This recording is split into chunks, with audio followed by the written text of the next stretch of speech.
Almighty God, we give thanks to you, the creator of the universe, and humbly beseech you to direct and prosper the deliberations of the members of this house here assembled for the advancement of your glory and the trust and welfare of the people of Trinidad and Tobago.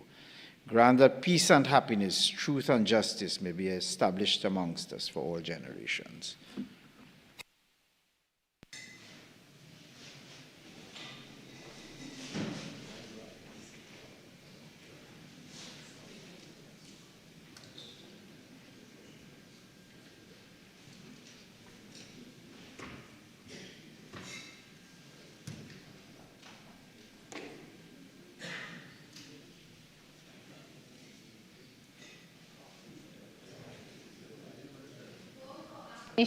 Announcements by the Speaker, bills brought from the Senate, the Law Revision Amendment Bill 2026 in the name of the Minister of Land and Legal Affairs. Minister of Land and Legal Affairs. Mr. Speaker, in accordance with Standing Order 64-1B, I beg to move that the next stage of the Law Revision Amendment Bill 2026 be taken later in the proceedings. Honourable members, the question is that the next stage of the Law Revision Amendment Bill 2026 be taken later in the proceedings. All in favour say aye. Aye. Any against? The ayes have it. Petitions, papers. Madam Deputy Speaker. Mr. Speaker, I have the honour to lay the following papers. The 38th Annual Report of the Integrity Commission of Trinidad and Tobago for the year ended December 31st, 2025. Minister of Finance. Mr. Speaker, I have the honour to lay the following papers. The reports of the Auditor General of the Republic of Trinidad and Tobago on the financial statements of the Telecommunications Authority of Trinidad and Tobago for the years ended September 30th, 2022 and 2023. The audited financial statements of the Vehicle Management Corporation of Trinidad and Tobago Limited for the years ended September 30th, 2017 and 2018. Mr. Speaker, I beg to move that papers 2 and 3 be referred to the Public Accounts Committee and papers 4 and 5 be referred to the Public Accounts Enterprises Committee. Honourable members, the question is that papers 2 and 3 be referred to the Public Accounts Committee and papers 4 and 5 be referred to the Public Accounts Enterprises Committee. All in favour say aye. Aye. Any against?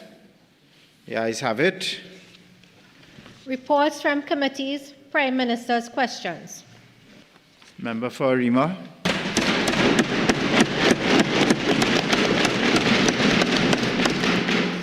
Thank you kindly, Mr. Speaker. Mr. Speaker, to the Honourable Prime Minister, given international reports of a sharp increase in fertilizer prices due to the Middle East conflict, what is the government's plan to insulate the local farming industry and domestic food prices from this inflationary impact? Honourable Prime Minister. Thank you, Mr. Speaker. Mr. Speaker, I've been informed by the Minister of Agriculture and Fisheries that ministry is currently monitoring the ongoing situation and working together with the local farming community minister, MP, as well as all stakeholders to mitigate the impact of any price increases.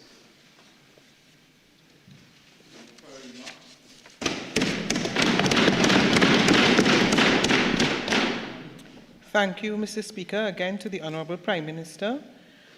How many persons have been detained under the current state of emergency? Honourable Prime Minister.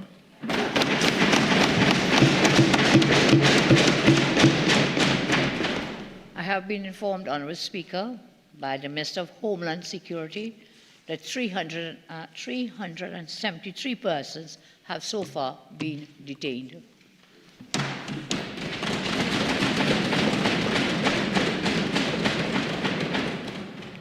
Member for Arima. Thank you kindly, Mr. Speaker. Mr. Speaker, to the Honourable Prime Minister, given the government's recent ministerial engagements and foreign trips to the Gulf states, including the United Arab Emirates, to source financing for the Blueprint Investment Plan. How has the current Middle East conflict impacted these arrangements?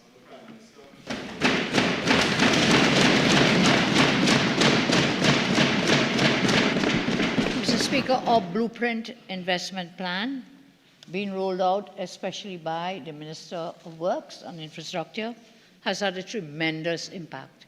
We're being asked now about the impact following what's happening in the Middle East, and so I would be happy to report that the government of Trinidad and Tobago has received 965 expressions of interest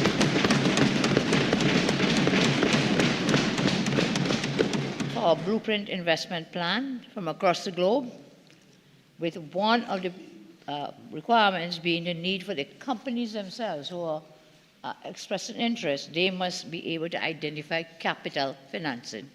Further, I've been informed by Minister of Works and Infrastructure that the current situation in the Middle East has not impacted any of these arrangements or expressions of interest to date. None have impacted.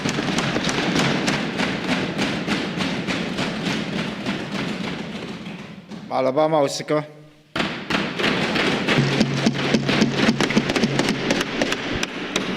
Thank you, Mr. Speaker. To the Honorable Prime Minister, with the full rollout of the digital arrival departure platform just days away, can the Prime Minister assure the public that the cybersecurity infrastructure is robust enough to protect sensitive passenger data from breaches? Honorable Prime Minister. Mr. Speaker, I was advised I'd just say yes. Well, I'll say yes, but also this is a very important initiative, should have been rolled out years, a decade ago. So I'm very happy my government, through Minister of Homeland Security, is now rolling out this package. The answer to your question, sir, is yes.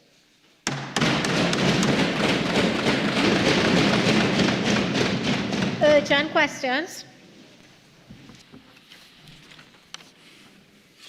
Member for Arima.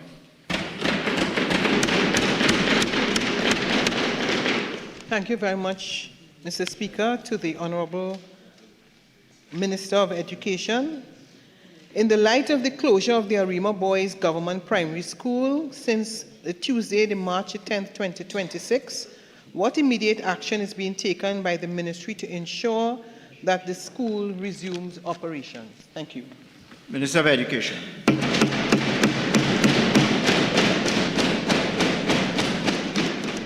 Thank you for the question, Member. Mr. Speaker, the Ministry of Education was informed that the Arima Boys Government Primary School experienced an interruption to its potable water supply due to a malfunction in the school's water pump system. The situation was assessed by the officers of the Education Facilities Planning and Programming Division, who confirmed that one pump required replacing while the other required repairs. The matter was logged in the school's infrastructure management system, and arrangements have been made to undertake the necessary repairs. I'm advised that the required works will be carried out on Monday, and the school is expected to reopen on Tuesday once the potable water supply has been restored. In the interim, the ministry has ensured that all necessary arrangements are in place to facilitate students preparing for the SEA exams, so there will be no disruption in their preparation or examination arrangements. Thank you.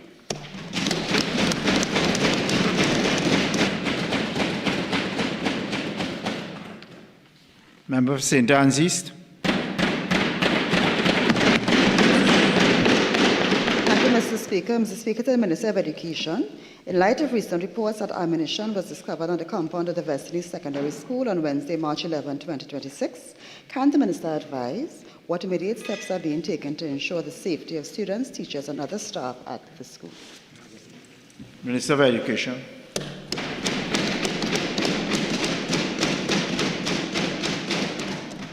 Mr. Speaker, I've been advised by school officials that immediately upon discovering the items, in accordance with established protocols, 1, the TTPS was contacted and officers attended the school to secure and remove the items. Secondly, the matter was reported through the ministry's school supervision and safety channels. Thirdly, the ministry continues to work closely with the police as investigations proceed. Importantly to note, Mr. Speaker, the initial assessment indicated no immediate threat to the safety of students or staff, and teaching and learning activities were not disrupted. The Ministry of Education will continue to monitor the situation and will take any further necessary steps to ensure that Vesini Secondary School remains a safe environment for students, teachers, and staff. Thank you, Mr. Speaker. Member for St. Anne's. Thank you, Mr. Speaker. Mr. Speaker, is there a current investigation going on as to where the ammunition came from?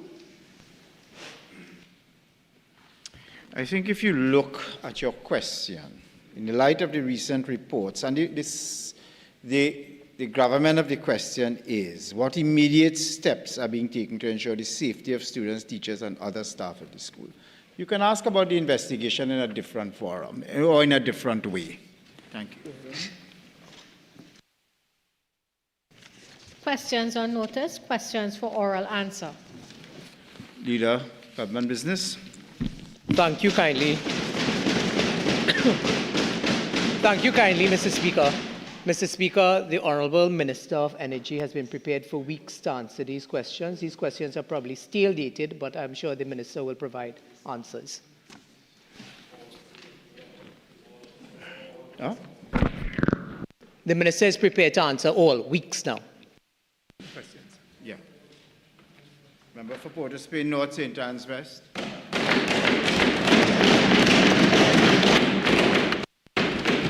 Thank you very much, Mr. Speaker. Before to the Minister of Energy and Energy Industries. Minister of Energy.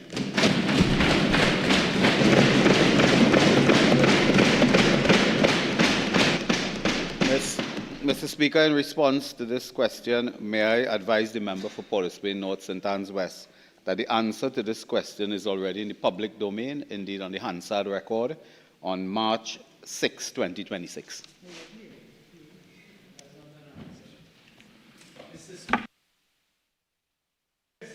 For the viewing members of the population and the public who would like to know the answer, would the Minister of Energy please read the Hansard that he allegedly has?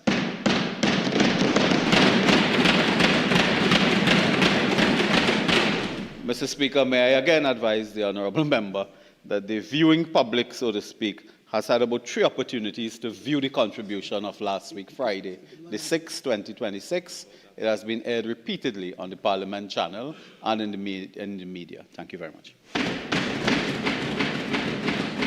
Port of Spain North. So, Mr. Speaker, is it that the Minister of Energy is refusing to tell the House how many leases and farm-outs Heritage has given to his friend T.N. Ramnath?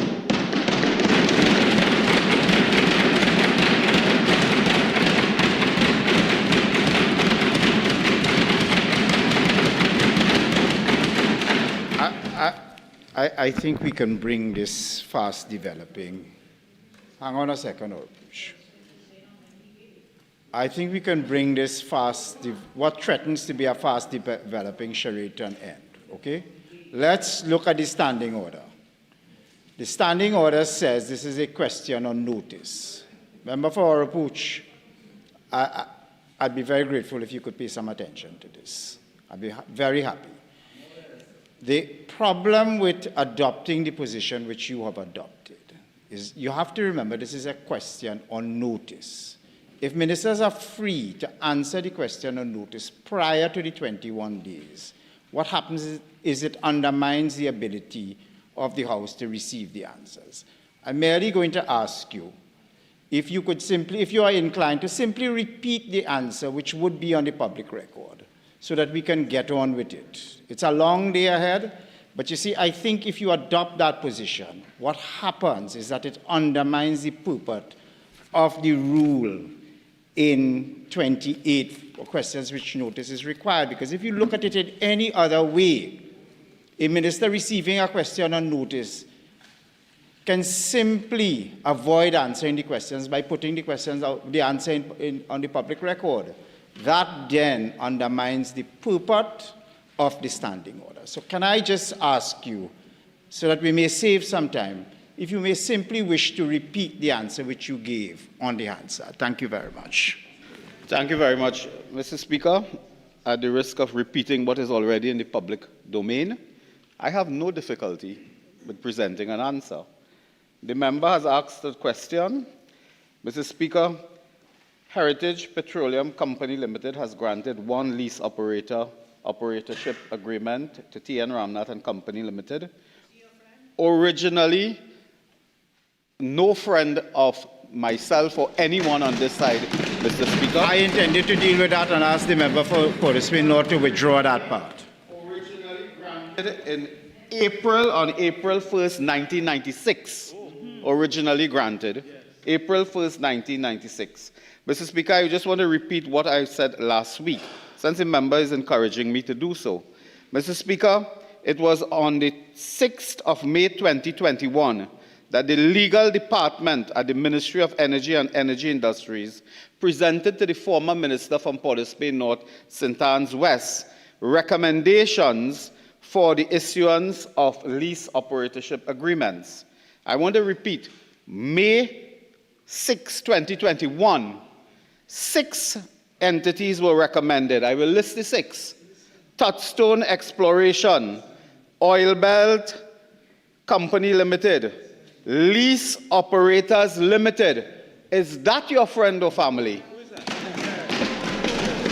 Lease Operators Limited, TN Ramnath and Company, Petroleum Contracting Services, and Muncie Oil Company Limited. 6 entities recommended. Mr. Speaker, what did the former minister do?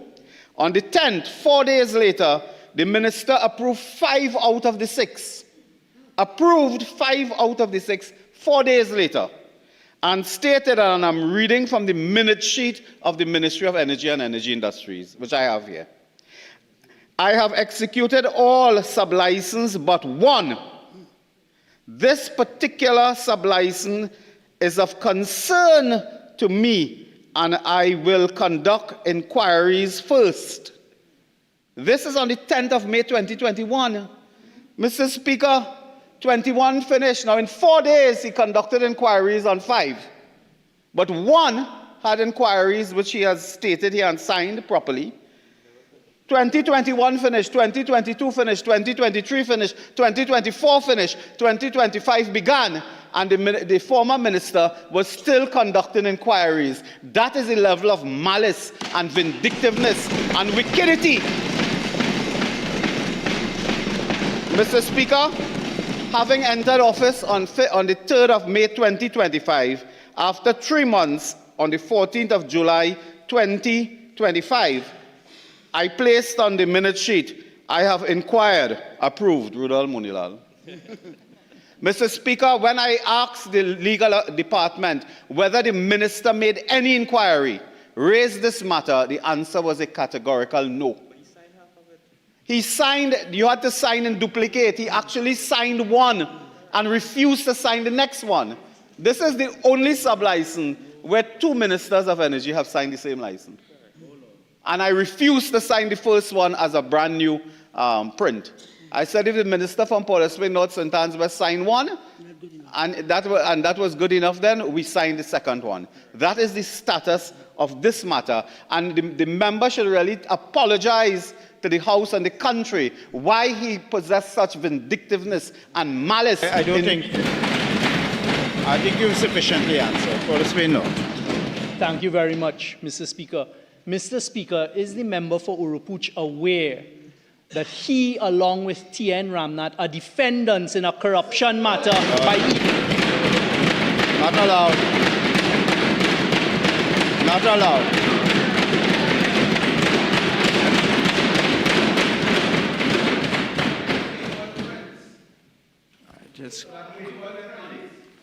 Question number 45.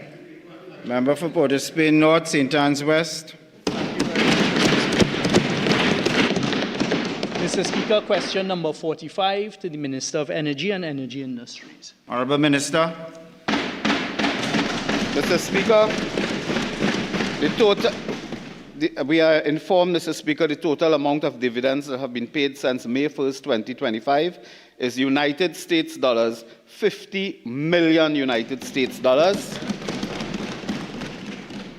The reason for the payment of this dividend was to comply with PPGPL's dividend policy and to safeguard the funds in the accounts of the company from the continuing loss in excess of $1 billion that occurred during the past 4 years. That threat has now been averted by the prudent actions taken by the present board.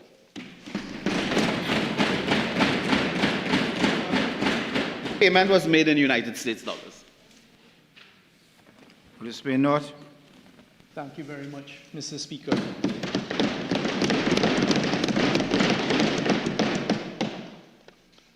Mr. Speaker, question number 46 to the Minister of Energy and Energy Industries.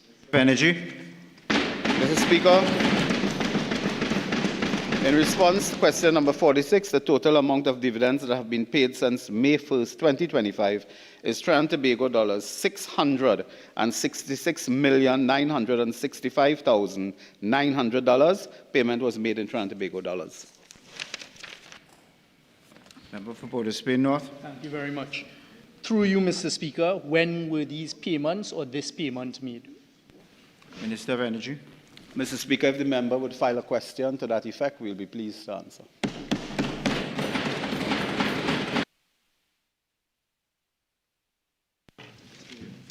Statements by ministers. I think there are outstanding questions on notice. Leader of the House. Written questions, which...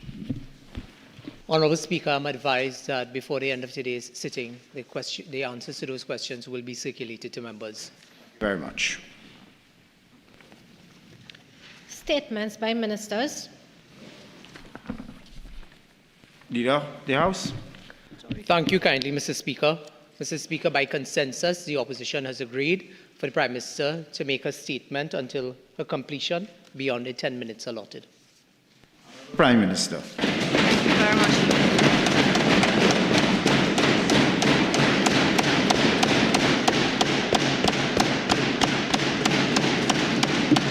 Thank you all very much. Thank you, Mr. Speaker. On March 7, 2026, the President of the USA, President Donald Trump, invited and hosted selected leaders from across the Western Hemisphere. That included Trinidad and Tobago.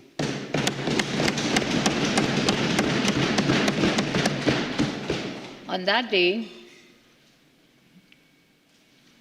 we held together from the hemisphere the inaugural Shield of the Americas Summit in Doral, Florida. That was a very historic moment.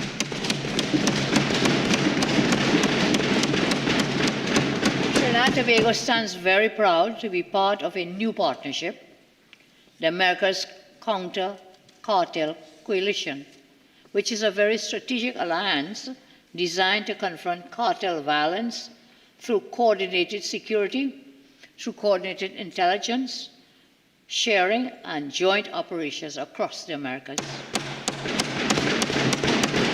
Mr. Speaker, for about 1 decade, whilst those on the other side, the PNM, were in government, blood flowed on our streets. That was driven by violent gangs fighting for turf to sell illegal arms and narcotics trafficked into our country by the drug cartels. Whilst that was happening, many in the PNM hierarchy fattened their pockets from their local drug mafia financiers, while the people of this country, our country, suffered.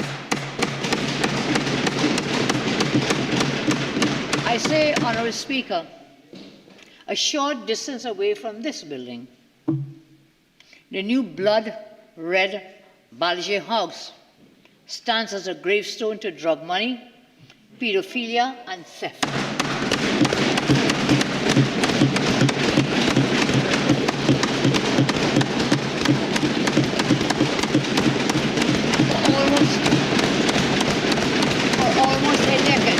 Almost a decade.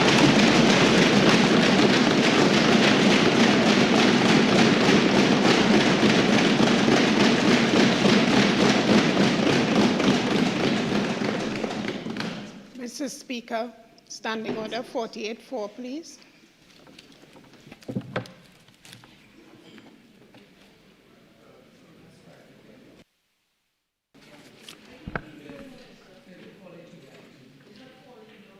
All right, Prime Minister, can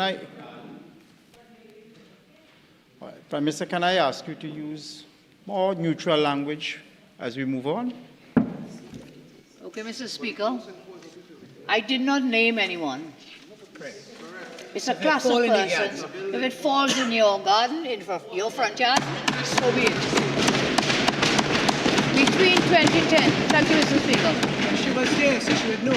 Between 2010 and 2015, 2015 and 2025, do we remember? We need to remember these things. There were 124,062 crimes under your watch.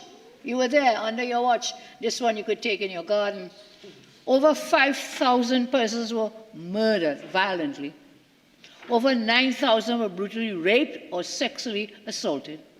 And over 11,000 persons were robbed of their hard-earned possessions under that former government. And they did nothing. They did nothing. They did nothing.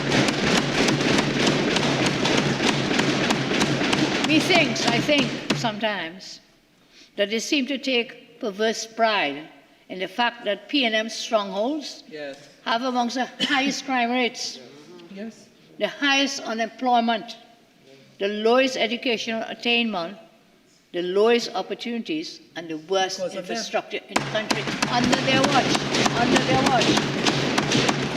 And you know, Mr. Speaker, that is why you hear some of them on the other side every day crying. They're like crybabies, crying every day about radars, about U.S. troops, about U.S. lists. I don't really worry, Honorable AG, if maybe some of their names on that list. I don't know. I haven't seen the list. Worried about lists, about radar, about the U.S. troops. The P&M, some of them, the local drug mafia financiers, some of them, the pedophile lodge friends, and the fake eater food elite clearly view... Mr. Speaker.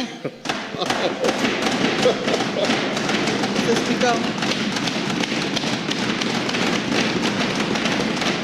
48-4, please.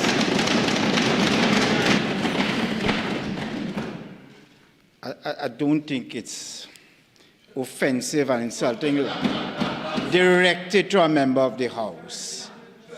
It's not directed to a member of the House. Mr. Speaker, if you are saying that statement is not directed to a member of the House? There is no member to whom it's directed. It's directed at an entity which all continue. members are entitled to. The member for Port of Spain not just asked the member for Oropouche and put it like that. I'm not going to repeat it, but it's not directed at a member of the House. Thank you very much, Mr. Speaker. You know, Honourable Speaker, the member for Rima and I were in the law class together. So you know how to craft your statements as a good lawyer. I have not named anyone. If you want to take ownership of it, take it. But I have not named any of them. Not one. So today, that is the history, sir, and I'll move on. Today, history is moving forward. I've just set out what we inherited where we came over that almost 1 decade. History today is moving forward. And I stand today to let the people of our country know, you know, they keep saying the Prime Minister must do this. The Prime Minister must do that. The Prime Minister must do this, must. You cannot tell me what I must do. It's only the people of the country. It is only the people of our land. the electorate who put us here. This is our mandate, and I will answer to them, and that's what I'm doing today. I'm answering to the people of Trinidad and Tobago. Because this is the people's house. So, today, I want to say to the people of Trinidad and Tobago that our continued partnership with the USA, and now, not just the USA, with partners from across the hemisphere, Latin America, partners from the US and from the Americas, I want to say that this partnership can only augur well for our nation, especially in this very critical area of crime and security. Many people do not yet fully understand the significance of the coalition we have formed in the region. It is a shield, I want to repeat. People think it's an offensive. Yes, it's an offensive against persons who are not law-abiding. But this coalition is a shield for the people of Trinidad and Tobago. I repeat, the people of Trinidad and Tobago. And so I take this opportunity today to extend my deep gratitude to President Trump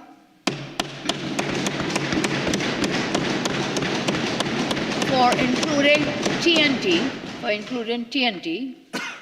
in this very historic coalition. And this coalition comprises nations across the hemisphere, not just here, across the Western Hemisphere.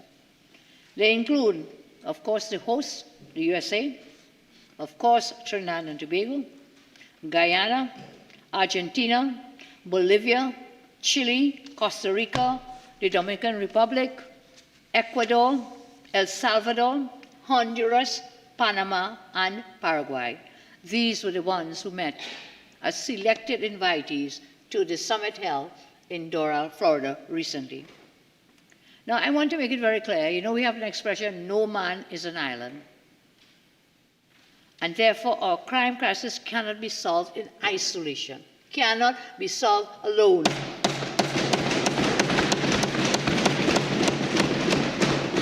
History reflects in the almost decade they were there. They could not solve it. We're alone, and they refused to partner with anyone. They stood alone, and we failed, and our people suffered. Our crime crisis cannot be solved in isolation. It cannot be. And let me tell you why. The dangers posed by illegal drugs, illegal firearms, organized gangs are not only local problems. They're not just a Trinidad and Tobago problem.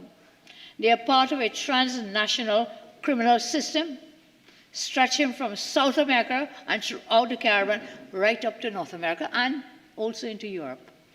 So these networks, they move cocaine, they move heroin, they move synthetic drugs, what is called fentanyl, I think. They move them through our waters and ports. And what happens in return? In return, while these are moving, illegal firearms, arms trafficking, illicit money flow back into our communities. Understand this.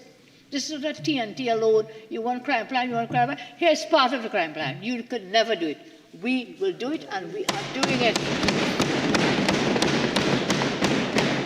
For small island states like Trinidad and Tobago, the consequences are exceedingly severe.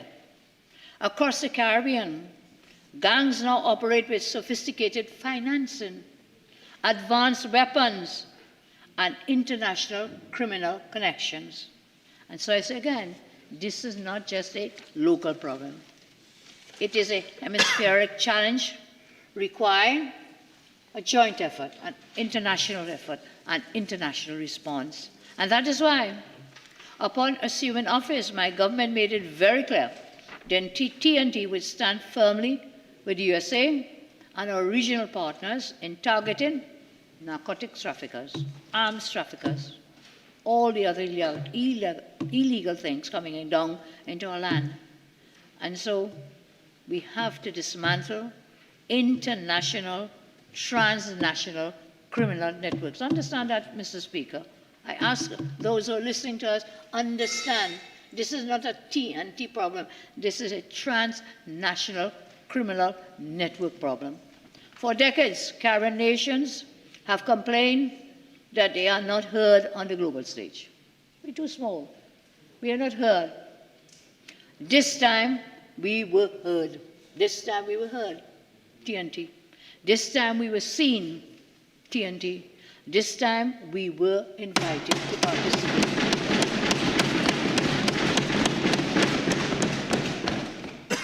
President Trump indicated in his address that U.S. Secretary of War Pete Hegseth established a coalition, this coalition, a pledge from leaders and reps from 70 nations in the Americas, demonstrated that our hemisphere is ready to deal and use hard power to defeat threats to our security and our civilization. These dangers will be addressed using every necessary resource and every legally available authority in the partnership that we form with our allies. The proclamation signed on March 7th makes this very clear, what it is we all agree to, all these nations in the hemisphere. 1, criminal cartels and foreign terrorist organizations in our hemisphere, Western Hemisphere, must be fully dismantled. 2, the USA and its allies, including TNT, will coordinate to deprive these organizations deprive them of financing, resources, and territory, because they come and they build territories in our states and our nations. 3, we will partner nation militaries to be trained and mobilized to dismantle cartel networks and prevent the export of violence. And 4, this hemisphere, we pledge to stand together to keep malign external influences from destabilizing our country and the region. So for TNT, the benefits for Trinidad and Tobago are very substantial.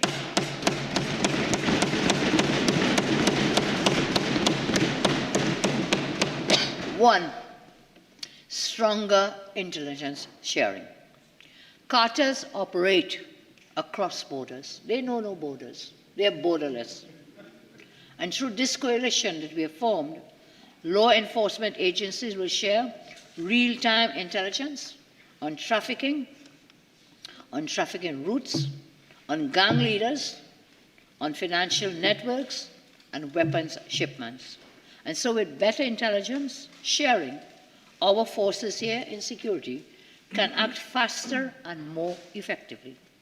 2, enhance maritime and border security. We in the Caribbean, we in TNT, we sit along some of the world's busiest drug trafficking corridors.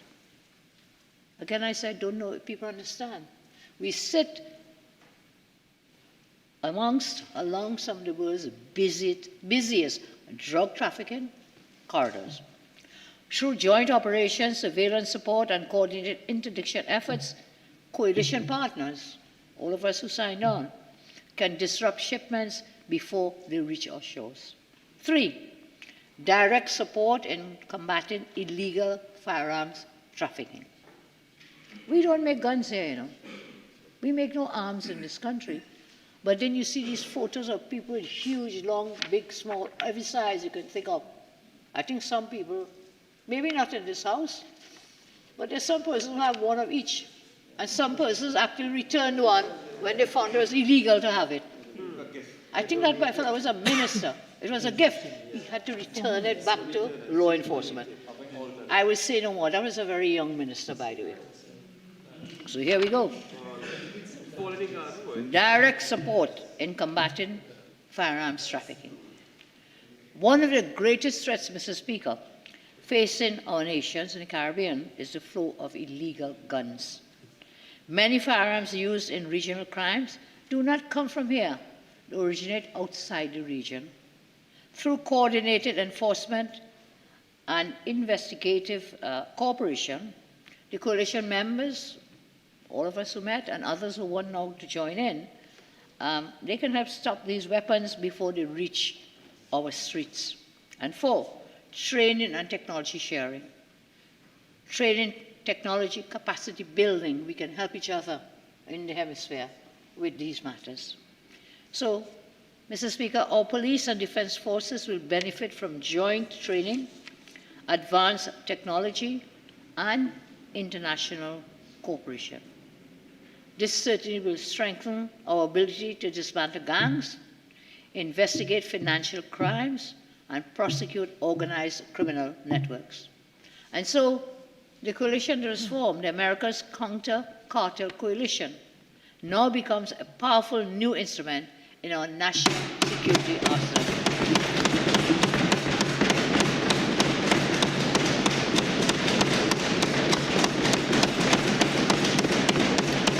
Mr. Speaker, I know some of my friends on the other side are very concerned if I met Trump or did not meet Trump.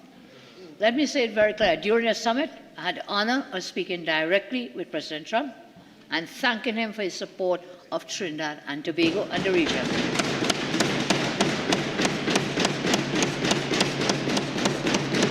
I reaffirm the commitment of Trinidad and Tobago to working together in the interests of the people of TNT and the people of our Western Hemisphere. We also met with the summit's special envoy, Christine Wim, to discuss border security and ongoing cooperation. Let me come now, Mr. Speaker, of the build-up to where we were on the 7th of March, the America's Counter-Cartel Conference. Prior to the summit that I attended, before that, on March 5th, our Minister of Defense, Minister Wayne Sturge, attended the America's Counter-Cartel Conference hosted by the Secretary of War of the U.S., Pete Hegseth, and I commend him for his representation. At that conference, Minister Sturge, on behalf of Trinidad and Tobago, he placed the challenges facing us here in TNT directly on the table. He made it very clear. We are on the front lines of this fight. We need stronger support to disrupt drug cartels, gun running, and so on, narco-trafficking, and to protect our national interests, including our very vital energy sector. Thank you, Mr. Sturge. Thank you. Then, sir, prior to the summit I attended, a joint security declaration was signed by 17 countries from the hemisphere. In that, we reaffirmed our shared commitment to peace, to sovereignty, and stability in the region. I want to repeat, sir, that was a commitment to peace, sovereignty, and stability.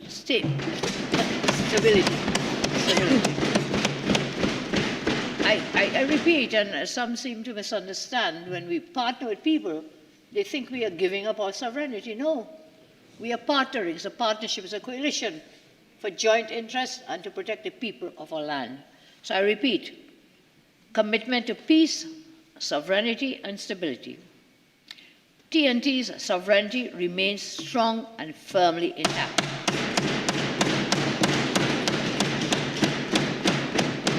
Our participation in America's Counter-Cartel Coalition reflects our commitment to regional cooperation in tackling transnational crime, whilst at the same time we maintain full control over our national decisions and policy. We maintain that sovereignty. And so sovereignty is never weakened by partnerships, Mr. Speaker. It is strengthened when nations work together to protect their people, to protect borders, and our democratic institutions. That's what it is. It's a partnership. It's not a surrendering of sovereignty. I move further, sir. Any actions undertaken through this collaboration will be guided by law, ensuring the use of force and all operational measures remain lawful and accountable. I have a very good AG on my side. I have many lawyers on our side. We will operate within the rule of law and democratic institutions. So TNT's diplomatic successes continue thereafter the summit on the 7th. At the summit, and that very same day, it was a very long day, sir, I think the agenda changed. First, we were invited to come there about midday. Then it was changed to come at 7 a.m. and we worked through the whole day and night. And so what we also did in the formal and informal settings there for that whole day, up into the night, we held several bilateral meetings, Mr. Speaker, with senior U.S. officials. I think it's the first time this may have happened. Indeed, I'm told, and maybe those on the other side can correct me, this is the first time in 50 years that a Prime Minister of Trinidad and Tobago was invited by the President of the United States. First time.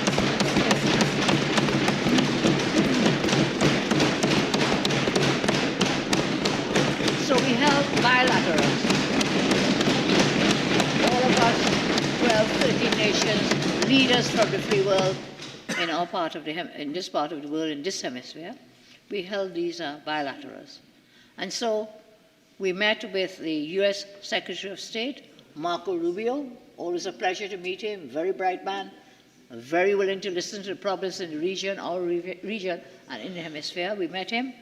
And we also met with his Deputy Secretary of State, Christopher Landu, and we discussed further engagement for our region, including, of course, developments involving our neighbor next door, Venezuela. We also met with U.S. Secretary of Energy, Chris Wright, to talk about cooperation in the energy sector, including gas fields, which involve Venezuela, and interests in refinery and tank farm infrastructure. In that meeting with Secretary Wright, it produced almost immediate results. Within hours, energy giant Chevron reached out expressing interest in doing business in Trinidad and Tobago. Within hours.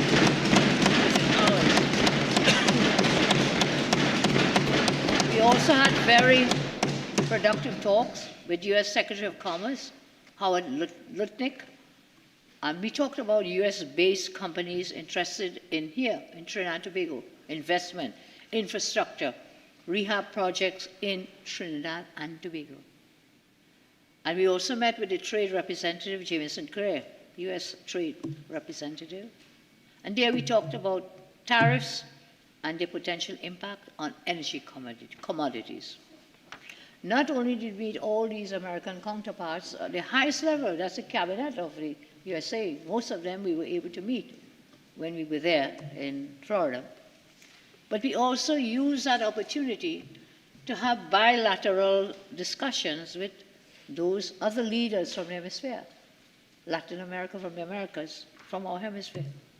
We held discussions then also with several Latin American presidents. We spoke with Paraguay's leadership regarding TNT's application to become an associate member in Mercosur. Now, some may know, some may not know.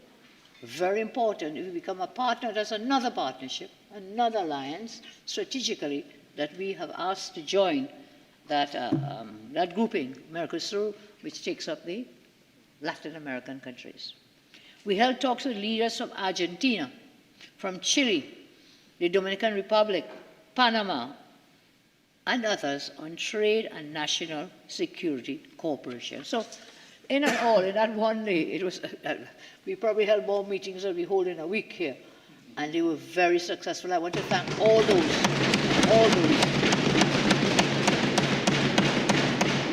those countries who engaged with us. Following on that summit on March 9th, so the summit was on the 7th, you'll ask me about the 8th, I'll tell you about that in a minute. I think one of your members is very interested in Joy's roti shop, so I'll tell you about that in a minute. So let me speak about... what they have with roti? I don't know what is your problem. Oh, they always have a roti issue. You know why? Because it's very delicious. Very delicious. So on March 9th now, so that summit was on the 8th, that was on the 7th. On March 9th, I had the privilege and the honor of being invited by the United States Southern Command, to their base in Florida. So I visited them on the 9th, which was the Monday, I believe, Monday the 9th. I met with Commander General Donovan and his team. And of course, don't get vexed, but I did extend an invitation to Trinidad and Tobago, because we all like everybody to visit our home. So we asked them, please come, anytime you're ready, please come. They've been here before, and we asked them here's an invitation to visit TNT anytime. And I think the General gave an undertaking, I wouldn't say a promise, that they will try before the end of the year to visit us. There are discussions focused on strengthening defense cooperation, combating designated terrorist organizations, and drug cartels operating within the Caribbean. Once again, as I said, I used the opportunity like Minister Sturge did when he made the plea for help for us in this region and especially here in Trinidad and Tobago. Again, I took that opportunity to make our case directly. Trinidad and Tobago needs greater support in areas such as cybersecurity, forensics, ballistics, and of course, intelligence. And that followed, that was on the 9th. And then we continued. And this is the one I think some members from the other side, maybe not in this house, or maybe the other house, had real problems. That I went to Joy's Roti Delight, or they call it Joy's Roti Shop. It's called Joy's Delight, I'm sorry. You know, we should be proud of those people. We should be proud. We should be proud. Did you know that Minister Saddam's mom runs a roti shop? Did you know my mother ran a roti shop? So I'm proud of all the roti makers. And they took real umbrage. They were so angry that we went to Joy's Roti Delight, Joy's Roti Shop, whatever. But I'll tell you, when you go up there, all the diaspora people from TNT, they go there. They're all there.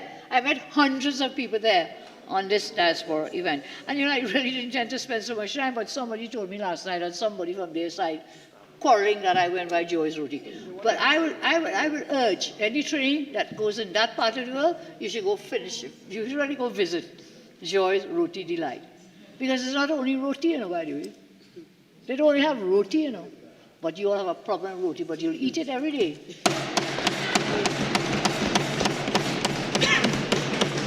Let me move on, Mr. Speaker. I drifted a bit. I'll come off, okay? So I went to that diaspora event.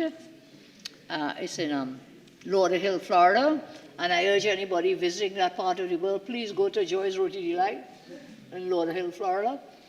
And then they said the government is being run from Joy's Roti Shop. Wow, Joy, you reach far. Sheila, you reach far. I haven't visited there in maybe 2 or 3 years. So whatever lies your narrative are, please change them. But you will not change, you'll continue. And whilst I was there, I had the great honor and privilege of meeting Mayor Denise Grant. She was there. She was there. And not only was she liked the roti too. And not only was she there, she issued a proclamation of honor to me.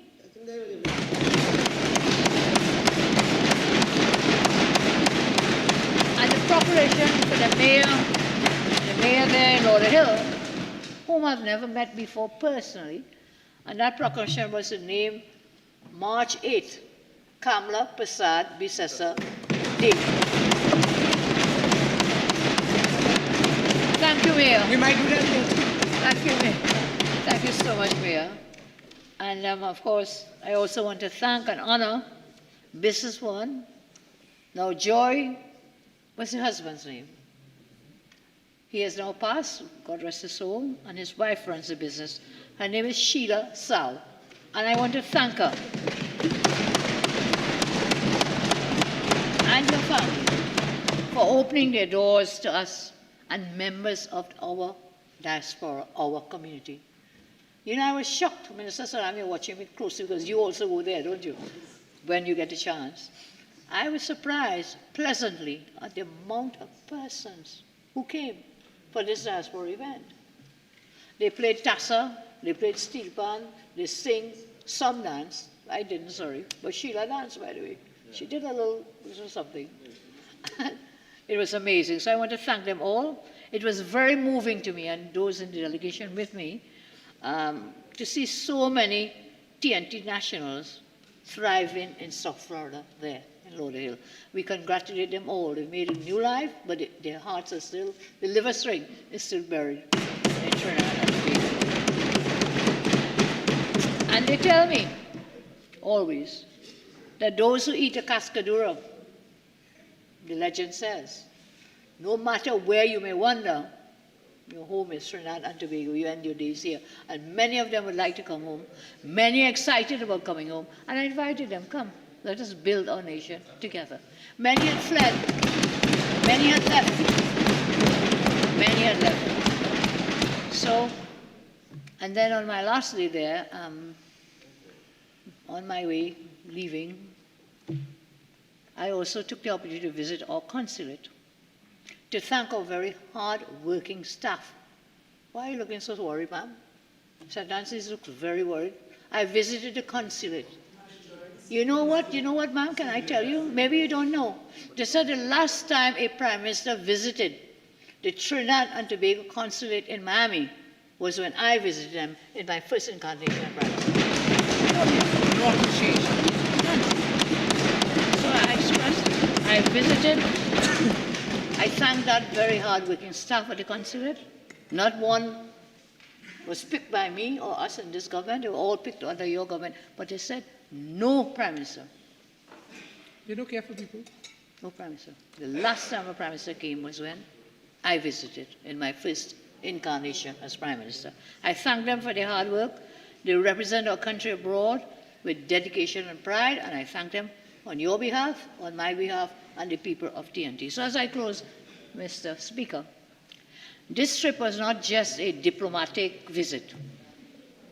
It wasn't just go there, shake hands and smile and walk away. No, it wasn't. It was a strategic victory for Trinidad and Tobago.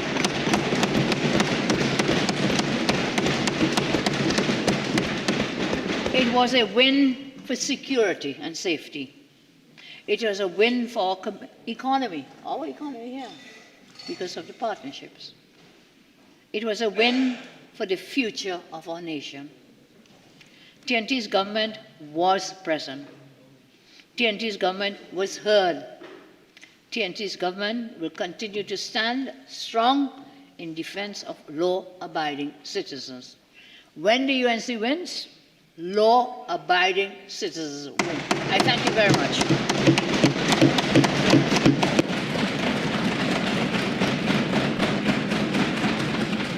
One question for the resolution. 24-4.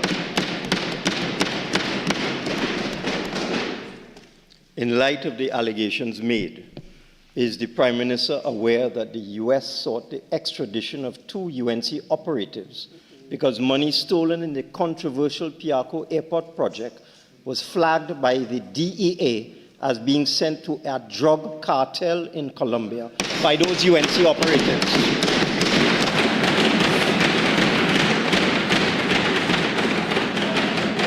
Honorable Prime Minister. Much.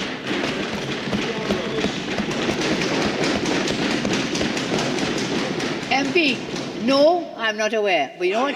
You know what I know? No.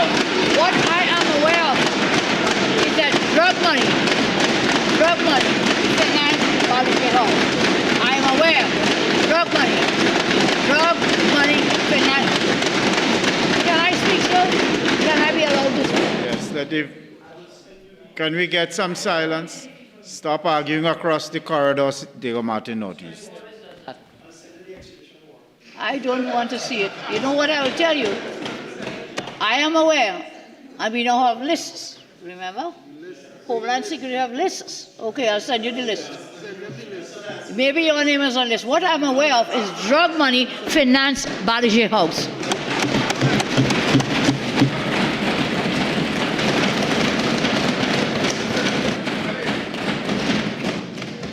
Public Business, Government Business Bills, second reading. Minister of Land and Legal Affairs.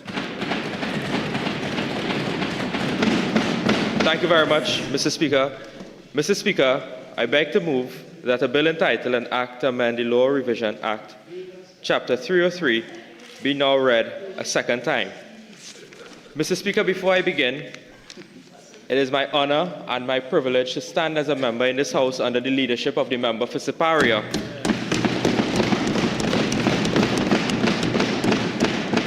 who is taking our country into high places after 10 years of being stagnant under incompetent leadership by my colleagues from the other side. In 10 years, Mr. Speaker, they had 2 prime ministers and nothing to show for that. Nothing to show for that except 5,000 persons being murdered. We now have a prime minister who is taking the leadership in this fight against crime to ensure that Trinidad and Tobago is safe. And while I'm on that point, Mr. Speaker, this bill deals with progressing and modernizing the legal system to ensure that citizens can now have official versions of the law available online so they can know what the law is. This move, Mr. Speaker, comes at a very timely occasion because as the Minister of Land and Legal Affairs entrusted with the responsibility of the Law Revision Commission, the statutory body with the ability to ensure that Trinidad and Tobago maintains official versions of the law, we are now taking a simple but very progressive step to ensure that the official versions of the laws are made online and you don't have to have these large bound printed copies of the laws as the only official version. But Mr. Speaker, I want to be absolutely clear. We are not at this point in time getting rid of the printed copies. The printed copies will remain as official versions together with the online version. There are particular clauses in the bill. I will address, Mr. Speaker, with this particular procedure in terms of which version of the law will take precedent. Mr. Speaker, the Law Revision Commission, which is established by the Law Revision Act, currently is in the process of revising our laws. And the reason why we are dealing with this exercise is because, 1, you have the ability to access laws online. 2, it will now be cheaper for Trinidad and Tobago. And 3, modern democracies allow for citizens to have free and available access of the laws. It's a simple, basic principle that any democracy should be based upon, that citizens who are governed by laws must understand the laws that they have to be governed by. So, Mr. Speaker, there are 3 particular processes in this matter. 1, you have the consolidation of the laws. 2, you have the revision of the laws. And then you have 3, the supplements of the revised laws. The consolidation takes place on an ongoing basis, Mr. Speaker, and I want to explain this. That when the Parliament passes various pieces of legislation, they can do 2 things. You can introduce a new Act of Parliament, or you can have an Act of Parliament that amends an existing Act. The Law Revision Commission will consolidate those amendments and place it within the parent Act, and therefore you have consolidated versions. But the difference with the consolidation and the revised law is this. In the revised law, under Section 4 of the Law Revision Commission Act, Mr. Speaker, it is the law being revised at a particular date, which is the revision date, and placed in printed form. There were 3 revised laws so far based on our Mr. Speaker. We have the 1980 revised laws, and then you have the 2006 revised laws, which was published in 2007. And then you have the supplements of the revised laws. So at the date of revision, you will have further supplements that will come to replace the bound copies of the law. Mr. Speaker, I wish to inform the House of what the cost to the taxpayers of these revised laws are. In 2006, the revised editions of the laws, which was printed in the year 2007, cost the taxpayers $13 million.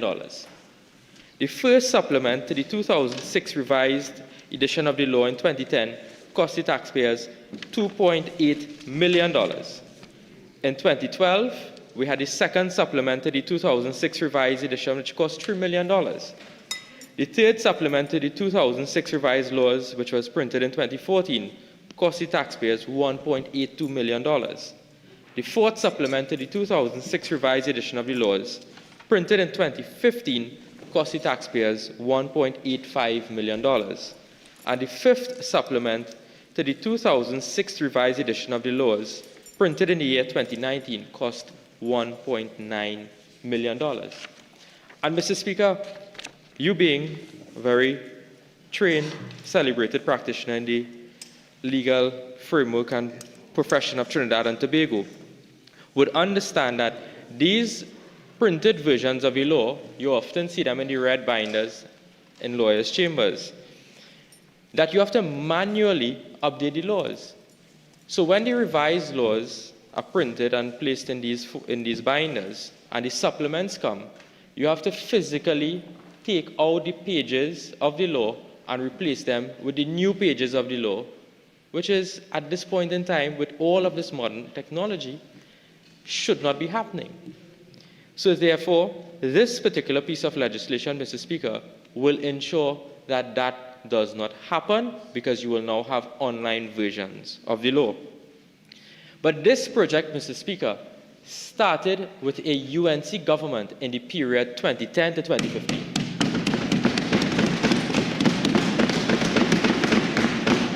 Many of us, Mr. Speaker, many of us use the Digital Legislative Library website to download versions of the law. That, Mr. Speaker, was launched under Prasad Bisesa administration in 2015, in August 2015, for the first time bringing those laws in a modern website. 11 years ago, Mr. Speaker. And what happened then, we are now progressing, because that system would have been outdated and so on because of the passage and the fluxion of time. So, Mr. Speaker, we are currently in the process at the Law Revision Commission, creating consolidated versions of the law, because it is the intention of this government to have a new or revised edition of the law, and that announcement will be made very soon, Mr. Speaker. So we will have these new online versions of the law being placed in a new website and so on. Mr. Speaker, when one looks at the various clauses of the bill, being a very short bill itself, at clause 1 of the bill, which provides for the short title of the bill to amend the Law Revision Act, and the effect of the amendment would be to put in effect the electronic versions of the law on an equal footing as its printed counterpart, would be both official and authoritative. At clause 2 of the bill, Mr. Speaker, we are placing a proclamation clause on the bill, and I would explain why. You see, Mr. Speaker, the bill provides for various security measures and so on that would have to complement the publishing of the official versions of the law. And at this point in time, the Law Revision Commission is in the process of having these systems in place.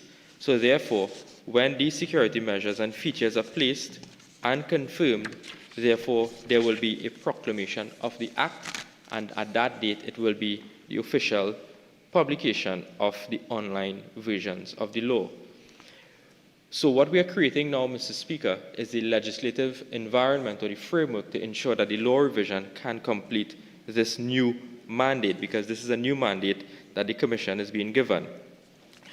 Mr. Speaker, at clause 4 of the bill, clause 4 deals with the amendment to section 2 of the Act in terms of the definition section, where we are now going to include the designated website, which means the website specified in an order made under section 5A1.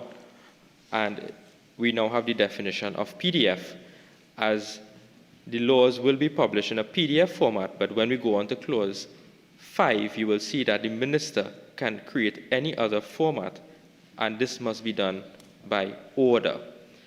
Mr. Speaker, at clause 5 of the bill, the minister by order will designate a website as the sole official website for the publication of electronic versions of the law.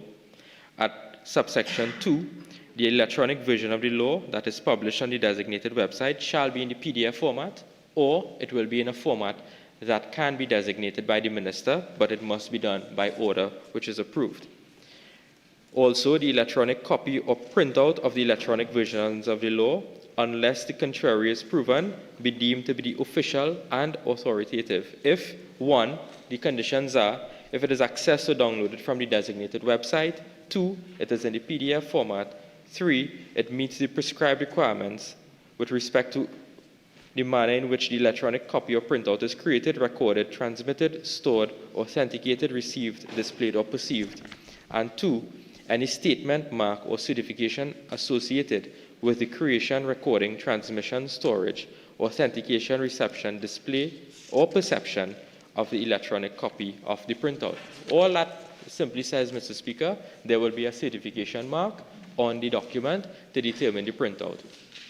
Mr. Speaker, currently you have the judiciary that would issue orders, court orders, in electronic versions. You can have probate grants being issued electronically now.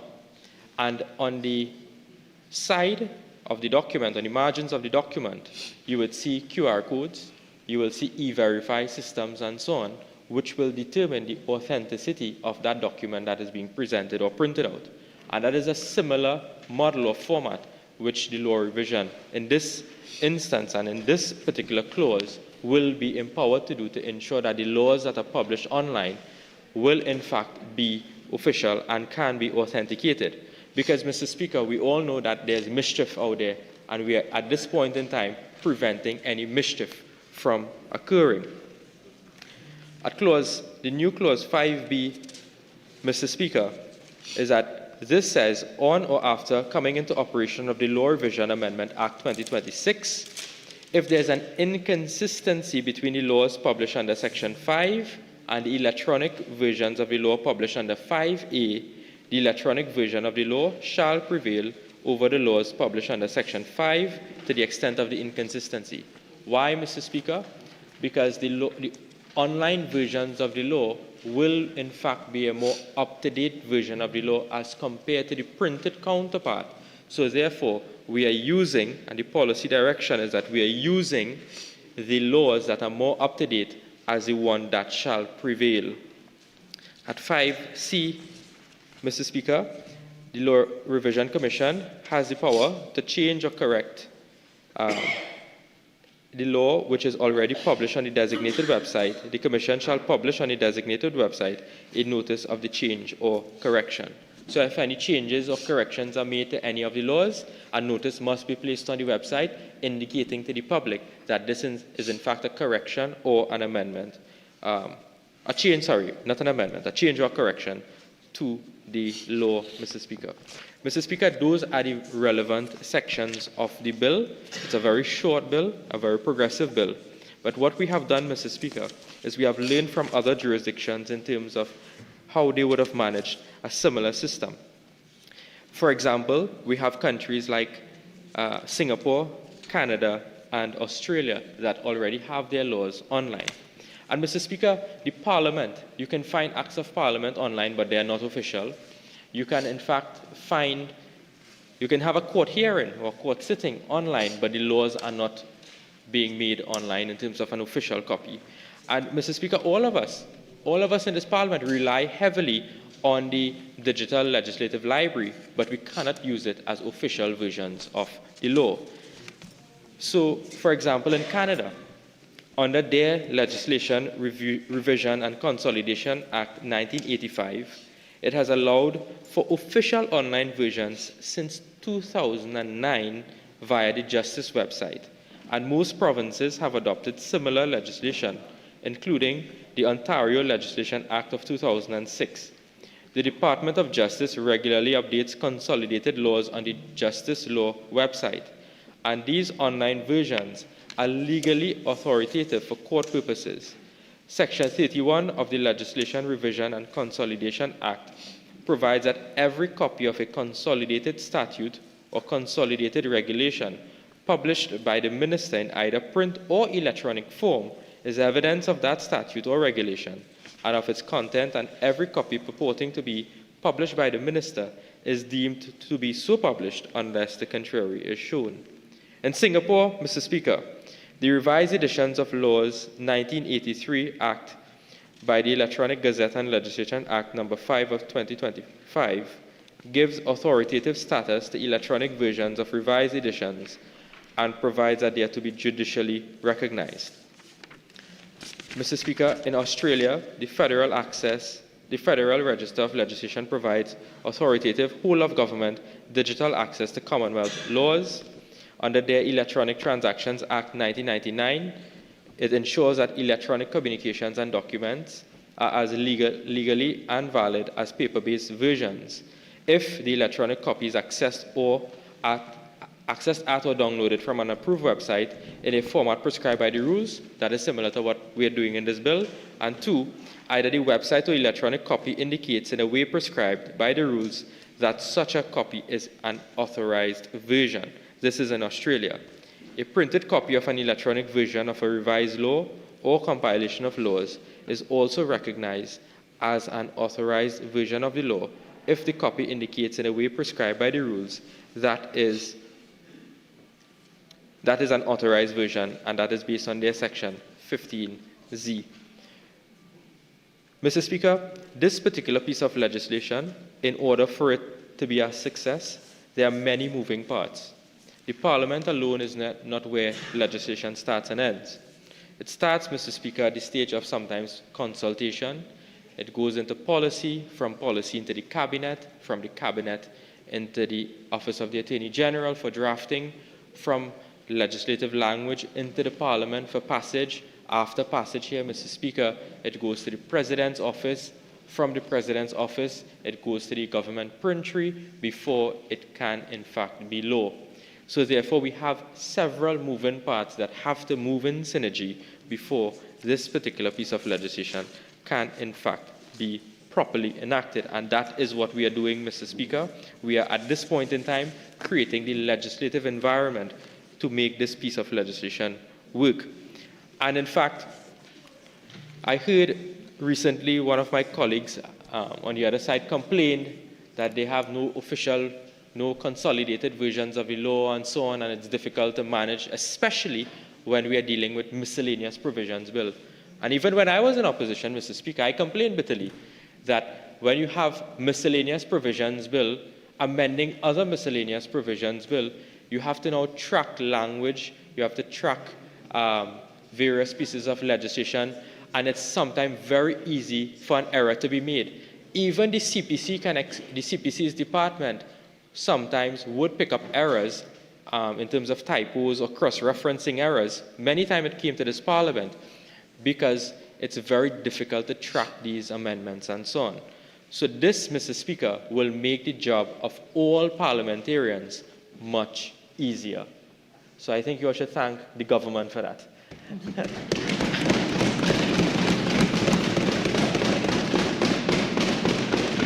So, Mr. Speaker, this is a very progressive move by this government.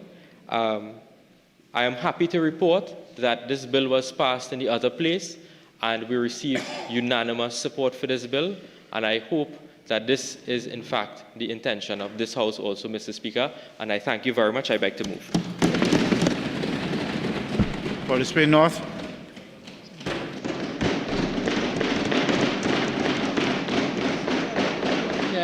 Yeah, somebody else had to say correct. Honourable members, I will now propose the question for debate. The question is that a bill entitled An Act to Amend the Law Revision Act, Chapter 303, be now read a second time. For the Spain North.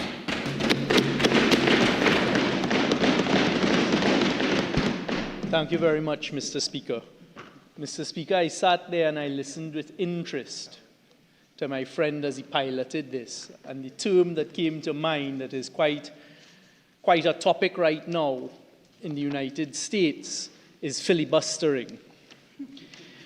Mr. Speaker, this bill is a short one and proposing very progressive amendments to the parent legislation that is the Law Revision Act. And I can say at the outset that as we have always given the commitment on this side, the PNM opposition, we will support progressive law and good law, and today we will do so. but it is necessary to put things in context, as Mr. Speaker is very well aware. As I listened to my friend from Barataria Sawa speak about the red books, some of us practitioners in here would recall the black books that came way before the red books. And the painful exercise as young students. Some of us recall the brown books too, for the Spain now. Well, you are aging yourself now, Mr. Speaker. The brown books are the ordinances. Brown books are the 1950 laws. Correct. But those we inherited as our ordinances. Mr. Speaker, there were a few, I believe, not intentional, but a few submissions made by the member for Barataria Sawa that may mislead the population. So I'd like to just start with that. What is being proposed here today are specific amendments to the Law Revision Act.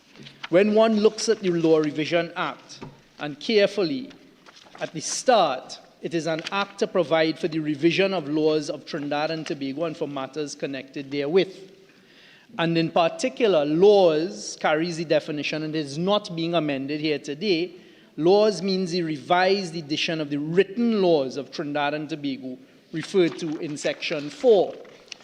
So it is not that laws that are passed in the House and in the other place and that are assented to, etc., immediate and can just be put up on the official designated website. It still has to go through the process as set out in the Law Revision Act.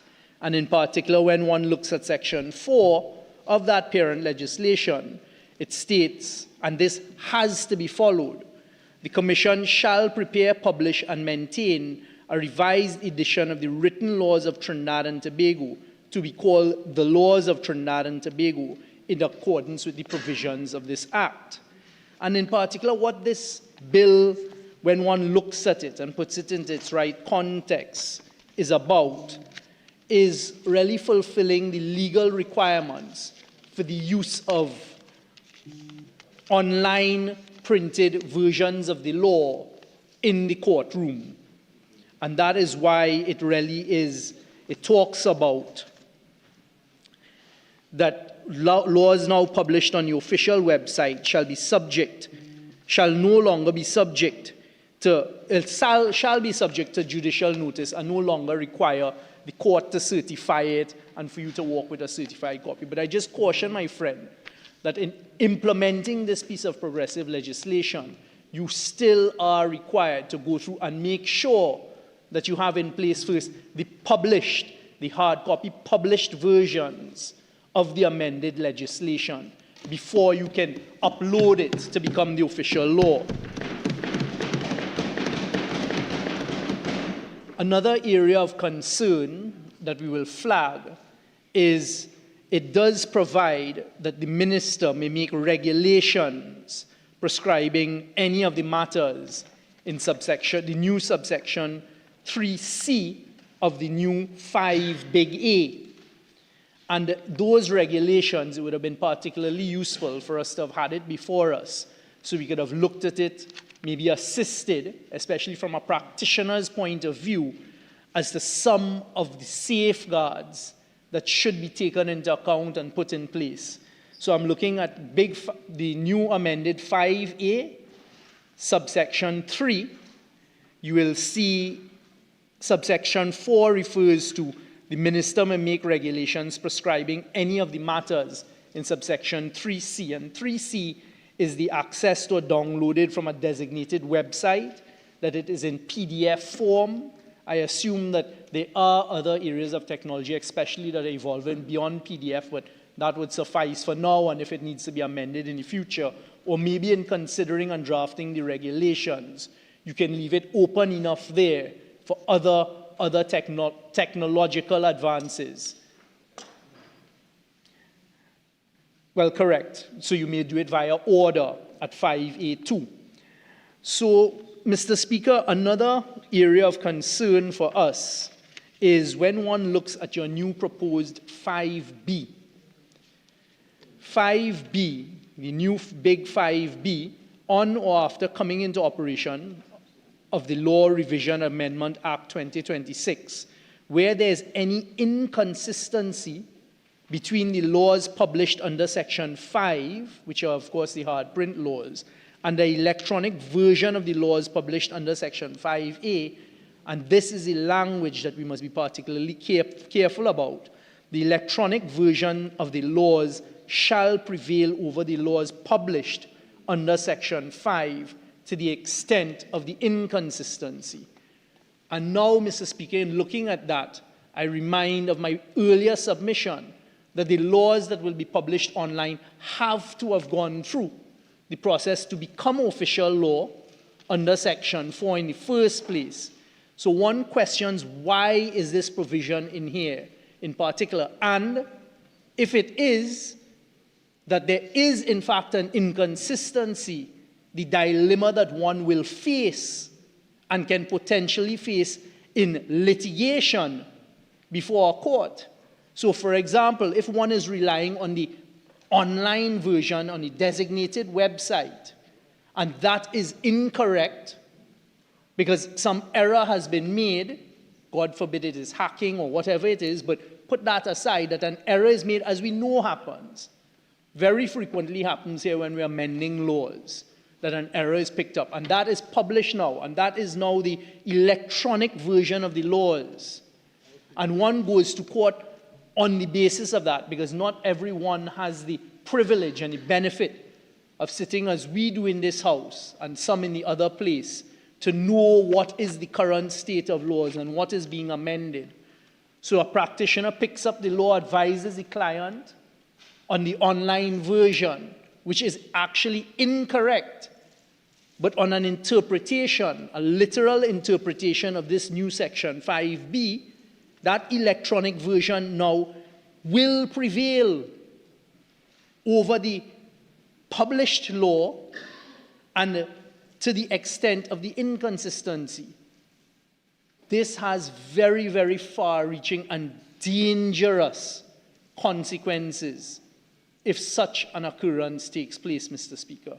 And I would ask my friends on the other side to consider that very carefully, because it can lead to litigation against the state.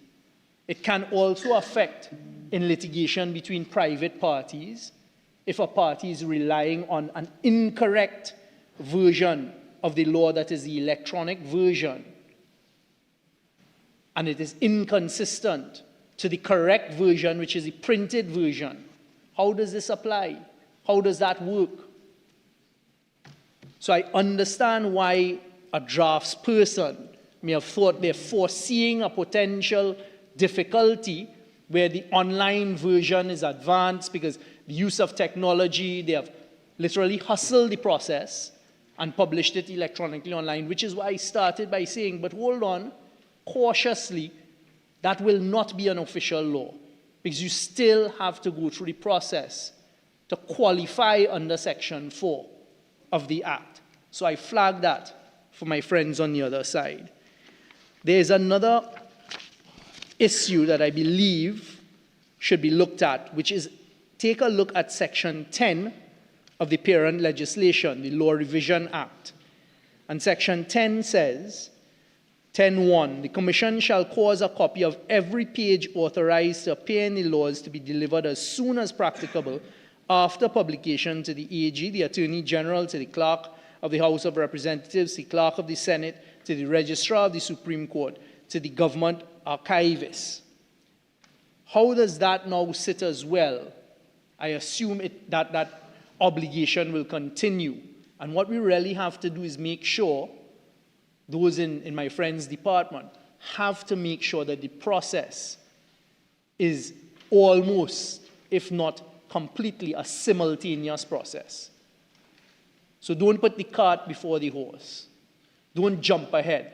Now, the online version that you're providing for here today certainly makes life a lot easier, a lot simpler, especially when it comes to the consolidation of legislation. However, what you have proposed here today does not remove the obligations of the parent legislation. It doesn't just dispel it. So it is not, one may think that with the passage of this bill here today, once we agree to legislation, and as you use the Miscellaneous Provisions Act, that we have frequently did. One of the last occasions we were here was to deal with FATF, or other occasions where you're amending a number of pieces of legislation. That is then done online, and then you can immediately publish it on your website, and that becomes the official law. According to what you've proposed, it is not that simple. You may have to bring further amendments to other areas of the parent legislation if that is what you're trying to achieve. But the usefulness of what is here before us today is once you designate a website, and once you take the corrected, printed, certified laws, of course certified by the Law Revision Commission, that is the body charged with the responsibility to say, right, this is the correct version of law, and you upload that onto the designated website using the amendments that will pass today, that then becomes the law. And I just wanted the opportunity for us to flag that to the government, to take these concerns into account and make sure we don't end up into a situation where we are faced with unnecessary litigation in a litigious society where someone then is challenging, but look, I use the online version, and the online version, according to the new subsection 5B, the electronic version takes precedent, and it is clear on the face of it that that is not the correct version of the law because it hasn't gone through the certification process, etc. Mr. Speaker, as I said at the outset, the commitment was given from day one by the leader of the opposition, and we are reminded of it consistently, that this PNM opposition will support good law and progressive law. Not in shallow or hollow words, as we used to hear all of the time, unfortunately, by the other side, just as a catchphrase. I raised those concerns, and in particular, the last part of the new section 5B, that the electronic version of the laws shall prevail over the laws published under section 5 to the extent of the inconsistency. Because I can certainly see on an interpretation summons that will present particular difficulty as to how does that work when you consider the wholeness of the parent legislation, the Law Revision Act. So, Mr. Speaker, on behalf of the opposition, those are contributions to this bill here today. Thank you very much. Thank you very much, Mr. Speaker.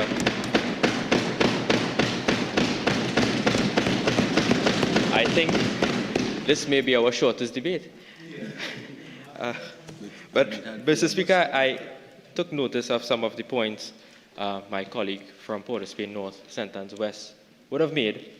Some of the submissions that he would have made would be helpful, and some may not be so helpful. So I intend to address each and every one of his submissions, Mr. Speaker. Mr. Speaker, the first point that my colleague raised is that we must go through the process as outlined in the Law Revision Act. And my friend would have taken us to Section 4 of the Law Revision Act. And Section 4, for the record, says that the Commission shall prepare, so it's mandatory, publish, and maintain a revised edition of the written laws of Trinidad and Tobago to be called the laws of Trinidad and Tobago in accordance with the provisions of this Act. And then, Mr. Speaker, the Act goes on to explain the form of the publication in terms of inclusion or removal of pages and so on. Then it goes on to talk about the revision date and the special revision date. And I'm stopping at those particular provisions because those are what I will use to respond to my friend. If one looks at Section 5 of the Parent Act, it says this, that the laws shall be published in loose leaf form or in such other form as the Commission may determine, and shall comprise such pages as may be authorized to be included therein under Section 6, and Section 6 deals with the inclusion or removal of pages to be authorized by order. Now, Mr. Speaker, the reason I raise this point is that when you look at the language of Section 5, it gives you two options. The Law Revision shall publish in loose leaf form or in such other form as the Commission may determine. Now, we looked at this, Mr. Speaker, very closely and thought, well, this could in fact mean electronic versions also. But when one goes to section 15 of the Act, what 15 says, this deals with laws of Trinidad and Tobago, which are constituted in the statute book. Section 15 of the Act says that subject to sections 14 and 17, the pages duly authorized for inclusion in the laws shall in all courts and for all purposes be the proper statute book of Trinidad and Tobago in respect of the written laws contained therein as in operation on the last revision date, and all such written laws shall be judicially noticed.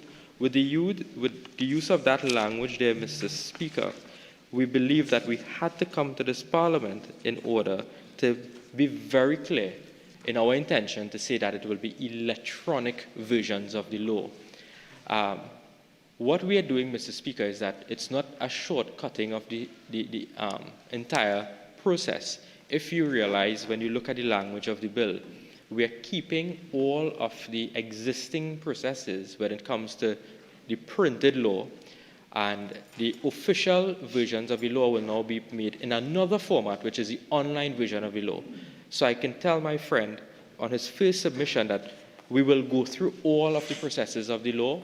However, we now need to connect everybody, because we have to connect the CPC's department, we have to connect the Parliament, you have to connect the President's House, you have to connect the Government Printry, and also the Law Revision Commission when you are going to publish. And I would imagine, and my friend may be familiar, when you download certain laws, for example, on the UK website, there will be a disclaimer to say that this is the law at this date.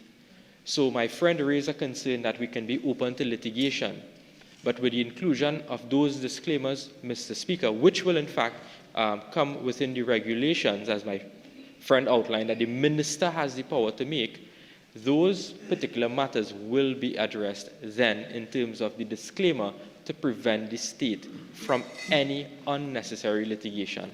And, Mr. Speaker, that is something that we have looked at, this being a very responsible government. Mr. Speaker, my friend also raised an issue with respect to regulations, right, the creation of the regulations as outlined in new 5 capital A 4, where the minister may make regulations prescribing any of the matters in subsection 3C. And 3C would have been dealing with, Mr. Speaker, the printout of the electronic versions of the law and the authentication of it, and also the certification of it. And my friend said it would have been very helpful if the draft could have been made, could have been provided to the Parliament and so on. What I can say is, because of the technology and the evolving matters in terms of testing and so on, those particular matters, Mr. Speaker, will in fact inform the final version of the regulations in terms of the publication and printout of the law. I can tell my friend it's not new.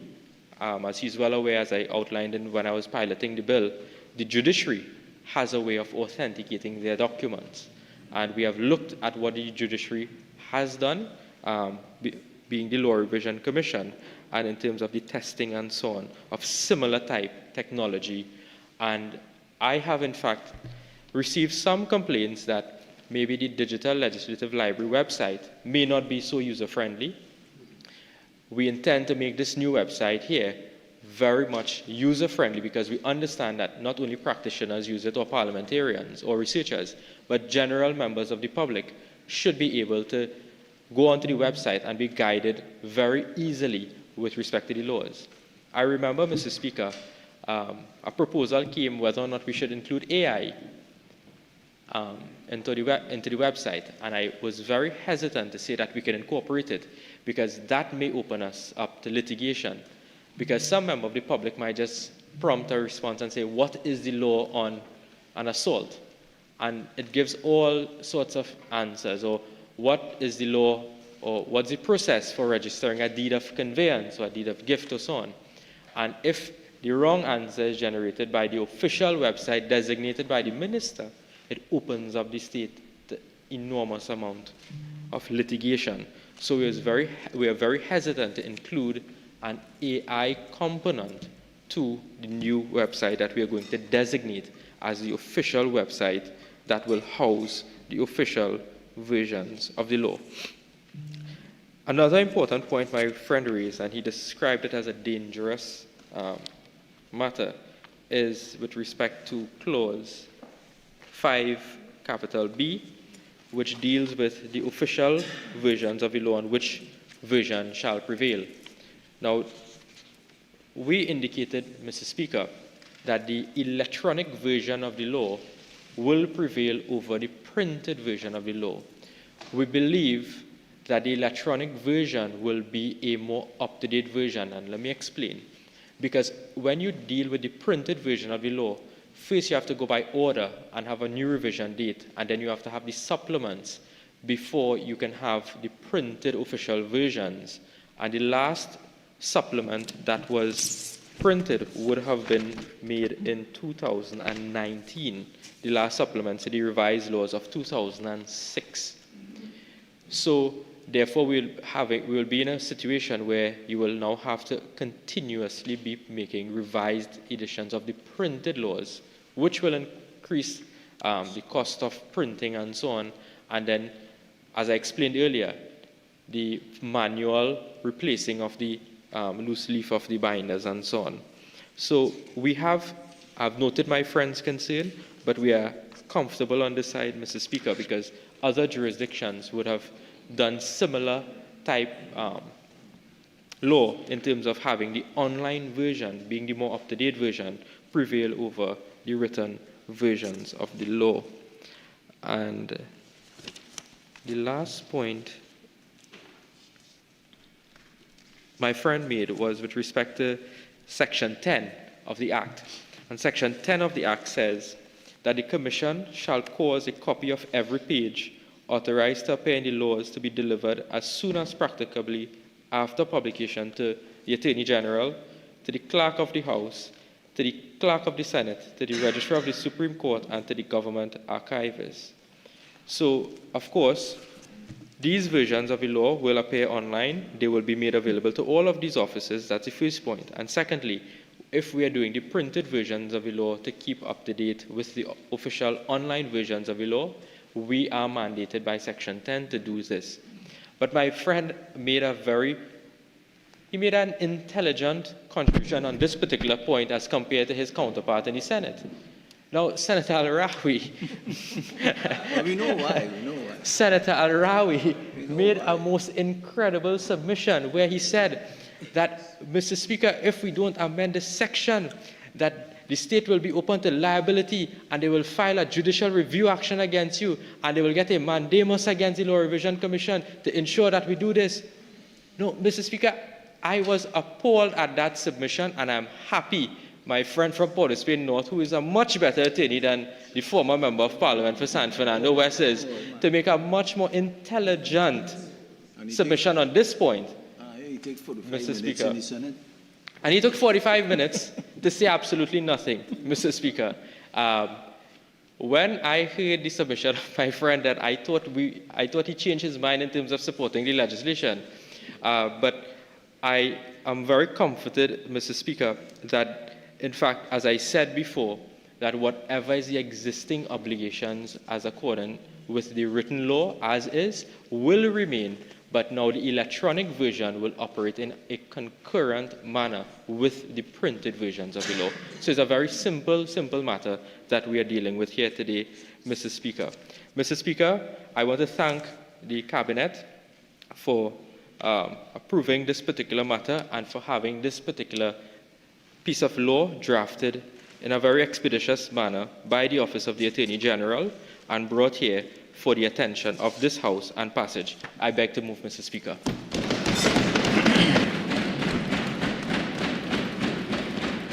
Honourable members, the question is that a bill entitled An Act to Amend the Law Revision Act, Chapter 303, Be ready second time. Those in favor say aye. Aye. Any against? The ayes have it. A bill entitled An Act to Amend the Law Revision Act, Chapter 303. Minister of Land and Legal Affairs. Mr. Speaker, in accordance with Standing Order 68-1, I beg to move that the Law Revision Amendment Bill 2026 be committed to the Committee of the Whole to be considered clause by clause. Honourable members, the question is that the Law Revision Amendment Bill 2026 be committed to the Committee of the Whole to be considered clause by clause. Those in favour say aye. Aye. Any against? The ayes have it. This House shall now go into the Committee of the Whole to consider the bill clause by clause.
A recess for 5 minutes.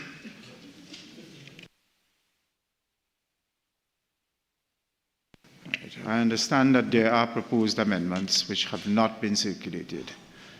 Are there substantial amendments, Minister? No, I'm told that they are not substantial amendments. What I propose to do is to suspend and return at 3:30, if that is convenient for everyone. Thank you. When we will go back in.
Let's go.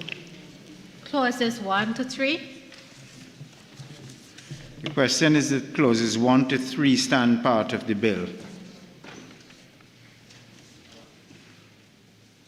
question is that clauses 1 to 3 now stand part of the bill. Those in favour say aye. Aye. Any against? The ayes have it. Clauses 1 to 3 now stand part of the bill. Clause 4. The question is that clause 4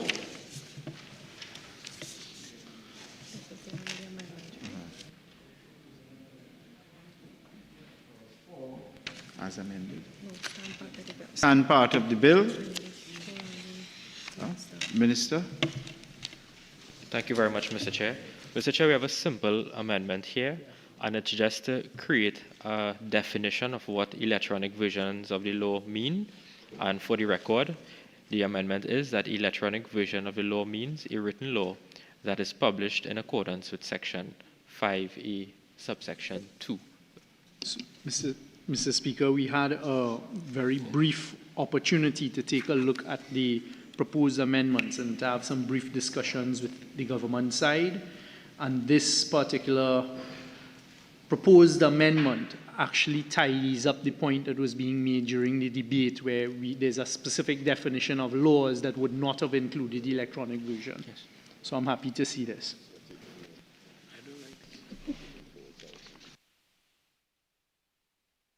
Clause 4 be amended as circulated. Those in favor say aye. Any against? The ayes have it. Clause 4 as be amended as amended as is per the circulation now stand part of the bill. Huh?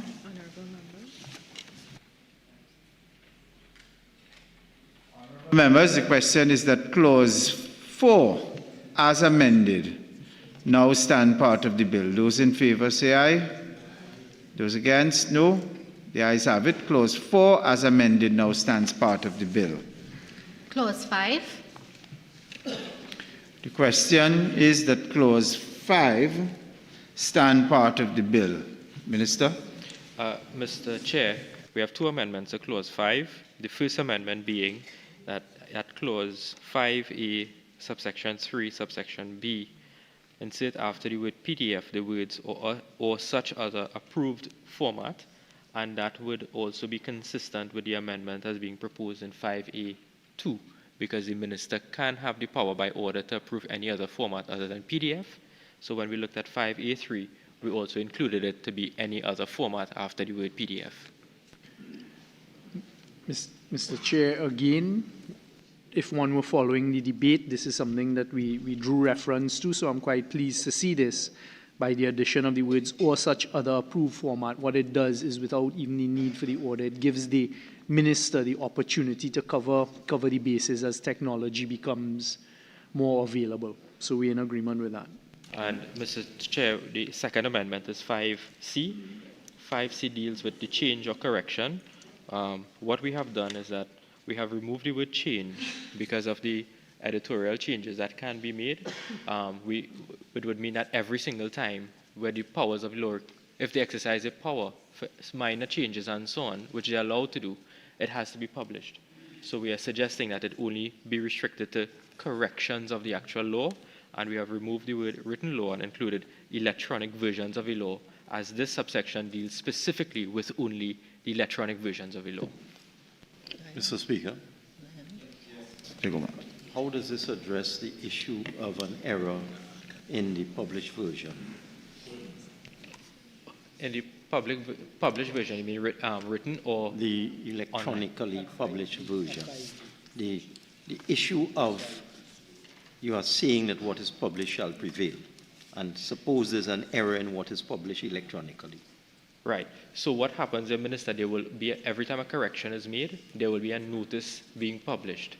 And when I explained, when I wound up the debate, there will be stamps to say that the law is this at this date. So therefore, correct. That is the so version I that got will that part. prevail. So that takes you part of the way. But suppose what is published at this date electronically is inaccurate.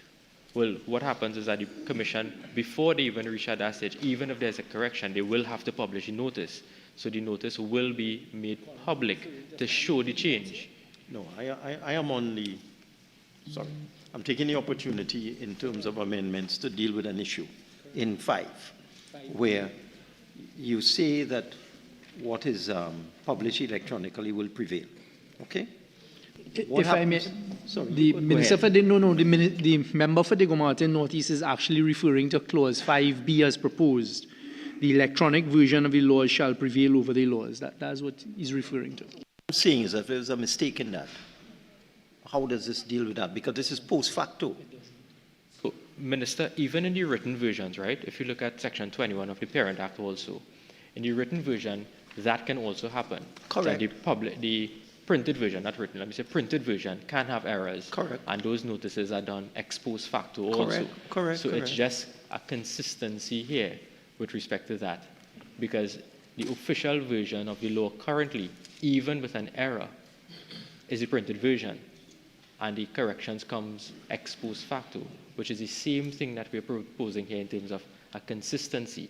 So if there's an error on the publication of the online version, we now have a power here to specific. Correct. Yes, to I correct. saw that.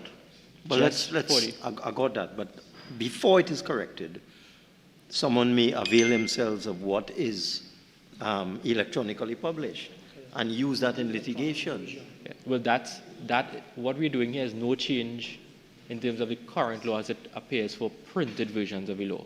It's just making it consistent with the online versions of the law. Yes, and we support this amendment. I turn it off, yeah. Yeah, but Minister, is there a way to deal with that? Because if somebody is dealing with a matter in court and they quote the inaccurate version of the law, and they use an inaccurate version of the law, what will happen? I think the amendment will capture it, Member. Okay, this appears to me to be after the fact, but that's okay.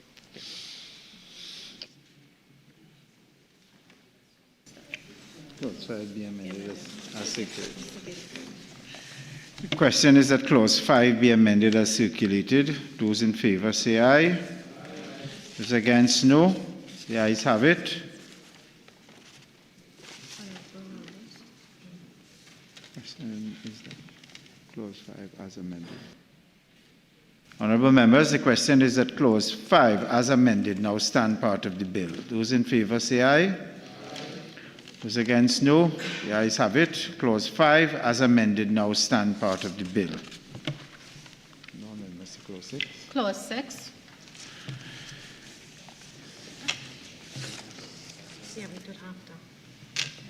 Question is that Clause 6 now stand part of the bill. The question is that Clause 6 now stand part of the bill. Those in favor say aye. Those against, Mr. no. Chairman, I have a question. Yes. You say this section shall not apply to an electronic version of the laws. That's a new one. So Yeah. Not me. Not I. Clause. That's a new I'm clause. dealing with this. In this amendment, you say this section shall not apply to an electronic version of the laws. You want to explain? That should be new Clause 7. So we're confirming Clause 6, and then we'll go to second reading of new Clause 7. That should be new Clause 7. Yes. But it's amending 6, not so? It's amending the Parent 6. Yeah, I'm looking at the Parent Act right now. Yes. But if you watch the bill only goes up to Clause 6. No, I got that. Yes. So I'm dealing with the effect of this amendment. Yes. We didn't reach there as yet. I think the Speaker has put the question. All right, okay.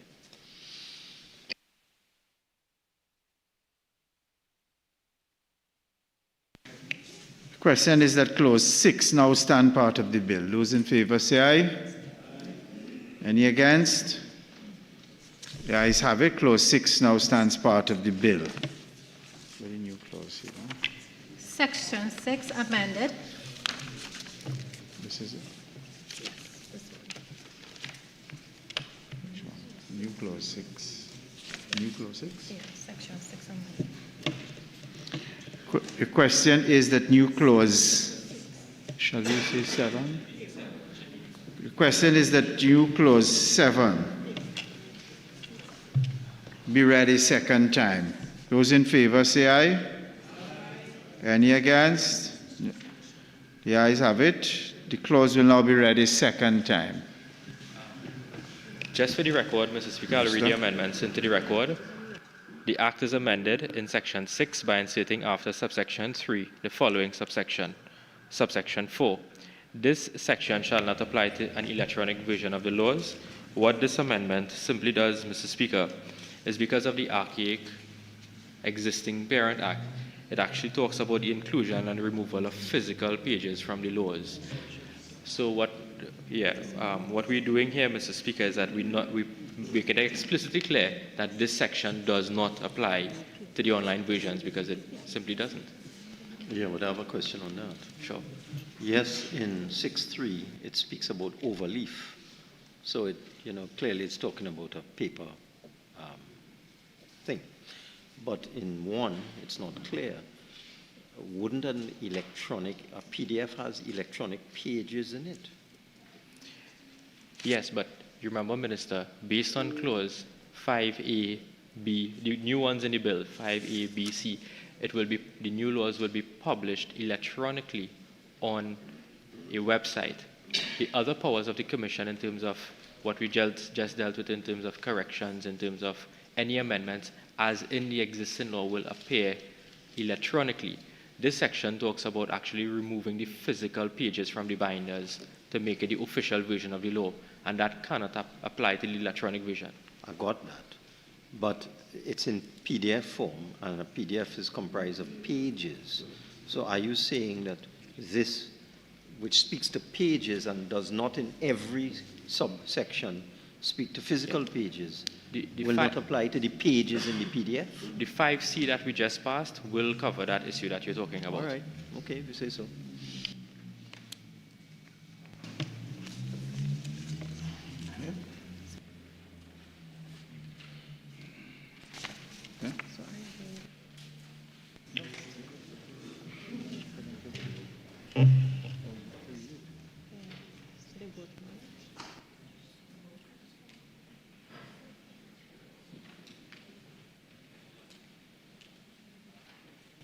No, I put this.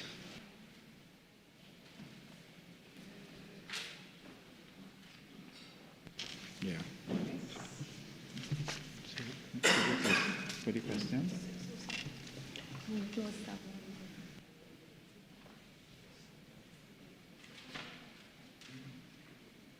Labeled as new clause 7, right? Minister? This has been labeled new clause 7. New clause 7, section 6 amended. The question is that new clause 7 be added to the bill. Those in favor say aye. Aye. Any against? The ayes have it. The clause will now be added to the bill. Right. The question is that new clause 7 stand part of the bill. Those in favor say aye. Any against? The ayes have it. New clause 7 now stands part of the bill. Yeah, here we go. New clause 8. New clause 8, section 16 amended. The question is that new clause 8 be read a second time. Those in favor say aye. Aye. Those against, no. The ayes have it. New clause 8 will now be read a second time. Minister?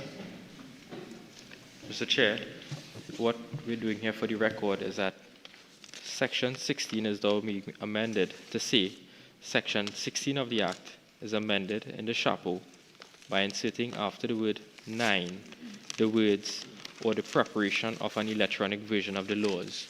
At Section 16 of the Parent Act, this gives the Commission several statutory powers in relation to printed versions of the law. What we're doing is just giving the Commission, out of an abundance of caution, the exact same powers for electronic versions of the law. That's the simple amendment, Mr. Chair.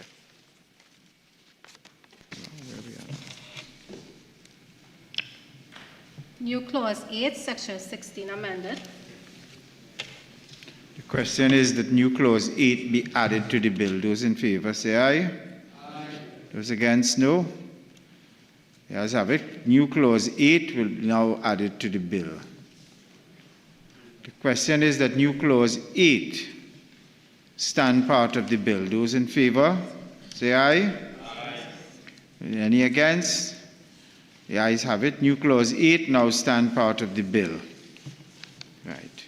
Honourable members, the question is that the bill as amended be now reported to the House. Those in favor say aye. Those against, no. The ayes have it. The bill as amended will now be reported to the House. Okay, what is mine? All this is mine.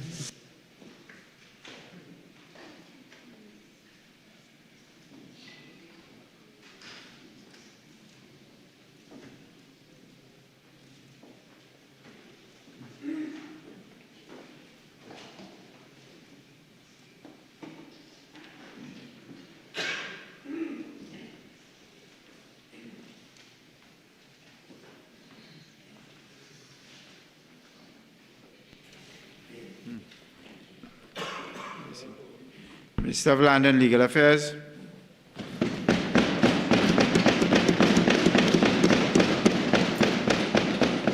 Mr. Speaker, I wish to report that the Law Revision Amendment Bill 2026 was considered in the Committee of the Whole and approved with amendments.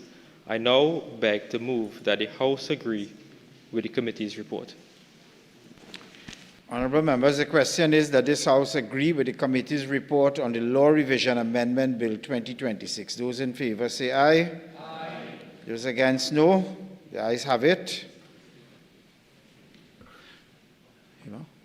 Land and Legal Affairs. Minister of Land and Legal Affairs. Mr. Speaker, I beg to move that a bill entitled An Act to amend the Law Revision Act, Chapter 303, be now read a third time and passed.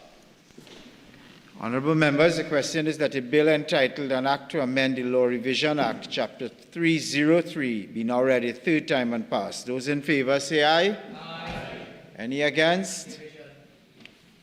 Division having been called for. As I've said, I have no discretion.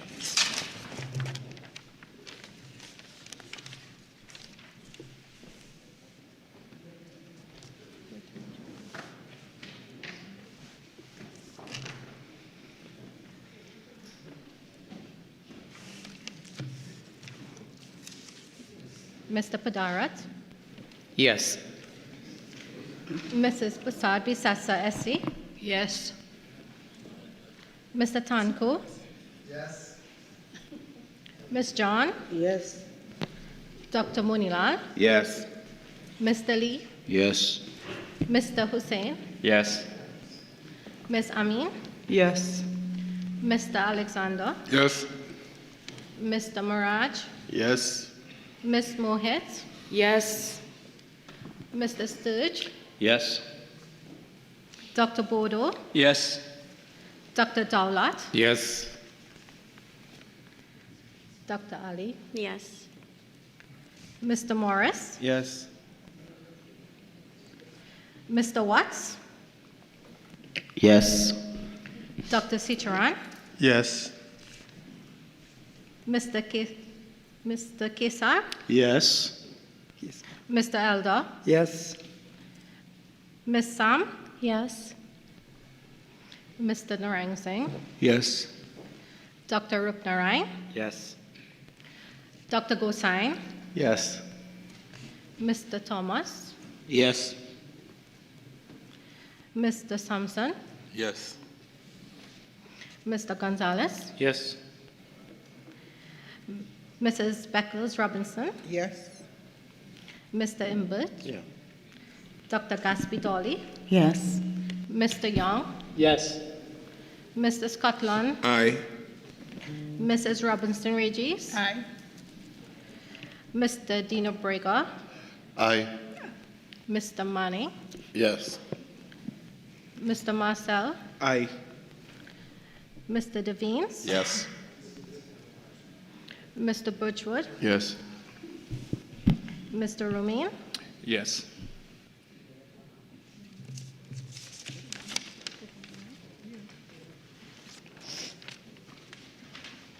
Mr. Speaker, the result of the division, 9 members voted for, 0 against, and 0 abstentions. Honourable members, the results of the division are 39 members voted for in favour of the bill, there's 0 voted against, and there were 0 abstentions.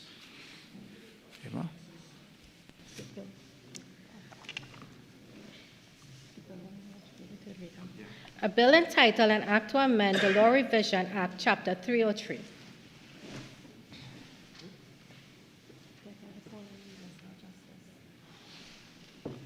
Very much. Minister of Justice.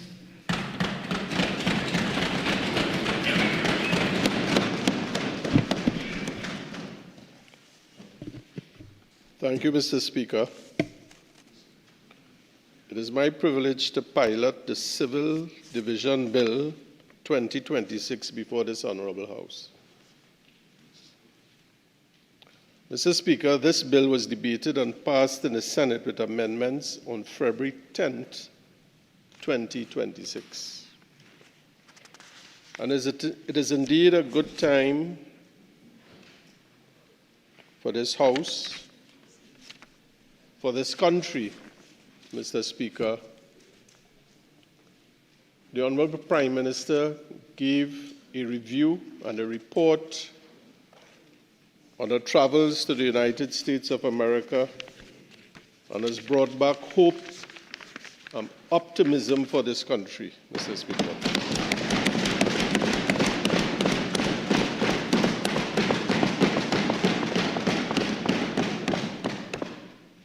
Mr. Speaker, the phones are ringing off the hook. The Prime Minister's phone is ringing off the hook. The Minister of Energy phone is ringing off the hook. Everybody wants to come to Trinidad and Tobago.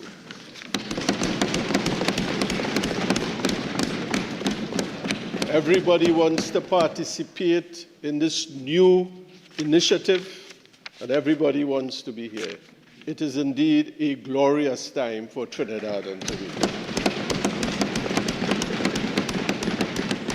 And no small measure, Mr. Speaker, due to the efforts of the Honorable Prime Minister of Trinidad and Tobago and the decisions she has taken.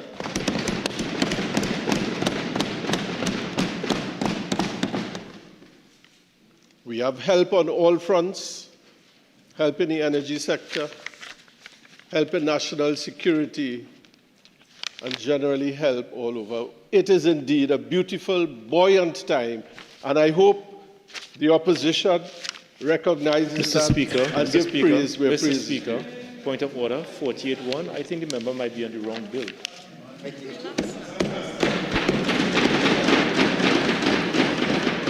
Short answer. Member, are you laying your foundation? Yes, please. I know, Mr. Speaker, as Port of Spain South knows, he never delivers his knockout blow. Context is everything. Civil Division Bill. You want me to explain to you all? Civil Division Bill is about setting up a civil court. Why do you set up a specific division? It is because there's a need to arise for a specific division.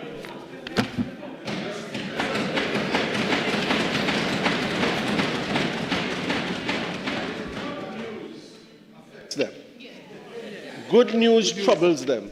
It is good news. They are not patriots, they don't like you. Let's be patriotic for one time, Lopino. Mr. Speaker, on the heels of that, we have a very progressive piece of legislation brought by my colleague, Minister of Land, MP for Sawa Barataria.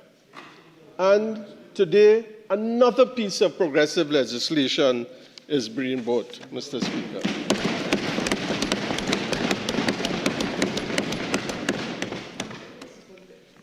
Mr. Speaker, I beg to move that a bill entitled An Act to Make Jurisdiction for Matters of a Civil Nature exercisable in a division of the judiciary to be known as the Civil Division, and to make jurisdiction for specified civil matters exercisable in a subdivision of the Civil Division known as the Civil Court, to make jurisdiction for small valued claims exercisable in a subdivision of the Civil Division to be known as the Small Claims Court, to make jurisdiction for estates administration business exercisable in a subdivision of the Civil Division known as the Estates Administration Office, and for related matters, to be now read a second time. Mr. Speaker, this bill has a little history, and I will just point it out for the benefit of all and the national public. In 2020, June, Cabinet approved the establishment of the Civil Division Administration Department, which had been operational alongside the Court of Appeal, the Civil High Court, the Probate Registry, and the Petty Civil Court, paving the way for this anticipated small claims court. Mr. Speaker, on the 9th of November 2021, a cabinet note was passed. In 2023, 11th of October 2023, a cabinet minute was developed. On the 20th of the 9th, 2024, this bill was passed at this House. It was lapsed as the Senate, it lapsed in the Senate in 2025. So, Mr. Speaker, this is a bill that has some 6 years in making. 6 years in making, and we are here today. The reason why I say it's a progressive piece of legislation, Mr. Speaker, this was initiated by the judiciary in its move to modernize its operations. And it follows, Mr. Speaker, on similar legislation establishing divisions of the court, the Family and Children Division Court Act 2016, the Criminal Division and District Criminal and Traffic Court 2018. Mr. Speaker, the judiciary proposed that the civil division should be created formally by statute, with a civil court, a small claims court, and estates administration office. Mr. Speaker, this does not come lightly. It followed on a small claims court concept document in 2021 developed by the judiciary. If we turn to the small claims court, Mr. Speaker, we are operating under a bit of legislation known as the Petty Civil Court, which was established in 2011.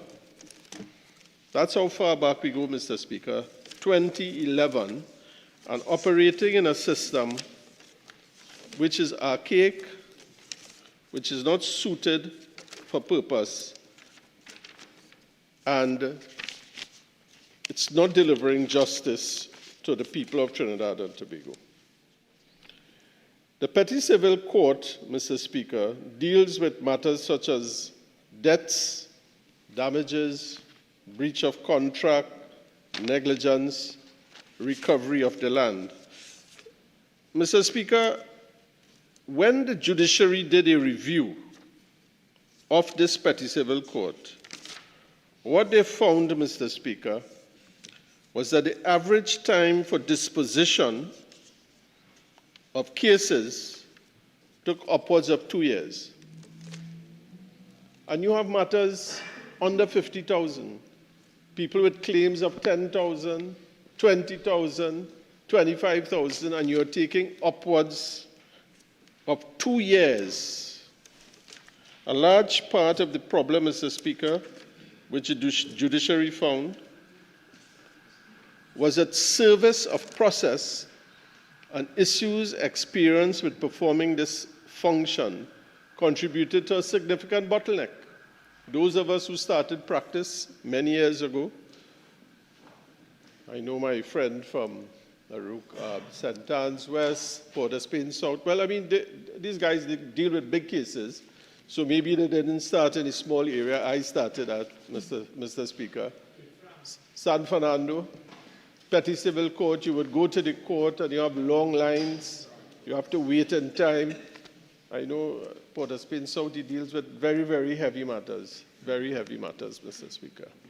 And you line up there with litigants, you wait hours, matters are generally adjourned, frustration, you cannot get service, police cannot serve, bailiffs cannot serve matters, and the court just adjourns matter routinely. Not because they don't want to do it, it's just that the system is so bad. So, Mr. Speaker, it was decided after all this time to create something called a small claims court. There was also, Mr. Speaker, the lack of a dedicated and consistent administrative process to deal with this petty civil court. And, Mr. Speaker, the work that the judiciary relied on, Mr. Speaker, was a World Bank report which talked about the importance of creating small claims court, as distinct from the petty civil, which is attached to the summary court, which is attached to the magistrates court. You have shared facilities in one building. So they are saying, create a small claims court. You have large amounts of claims coming in, and people are frustrated, smaller parts of the population, where you can dedicate a judge, you can dedicate process servers, you can dedicate technology to make sure that fast-tracked procedures are put in place to make the small claims court functional. It is also designed to make it speedy, to make it less formal, and to introduce certain modern techniques and problem solving in the judiciary. I will give you some stats, Mr. Speaker.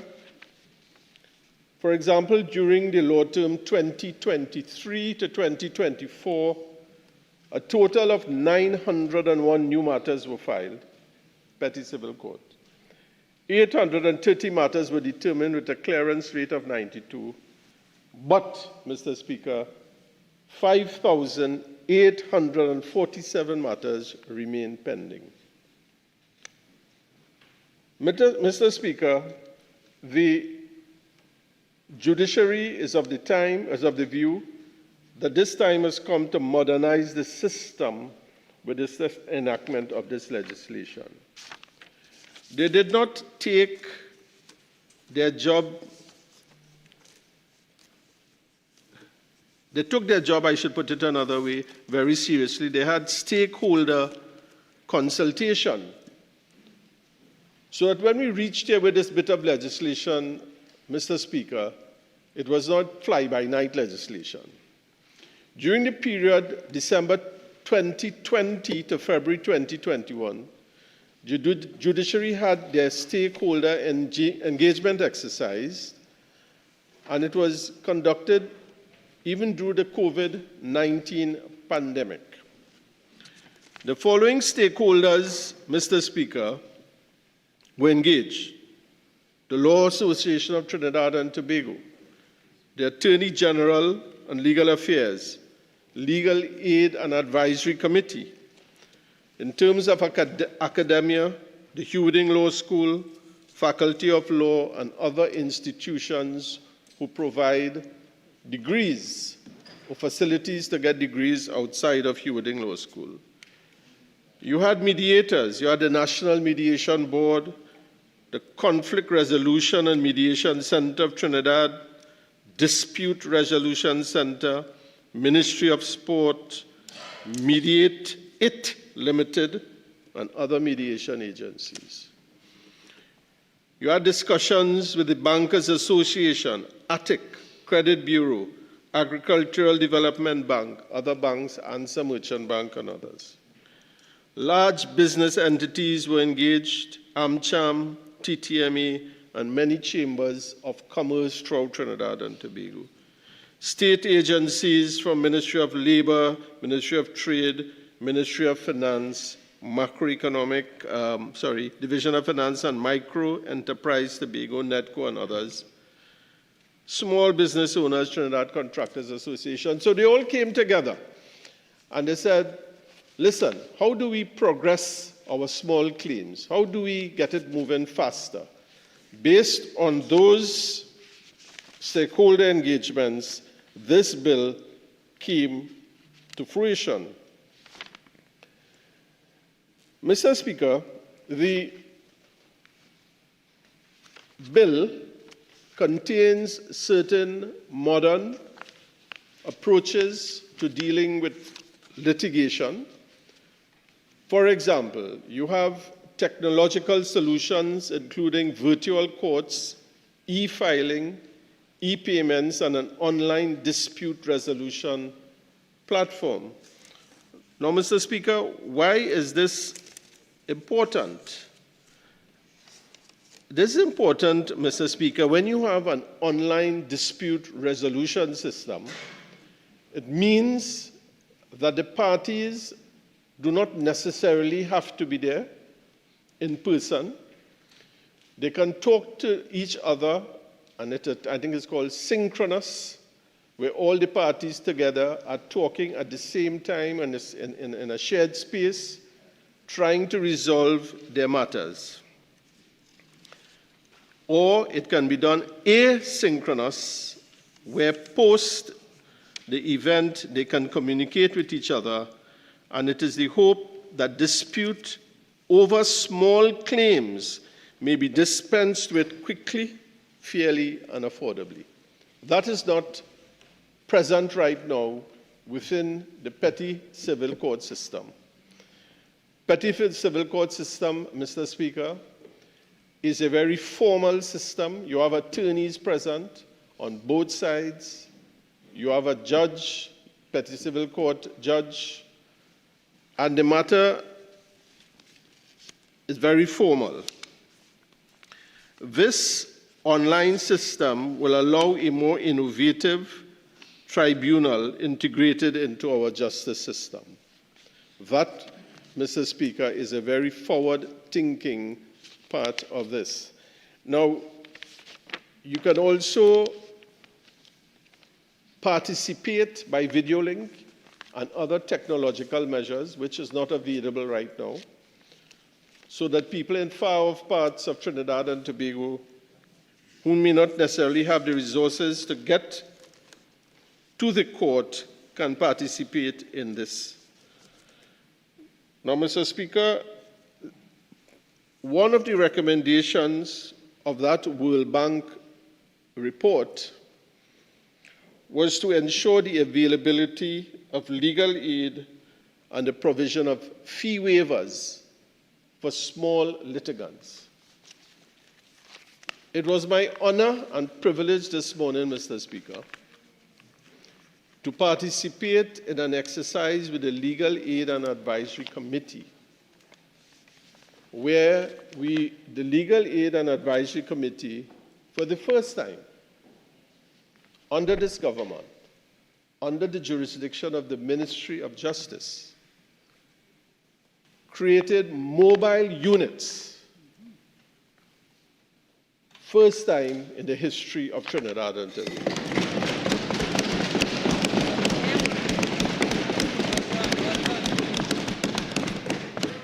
So,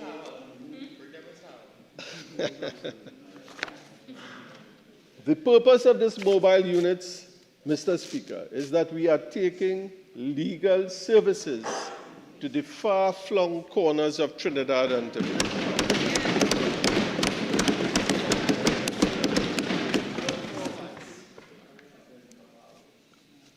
The legal aid, Mr. Speaker, has seen a significant increase in persons accessing legal advice in its offices throughout the country, with thousands of citizens seeking assistance annually through in-person visits, telephone consultations, email correspondence, and web chat services.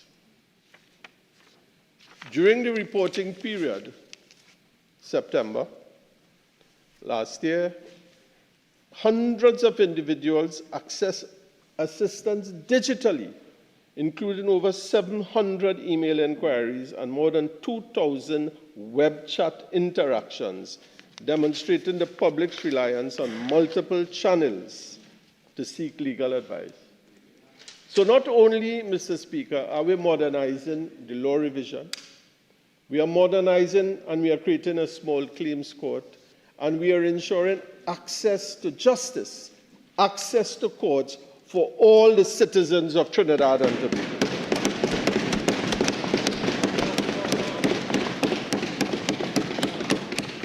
Because, as the Honorable Prime Minister has said, and we have said on the campaign trail, access to justice should not be limited by geography, financial constraints, or lack of information. We are coming to you.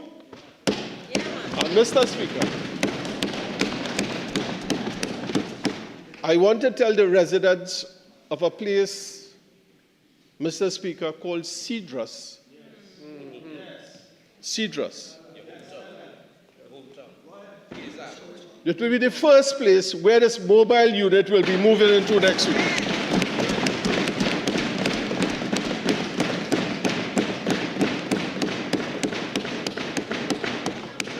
I am not seeing my arrow here, but I want to tell my arrow, the next week it will be my arrow.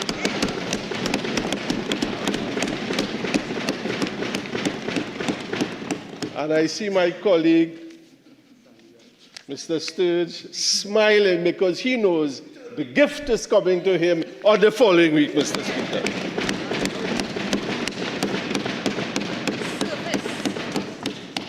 We who represent country areas, rural areas, underserved communities, Kumuto will be guided the following week. We are saying to all the citizens of Trinidad and Tobago, we are coming to you. Any little problem that you have, that you're afraid, you can't afford a lawyer, you are frightened. We are coming to you. We are bringing the mobile unit, we're rolling it into town, staffed by lawyers, staffed by supplementary staff, auxiliary staff, and we'll be helping you solve the problems. Brothers and sisters, what a great day for Trinidad and Tobago.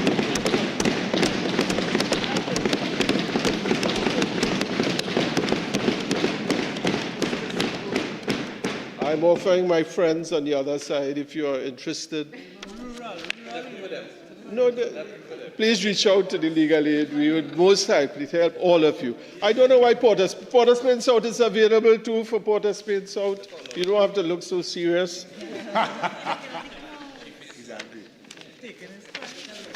So, Mr. Speaker, I am saying juxtaposing in the passing of this small claims court is this development with the legal aid, with our provision of all the laws for people to read in Trinidad and Tobago from the Ministry of Land and Legal Affairs. Now, Mr. Speaker, this small claims court we are trying to make it as informal as possible. Because, you know, sometimes, Mr. Speaker, when people have the formality, they tend to get a little frightened. I would just like to read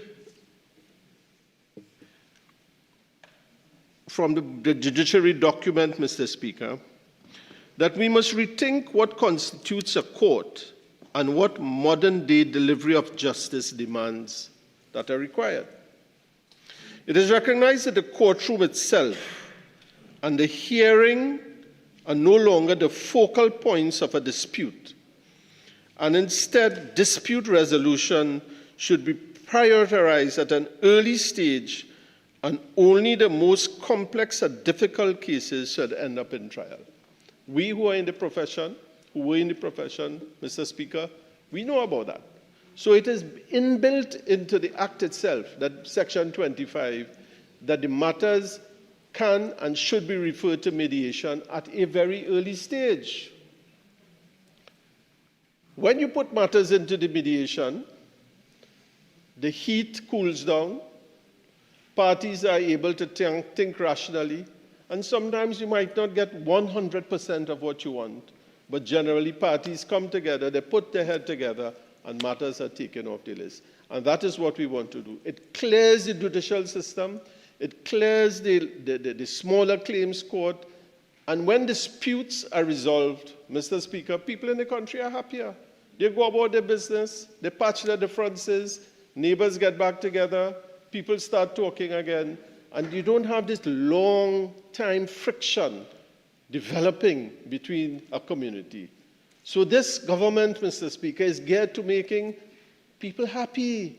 We're making people happy, everybody. All our measures that we are taking, Mr. Speaker, is to benefit all of Trinidad and Tobago.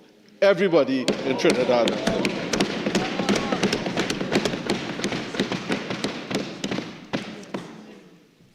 Now, Mr. Speaker, not only are we creating a small claims court, we are establishing the Estates Administration subdivision of the Civil Division. Mr. Speaker, between 2023 and 2024, a total of 4,614 new matters were filed. 2,501 matters were determined with a clearance rate of 54%. However, a total of 15,186 matters remain pending.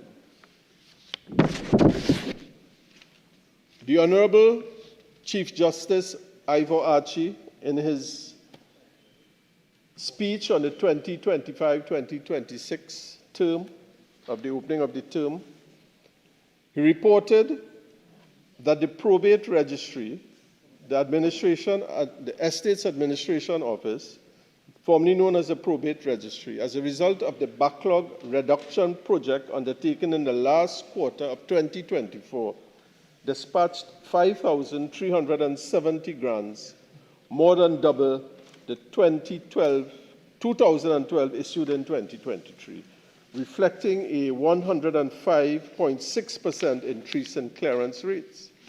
During this period, it completed over 13,000 searches, processed 11,000 filings, and supported thousands of applicants more effectively. Mr. Speaker, the Probate Registry e-Services platform allows applicants to track filings, receive real-time updates, improving communication and reducing uncertainty throughout the process. The EOO, the Estates Administration Office, established administratively, is already making significant impact in the administration of estates. So, Mr. Speaker, whilst it is there administratively, we are now creating, by statute, a division of the Supreme Court of the Civil Court known as the EAO. Mr. Speaker, this will be staffed with specialized staff, so they are not all over the place, dedicated staff to this. And it will make amendments to the Wills and Probate Act, and the procedural and technological changes are already in place. And we are going to resource it more fully, together in partnership with the judiciary, to close the gap with everybody. You know, Mr. Speaker, many years ago, we had people complaining about the probate taking long, 3 years, 4 years, 5 years, frustrated. Sometimes people die and they don't get their estates probated yet. We're trying to ensure, Mr. Speaker, that all of these things are closed. Now, Mr. Speaker, there are certain consequential amendments which will happen to the Bailiffs Act, the Summary Courts Act, the Criminal Division and District Criminal and Traffic Courts Act 2018. Now, if we can deal with certain clauses within the bill, Mr. Speaker, as I indicated, Part 1 of the bill addresses preliminary matters, mainly the interpretation section to define certain terms used in the bill, and references on any written law to civil matters, small claim matters, and Estate Administration. And if you look at the bill, Mr. Speaker, you would note that it follows the pattern of most bills, but just giving you the breakdown, Mr. Speaker. Part 2 of the bill establishes a civil division of the court comprising a civil court, a small claims court, and the Estate Administration Office, so that the civil division will now encompass those three parts: civil division, small claims court, estates. And that is simplification, allocation of resources, all dedicated towards efficiency. Mr. Speaker, Part 3 of the bill proposes the establishment of the civil court to exercise authority and jurisdiction in civil matters that are exercisable by the High Court at present. The civil court will have the power to hear election petitions. Mr. Speaker, you remember the debacle in 2002-2003 with the cases of Gypsy and Chaitan, where there were not rules and the election court was struggling to deal with those matters. We are now saying that the civil court will have power to deal with these election petitions. The Honorable Chief Justice would be empowered to provide for the times and manner of sittings of the civil court and the assignment of puisne judges and masters. Clauses 10 and 11 of the bill provides for the authority, jurisdiction, rights, privileges, and immunities of civil court judges.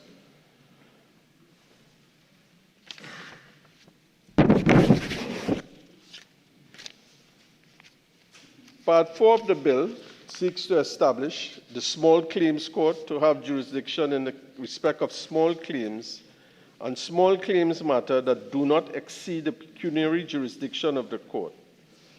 Mr. Speaker, Clause 40 of the bill provides for the pecuniary jurisdiction of court to be prescribed by the Rules Committee of the Supreme Court. Now, the reason why that is done, Mr. Speaker, is if you embed it within the Act itself, anytime you have to make that change, you would have to come back to Parliament to make the amendments. The Rules Committee of the Supreme Court, Mr. Speaker, would have the jurisdiction to amend those rules from time to time easier and to make more flexibility in dealing with these matters. Now, Mr. Speaker, Clause 14.4 empowers the Small Claims Court to grant equitable relief that was expressly prohibited under Section 15 of the Petty Civil Court Act. Equitable relief, Mr. Speaker, you want to go for injunctions? You cannot go in the Petty Civil Court. So the High Court is burdened by a lot of these actions. In certain instances now, you can access this court for equitable claims. It will not have jurisdiction for libel, slander, or malicious prosecution. Part 4 of the Act provides for the Honorable Chief Justice to assign magistrates as small claims court judges, giving added responsibility. The Chief Justice would be able to assign senior magistracy, registrars, and clerks of the courts as ex officio justices of the peace and commissioner of affidavits. The functions and duties of the senior magistracy, registrar, and clerk of the courts are set out in Clause 22. Clause 23 provides for the other members of staff of a small claims court. Importantly, Clause 25, as I already indicated, provides for the small claims court to refer matters to mediation, alternative dispute resolution. We are hoping that at least 50 to 75 matters filed in the small claims court can be determined with this mediation. And whilst I'm on that, Mr. Speaker, within the High Court, the Supreme Court, this government will be engaging and collaborating with the judiciary to try to make mediation as a more mandatory part of the adjudicative process. There was a pilot project conducted in 2014-2015, which showed that mediation and ADR, if implemented at the high court level, will produce greater results in the determination of matters. So we want to engage the Supreme Court, the Chief Justice, with making that a mandatory provision. Mr. Speaker, Part 6 of the bill provides for the Civil Division Administration Department, comprising a central coordinating unit, a Civil Court Administrative Office, the Estates Administration Administrative Office. And Part 7 of the bill provides for miscellaneous matters, including the oath of secrecy for members of staff, the power of the Rules Committee of the Supreme Court to make rules to give effect to the Act, transitional provisions, and consequential amendments. And the Petty Civil Court, as we know it, would be repealed. So you have certain transition provisions, because there are matters filed in the Petty Civil Court. As we progress on to this, what happens to those matters? We also contain certain consequential amendments to the Bailiff Act, Chapter 461. The consequential amendments to the Bailiff Act, Chapter 461, seeks to reenact Sections 46, 47, 48, and 49 of the Petty Civil Court Act, which will be repealed, as new sections 9A, 9B, 9C, and 9D, respectively. The consequential amendments seek to modernize and redirect bailiff-related procedures so that they operate within the small claims court framework. Specifically, interpleader matters, for example, that at present could only be heard in the High Court, could now be held and heard in this small claims court. It is updating offenses relating to assault, obstruction, rescue of goods from bailiff to reflect enforcement under the small claims court, to provide mechanisms for dealing with misconduct by bailiffs under supervision of a small claims court judge, regulate actions against bailiff. The Summary Courts Act, Chapter 420, there will be consequential amendments seeking to insert a statutory definition of the small claims matter by reference to the Civil Division Act 2026.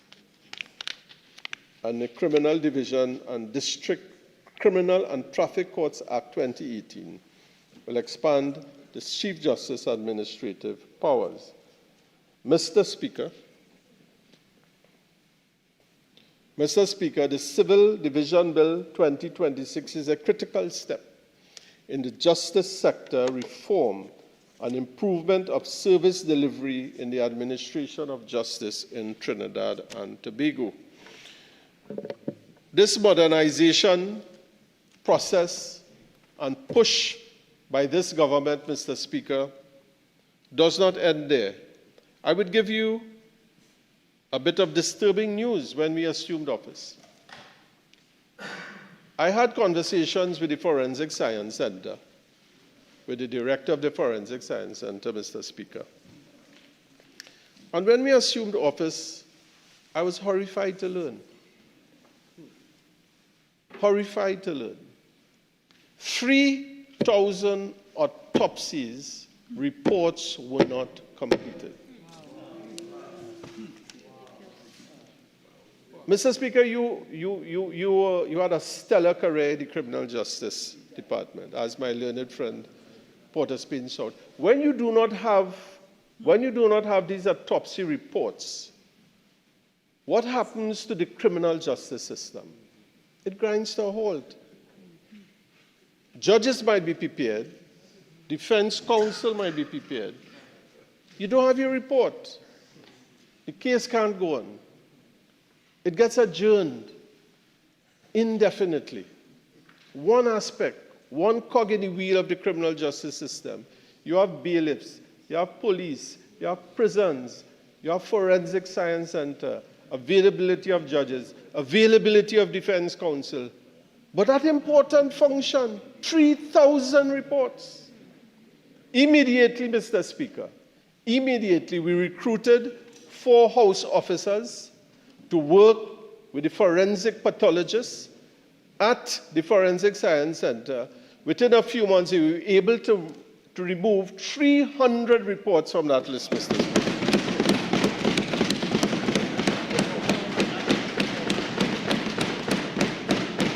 And I'm pleased to report that the list for 2025 and 2026, all reports for those years, have been completed. We are now working to clear that backlog over the years. We want the criminal justice system to work. We want to deliver justice. People must not be frustrated. People must not only have access to justice, they must see it working for them.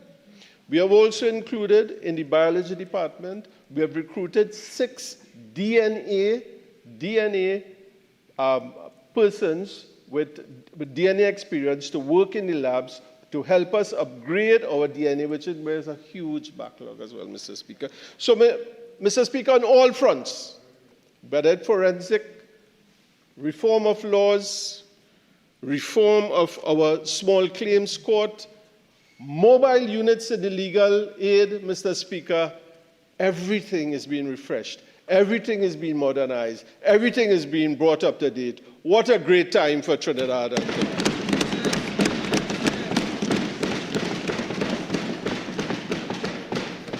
Mr. Speaker, we must continue to be optimistic because we know that Trinidad and Tobago is going to get better. And Mr. Speaker, with those few words, I beg to move.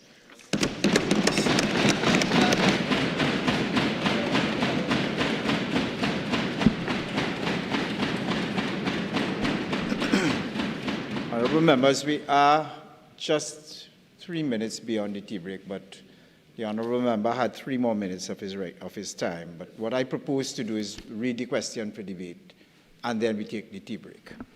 Honourable members, I shall now propose the question for debate.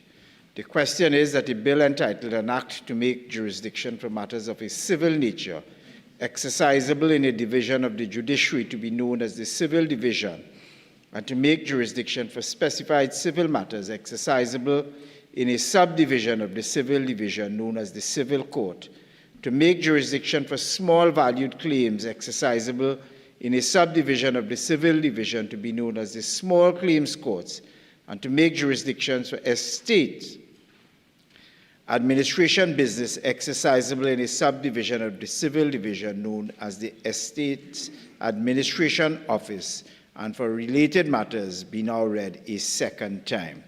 So I propose to take the tea break, and I think members will agree with me. We have a long night ahead of us. I propose to come back at 5:30. 5:30 instead of 5:15. I propose to come back at 5:30, unless there is 5:30. Yes. So, because I foresee we have some distance to go. So this House is now suspended. We come back at 5:30. Thank you.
What is being south?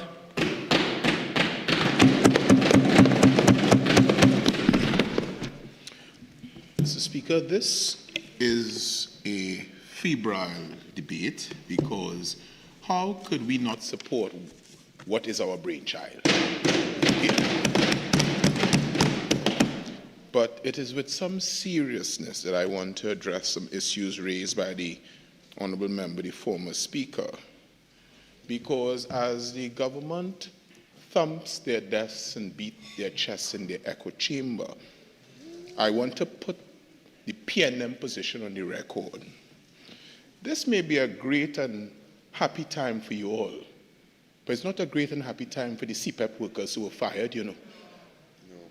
It is not a great and happy time for the bar owners who had to close their bars under the weight of increased alcohol prices. It is not a happy time for URP workers, forestry workers, nurses who have received no percent. So go ahead, beat your chest, thump your desk, but this is not a happy time for Trinidad and Tobago. That being said, we are here to discuss the Civil Division Bill of 2026. And yet, the duty of candor requires that you acknowledge the simple and undeniable fact, which is that this legislation is the very same legislation introduced by the PNM government in June 2024 by the then Attorney General, Honorable Reginald Amore. And this bill is in exact terms to the bill introduced under the PNM. This is a PNM bill. History and the records will reflect that this very bill was debated in Parliament in September 2024, and it lapsed because the Parliament's life came to an end in March 2025. How come the Honourable Member did not tell that to the population?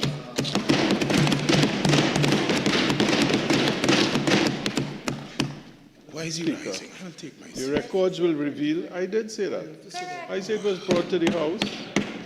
Mr. Speaker, there's just no authenticity about them. Everything is a farce. Well, it's been out. The member did say it. The member did acknowledge. The member did acknowledge that the bill was debated in the Parliament and the bill lapsed. He did say that. Is that it's a PNM bill. Come on. And not once in his contribution did he tell the country with all his buoyancy and all this great enthusiasm that this is nothing novel by no means, and this was introduced by a PNM government.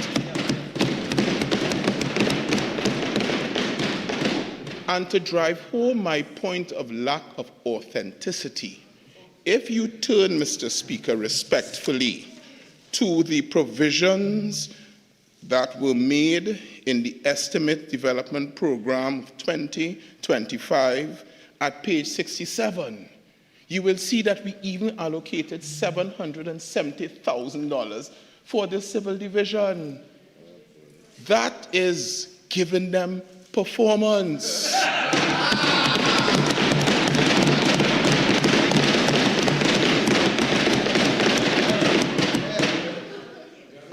On this side, Mr. Speaker, we are not high at any place, you know. We are doing, whether in government or in opposition, the work for the people of Trinidad and Tobago. So, Mr. Speaker, the administration, this bill deals with the administration of justice, and it is not simply another policy area within the remit of the government.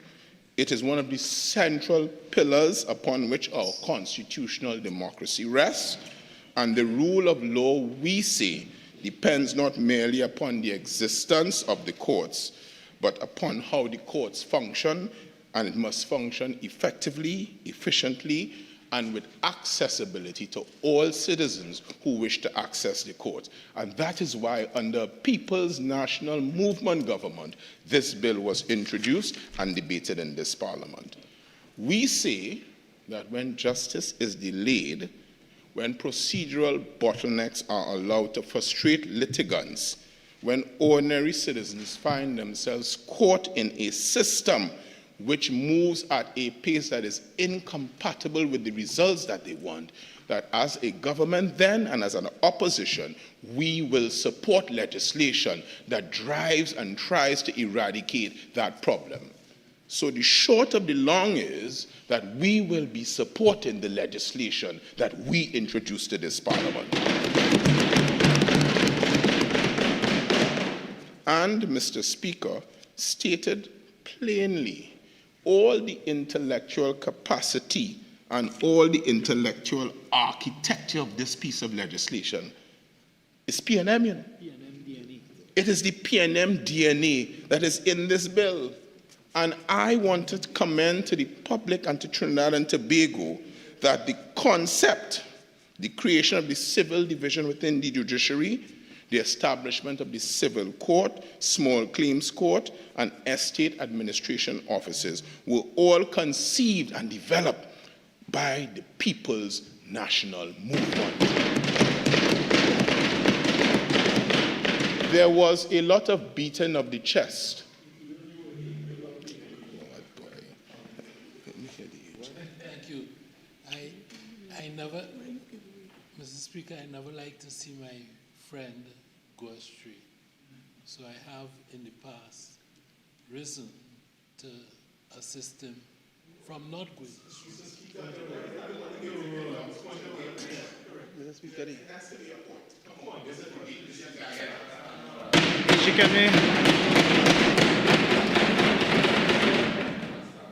AJ.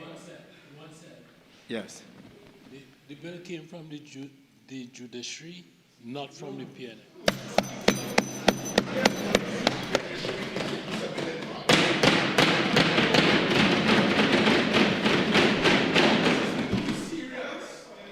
The judiciary introduces a bill in Parliament. Who does it? Who does that? Mr. Speaker, let me continue. Let me, young brothers from Port of Spain South. Gentlemen, I have no money. He's from Port of Spain South. Mr. Speaker, what I want really to say is this. There was a lot of thumping of desk and beating of chest about some mobile legal aid clinic that is there. You know, as they try to rewrite history, what it didn't say? In 1976, under an Eric Williams government, the legal aid bill was passed in this parliament on the 1st of July by a PNM government. And all its incarnations, Mr. Speaker, came, and all its improvement came under a PNM government. Mr. Speaker, I remember the days when we will sit in court and work for $1,500 for legal aid for months doing criminal cases, because there's where you got your feet wet. There's where you got your experience to cross-examine and to interrogate witnesses and to do forensic analysis. Emmanuel Walker, I remember him distinctly as a forensic analyst. The point I'm trying to make, Mr. Speaker, is that you cannot rewrite history. And I ask the honorable members, for once, be authentic now. Secondly, Mr. Speaker, this bill establishes the small claims court for disputes valued under $50,000. And for many citizens, $50,000 is a lot of money. And such matters, we recognize, became bogged down within a court system designed primarily for complex litigation. Small claims jurisdiction have become an integral part of modern justice, where somebody give you money to buy a car, to fix your vehicle, and they have it and you want to retrieve your monies, but you're spending years retrieving it, when sometimes the loss and the time spent recovering the loss outweighs the effort made in trying to do so. And that is why a PNM government introduced this bill to this Parliament in September 2024. It was indicated earlier in the debate that more than 130 jurisdictions worldwide utilize small claims courts, and it is for precisely that reason. By creating such a forum, the justice system becomes more accessible to ordinary citizens while simultaneously allowing the higher courts to devote their time and resources to more complex matters. To the poor man, 50,000 is a lot of money, and each case is as serious and important, be it big or small, to the litigants that come before the court, be it the claimant or the defendant. Thirdly, Mr. Speaker, the legislation provides for a civil court capable of conducting hearings not only in person, but also through modernized technology platforms such as telephone and video link.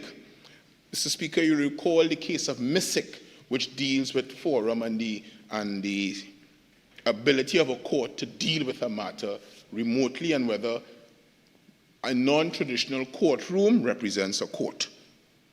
The experience in recent years of COVID-19 demonstrated quite clearly that the courts must be able to operate in a digital environment, and I want to thank former Attorney General Reginald Amor and the PNM government for the forward-thinking approach they took to the administration of justice by introducing this bill to Parliament.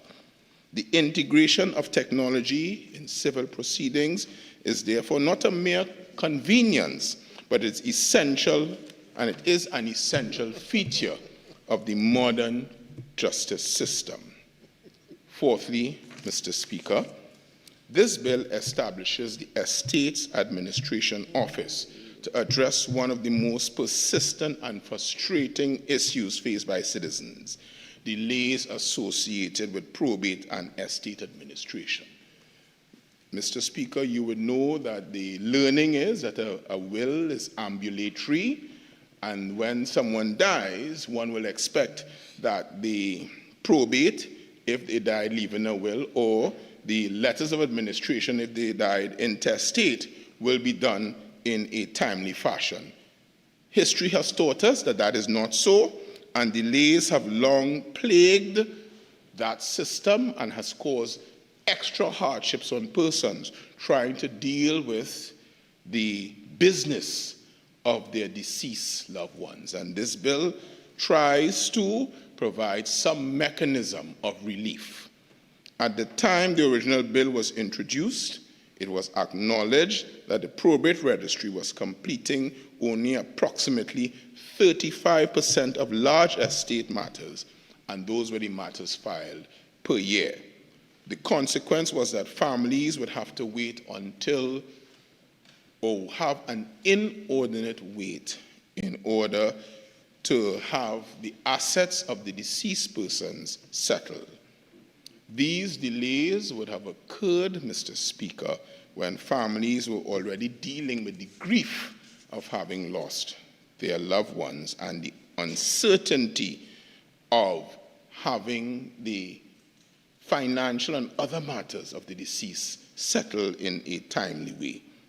The inability to access property, financial assets, or other legal entitlement for an extended period of time would have only led to financial and emotional hardships on these families. And that is why we introduce, Mr. Speaker, the Estate Administration Office in order to reform the system of estates in Trinidad and Tobago. However, Mr. Speaker, I want to add one point, and maybe the Honorable Attorney General may take credit for this. When this bill was introduced in 2024, the then leader of the opposition did not support it. The Honorable Member for Superior said that this bill was loose and requires clarity. Questions were asked about Section 36B, Clause 31, Clause 32, with all the so-called bright lawyers that was advising her then. How come the change? Well, the only change is the Honorable Attorney General. Maybe now you see the effects of a good P&M education. Good advice, because the Honorable Attorney General, well, it seems the Minister of Legal Affairs and Justice has brought the bill. But you have seen the light, sir. You were on your way to Tarsus. You started off as Saul, but you end up as Paul. But thank the PNM for bringing this bill to the Parliament. That's what I want you to do. Yes, you will know about Saul of Tarsus. So, Mr. Speaker, as I close in this contribution today, we will support good legislation. This is legislation brought by the People's National Movement, and it is good legislation. And as said by the Honorable Leader of the Opposition, we just don't talk, we walk the walk. So we are supporting this legislation, and we lend our wholehearted intellectual capacity to this bill, a PNM bill. Thank you, Mr. Speaker.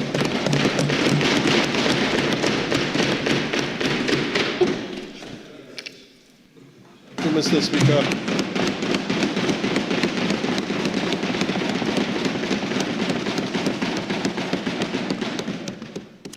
Mr. Speaker, we on this side of the House, we put credit where credit is due. My learned friend is seeking to take credit when it is not due to him and not due to them. Let me explain. Let me explain, Mr. Speaker, and I really didn't want to have to go back through all of this history, but let me do it. Mr. Speaker, there was a stakeholder exercise conducted not by the PNM, not by my learned friend, not by Porter Spain, not he's leaving. It was conducted by the judiciary. The judiciary conducted this exercise, a stakeholder exercise. I took pains to go through. They went through academia, legal, the Law Association, interest groups. They compiled together, Mr. Speaker, all the recommendations. The judiciary drafted the bill. They drafted it. The judiciary sent it onwards to the Attorney General on whole scale, in detail, and retail. They put it before the House.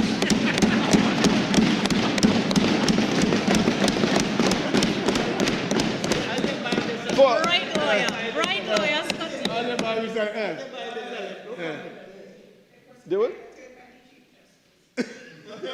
drafted by the judiciary. But my friend, they're begging for a little credit. Take it. No, I mean, this is a time of happiness, joy, goodness, optimism. You want something? Make a bless.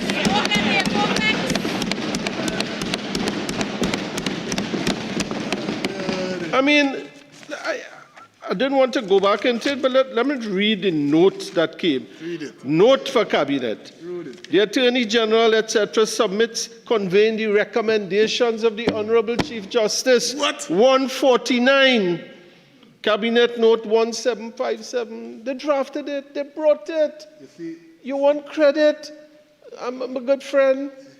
I know things tough. We give you a little credit. Give you a little credit, AG. Give you a little credit.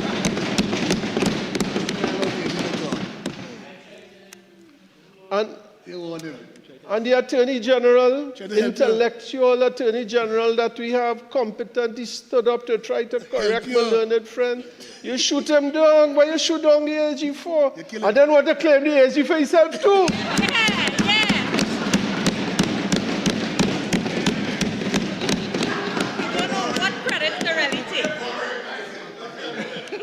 You're claiming the bill.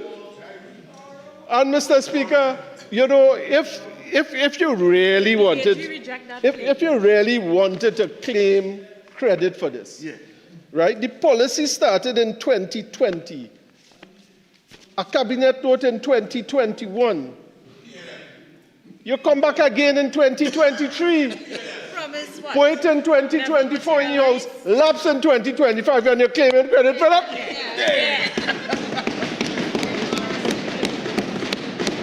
If was anything, was a slow walk, slow meandering walk. There was no urgency in trying to reform the system. If this Chief Justice brought something to you in 2021, you wait till 2025 for it to lapse and want to claim credit for that, shame on you. Shame on you. When you have something important like this, Mr. Speaker, which deals with access to justice, which deals with the common man, which deals with a small claim court, show urgency and significance to it, and then take credit for it. Don't come and take credit ex post facto. With those few words, Mr. Speaker, I beg to move.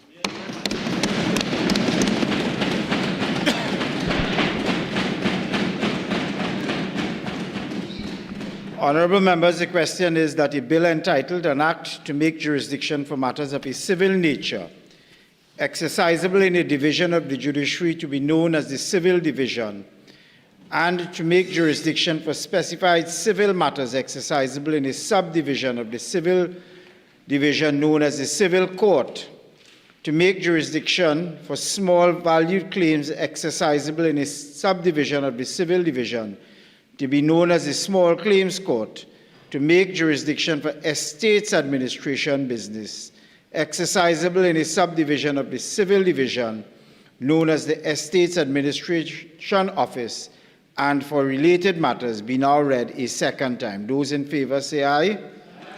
Any against? Say no. The ayes have it. A bill entitled An Act to Make Jurisdiction for Matters of a Civil Nature exercisable in a division of the judiciary to be known as a Civil Division, and to make jurisdiction for specified civil matters exercisable in a subdivision of the Civil Division known as a Civil Court, to make jurisdiction for small valued claims exercisable in a subdivision of the Civil Division to be known as a Small Claims Court, to make jurisdiction for estates administration business exercisable in a subdivision of the Civil Division known as the Estates Administration Office, and for related matters.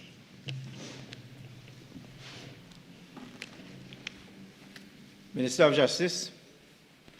Mr. Speaker, in accordance with Standing Order 68-1, I beg to move that the Civil Division Bill 2026 be committed to the Committee of the Whole to be considered clause by clause.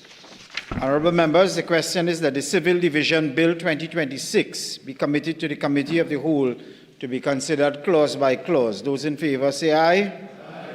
Those against, no. The ayes have it. This House shall now go into the Committee of the Whole to consider the bill clause by clause.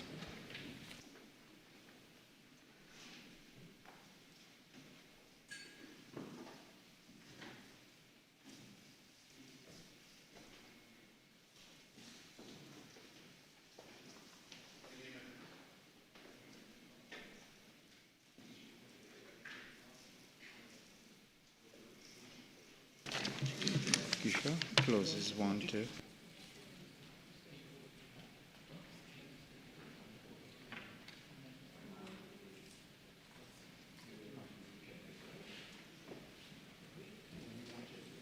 Yeah, one.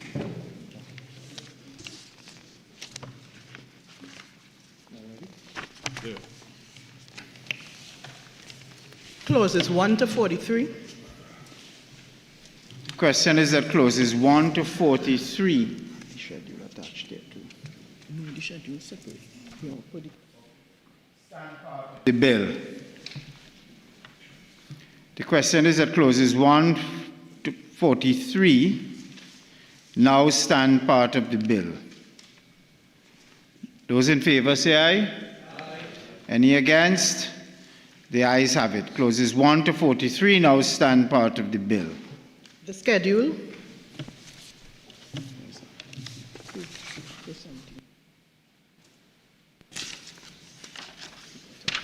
The question is that the schedule now stand part of the bill. Those in favor say aye. Aye. Those against say no. The ayes have it. The schedule now stands part of the bill.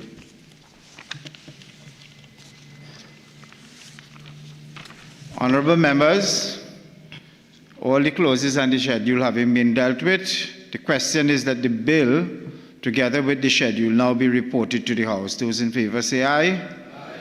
Those against, no.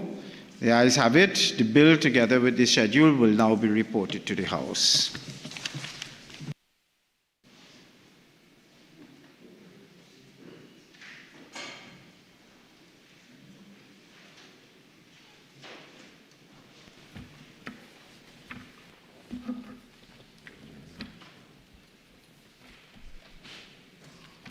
Minister, sorry.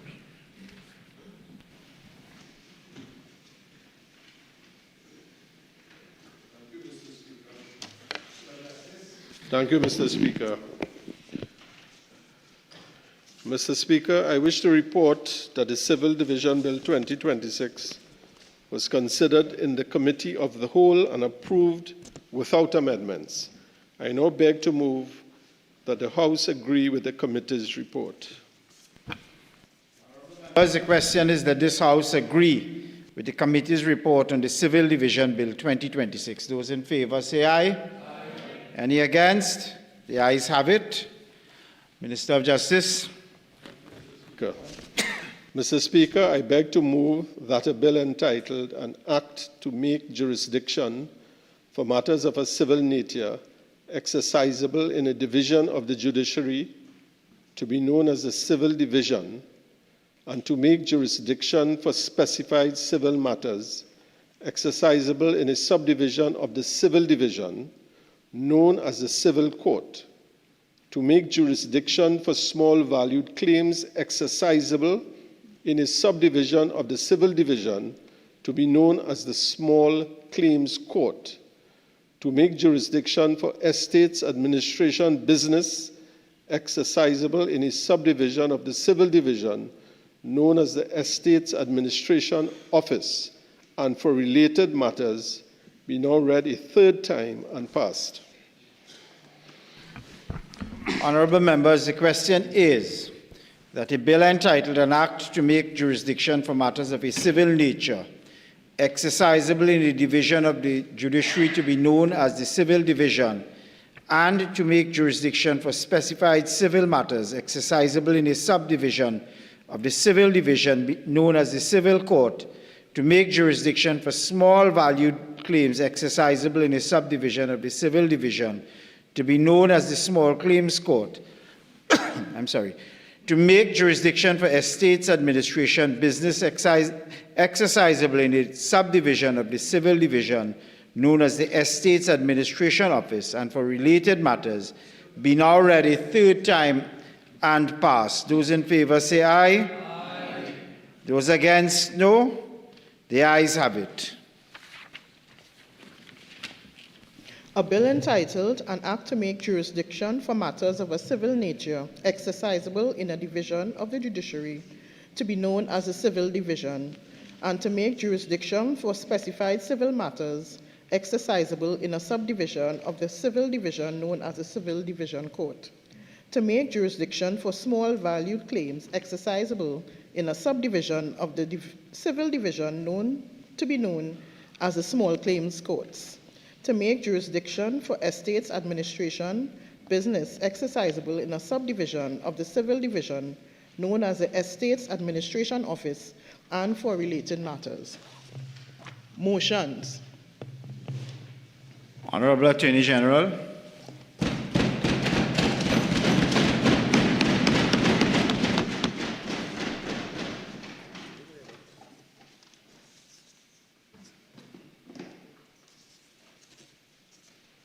Mr. Speaker, I ask that by agreement of the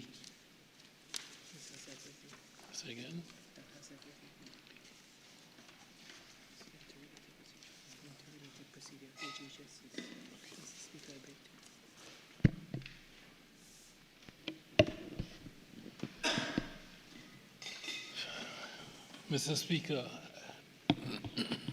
I beg to move motion number 1, standing in my name. In moving this motion, I seek the leave of the House in accordance with Standing Order 50 sub 1 to debate along with this motion, motion number 2 on the order paper, both of which are interrelated.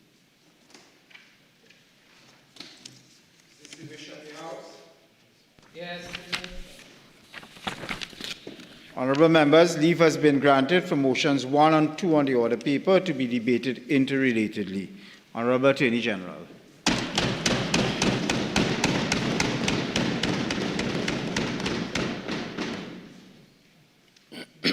Mr. Speaker, on the evening of Monday, the 2nd of March 2026, at a meeting of the National Security Council convened by the Honourable Prime Minister, the Commissioner of Police and the head of the SSA delivered a security briefing which informed the Council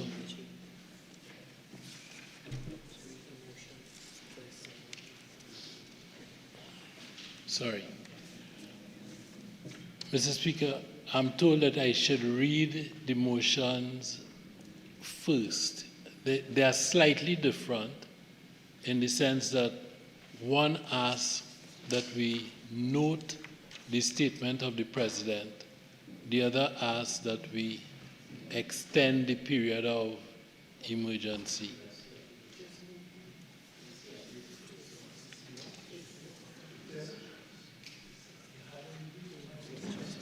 Say again? Okay.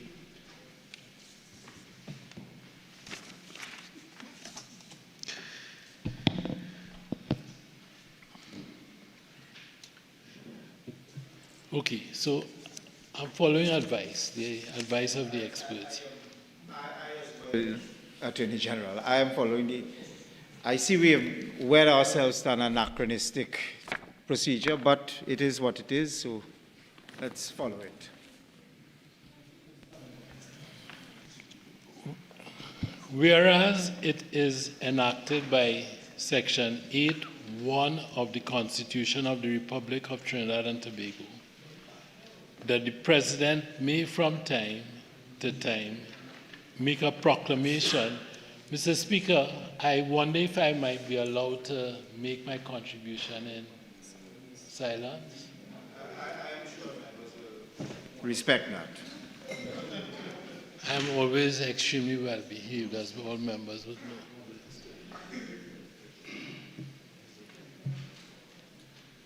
Whereas it is enacted by Section 8(1) of the Constitution of the Republic of Trinidad and Tobago that the President may from time to time make a proclamation declaring that a state of public emergency exists, and whereas the President has, by proclamation made on the 2nd day of March 2026, declared that a state of public emergency exists in the Republic of Trinidad and Tobago with effect from Tuesday, the 3rd of March 2026. And whereas it is enacted by Section 9(1) of the Constitution that within 3 days of the making of the proclamation, the President shall deliver to the Speaker for presentation to the House of Representatives a statement setting out the specific grounds on which the decision to declare the existence of a state of public emergency was based, and a date shall be fixed for a debate on this statement as soon as practicable, but in any event not later than 15 days from the date of the proclamation. And whereas on the 4th day of March 2026, the President delivered to the Speaker for presentation to the House of Representatives a statement setting out the specific grounds on which the decision to declare the existence of a state of public emergency was based. Now, therefore, be it resolved that the House take note of the statement by the President under Section 9, Sub 1 of the Constitution, setting out the specific grounds on which the decision to declare the existence of a state of public emergency was based. Mr. Speaker, as I had mentioned a while ago, on the evening of Monday, the 2nd of March 2026, at a meeting of the National Security Council, chaired and convened by the Honorable Prime Minister, the Commissioner of Police, and the head of the SSA, delivered a security briefing which informed the Council that over several days prior to the meeting, a number of violent criminal activities had taken place, most of which were carried out by members of organized criminal gangs. The NSC was further advised that criminal gangs had increased acts of violence on a scale so extensive that they had resulted in multiple deaths, in mass shootings, and that would continue to endanger public safety. The Commissioner of Police and head of the SSA informed the NSC that intelligence gathered indicated credible threats as well to attack police officers and other members of the protective services. These are, of course, usual targets of the criminal gangs. The Honorable Prime Minister canvassed the views of members of the National Security Council, and then the National Security Council took steps to advise Her Excellency, the President, that a state of public emergency existed in Trinidad and Tobago. Her Excellency, the President, being satisfied that a public emergency had arisen as a result of the occurrence of action that had been taken or was immediately threatened by any person of such a nature and on so extensive a scale as to be likely to endanger the public safety, by proclamation made on the very evening of the 2nd of March 2026, declared that a state of public emergency existed in the Republic of Trinidad and Tobago, with effect from Tuesday, the 3rd of March 2026. Upon the declaration of the state of emergency by Her Excellency the President, the TTPS and the Defense Force commenced strategic operations. Those operations will continue in an intelligence-led, targeted, and deliberate manner until these threats to public safety are curtailed. The House is asked to note Her Excellency's statement that a state of public emergency existed, dated the 2nd of March 2026, with effect from the 3rd of March 2026. I turn immediately to the second matter for which leave has been granted. That is the question of the extension of the initial period of emergency. Mr. Speaker, a year and 3 months ago, the then Prime Minister, Keith Rowley, came to this House on the very last day permitted by the Constitution for an extension of the state of emergency declared on the 30th of December 2024. If it was not the very last day, it was the day before the very last. It was the 15th. I'm corrected and I'm told that it was the 15th day. The country will recall that his government had declared on All Year's night, the night before All Year's night, the 30th, that a state of emergency existed in Trinidad and Tobago. Now, at that time, and at the hour that the state of emergency was to come into force, photographs later emerged of him, of course, in Tobago, at a party, with a glass in his hand. I'm not condemning anyone, I'm just stating what the facts are.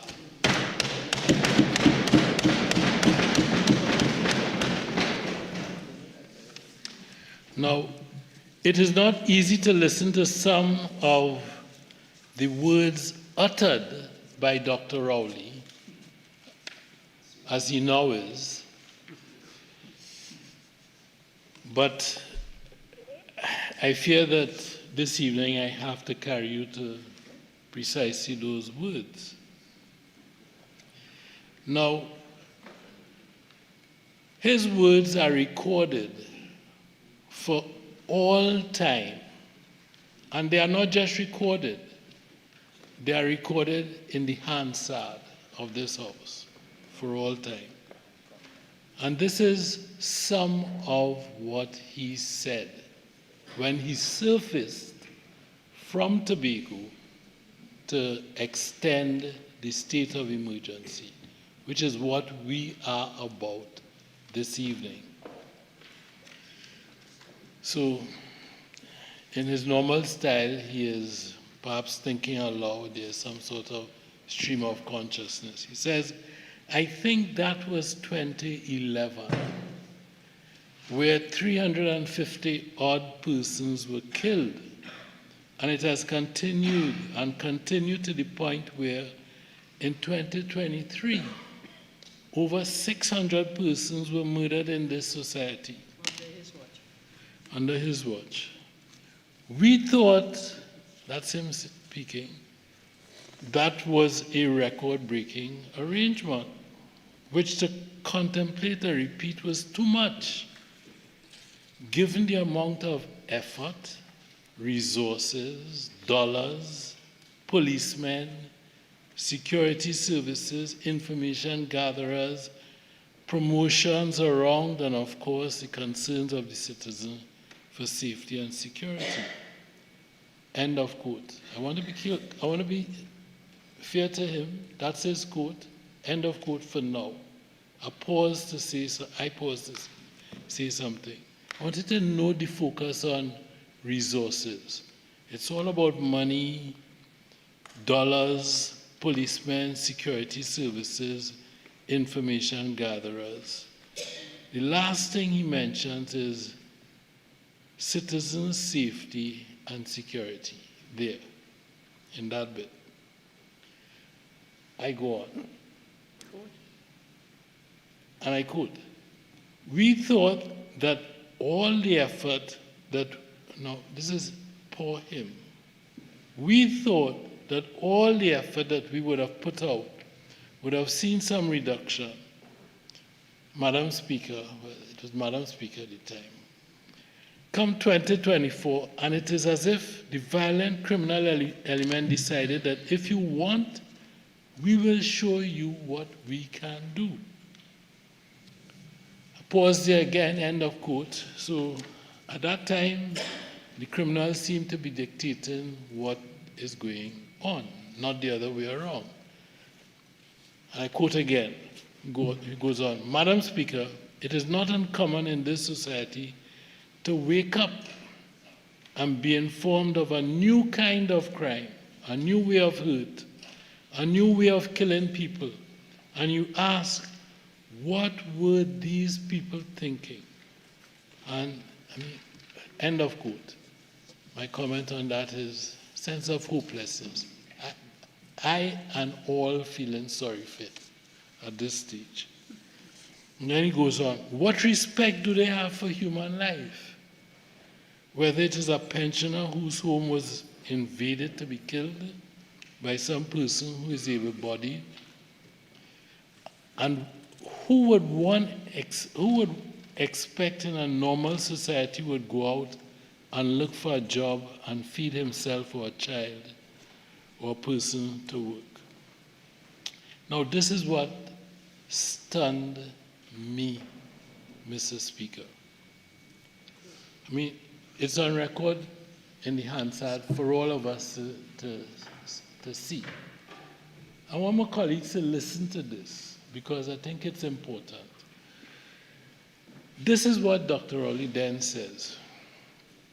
It has turned out, Madam Speaker, where initially,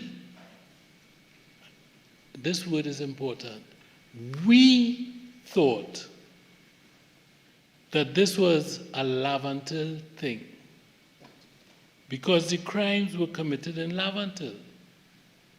And therefore, if we isolate Lavantil, and then there's a dash in the Hansard, in fact, now, you can make what you want of this, but this is him talking, not me.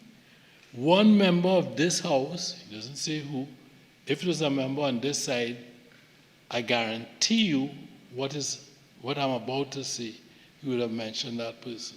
He said, in fact, one member of this House, as I say, he doesn't say who, had reported to his leader, even it as that the way to solve the crime in this country was to castrate the males in Lavantil. What? Who said that? Who said that? It's in the Hansard. It's in the Hansard. Mr. Speaker, it's in the Hansard, 13 January 2024. I saw it and I almost had a heart attack. I had to be revived. Now, as I say, if that was a member on this side, the population would have known. He would have said it. And I asked a sensible population to draw the inference where that comment came from. That's all. I go on. That's not the end of what he says. He says, that's the highlight. It's not the end. That was his plan. So I'm just lucky I'm not living in Lavantil for the time being. So when at the end of the year, this is him mourning again, we see a continuation of a situation where persons who take the decision to commit crime are now so comfortable with their power where they believe that essentially, he goes on, and I'm not quoting here, they can do anything. He says, even as they get convicted and get into prison, the prison has become part of the problem. Now, this is in 2024. He is demonstrating that he knows the prison is a part of the problem in 2024. And he says the prison has become part of the problem rather than a part of the solution. And all we can do, Madam Speaker, is to continue to engage them, direct resources, the same resources he squeezed in about earlier on, and ensure that we have a commitment that law-abiding citizens must be protected from this element of criminality. And then he goes on to say that after all is said and done, he has no choice but to take note of certain things. One, gang warfare is imminent. Two, gang warfare action has been taken. Three, retaliation was expected. Four, more deaths and more mayhem were to be expected. And in all those circumstances, he said, government authority had to intervene. He uses a strange word. He says, if not to bring sobriety, I mean, you have to read that in the context of where he was perhaps on All Year's Night, but to bring some element of increased and improved law enforcement to the lawlessness. Now, Mr. Speaker, when Dr. Rowley was speaking, and I asked you to cast your mind back to January of 2024, just to our north in Haiti, there was a serious problem with just those things that he was speaking about. In fact, the United Nations put out a paper, the United Nations Office on Drugs and Crime. They do this every quarter. The last quarterly report was done 6 weeks ago in January.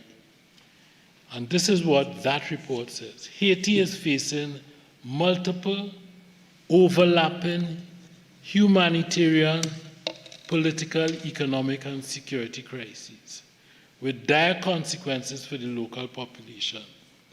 16,000 people have been killed since January of 2022. 1.5 million have been displaced. More than half do not have anything to eat. Powerful gangs now control vast swathes of the territory and infrastructure in the country. They're abetted by a steady flow of trafficked arms. They're inflicting horrific violence on civilians, including homicides, kidnapping, and sexual violence. This bit is important. The United Nations is speaking, not me. Over the past decade, the criminal landscape has been transformed in Haiti. Gangs once operated as fragmented neighborhood vigilantes who committed sporadic violent acts, much like gangs in other countries. Now, he's speaking in that context with a country a few miles away, giving an example, which provides an example of the force that gangs can have. He is operating within a context where gangs are merging together. He has all of this intelligence at his disposal. And what does he do apart from playing golf and drinking on All Year's Night?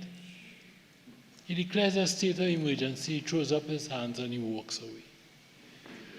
Well, Mr. Speaker, we on this side are of the view that when we came into office just under a year ago, we met a country whose foundation was so profoundly corroded, so systematically undermined by the criminal underworld, that Haiti seemed to be imminent for us.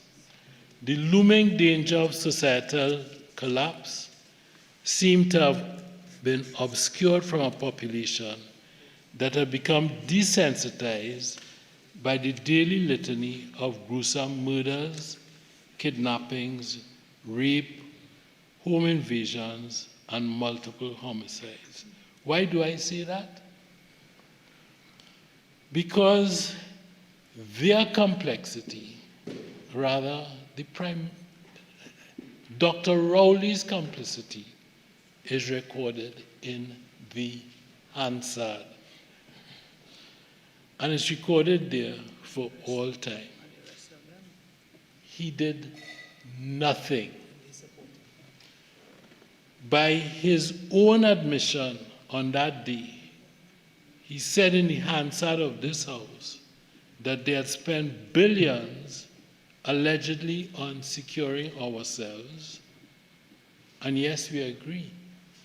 They spent billions on securing themselves. Billions spent. And yet the murder rate surged upwards. Serious crimes suffocated communities. The illicit drug trade boomed uninhabited. Mr. Speaker, the illicit drug trade boomed uninhibited. I was going with, I'm not going to explain what that means, I'm sorry. We reject what he said on that day.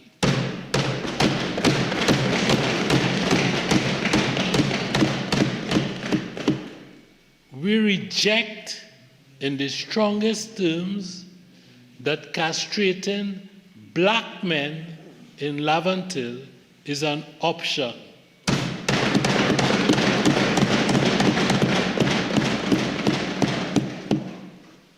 We reject that gang violence is just a threat of violence which might be met by a state of emergency, which then incidentally with their attitudes, they declared a state of emergency on the 30th of December.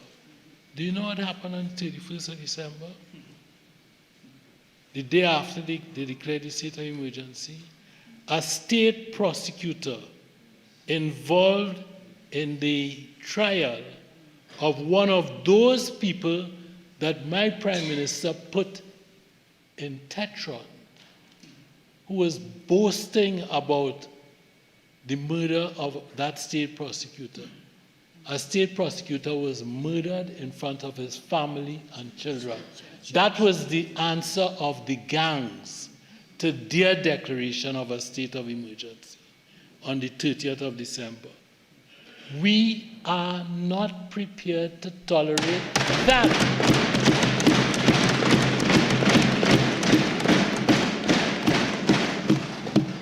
So the threat of violence will be met with all of the resources, the serious resources of the armed forces in Trinidad and Tobago.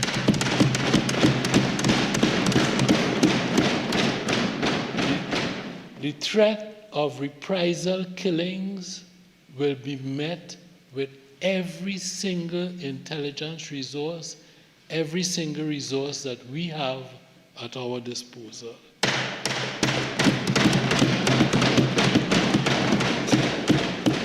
And we are not going to moan and cry about the money that we spend on national security. Our first duty is to secure the people of the Republic of Trinidad and Tobago.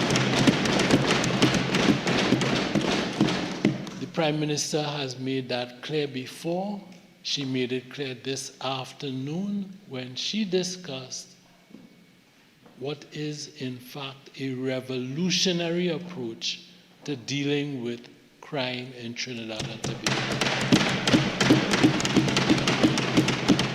That is the forging of alliances with those who have more resources, intelligence resources, more military assets, and more know-how on these things. Mr. Speaker, this afternoon, our Prime Minister has called us to the House. This is not the 15th day of this is not the last hour. She has called us to meet an exigent threat. We are here to ask for an extension of the state of emergency, and with those words, I beg to move.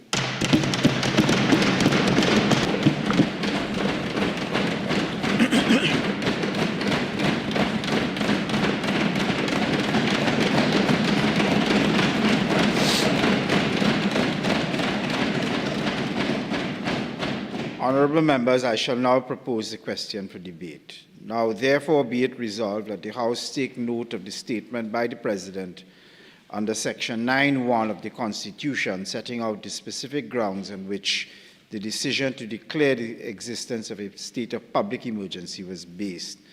Honourable members, you are reminded that leave has been granted for motions 1 and 2 to be debated together. Member for Roodal Lopido.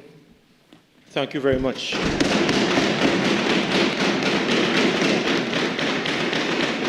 Thank you very much, Mr. Speaker.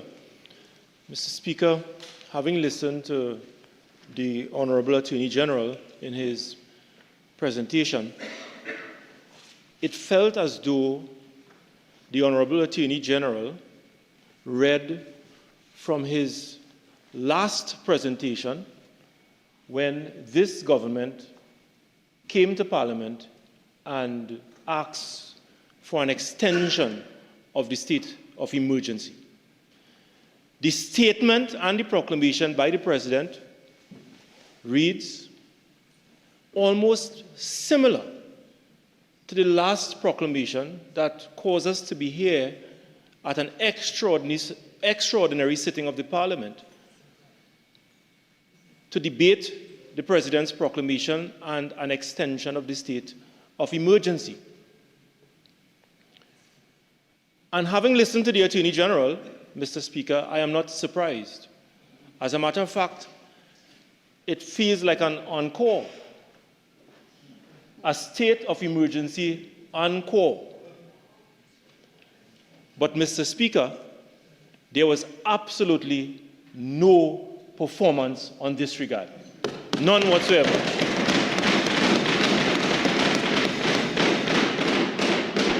Mr. Speaker, let me remind the people of Trinidad and Tobago that when the Attorney General and the government came last year with a state of emergency, it is the PNM government, the PNM party as an opposition.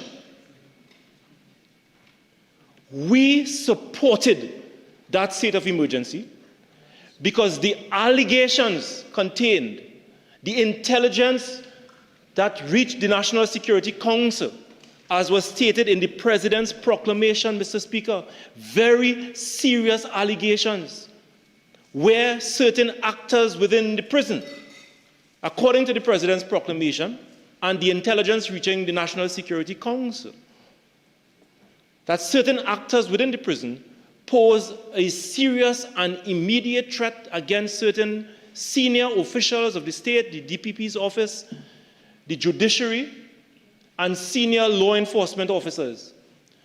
And it is this opposition standing with the government said that we will stand on the side of law enforcement and support the declaration and the extension of the state of emergency, because what was contained in the President's proclamation was a very serious matter that could have undermined the stability of Trinidad and Tobago.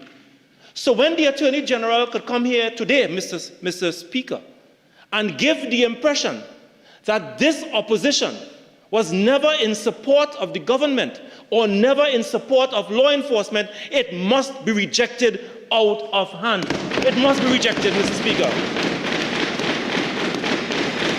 Because we said time and time again that we will always stand on the side of law enforcement, Mr. Speaker. That this is not no place for politics, because when you are declaring a state of public emergency, it is a very serious matter. It is a very serious matter, Mr. President, Mr. Speaker. Because when a state of public emergency is declared in any country, and in this particular Trinidad and Tobago, you are talking about the suspension of our constitutional rights, Mr. Speaker, and our freedoms. The right to bail, the right to habeas corpus, the right not to appear before a judge, to apply for bail. Your constitutional rights, Mr. Speaker, is taken away in order to deal and treat with the emergency. And Mr. Speaker, the Attorney General talked about, and he read, as a matter of fact, the Attorney General spent most of his time talking about the former Prime Minister, Dr. Rowley. Dr. Rowley can defend himself. He does not need me to defend him, Mr. Speaker. But I was not surprised that the Attorney General spent most of his time talking about Dr. Rowley because he had nothing else to say this evening. He has absolutely nothing else to say. And I must say, Mr. Speaker, that we are in the season of Lent. And I am a devout Roman Catholic. Let me say so. And I am observing the season of Lent. I want to tell the Attorney General that the Parliament of Trinidad and Tobago is not a place for his personal grouses. I want to tell the Attorney General here once and for all, because we had enough of him. That the Parliament of Trinidad and Tobago is not for your personal grouses. And if you have a bee in your bonnet for Dr. Rowley, go and seek forgiveness. We are in the season of Lent. And perhaps when you leave this Parliament, go and find a church. Do the Stations of the Cross. Go down on your knees. Repent. But the Parliament of Trinidad and Tobago is not for your personal grouses. It's to debate the affairs of the people of Trinidad and Tobago. So don't come and read from excerpts. And the Honorable Attorney General knew, Mr. Speaker, he was playing smart with foolishness. He knew when quoting from Dr. Rowley and what he was talking about castration. He knew, Mr. Speaker. Mr. Speaker, Standing Order 48.6, please. I refer you to Standing Order 48.6.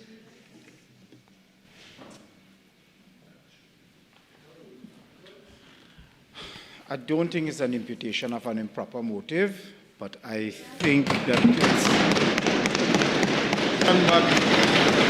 it's borderline. Thank you for your protection, Mr. Speaker. But Mr. Speaker, the Attorney General knew that Dr. Rowley was referring to a matter where a member of Parliament made reference to the castration of male Africans in response to the crime situation in Trinidad and Tobago. And he knew, Mr. Speaker, where it came from. And it was not in the People's National Movement. He knew that. He knew it. And I will not stand here and waste my time to respond to the Attorney General, because I want to tell him that we are in the season of Lent, and here is not no place for your personal grouses.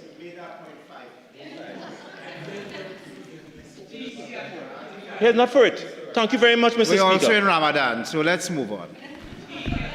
Well, the Muslims will speak on behalf of that, but I'm a devout Roman Catholic, and I feel more comfortable to tell the Attorney General that this personal issue that he has, well, Mr. Speaker, you tell me about Ramadan, I have to tell you about that I'm a Catholic and what I feel comfortable to speak, Mr. Speaker. Mr. Speaker, let me tell you this. Oh, yes, of course. Don't disturb me. Yeah. Don't disturb me. The greatest of respect. Mr. Speaker, we are here debating another state of emergency. Mr. Speaker and colleagues on both sides, when this Attorney General came back to Parliament to extend the state of emergency, I stood here and I asked the Attorney General, the circumstances that led us to the calling of an extraordinary sitting of the Parliament, tell us, what is the status of this particular matter? Because there were very serious allegations. Because we supported the declaration of the state of emergency. We supported the extension of the state of emergency because the allegations were serious, Mr. Speaker. And when the Attorney General came back here asking for an extension, we said, what is the status of these matters? And up to now, Mr. Speaker, this country cannot be respected and cannot be regaled as to what is the status of these matters. And I dare say, because there was no status, that is the reason why we are here today debating another state of emergency, Mr. Speaker. And every time the Attorney General came to Parliament asking for an extension of the state of emergency, the Attorney General said that the Trinidad and Tobago Police Service, the Commissioner of Police, reported that the threat or the threats have been abated, the threats have been neutralized. But we ask, what is the status of these matters? Where is the investigation? Who is being placed before the courts? Have the files been submitted to the DPP's office? Because you are talking about threats to serious state officials, Mr. Speaker. And up to now, with hundreds of people being detained under detention orders, and most of them leaving detention centers and state prisons, Mr. Speaker, up to now we have not heard what is the status of these matters. The Attorney General, Mr. Speaker, on numerous occasions came before this Parliament and we supported it. The records are clear. We supported it, Mr. Speaker. And Mr. Speaker, when leaders cannot speak with a semblance of credibility, Mr. Speaker, then it undermines our democracy. Because the people of Trinidad and Tobago have had enough of leaders saying one thing today when it is convenient to them, something else tomorrow when it is convenient to them, and something else again, Mr. Speaker, when it is convenient to them. And this is exactly what is taking place with this government. They say and they speak what is convenient at the point in time.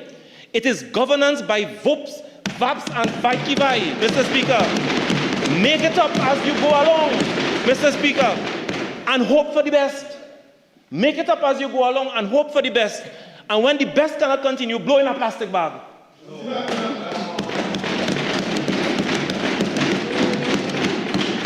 Mr. Speaker, when they were at their wits' end, asking for justification of the state of emergency, because, Mr. Speaker, the reason why I am raising these issues, Mr. Speaker, is because we are not here by chance. We are not here by chance. The Commissioner of Police, via an express report dated August the 12th, when he was asked about this threat that forced the government to call a state of emergency in Trinidad and Tobago, the Commissioner said, and I quote, "The imminent threat which prompted Commissioner of Police Alistair Guevara to approach the National Security Council for a state of emergency to be declared in this country on July the 8th has been neutralized." According to Guevara, the police response has moved from disruption to systematic dismantling of an organized criminal gang. So if the threat was neutralized, and there has been systematic dismantling of an organized criminal gang in Trinidad and Tobago, then for God's sake, what are we doing here today?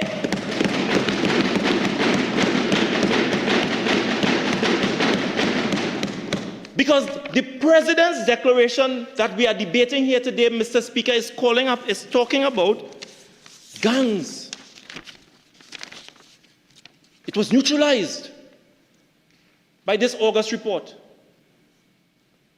Disruption to the systematic dismantling of an organized criminal gang.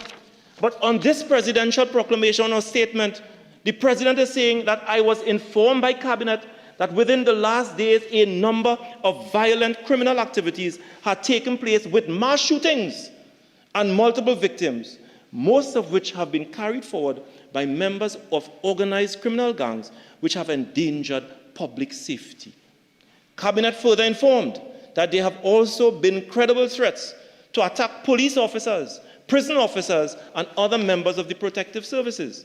Additionally, Cabinet advised that Trinidad and Tobago's police service intelligence informed the Minister of Homeland Security, who in turn informed the National Security Council that criminal gangs in the islands of Trinidad and Tobago have increased acts of violence on a scale so extensive that it threatens persons and will endanger public safety. According to the National Security Council, was of the view that it was necessary to take immediate action. Mr. Speaker, if the threat was neutralized, the gangs were dismantled, and there were no more threats, Mr. Speaker, then what are we doing here today? What are we doing here today, Mr. Speaker? Mr. Speaker, I can go on. The Prime Minister, speaking at a CARICOM conference, giving remarks, she made a very interesting statement. She said, and I quote, in 2025, with a change of policy to treat with drug cartels and gangs as violent terrorist organizations, the military action by the American military to the Caribbean caused Trinidad and Tobago's murder rate to decrease by 42%, or 257 murders. So, what is it? Was it as a result of the last state of emergency where you said that the threat was neutralized? Or was it as a result of so-called military action by a foreign military power?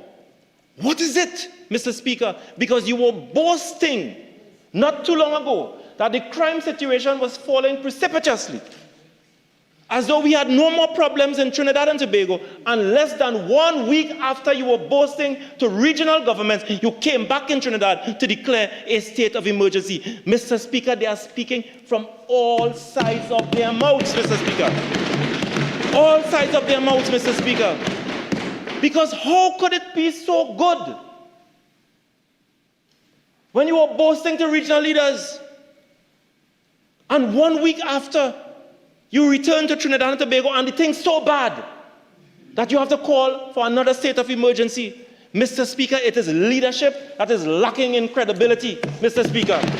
Leadership that is lacking in credibility. But it gets more interesting. It gets more interesting, Mr. Speaker, because you see they speak from all sides of their mouths, Mr. Speaker. I want to read a very interesting article. Where is it? By the police commissioner. Thank you. And he was asked, it's a Newsday article dated Saturday, the 3rd of January, 2026. Commissioner on decline in murders, serious crime, thanks to cops, not the SOE. Mr. Speaker, if you take them on, they give you political whiplash, you know. Political whiplash. Because 1 minute the Attorney General is saying something, the next minute the same Attorney General is saying something else, the other minute the Prime Minister going up the region saying one thing, the next minute next one blowing in a bag. Nah, I wouldn't lash out at all, you don't worry. The next minute, Mr. Speaker, the Commissioner is saying that the criminal gangs have been dismantled, they have been neutralized, Mr. Speaker, and the next minute the same Commissioner is saying that the fallen murders had nothing to do with the state of emergency. Nothing to do. Mr. Speaker, they will not give me whiplash. And they will not give this opposition whiplash because it's whoops, vipes, and vikibai, Mr. Speaker, and make it up as you go along. No plan. And as a matter of fact, I see the Prime Minister, I'm happy she's there because before she leaves the chamber, I want to remind the Prime Minister that in... Nah, I see better photos than that from you. This is the Prime Minister, then opposition leader, 2024. This government has no real plan to tackle crime. The state of emergency is a shameless political gimmick, a band-aid solution that does nothing to address the root causes of crime. A UNC or United National Congress government has a comprehensive, actionable crime plan, Mr. Speaker. Political hypocrisy of the highest order. And according to my friend from Couva South, he puts it even better. Sanctimonious hypocrisy, Mr. Speaker.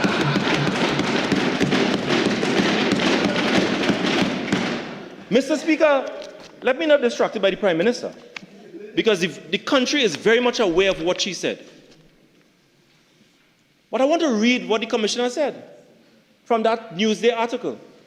Commissioner of Police Alistair Guevara is praising the men and women of the TTPS, as he said, improved intelligence gathering coupled with honest, hard work and not the state of emergency would have led to the drastic decline in murders and serious crime. So the Commissioner of Police is telling the people of Trinidad and Tobago that it is hard work by the Trinidad and Tobago Police Service. It is intelligence-led policing that led, and it is not the state of emergency. The Prime Minister of the island saying something completely different. The Attorney General with personal grounds is saying something completely different. And we are all over the shop, Mr. Speaker. It is a hapless government with no vision, because they campaign, Mr. Speaker, on misinformation, and now that they have fooled the country and in government, they don't know what to do. They are turning left, they are turning right, Mr. Speaker, and they have no plans whatsoever to manage the affairs of the people of Trinidad and Tobago, and that is why we are here today to declare and to debate another state of emergency, Mr. Speaker. This is what the Deputy Commissioner of Police said in support of the Commissioner of Police. Echoing the sentiments shared by Guevara, Deputy Commissioner of Police Junior Benjamin noted the successes of 2025 were not merely the result of increased patrols, but a fundamental shift in how the TTPS manages its greatest assets, its officers.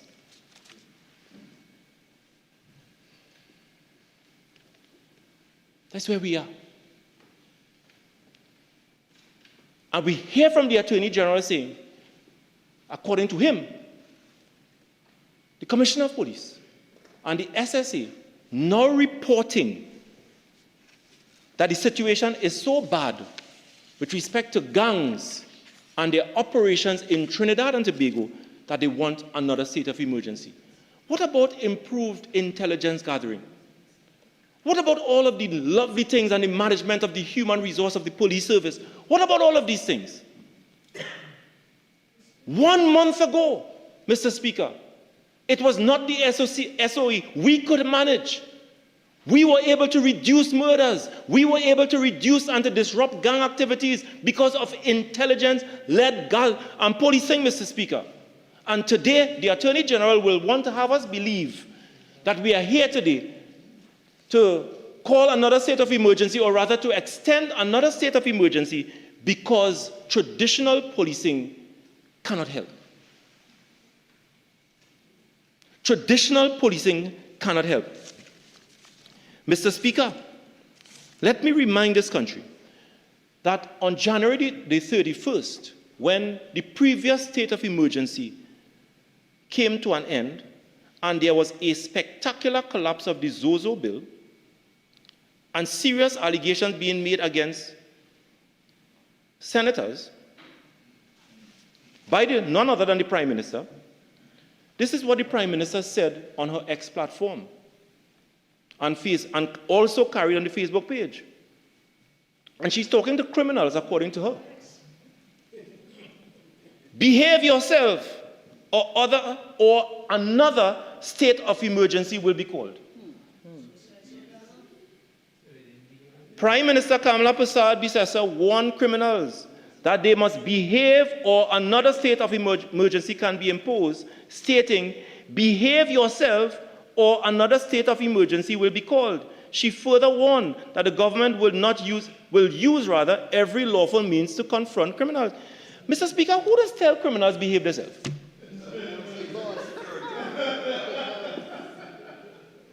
You telling criminals to behave?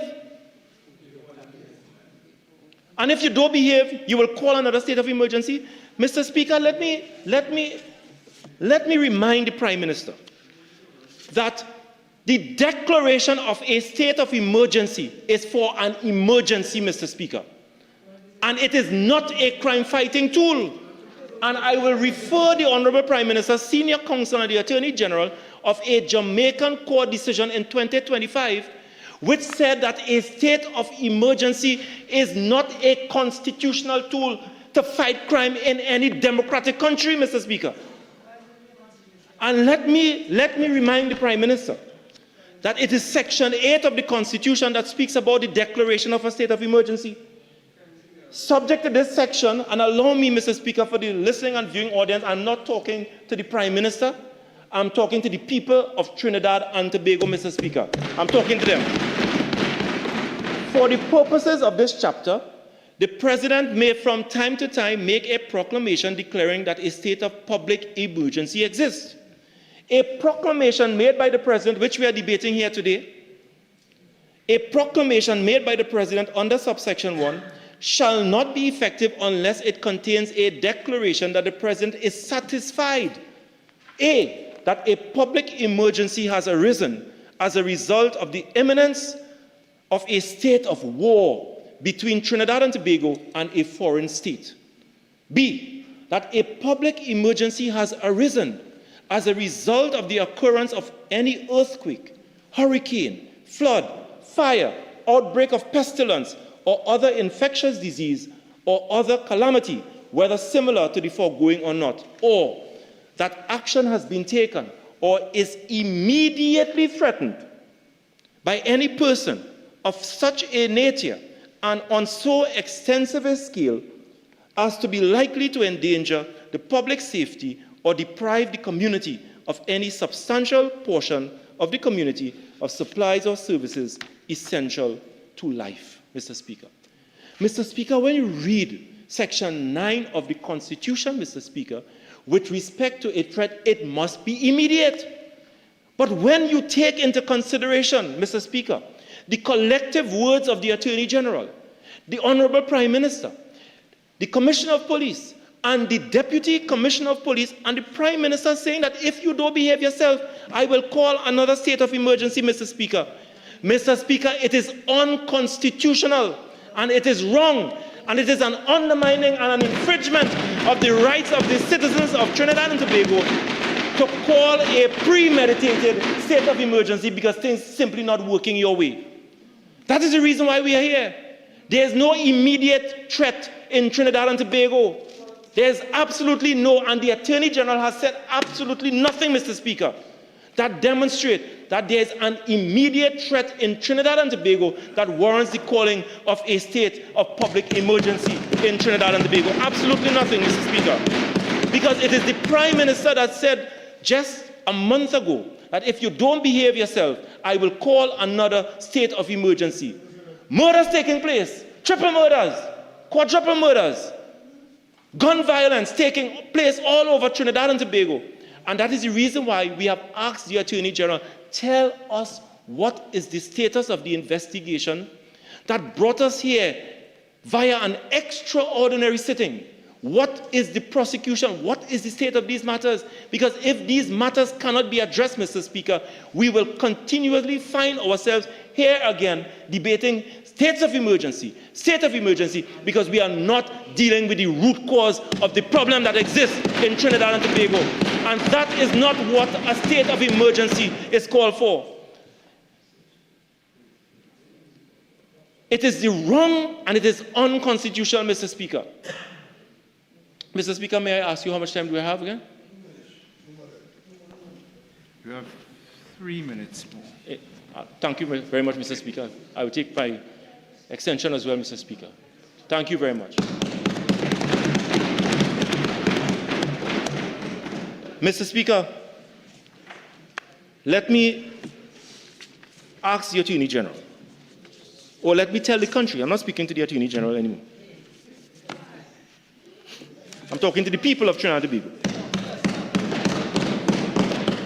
Mr. Speaker, there was a Jamaican case, 2025. Similar circumstances that we are debating here today in Trinidad and Tobago.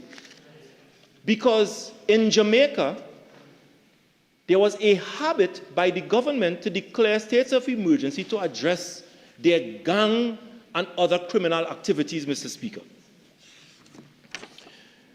The General Secretary of the opposition party brought a constitutional motion asking the court to look into the constitutionality of the government declaring a state of emergency to address the criminal situation in Jamaica. Mr. Speaker, the Commissioner of Police, the Deputy Commissioner of Police, and other senior state officials went on affidavits. And in their affidavits, Mr. Speaker, they spoke about the criminal situation that exists in Jamaica at this point in time.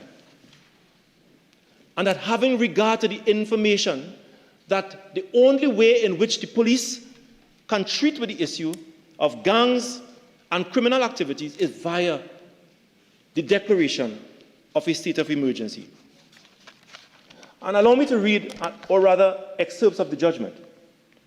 And at page 44, the Jamaican court ruled and cited that without citing details from DCP Blake's evidence of the crime statistics for the various police divisions and parishes on the existence of gangs and gang activities in the various parishes, it seems clear enough that what is being described is an ongoing state of affairs that the police have had difficulty managing over an extended period. An ongoing state of affairs, very critical, Mr. Speaker. Not the immediacy of a situation, not an emergency, as we are being asked to accept here today.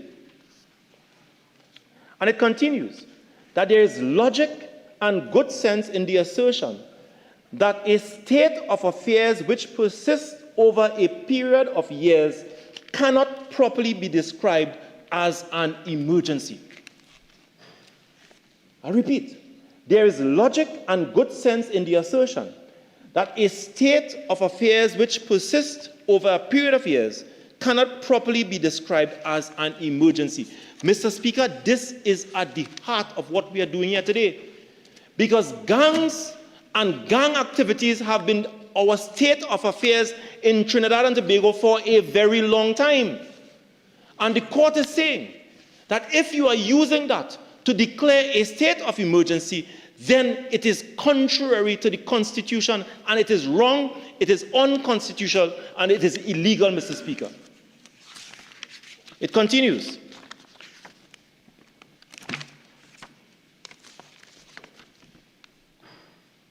Having determined that the state of public emergency were not imposed for a proper purpose within the meaning of Section 20 of the Jamaican Constitution, we consider that in any event, the state has not shown that the imposition of state of public emergency with its consequent infringements of constitutional rights is a response that is proportionate to the circumstances.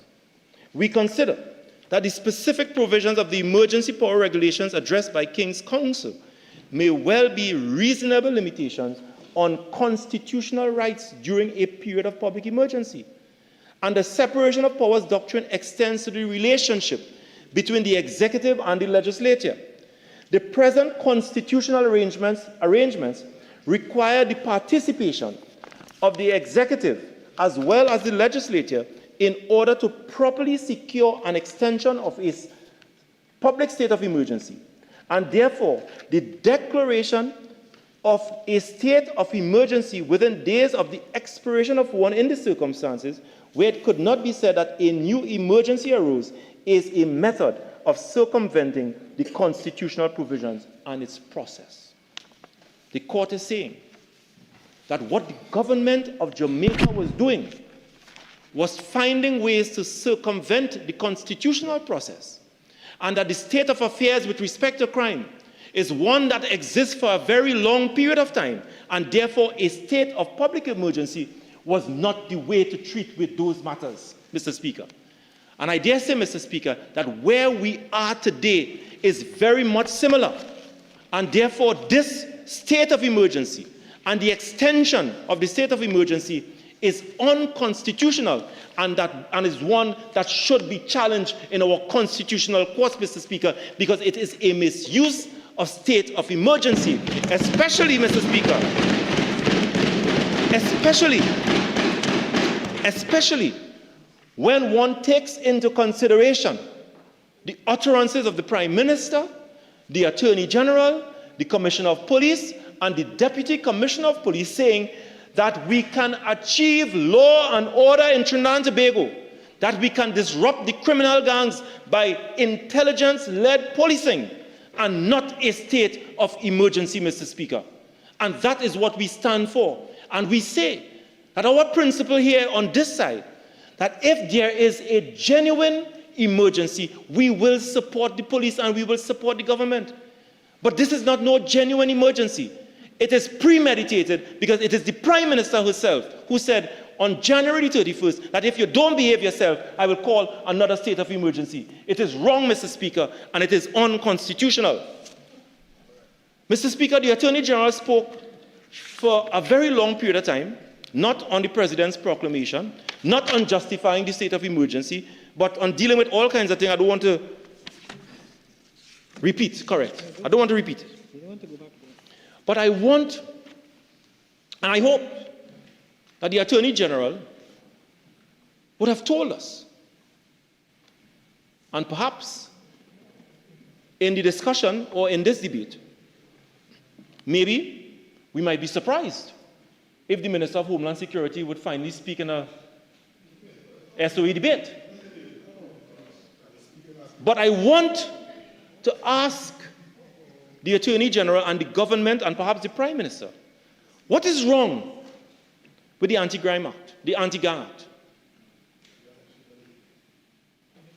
What is wrong with the Anti-Terrorism Act? What is wrong with the Proceeds of Crime Act? What is wrong with the Sexual Offences Act? What is wrong with the Kidnapping Act? What is wrong with the Dangerous Drug Act? What is wrong, Mr. Speaker, with the Trafficking in Persons Act? What is wrong with the Bail Amendment Act? All of these pieces of legislation passed by this Parliament, by elected representatives, to give the police and law enforcement, Mr. Speaker, the power and the tool to tackle crime at its root causes, Mr. Speaker. And as the leader of the opposition would have said on numerous occasions from the moment she took her oath of office and being appointed as leader of the opposition, the leader of the opposition, member of Parliament for Arima, told the Prime Minister that we are willing to work with you. We are willing to support you.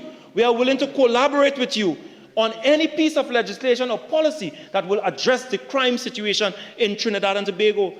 Tell us what is wrong with these pieces of legislation and let us work together to address them so that we can attack crime at its root causes.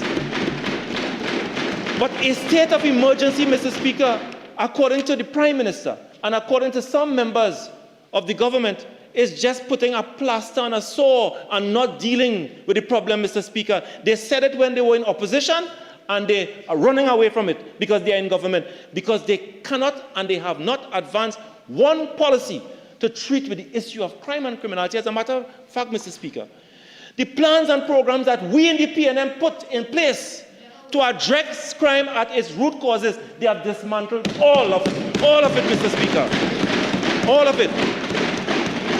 Depriving the hopes and the dreams of so many people to give them a fighting chance, Mr. Speaker, away from crime and criminality, so that we don't have to come here and debate state of emergency, Mr. Speaker. That is not hope. And that cannot be our portion and cup as a country. We can do better. We must do better. We have the capacity to do better, Mr. Speaker. And we here in the opposition is saying, you come to us, tell us what is wrong with these pieces of legislation, and we are prepared to work with you. But it requires hard work. It requires hard work. And there is no silver bullet to addressing crime in Trinidad and Tobago. But it requires leadership with credibility, which is lacking in Trinidad and Tobago here today. It is lacking in Trinidad and Tobago here today. Tell us what is wrong with these pieces of legislation, Mr. Speaker, and we are prepared to support you. We are prepared to support the government. We are prepared to support the police, Mr. Speaker. But tell us what is wrong. But you cannot come here, threaten a state of emergency when things don't go your way. Say one thing one day, say something else another day, and expect that you will call legislators here today, and say that things in this country is so bad. When you were boasting not too long ago that we have it under control. It is going down, but it is so bad today, you have to declare a state of emergency. Mr. Speaker, it is wrong. It is an egregious trampling on the rights of the people of Trinidad and Tobago, and it ought not to be tolerated, Mr. Speaker. It ought not to be tolerated. And therefore, Mr. Speaker, I want to say that we in the PNM, we are not supporting the state of emergency because it is a fake state of emergency. It means that nothing would have changed from the last time you brought us here. Nothing would have changed. You locked up over 200 men and women, put them in detention centers. Many of them, Mr. Speaker, have not been interviewed for one crime. You allow them to go and then you threaten them, you call them criminals, behave yourself because I'll call another state of emergency. Mr. Speaker, that is not the way you lead a country. It is regrettable and it is very unfortunate, Mr. Speaker. Because if it is not addressed at its root cause, I'm telling you, Mr. Speaker, we are going to come back here again with another extension, and we are going to come back here again with another extension. Where are we going? Deal with it from its root causes, because you cannot be snuffing out the opportunities available for so many of our young people by trampling and removing state programs that to give them a fighting chance, Mr. Speaker. And then today coming to declare state of emergency. It is sanctimonious hypocrisy and incompetence by a hapless government, Mr. Speaker. This state of emergency must be rejected out of hand, and the government must be encouraged to sit down and do its work. And if you have a Minister of Homeland Security who cannot do the work, and if you have a Minister of Defense who cannot do his work, then replace them, fire them, and put someone that is competent to do the work, Mr. Speaker. We are fed up with incompetence, and we are fed up with a government that is wallowing, lost at sea, giving no hope to the people of Trinidad and Tobago. This state of emergency must be rejected out of hand, Mr. Speaker, because it is an intrusion and an unnecessary provocation of the rights of the people of Trinidad and Tobago. I thank you very much.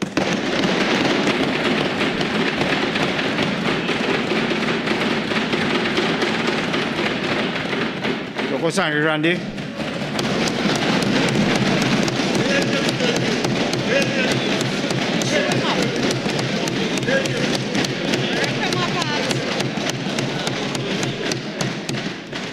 Mr. Speaker, I literally don't know where to start. And, Mr. Speaker, you as a practicing lawyer would know that the most difficult thing to do is to come after one who engages in pettifoggery, because that was the work of a pettifogger.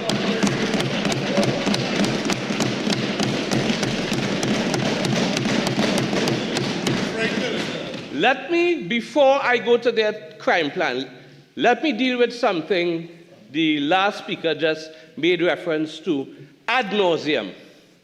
And he made reference to it ad nauseum, and by doing so, it became evident that he had no clue how to fight crime. So I would suggest to him that he should continue making videos on Facebook about how to make macaroni. Because Mr. Speaker, I am surprised as a lawyer, because I heard you say he's a lawyer. But, Mr. Speaker, let me deal with what he spoke about ad nauseum, the root cause of crime. And he said he put things that they dealt with the root causes of crime. Anyone who understands crime fighting would know that if you want to make an impact in the short to medium term, then what you deal with is not the root causes of crime, but the proximal causes of crime. When you are dealing with the root causes of crime, you have to start 10 years in advance. So whatever you do in dealing with the root causes, you'll see the results 10 years down the road.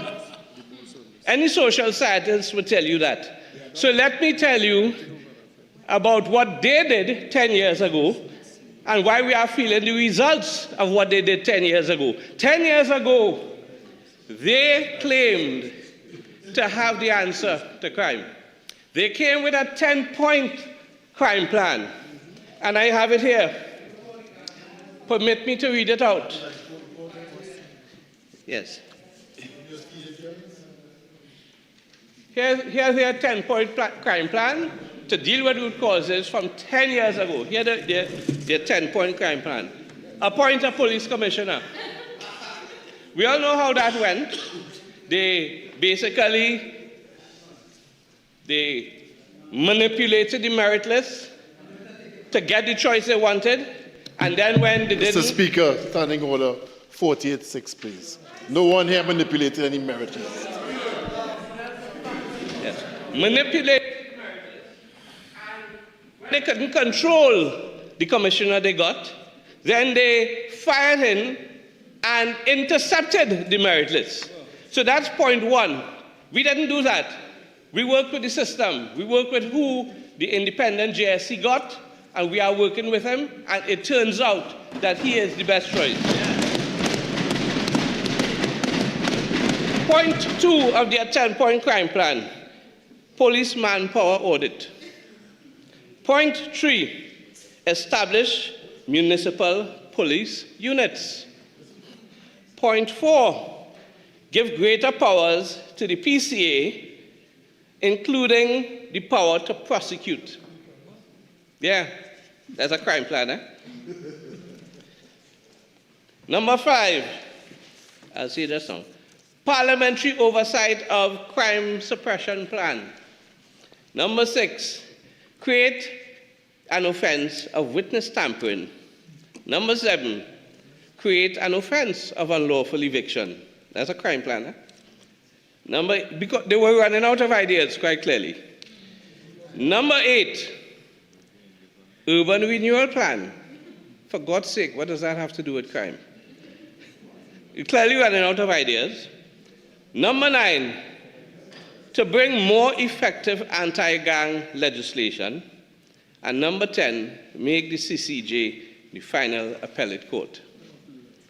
So let me tell you, well, they claim, apart from the last one, they claim that they did everything else.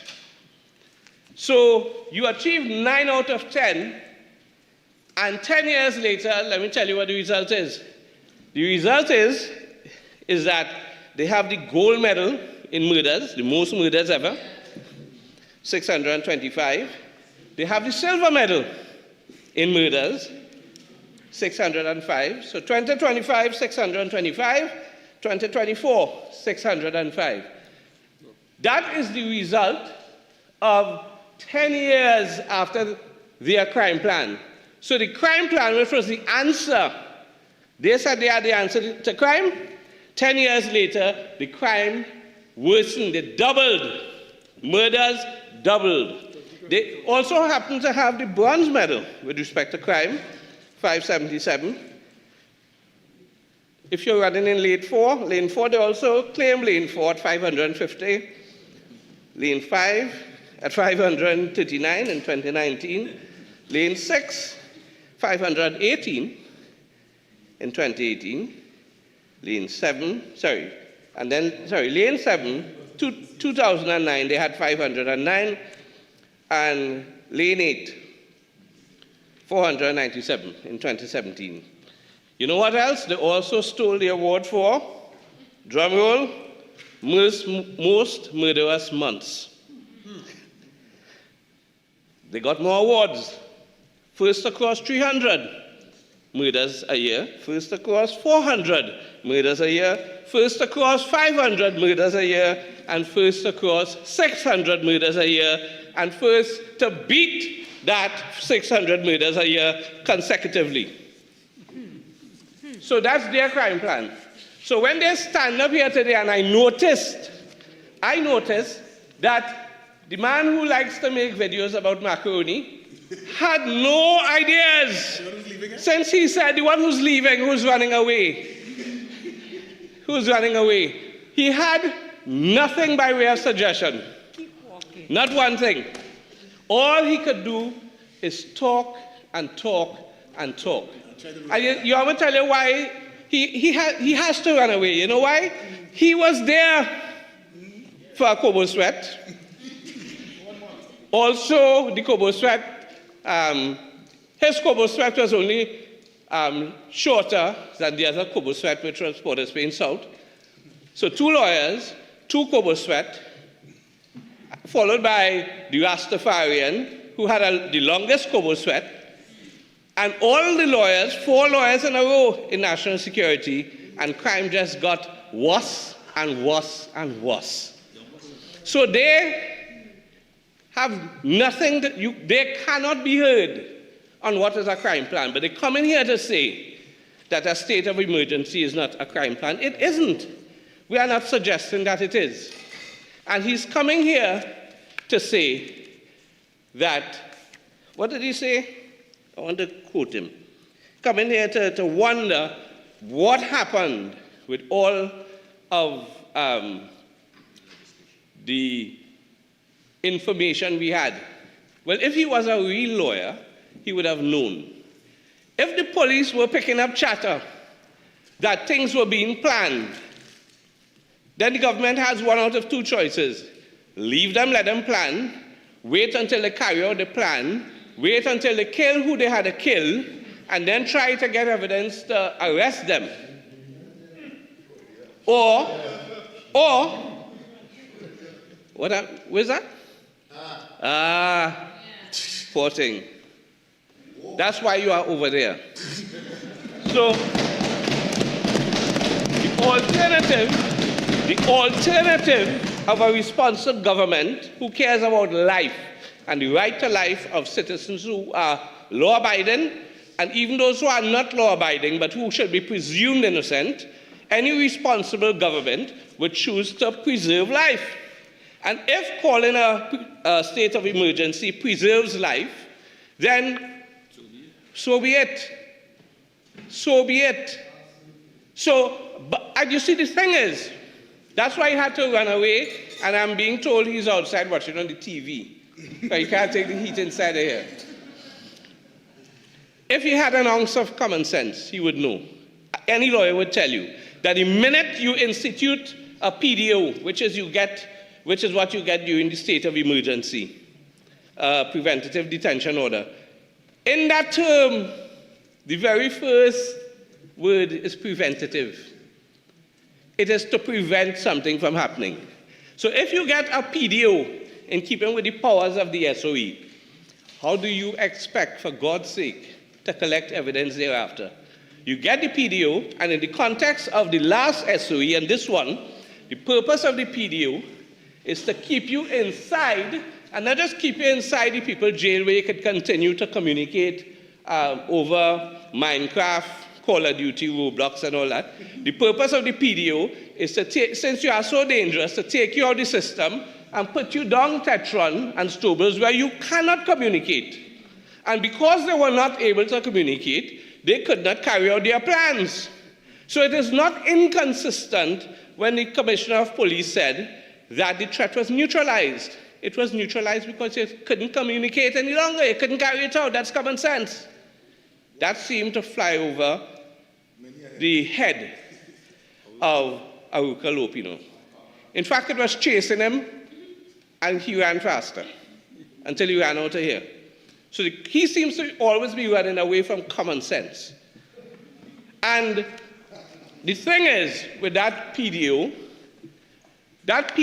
in essence achieved something. It prevented bloodshed, but the takeaway from that is, and you have to make a choice, when you preserve life through the PDO, you obviously can't listen anymore. There's nothing for the SSA to listen to. So what do you prefer? You prefer leave them so you could listen to them, let them kill who they had to kill, just like they killed Mr. Hector, the prosecutor. And you know, the thing is, Dana Sitahal also knew she was going to get killed. She knew. Yes, she did. She chose not to have security around her. And she went on. And there was, well, if you are in the case, you would hear about the intercepts. There are intercepts. So the police is there listening, knowing that a high-profile prosecutor is going to be killed, and instead of doing what we did, you know what they did? They listen, and they listen, and they listen. And now she's not here. That's what they do. You know what they do? Nothing. What they do and nothing is the same thing. That's the PNM for you. So they cannot come here, and he didn't try. You cannot come here and tell us what to do, what new crime plan. And you know the thing is, an SOE is not a crime plan, and we never said it was. But if it is necessary to preserve life, we'll do it again and again and again.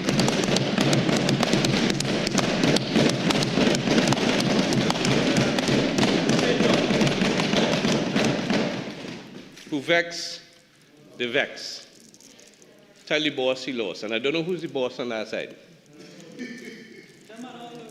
Yeah.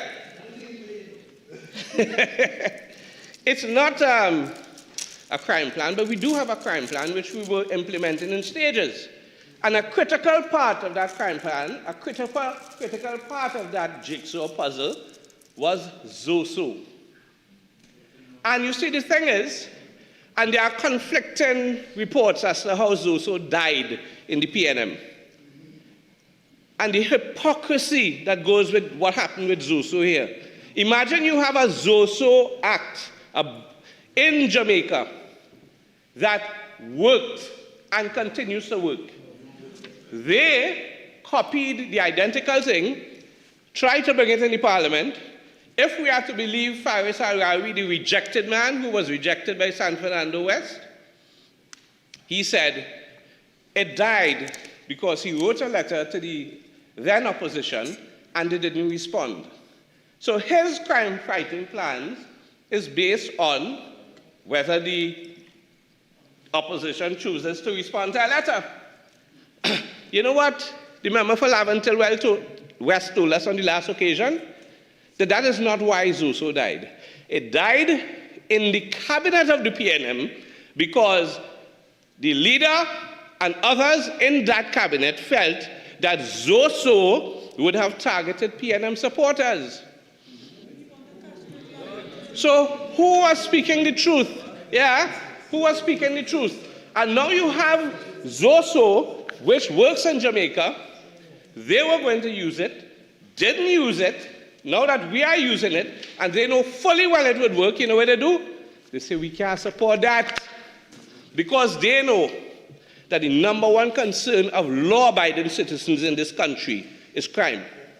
They know that once crime is cut substantially, like it was last year, down by 42% for murders,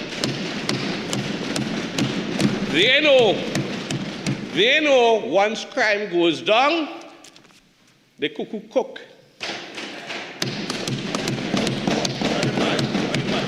Yeah, the cuckoo cook. They know that once we succeed on crime, they'll be there for 10, 15 years.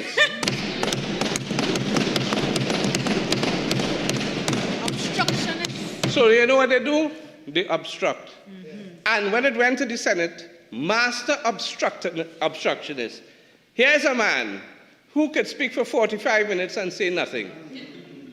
That's why San Fernando West rejected him.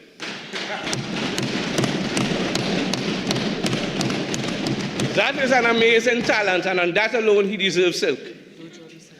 Because I don't know any other lawyer who could speak for 45 minutes and say nothing. Well, I see Marvin tried this now. And the thing is, because the interesting thing is Aruka Lopilo was accusing the Attorney General and saying the bulk of his speech was reading what Dr. Rowley said, Keith Rowley. But I was just going through his. His speech is no different to the last one, and he bites aspects of the speech from Port of Spain South. And then the rest of his speech is basically reading from what other people say and reading from a court judgment. He, in essence, said nothing. But, the thing is, let me go back to San Fernando West. former San Fernando West, the rejected prophet. So in the Senate, he came with a whole set of amendments. Dishonesty at its highest, the epitome of dishonesty. And when you listen to all of the senators, presidential senators, the new 8 gang, or we are 6 and 7, when we listen to the utterings of the 8, I wouldn't count Mr. McNish in that. When you listen to the Senator McNish, sorry. Rephrase. Senator Those are McNish. members of the Senate. Rephrase that. Yes. So when you listen to the utterings of what was said, it became obvious they didn't read the bill. Because almost everything they asked for is in the bill. So you know what disturbs me? And we haven't made this point clear. If you have a bill named ZOSO, which is part of our crime fighting plan, and it is working in Jamaica, it continues to work, so much so they wanted to use it and couldn't get to use it, and we bring it practically word for word, and Jamaica is almost in terms of constitutional arrangements and laws and so on, similar to ours, strikingly similar, then how do you come up with amendments to something that actually works? Imagine they are coming to amend something that actually works in Jamaica. And when you read the amendments, probably 3 or 4 might be laudable, makes no sense. 48.8.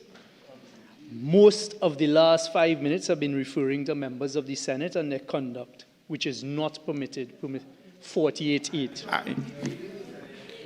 No, I did ask him to rephrase it. I think he's moved along, so I don't think it applies. I move on. The sorry part of all of this is that my friend is so slow. He should have objected so long ago. Yeah, so long ago. Anyway. You find it.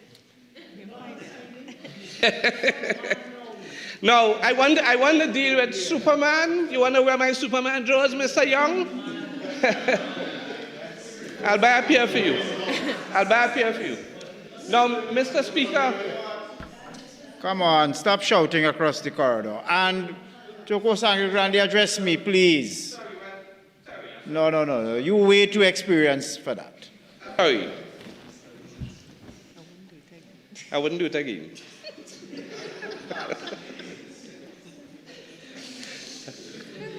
I wouldn't do it again. Now, Mr. Oh God, look at him, poor fella. Complaining again. Yes, he want to cry. So, Mr. Speaker, let me deal with what is affecting all of them. And it would continue to affect all of them for a long time. Yes, we're dealing with the SOE and I want to deal with the contribution of Kitu Auli, or Dr. Kitu Auli, as he is, you see, the thing is, they try to deflect from the reality. The reality is he said what he said in that debate. He said what he said, and it is symptomatic of a problem he has, which I'll get to just now. But what he said is no different to a number of things he said in the same vein. Imagine when there were school children, fighting in a secondary school in Chaguanas. Who called them African hyenas? Did we? Or did he? He behaved like right. And who called them Duncy Head first formers? Mr. Speaker, please, standing order 48.1, please. The population would like to know why SOE is being called now. We've heard nothing of that from the Speaker.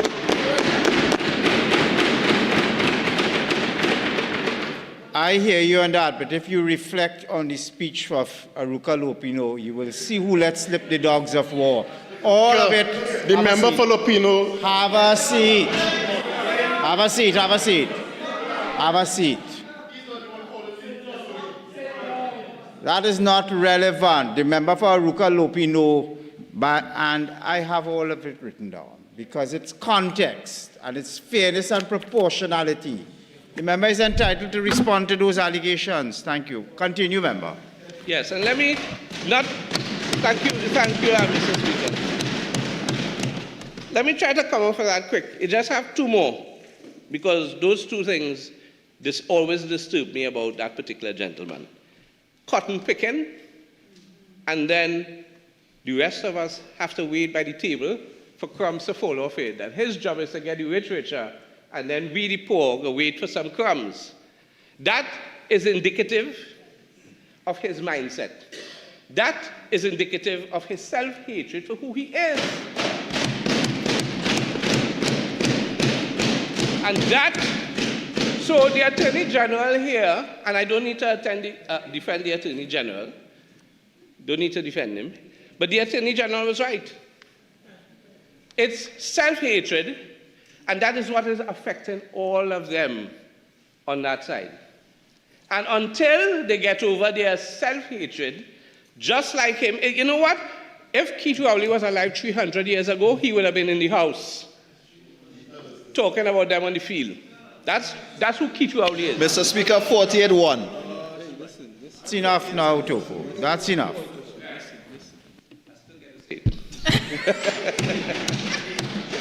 Yes, so Mr. Speaker, let me move on to something else that deals with crime, because, you know, the member for Aruka Lopino, he doesn't understand things in context. And as Herbert Volney used to say, a text taken out of context is a pretext for confusion. Hence his confused contribution, Aruka Lopino. And you see, the thing is, he quite clearly doesn't understand how we are where we are. And let me put something in context, and I had to raise this I don't know if it's the third or the fourth breakout session at Southcom, but I had to raise the issue of the types of weapons we are seeing here. I had to indicate that, you know, we don't make AR-15s, we don't make AK-47s, but Mr. Speaker, you must have seen 3 videos circulating via WhatsApp this year. One, I can't remember the area, I think it's Picton or something like that. The one with Guerra? Okay. I didn't know you know. I've always been free. He is also free now, free as a bird. Mr. Speaker, 53-1. Yeah. Yes. So Mr. Speaker. Mr. Speaker, 53-1.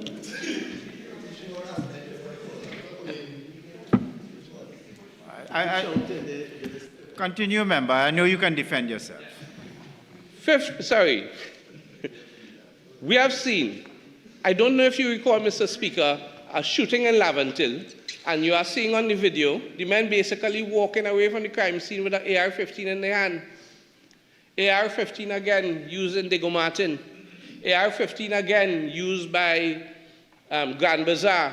And you are seeing the murderer standing up over, I think his name is Curtis Pierre or something like that, Bird, and busting an AR-15 on the man. That's the weapons of choice. Those weapons are weapons of mass murder.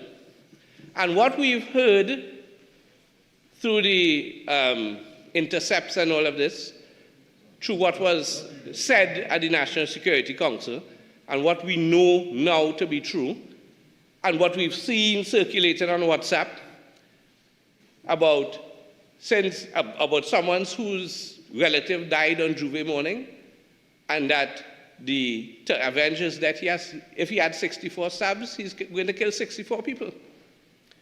Should a responsible government wait on 64 people to die as a result? 64 people. And you know what it was made plain? He's not going to concentrate on 64 gang members.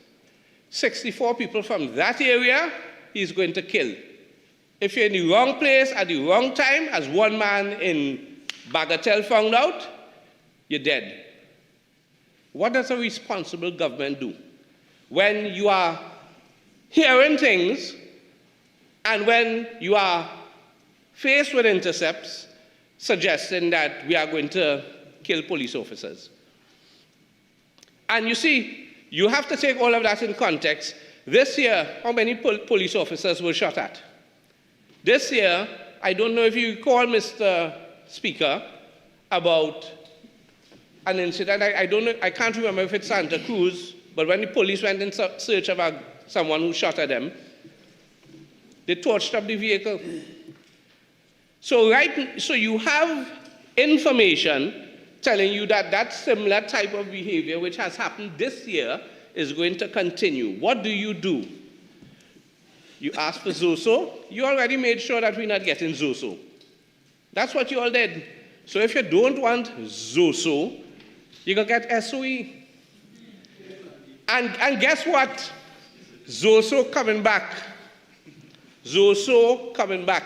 And when it come back, I want to see what you're going to do.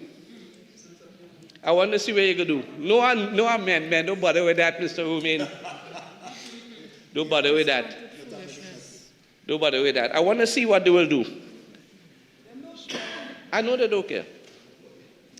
And you see, the thing is, Mr. Speaker, I raised the issue of the AR-15s because that was something that was raised at Southcombe.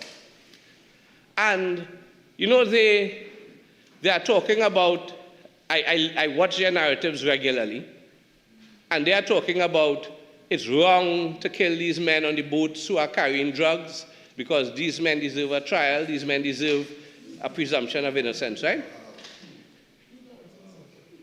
And how do you know they're carrying drugs? But you know when the boat blew up off St. Vincent, you know it was white gold all over the place. Kilos of cocaine floating all over the place, the local fishermen grabbing it up and now they're getting arrested for what is not theirs. So that narrative is dead. But the point I want to make about that is this. They want to tell you, because all of their narrative, even upstairs, is about defending the rights of the criminals. They come here and always talking about the rights of the criminals. ZOSO didn't target law-abiding people.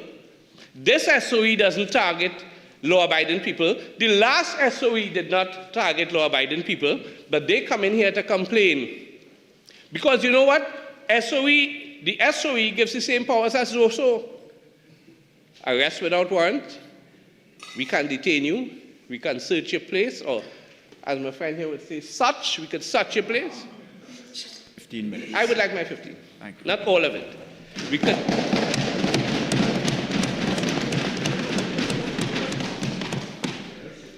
Yes. So that we could search your place without warrant. And in essence, we are getting to use ZOSO.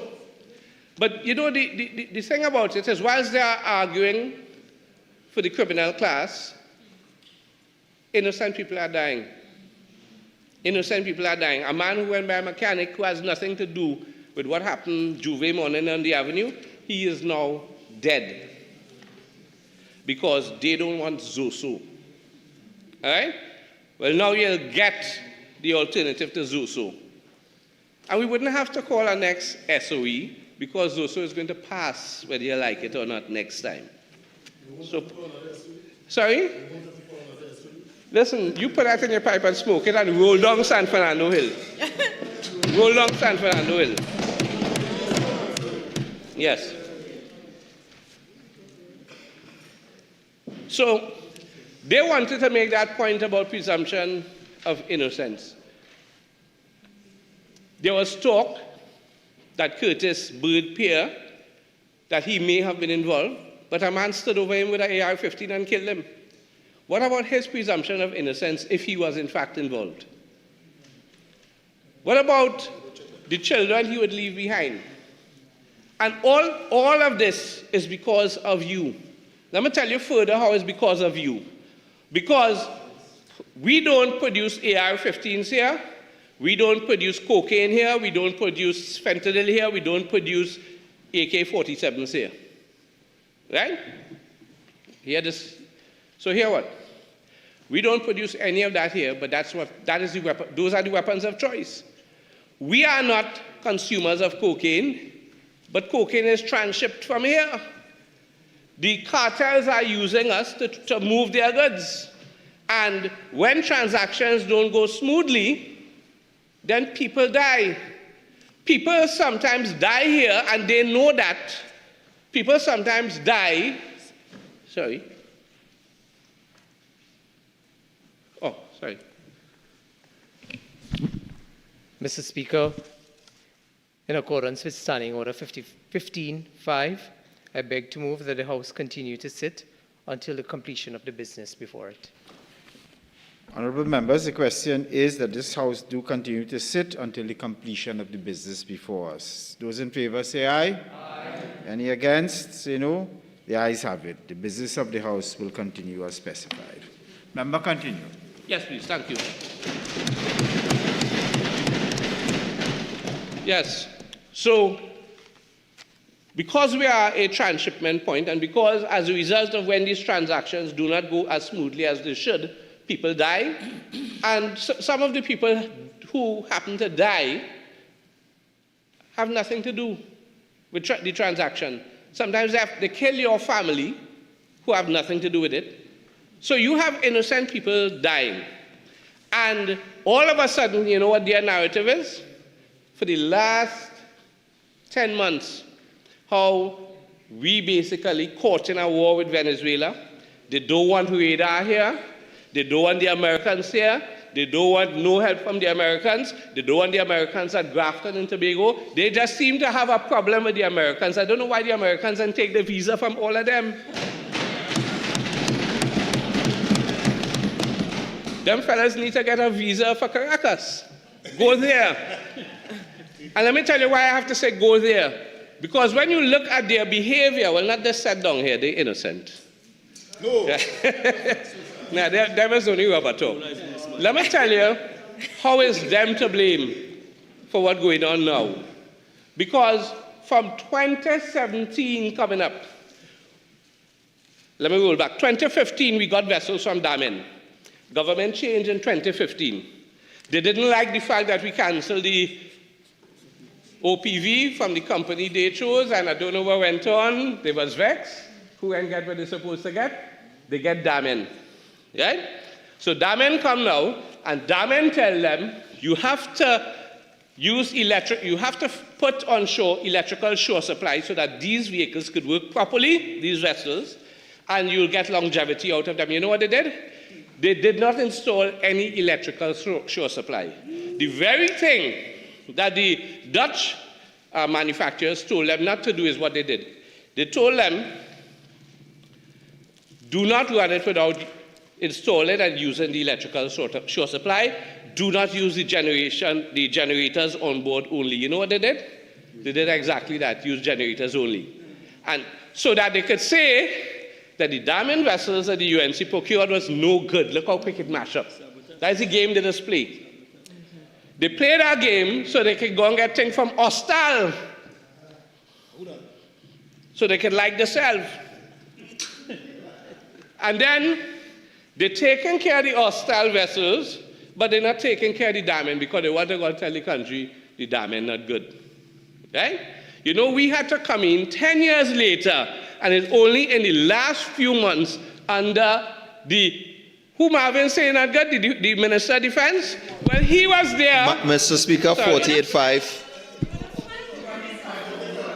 48.5. The member is referring to another member of this House by his name and not by his constituency. 48. Yes, please. No, so sad. I'm feeling the cry. You know,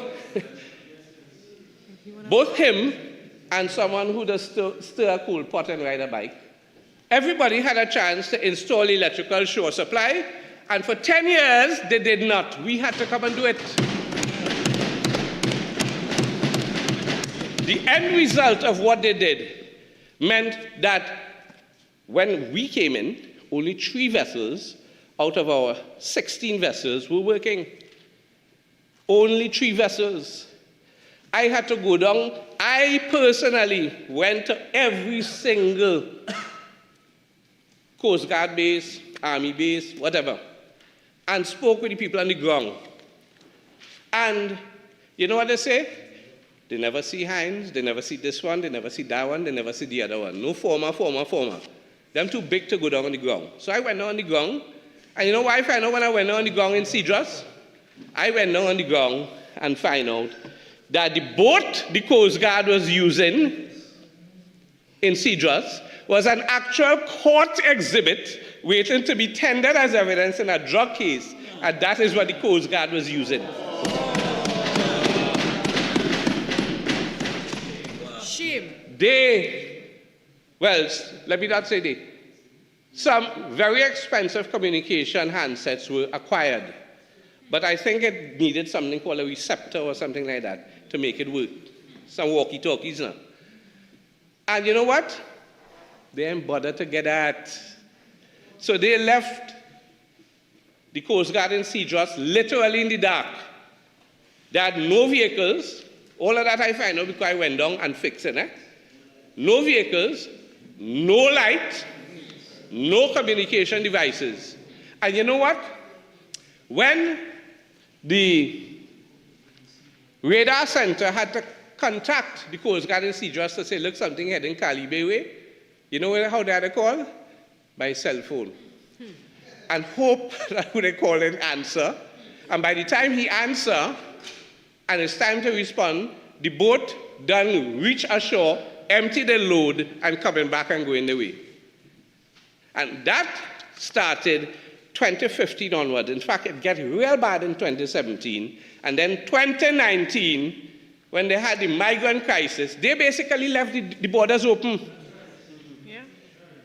So, whilst I sympathize with the Venezuelan nationals who had been coming, you know who came among them? Tren de Aragua. Whose fault is that? That's we fault? That's your fault. You all.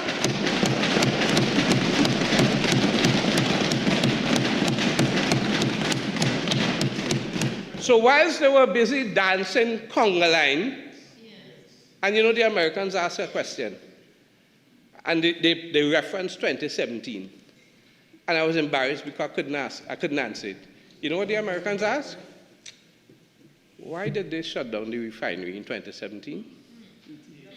18, sorry. Why did they shut down the refinery? I think it was Steve Miller who asked, or one of them. I had no answer. He said, you must have an answer. I said, they don't even have an answer. They said one day, Wilfred Espinay came and said, we're not closing Petrotrin, and then the next day it closed. Right. I think Rowley said that to it. It's not going to close, and the next day he closed it. And then Espinay said, oh, thank you for reminding me, my brother. Right? But whilst they're busy dancing conga line, to and fro, flight to and from, all during COVID, Delphi coming, Delphi going, and conga line dancing, Trent coming and dance conga line too. Trent coming to secure the cocaine. Trent coming with the AR-15. Trent leaving the AR-15 here. Trent actually integrating the local gangs. Trent actually now looking to take over local gangs. Trent up in Grandy, blackout, right? And Trent killing who they had to kill. God rest who ever died up there. Yes. It's not police kill nobody. So we are seeing the effects of Tren de Aragua as a result of policies or lack of policies on that side.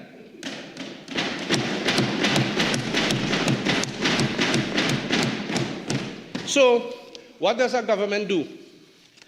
And they're talking about radar. They don't want radar. They don't want Yankee here. They don't want them in the waters. But as far as I understand it, Yankee here since 1945 in varying numbers, and almost every year is trade winds. Right? They have interests here. And if we are pursuing partnerships and we have a belligerent neighbor, well, he gone away now. They take him and they go on with him. If we are pursuing partnerships and we have people next door who are going next door in Guyana and committing terrorist acts and we can't even condemn it, then who we must turn to? Who we must turn to? Imagine a terrorist act in Guyana, a child dies at a gas station bombing, carried out by Venezuelans, right? And Carrie come and condemn that yet. But when it have bombing in Belgium, they can say, I am Belgium. when they have bombing in France, I am Charlie Hebdo. And as much as I am profiles, there's everybody else. So CARICOM was backing Venezuela, who is not a member of CARICOM, and when they are threatening Trinidad and threatening Guyana, you know what they say? They're on the side of Venezuela. So what are we to do then? And they're gaslighting the population and telling the population we are responsible. A routine drill to test the responsiveness of the defense force, they turn it into a circus and say war come in and gridlock all over the country. It's them, not me. And when I tell the country, yeah, nothing to worry about, everything I read, they say, nah, he's Superman, he ain't know what he's talking about. And how war come in. Any war come? None. Prophets of doom and gloom. That is the modus operandi of that side, scare tactics. Rubber talk, and then they want to talk about sovereignty. As I think it was, I can't remember if it's Eldridge Kobe or if it was the Assistant Secretary of War who said it. Sovereignty, not sovereignty, as one man on that side like to say. You don't have an I in between. Sovereignty is the ability to control who comes into your borders. If that's the definition, the textbook definition of sovereignty, we haven't been sovereign since 2017, 2019. We're not sovereign, we're suffering. We're suffering. So if Trend Aragua and other cartels could walk in and walk out and do business and kill who they had to kill and threaten who they had to threaten and use their local proxies to do the exact same thing and threaten and kill innocent people, then what must a responsible government do? Say, well, the opposition will get vexed? No, what we do is we've partnered with, we are on the right side of history, partnering with Big Brother, so Big Brother is going to stop that. Them days done. And you see who on that list? I'm frightened for you. So, Mr. Speaker, as I wrap up, let me just say, it is a necessary extension, and I ask those on the opposite side, for once, to have some common sense and patriotism and support the extension. I thank you.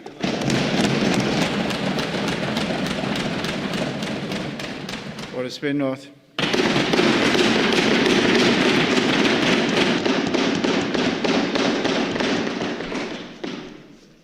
Thank you very much, Mr. Speaker.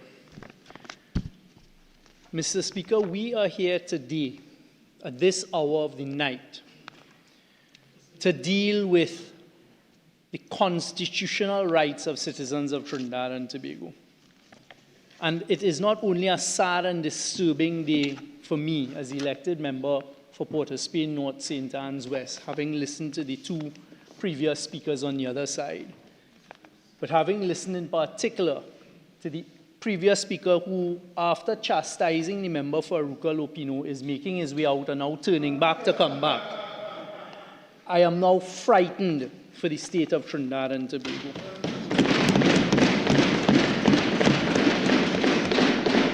Mr. Speaker, to be back here in this House, to be debating once again in the short time period of less than a year of the UNC being in government, a second state of emergency, with the first one having been extended to the limit and stopped because it would have required a special majority and a debate in the Senate, within a matter of weeks to be back here again for another state of emergency, does not augur well for us as citizens of Trinidad and Tobago.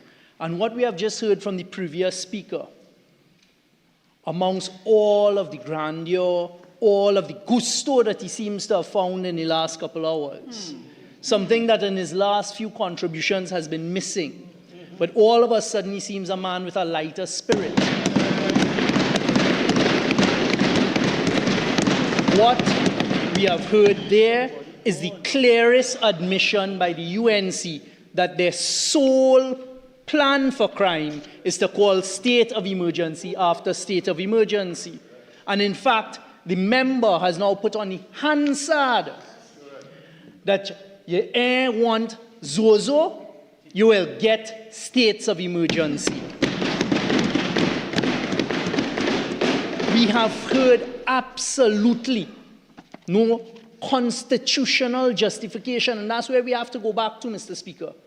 Because maybe skillfully, as they tend to do with their public relations, they have completely attempted to distract from what the reality of the situation is. Because why we are here this evening, Mr. Speaker, according to the Constitution, which is the supreme law of Trinidad and Tobago, is we are here to hear the justification for the suspension of important, entrenched, fundamental constitutional rights. Not just constitutional rights, but our Section 4 and Section 5 entrenched fundamental constitutional rights. And the Constitution sets out in Section 8 what must exist for the state of emergency. And it is not just because you have a majority that you could compel the president to call a state of emergency. The country has been waiting for today to hear the reasons why we are back yet again in a state of emergency. And as I will show when I get to the regulations, why important fundamental constitutional rights are suspended once again. And what we have picked up in looking at the regulations, because it is the regulations that indicate in the clearest possible manner what a government intends to use a state of emergency for. So to go to Section 8, the only way you can constitutionally justify the current state of emergency is it has to fall within Section 8 2C of the Constitution, that action has been taken or is immediately threatened by any person of such a nature and on so extensive a scale as to be likely to endanger the public safety. Not a single reason has been proffered here this afternoon by the previous speakers. Not one. We had a whole discussion focused on the former Prime Minister, Dr. Rowley, and an obsession with him having a glass in his hand in Tobago. And then what we had from the previous speaker is standing up with call cards in his hand, referring to the PNM's crime plans.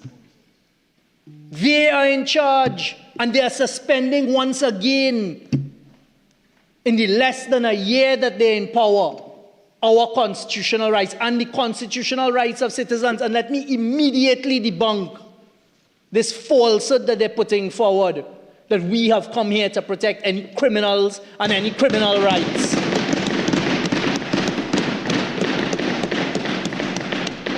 Because the allegations of the last general election and the financing of the last general election in Toko San Grande, and who financed it and who was behind it, is not our burden to carry. And there is no member here in the 13 PNM opposition members who has once uttered anything in favor of crime or criminality. And the further irony of the previous speaker and the hypocrisy, because he made a living of what he just attacked with his utterances and attacking people who are... I think you could make another point except that one. The member was one of the most eminent defense counsel. You can't, no. Yes, but you said he made a living defending the same people. Come on, stop that. You know very well you've offended. No, you know you've offended that rule. Thank you. So to bring the population back to the reason we are here, and to try to make sense of why once again our constitutional rights are being suspended in a manner where we are hearing, well, if you don't want the Zozo, you will get states of emergency. You can't threaten a population with states of emergency. You can't threaten a population, well, I will just bring state of emergency after state of emergency, and as the Prime Minister who has now left the chamber, put in writing to the population If you don't behave yourself, not only are coming for the criminals or who they suspect as criminals, but as the leader of the opposition was pointing out to me recently, are coming for your family and are coming for your friends too. Trinidad and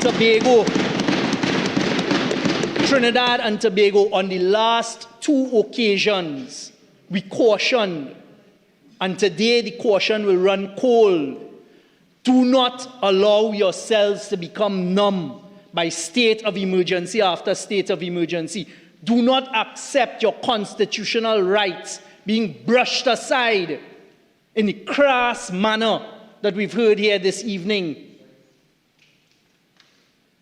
We cannot normalize states of emergency. States of emergency are a measure of last resort, Mr. Speaker. And the courts have ruled that is a measure of last resort. So the president tells us, and I want to put the nation on notice, the president's role in this is subject to the Constitution as well, that once the cabinet advises Her Excellency to call a state of emergency, she has no discretion. And this is what we are told the cabinet advised, but we have heard absolutely nothing to support it here this evening. Nothing, not one single instance. And most importantly and frighteningly, we have heard the Minister of Defense, who I assume is a member of the National Security Council, talk about we intercepted and we heard. I am telling the population, according to the Intercept of Communications Act, that is an illegal and criminal act. The only people, Mr. Speaker, the only people allowed to order an intercept of anyone in Trinidad and Tobago are the Director of the SSA, the Commissioner of Police, and the Chief of Defense Staff. I sat as a Minister of National Security. You get reports, and not a single one of those intercept reports has a name. They are all in code, and that is because ministers are not supposed to listen to intercepts. So I am very concerned to hear repeatedly by the the Minister of Defense saying here that he heard this intercept and he heard this intercept. And I also want to correct the record because he referred to an awful crime that was committed against a private prosecutor in this country, Ms. Dana Sitahal, who many of us in here knew very well. And the member for Toko Sandy Grandi said that it was picked up on intercept, the fate that would befall her. And he said it with much confidence. I want to remind the public that happened under a UNC government.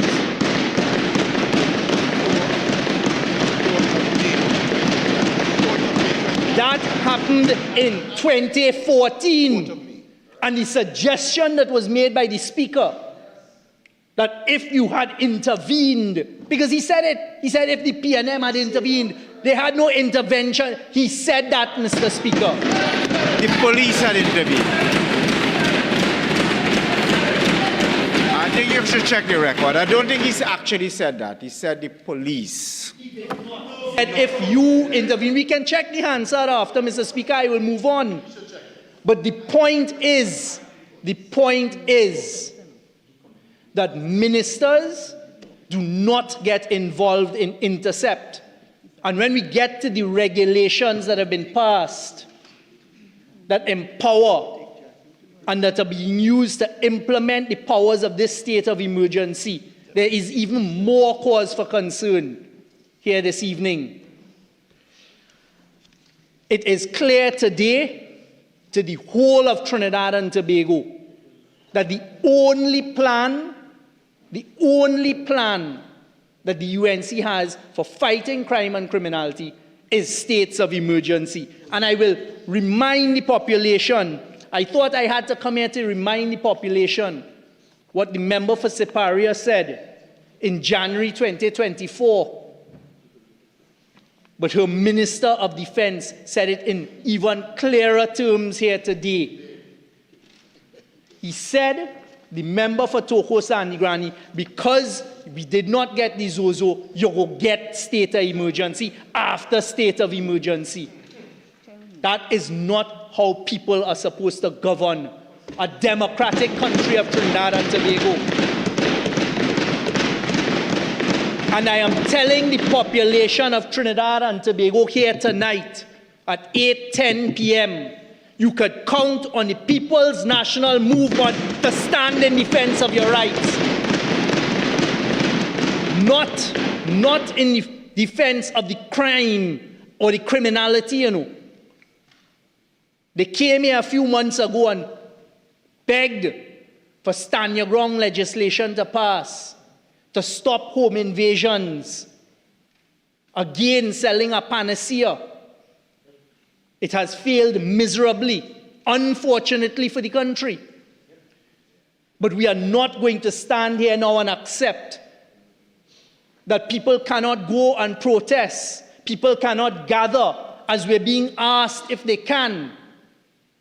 Those who are jobless, those who are suffering, those who have lost their jobs in CPEP, reforestation, URP, cannot feed their families, and they're being told, be careful, because we are currently under a state of emergency, and you can be arrested without warrants. And when I get to the regulations, because you see, these regulations really came from 1990.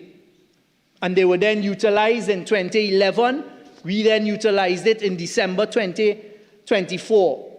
Minor amendments being made over time. But what we now have, Mr. Speaker, is no longer moot conversations. We have now been through a UNC state of emergency in 2025, where we have seen how they will utilize the regulations, where we have seen how a Minister of Homeland Defense will issue PDOs, preventative detention orders, where your rights are suspended. No due process. You cannot go for habeas corpus. Once the magistrate does not grant you bail, that is the end of that. And it is how these are applied, because we accept if they are being utilized for crime and for criminals, to keep gang leaders off of the street, to break up sophisticated criminal networks. Go ahead. Another thing I'd like to correct, because it is not only a dog whistle, it is a bullhorn. We heard from the member for Toko Sandigrani saying that those on the PNM side and they, we take offense to they. In previous parliaments, you couldn't say he, she, or they. You have to call by the person's portfolio or which constituency they represent, to say that we have something against the Americans. We don't. Complete hogwash. The record will reflect that we worked, as every government previously did, very closely with our US counterparts. I sat there with the then Prime Minister in meetings with the then President Biden, and we had private meetings as well with the Vice President Kamala Harris. There is a new administration, and that is who you interact with. We had meetings continuously with the DEA, the FBI, encouraging our law enforcement, our intelligence agencies to work with them. And I am reminded that under a PNM government, the former Prime Minister Manning, President Obama, came to Trinidad and Tobago. I was remarking earlier as well, the same former Prime Minister, Patrick Manning, not in the last 50 years, met with President George Bush. And coming out of that meeting is where the documentation and the intelligence and the files came for the Piarco corruption. So, Mr. Speaker, we reject that outright as well. But let us get back, because there is an attempt to distract this evening. We will get back to the state of emergency because that is why we are here. And in January 2024, Ms. Kamala Prasad Bisesa, the member for Siparia, who was then the leader of opposition, told the population what their crime plan was going to be. It is a Newsday article by Sean Douglas, the 16th of January 2024. Kamala calls for state of emergency. So as the leader of the opposition, we heard the member for Aruca Lopino read out a quote by the then leader of the opposition when a state of emergency was declared and criticizing it. But it has always been the member for Siparia's crime plan to call states of emergency.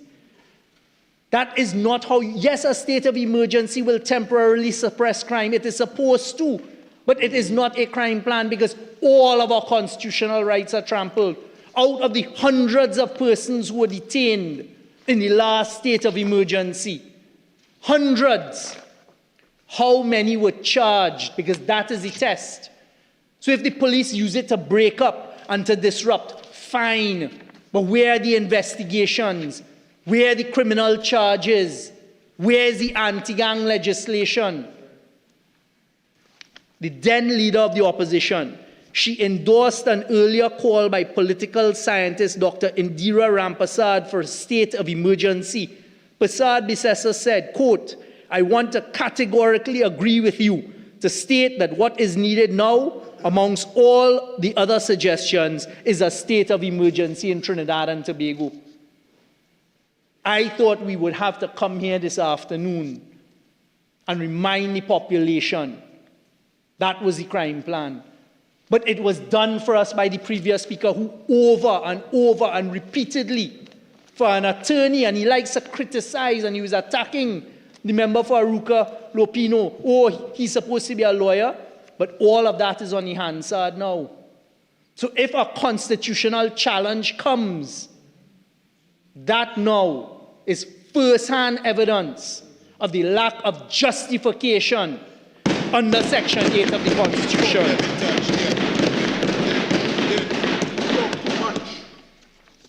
Right? Because he's so full of gusto this evening, a gusto that we haven't seen in months. I wonder why. And this is the concern now when we start to look at the regulations, the emergency power regulations 2026, Mr. Speaker. Because you see, to say that, oh, well, certain regulations existed in the 2024 and in the 2025 regulations is not sufficient. What you have to look at is how it is utilized. So, Mr. Speaker, I want to point out to the population here, because you see, this state of emergency is called in a very different geopolitical time. And having not heard a single domestic justification for this state of emergency today, I am pointing out to the population, because it has not been picked up before, a very worrisome addition to the current regulations. What is going on now and what we're seeing in the Middle East, I hope to God that has no effects here in Trinidad and Tobago. But let us look at the definition in these regulations, Mr. Speaker. The 2026 regulations, the emergency power regulations, for the first time in any state of emergency regulations in Trinidad and Tobago, there is a new definition of weapon. Weapon has the meaning assigned to it in Section 2 of the Anti-Terrorism Act. Anti-Terrorism Act. Why is the Anti-Terrorism Act now being used to define weapon? So let's go to the Anti-Terrorism Act. And weapon includes a firearm. Fine, there have always been firearms in state of emergency regulations. Explosive, that too has always been contained. But now for the first time, chemical, biological, or nuclear weapon. So in the state of emergency regulations, for the first time in Trinidad and Tobago, we are now including chemical, biological, or nuclear weapons. Take that in the context of what is going on globally. Take that in the context of the application of the regulations that allow now police officers and defense force officers to stop any citizen of Trinidad and Tobago, anyone in Trinidad and Tobago, on mere suspicion. And you see, one of the areas of the regulations that came into play the other day, and we drew it to the population's attention, is Regulation 11. And I heard it uttered from the other side that, oh, well, that existed in previous regulations. And in fact, you had to amend the 2004 regulations, I'll get to that, to take out public order and just leave in public safety.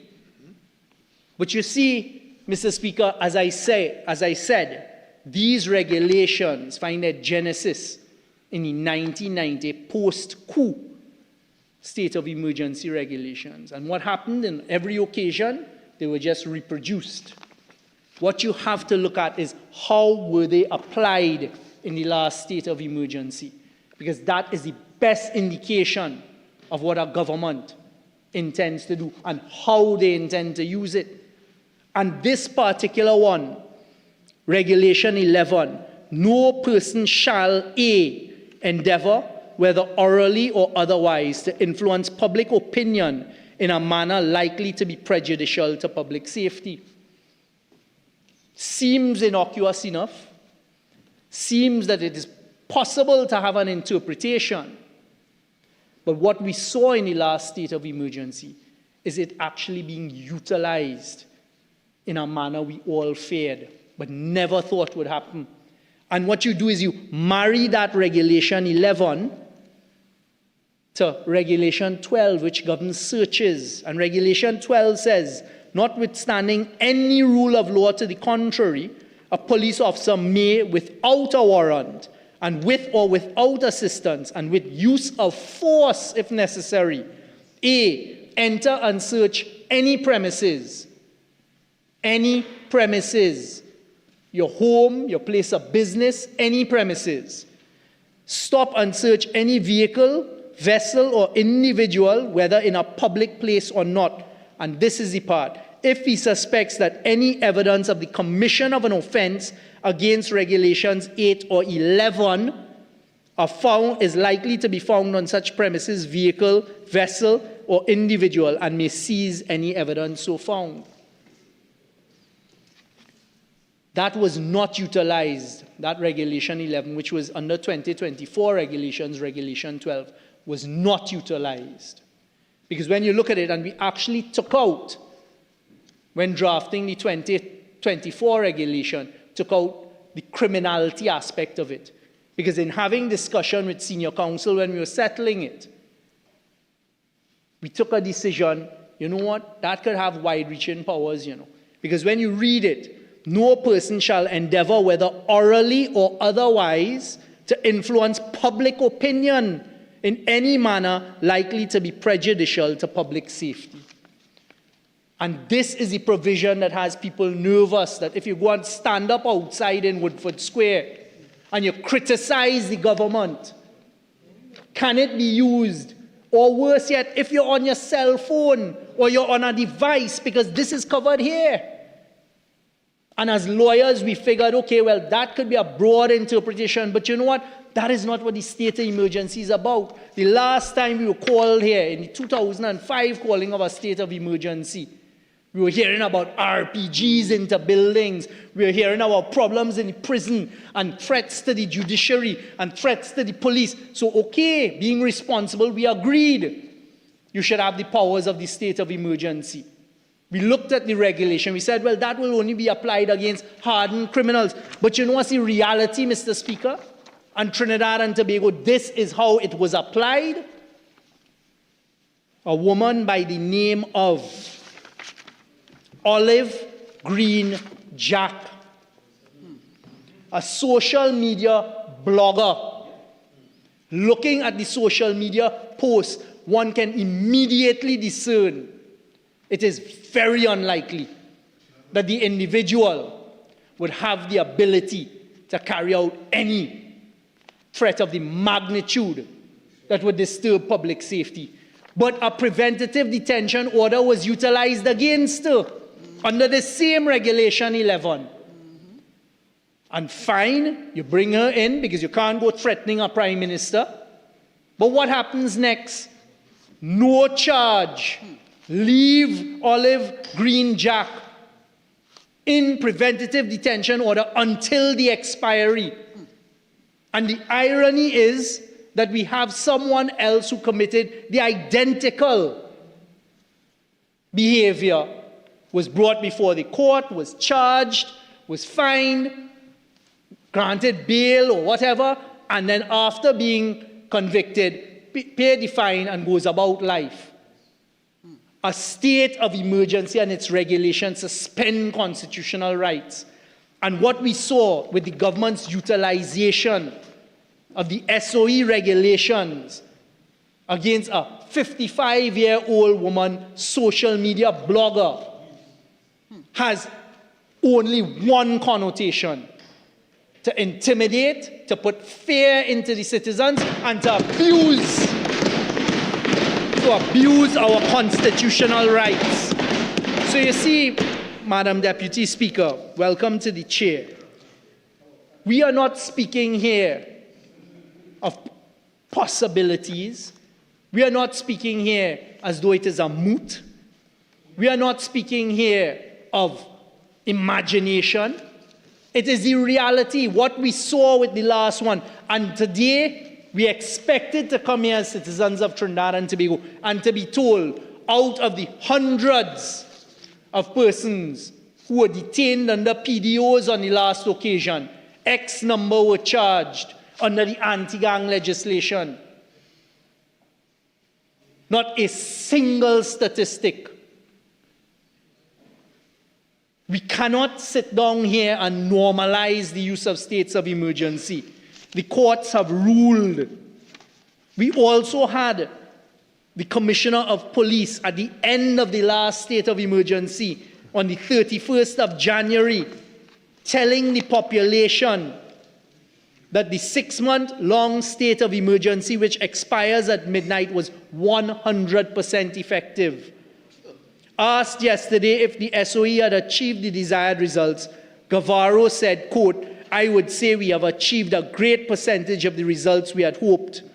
For me, 100% prosecution would have been the ultimate result in terms of safety and security of the public." That is something that I must say, that I am pleased with the outcome. Member, your original speaking time has ended. Would you like your additional 15 minutes? Yes, please.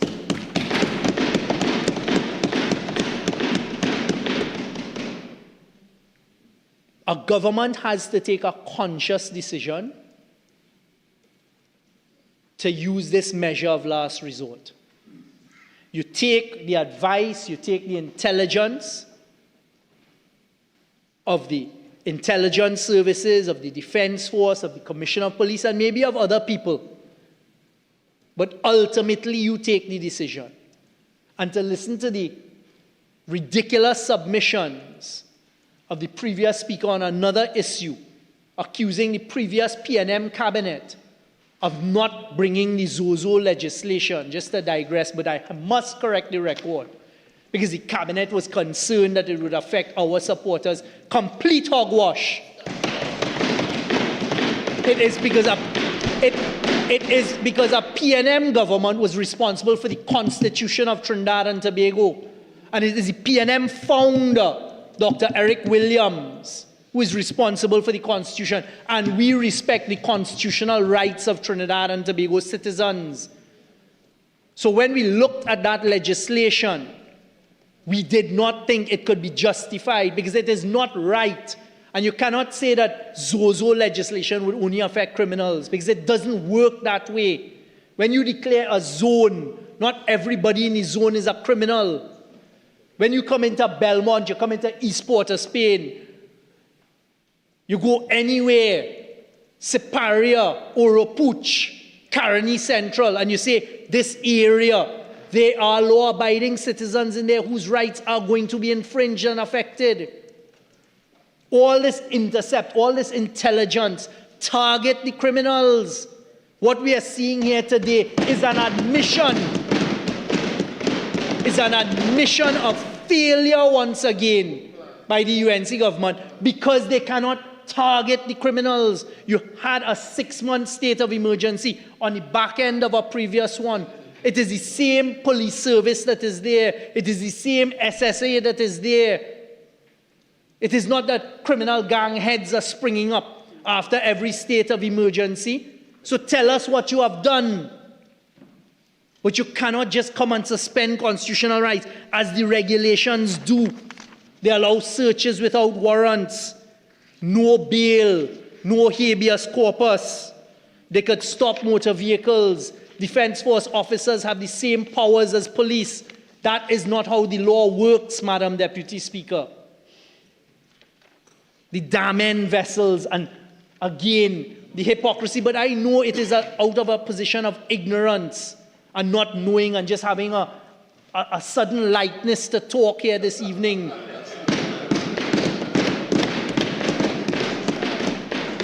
There was no kickback with the OPVs.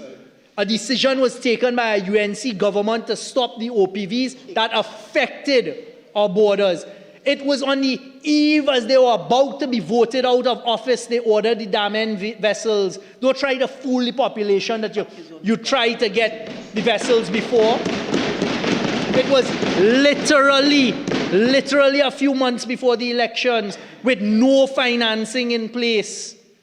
We took possession of those damen vessels. The first thing we were told is they're not fit for purpose. The first thing we were told is those vessels and their keels are not made for the rough waters on the East Coast. And you know the irony of him raising it, the previous speaker? That damen transaction that was done by the UNC government is under criminal investigation. Not in Trinidad, by the Dutch authorities and Interpol. Wow. And you know for what? For bribery and kickbacks. That is what those damen vessels represent.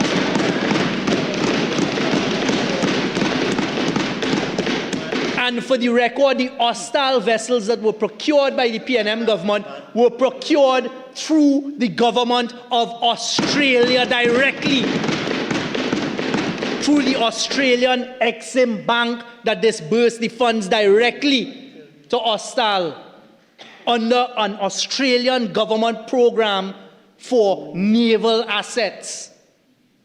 But they won't tell you that because they try to judge everyone by their own corrupt, grubby ways. So, Madam Deputy Speaker, 48-6. Madam Deputy Speaker, 48-6. Madam Speaker, the gentleman should declare his interest in his statement just made before he speaks, please. Member for Port of Spain North, I suggest that you continue. You have a very little time remaining. Please move on.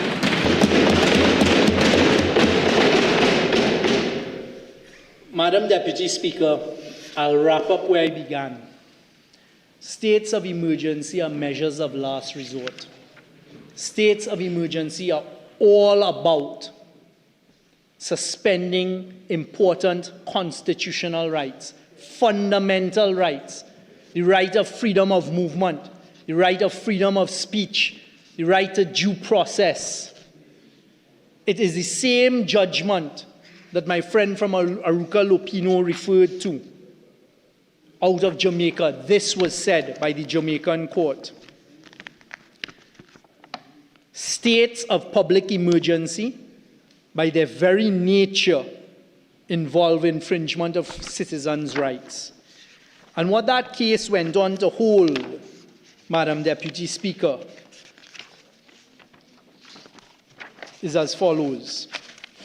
While we accept that democratic rights may be limited or restricted in order to ensure public safety and to maintain public order, the restrictions should be temporary so that affected rights are impaired as least as is reasonably possible.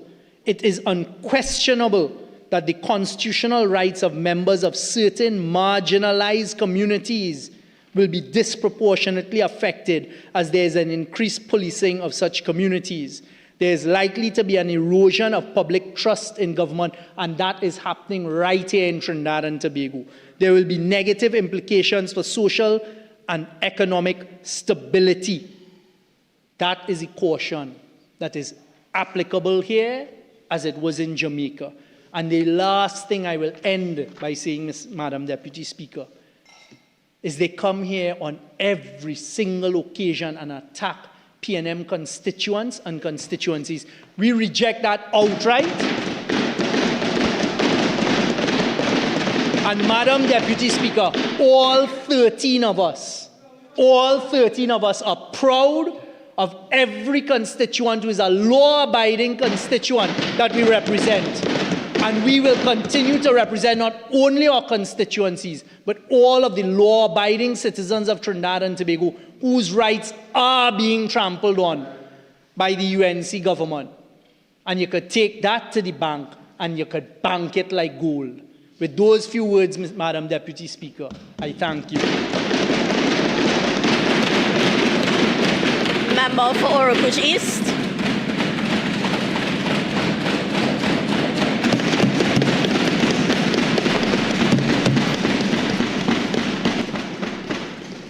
Thank you very much, Madam Deputy Speaker, for the opportunity to speak on this very important debate before us on a Friday evening. Madam Deputy Speaker, this is not a debate that anyone would wish or find great pleasure in hosting and contributing. This is not a debate that one would necessarily want to plan in advance, to speak to motions regarding the President's proclamation and an extension of a state of emergency. It is a very serious matter. It is a heavy matter. Madam Deputy Speaker, I begin by indicating that I have had the opportunity for the last 15 years of serving either on or sometimes simultaneously the National Security Council of the Republic of Trinidad and Tobago or a Joint Select Committee of Parliament on National Security.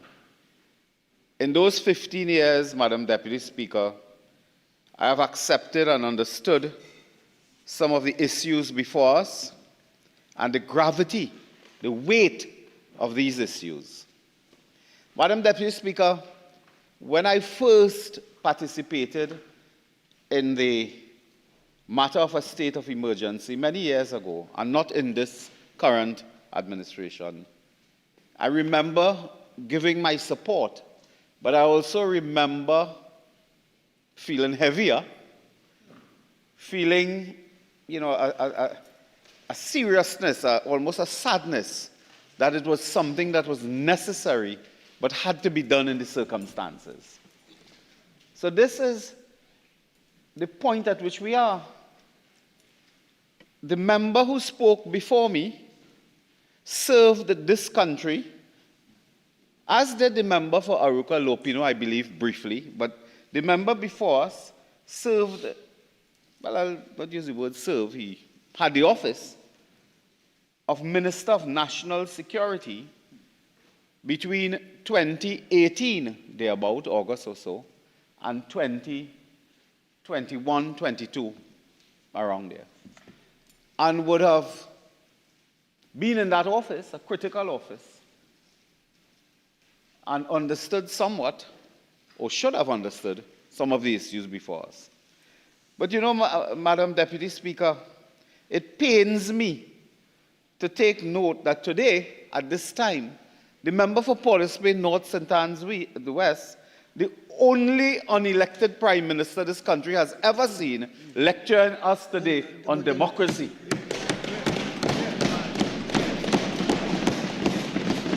Lecturing us on constitutionality, democracy, rights, is the only unelected Prime Minister this country has ever confronted.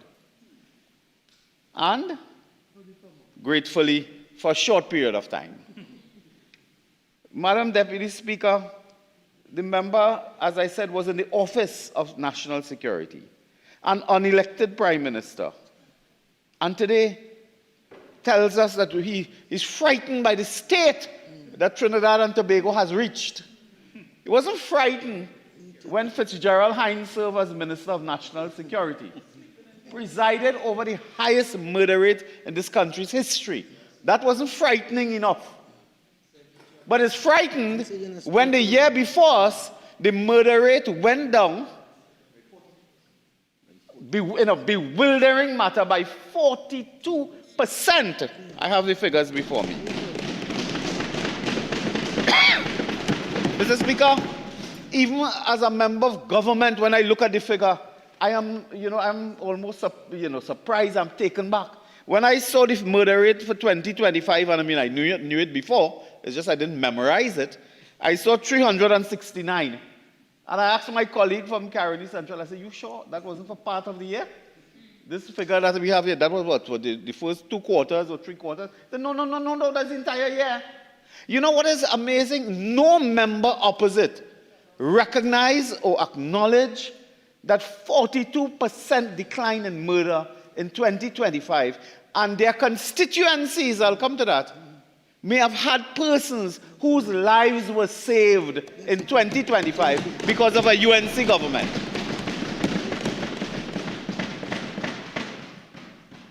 And that is the important point. It is lives that matter. And the member came and attempted again to give us some lecture on the Constitution and all the rights in the Constitution and so on and so forth. But I find that they conveniently, leave out a particular right. They speak so much about this right, to all the infringement of rights that are expressly implied in a state of emergency and so on. But what about the right of the individual to life, to liberty, to security of the person, to enjoyment of property? What about those rights of innocent, law-abiding citizens who work hard, pay their taxes, raise their children to obey the law, have their homes, and then invaded by brutal criminal elements? What about their rights? What about the bystanders who go about their business and are shot and killed? What about their rights? What are the victims and the families of victims in these circumstances? And when you look at this murder rate, 2022, 605. 2023, 577. Shockingly, 2024, again, 625, to drop by 42%. This happened under the watch of the Honorable Kamla Persad-Bissessar, Prime Minister of the Republic of Trinidad and Tobago. And this was not in her first year of office. It was in the first part. It was a part of the year, in the first part of her term of office, not the first year. 2026 will be her first calendar year, of course. And that was it. But you hear members opposite speak about, infringing all the rights and so on, but never speak about this right to life, to liberty, to enjoyment of property that innocent citizens, law-abiding citizens, face. And people leave this country. They run. And sometimes when you meet folks and you ask, why did you leave and how was life? And they say, I couldn't stay because of the crime. I couldn't stay because of the crime.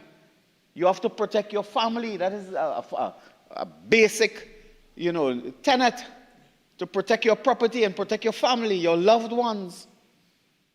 Madam Speaker, this is a country where if a mango drop on the galvanized, you jump up. You jump up. You're scared even if you live, quote unquote, in an area that is not the the big crime spot, or not, the records show that it's not a big area that the police concentrate on because they don't have the concentration of crime there. But even if you live there and a car passes in front and you look on your monitor, you jump up. You jump up in the night because of the state of insecurity. And the members opposite convey this impression that this is done according to Aruka Lopino by VAPS, by VUP, that this is something that is not thought out and so on. Madam Speaker, the member, I want to congratulate the member for Toko Sandy Grande on the brilliant contribution he made here today. I saw no difference in his character, personality, and presentation. He is always charismatic. He is always thunderous. I saw no difference. And he was a practicing attorney at law. The member, and successful, the member cast aspersions on what he was doing before. He was a defense attorney. That's their job. He's not the first minister of a government or attorney general to be a defense attorney.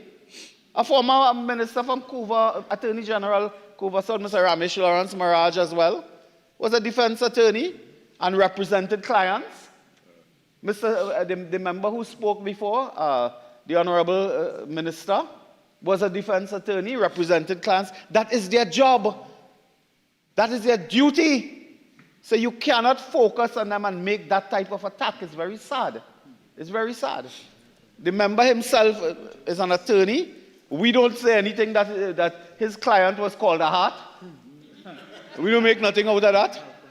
I mean, he chose his client, whether it's called a heart or Malcolm Jones. That's his duty, that's his job, I guess. I don't say anything about that. But he wanted to attack the member for Toko Sandy Grande about who is his client, who is not his client, and so on. It is very sad. And Mr. Speaker, those of us on this side, we have a duty to raise issues pertaining to the government of 2016 to 2025 April. Because we are here today because of their failed policies, programs. We are here today because of that. Governance is a continuum. You continue doing something or you change something as you go along, and many times, if there's good work before, you build on that. But what good work in crime fighting? What good work? From who? Fitzgerald Hines? He came here, and I don't know what this had before. I don't have it now. Some drug or something was here that put you to sleep all the time. The first thing we did here was to check to see if it have, is it called Ativan or whatever on this side, or whatever they call it, that if you sit here, you generally sleep. But there's nothing of the sort here. The member came, Mr. Speaker, week after week. And, 1 week he was half asleep, the next week he was half awake. And conducted the business of no lesser office than national security. National security. And I want to reiterate and really drill down on a point. Anybody remember a helicopter being towed away in the night on that tarpaulin? The UNC government, partnership government, invested heavily in military assets, in security assets for law enforcement. When there was a commissioning of a crime and so on, I remembered, the police had aerial support, choppers in the air. When they do the normal surveillance and so on in San Fernando, where I live, Mr. Speaker, you'll see national security choppers in the air. Those things serve an important mission. Apart from the technology that they possess to monitor and so on, they're also preventative. They tell the criminal element, hello, the police can move quickly here now. Whether it's patrols on the road or aerial support, they can move. As soon as they came in 2016, they destroyed all those plans, programs, and policies. They parked up the chopper in Komoto and then said had nobody to fly the chopper. They made a deal which we will speak about and we will expose in the coming days, where they had to pay in the United States $48 million Trinidad and Tobago dollars to return a chopper. We paid for it. We bought it. They made a sweetheart deal of some kind. I don't know what kind of sweetheart that was. To pay money like that to return an asset. Then one day there was an escape. Anybody remember prisoners escaped somewhere? And they had to hustle on Kirep Junction like they touting a PH car. They had to go and get a civilian chopper. It crashed. Searching for escapees. A chopper that is not equipped and a crew that is not equipped with law enforcement training and the equipment necessary for that type of activity. They crashed somewhere in Aruka, I believe. Mr. Speaker, the aerial support police had, the vessels, the former Prime Minister, and we must say that, Keith Rowley, he came to Parliament and his big thing in a debate once was how much food they are eating. That was the centerpiece of his presentation, was they eating too much food. And then the money was too much, so we should cut back. And that seemed to be an ex-preoccupation. The member for Aruka Lopino gave us an entire speech one day about what food you could eat and not eat and so on. That was the concern. It wasn't the build-up of military assets. You know? I will tell you about my appetite another time. Mr. Speaker. Mr. Speaker. Shots fired. You see, Mr. Speaker. And I want to tell you, our menus would be different. Our menus would be different, I assure you. Mr. Speaker, let me move on. Madam Speaker, let me move on quickly. Before, they know they won't distract me. I'm sure of that. Mr. Speaker, Mr. Speaker, state of emergency, and I will close because I'm reflecting on Port of Spain, North St. Anne's West, this concern with democracy. When they call a state of emergency in that midnight hour, somewhere between, I think, a third and fourth drink, midnight on December 30th, I believe it was. Yeah, you send the glass to the bar for refill, and then you call a state of emergency, then it came back. Full, and you continue what you're doing. They call that went into a general election campaign. Where was the cry about democracy and freedom of expression and assembly and getting when it was a political season where the democracy of the country is at stake, where government is at stake? Didn't raise any issue of democracy there when we went into February, March, April with a state of emergency. But today, tell us about the loss of rights and so on. Mr. Speaker, this is hypocrisy, Madam Speaker, hypocrisy of the highest order. Of the highest order. And they should be concerned, Madam Speaker, they should be concerned with the state of crime and the intent of these measures before us. I heard the member for Port of Spain, North St. Anne's West. Well, this one, Madam Speaker, thank God we have some good, strong chairs here. Otherwise, I fall off completely. No, thank God. I mean, I want to thank the Parliament for these very sturdy chairs. Madam Speaker, the member for Port of Spain, North St. Anne's West, speaking, reflecting on Toko Sandigrande about his intervention, referring to interceptions and so on. And the member was very clear. He said that knowledge came from him from proceedings. It came from proceedings. He was certainly not in the cabinet at that time. He was not a member of the government at that time. He says that came from his participation in court proceedings and related matters. The member for Port of Spain, North St. Anne's West was a regular speaker. And everywhere you go, you talk about members of the then UNC opposition, member for St. Augustine, member for Couva North, and he had intelligence and he had information of meeting gang leaders and buying drink in Hyatt and walking. Yes, through fake profiles. Yeah. And communicating what information and intelligence, went to a joint select committee and said those things. And I wasn't in the house to answer. No, and those members were not in the Parliament. And then make statements about who meeting gang members and which restaurant and which place meeting and talking, and implicated even the then Commissioner of Police in that. Where you get that information from? Where you get that from?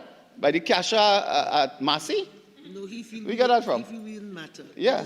He was looking down on us. That's his point. Yeah.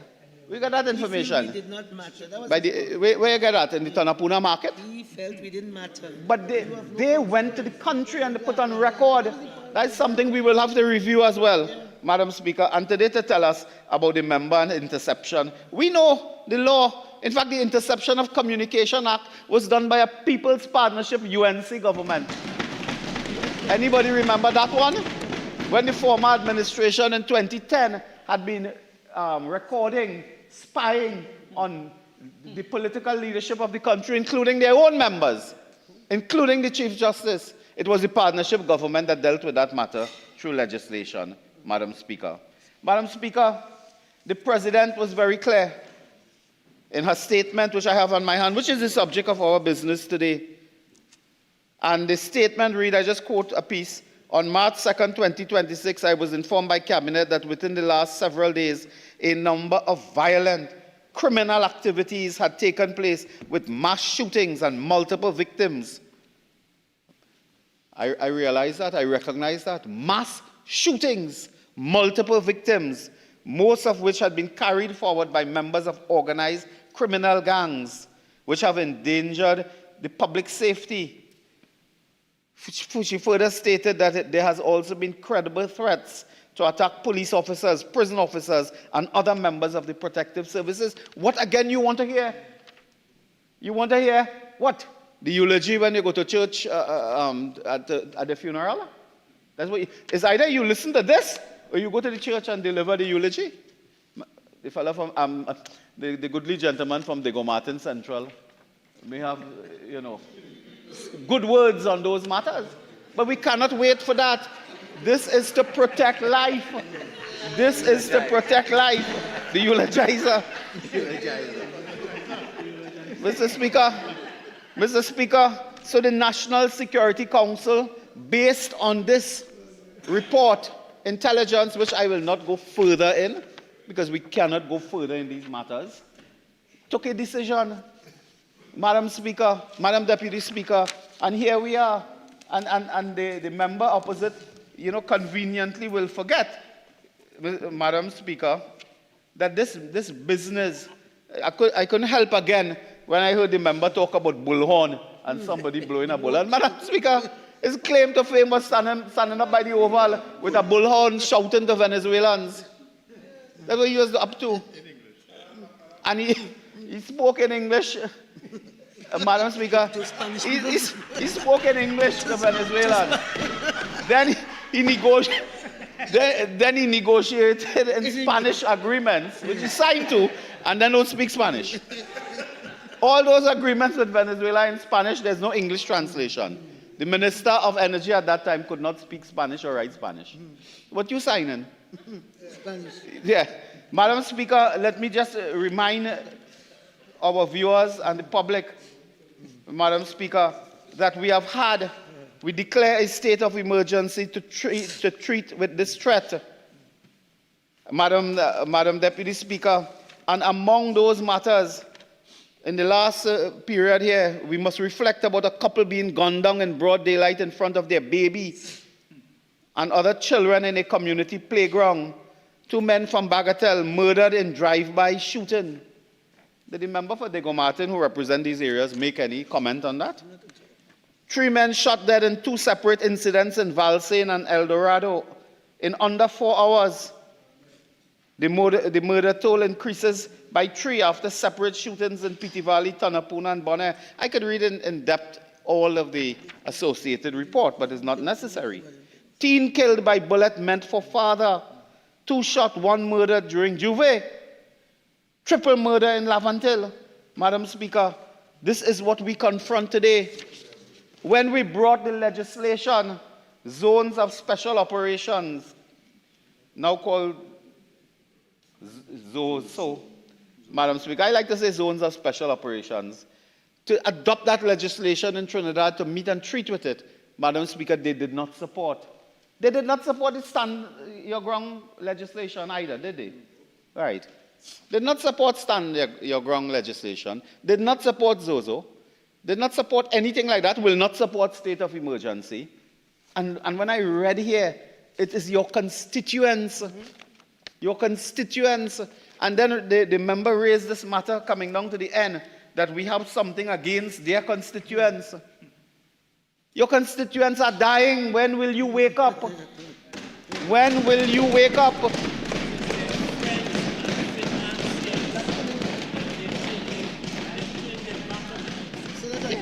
They have turned their back on their constituents who need them at this hour to stand up in the parliament and say, listen, we will do what it takes to reduce crime, stop the murders. But why don't you do that? I don't know, Madam Deputy Speaker. Is it friends? Is it financiers? I don't know. I'm not saying it is. Is it big business? Everyone knows in Trinidad and Tobago and the Caribbean at large, in all the conflict, to move guns, weapons, drugs, you need deep pockets. You need deep pockets. And who really have deep pockets? It is business, generally, Madam Deputy Speaker. Deep pockets you need for that business. And there will always be that interest of those business elements, not all and certainly not a majority. There will always be in Trinidad and Tobago and possibly the wider region, big business interest in criminal activity. What is the danger now is when big business infiltrate political parties and parties do their bidding. By objecting to legislation like this, by objecting to stand your ground, by objecting to Zozo, by objecting to this type of state of emergencies. That is the danger. It has happened in other parts of the world. When the business force ties with the political system. And this is why we must congratulate our Prime Minister, the member for Siparia, for standing strong when others would have buckled under the pressure. And it did not start, member for Siparia didn't start her courage on April 28, 2025, you know.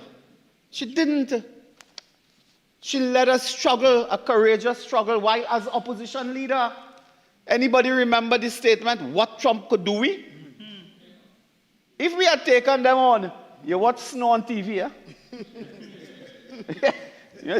You watch Snow on TV, you'll never see it in real. If you take them on. They came to Parliament, what Trump could do we? They were hiding behind Maduro. They're lucky on January 3rd, some of them didn't see a helicopter over their house, you know. They're lucky. They carried this. They're lucky they could have been picked up. Just as one in Caracas was picked up, I think in 2 hours, he moved from president to prisoner. Huh? Yeah, one still have a fear, yeah, of that. Madam Speaker, they told this population that the member for Siparia was on risky, dangerous ground by her principled position against the tyranny of Maduro. They said we live, they said it, huh? They said we're so close by, we have energy installations in the Gulf 7 miles away, and we can be a target of something. The member for Siparia's opposition leader said, absolutely not. We stand firm on democracy, on principle, on equality, on fair and free elections. They were carrying that. Today, Maduro is somewhere, I don't know where, but in New York State somewhere, I don't know. Rikers? He's somewhere. Now they come with the Middle East now. They say now we have to be worried because of the Middle East. So now they can't hide behind Maduro. They're going behind the new supreme leader now. Yeah. Now tell anybody Middle East. Yeah, the new supreme leader now. I don't understand this opposition. I simply don't. They couldn't frighten. They tried to frighten the population about Maduro. He will attack. Madam Deputy Speaker, when I spoke to the energy companies that operate in our offshore, in our maritime space, I called a meeting of 8 or 10 of them. I said, tell me something. What is the situation with security? They said, Minister, listen, we are accustomed to this. You're not accustomed to this. They operate in dangerous, conflict-ridden parts of the world. They have very comprehensive, sophisticated security policies, equipment, contacts, and their head of security worked 20, 30 years with the United States and their specialized law enforcement agencies and so on. Is the minister, is you not accustomed to this? We are accustomed. But the former administration want to frighten you. Today, they come to tell us about what? Chemical, biological attack, nuclear weapons and so on in the Middle East. Yeah. That's what they come with today now. You know, having failed with Maduro. And then this is the shambles that they have found themselves in, Madam Deputy Speaker, that their approach to dealing with questions of policy and law to deal with crime is to frighten the people. It's just to frighten the people to go and jump out from behind the curtain and say, boo. That is their policy. That's their policy. Say, boo. And frighten people. Madam Deputy Speaker, we are not about frightening the citizens of Trinidad and Tobago. We are about protecting the citizens of Trinidad and Tobago. That's what we are. And this has worked. The members opposite... Member, would you like already? your additional 15 minutes? Yes, Madam Speaker. Madam Deputy Speaker, I would have been tempted to say this is Trump speed as well. Madam Deputy Speaker, yes. So they have no strategy. They have no policy. They will not support the government with our measures. They don't recognize the decline in murder last year and serious crime. They by themselves failed miserably at that. So one has to be careful accepting policy program recommendations. Madam Deputy Speaker, I remember all of this because I was there too. We put in place the community comfort patrols, a program where law enforcement worked with private security, and we said that the areas that were not really under great threat from criminals, we'll use private security in partnership with the police and do the patrol, so people will have that comfort. They will have, the security they need, but not Trinidad and Tobago Police Service. And they will liaise with the police. I remember in Diego Martin, because I also remember the various ministers over the years with that program. The community became so close to the security personnel and their private security that I remember if they had problems that were strictly speaking, not just major threat to their life or anything like that. Someone was actually given birth in Diego Martin sometime. Before they called doctor, they called the community comfort patrol to say if you can help and assist and so on. They worked on Sunday. The private security officers would say when they pass along the neighborhood to check and so on, people might invite them for lunch. Such was the closeness, the network you get. It almost like it was village policing. They dismantled that completely. Gone. Don't talk about CCTV camera. They stood here, the sleepy one, and said out of 1,800 cameras, 900 working, 50% not working at all. You ask him how much both working. He said, I can't tell you that. That's national security. And they fixed precious little. We are now looking at even those contracts with CCTV cameras. There was a contract in September 2016 or thereabout. Went through a process, tender accepted and so on. You know what? They break it up, they mash it up, they cancel the tender because who they wanted to get didn't get it. Went out again in some secret, suspicious tendering process, or some process, I guess, by January 2017 to get another provider, and then came up with some consortium of providers. The long and short is that the CCTV camera system between 2016 to 2025 April, that system was in disarray. And when there was that horrible incident involving Andrea Barrett, that's the name of the girl? Yes. Andrea. In the East, I think. When there was that horrible incident involving the kidnapping of Andrea Barrett, I would not forget, ever, that when we met security and we asked what is happening, they said we'd have liked to have done more, but the CCTV cameras in that area were not working. So they could not act quickly. And I had my personal experience in San Fernando in a hit and run. Not major accident, but small accident. But when it happened, I look around, I saw all the cameras. I said, good, at least we can find that driver and get him, to account and go through the process and so on with insurance. The police said, doctor, we would love to help you. None of those cameras working. That was what they presided over.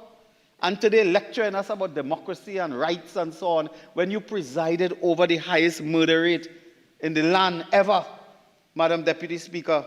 Madam Deputy Speaker, a point the member made, every year for the last 5 years or 7 years, we hearing about an investigation involving the damming boats. The damming investigation never finished. We don't know. But they know because they were in office. So they claim to know that ongoing investigation with Dutch authority, Interpol, and so on. You know, nobody knows that except them.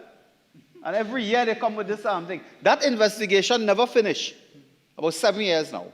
And they always come to drop this like some big controversy and scandal and corruption and so on. We don't know when it starts.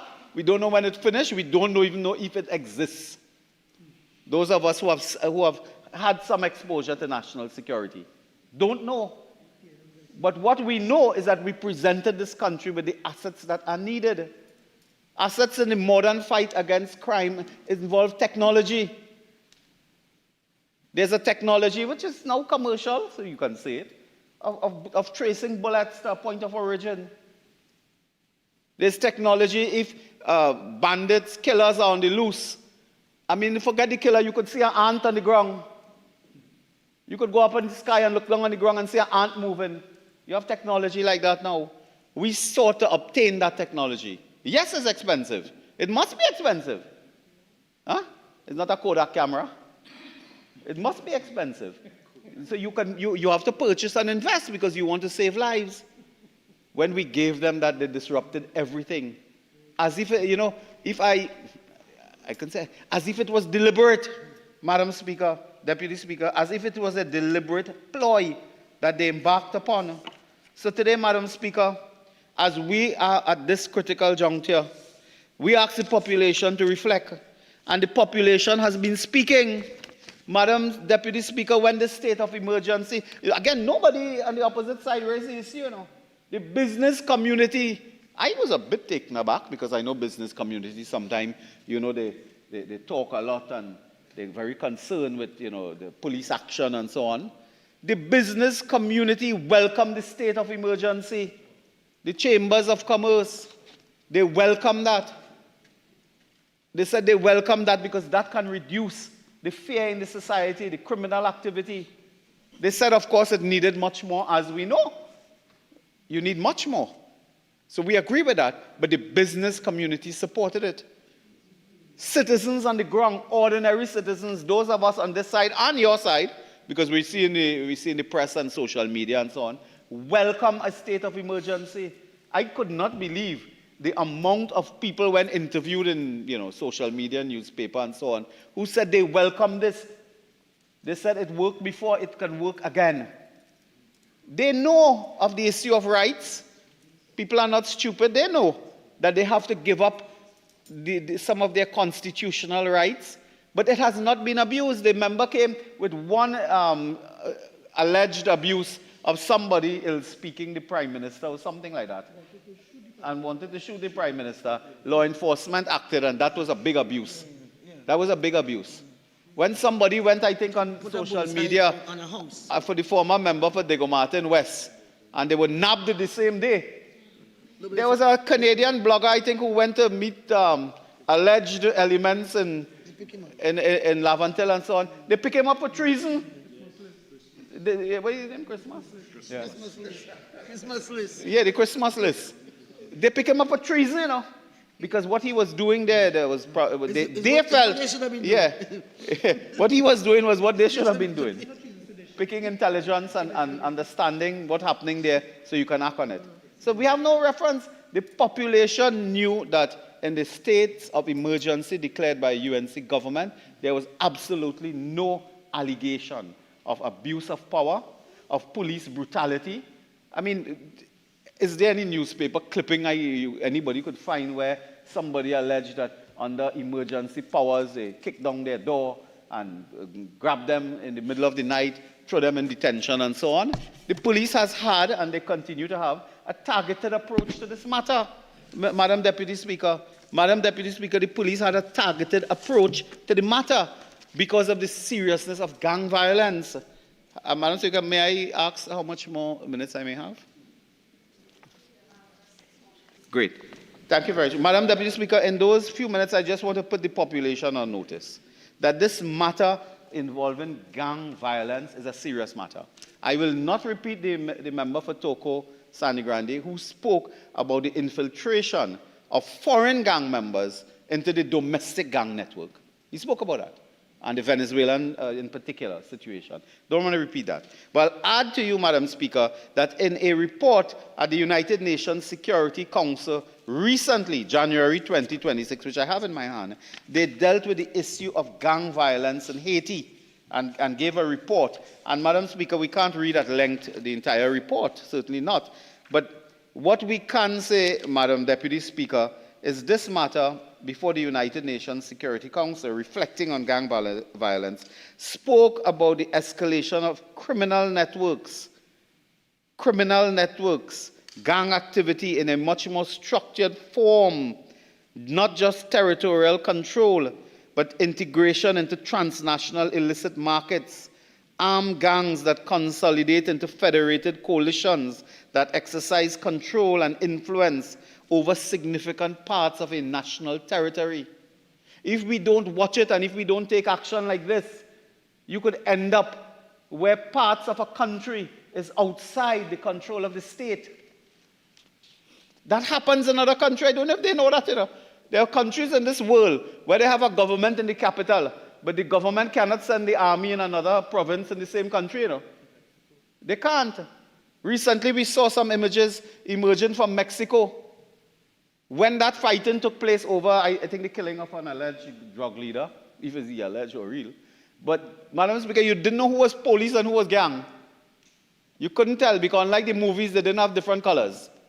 So you could watch and know who is who. You just saw the movement of gangs.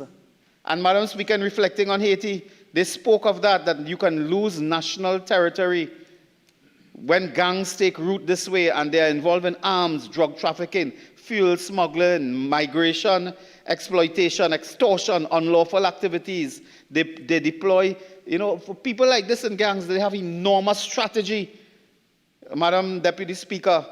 And over the last 10 years, may I remind you, in this country, when so many of the guns came in, it also mirrored the time when we did not have border control, border patrol. The vessels were not working, they had no fuel, they had no crew. Their maintenance contracts is important, you know. We purchase vessels, pay for them. All the administration had to do was continue a maintenance contract. They did not do it. So you have these boats park up, border unprotected, guns coming in. At the port, the scanner, I remember, at the Ministry of Finance, we were told in a joint select committee that every time they reach the point of buying a scanner, they change the rule. They said, no, we have to bring more different calibration and different this and different that. When they reach again to purchase, it changed again. 4 or 5 years went without a scanner.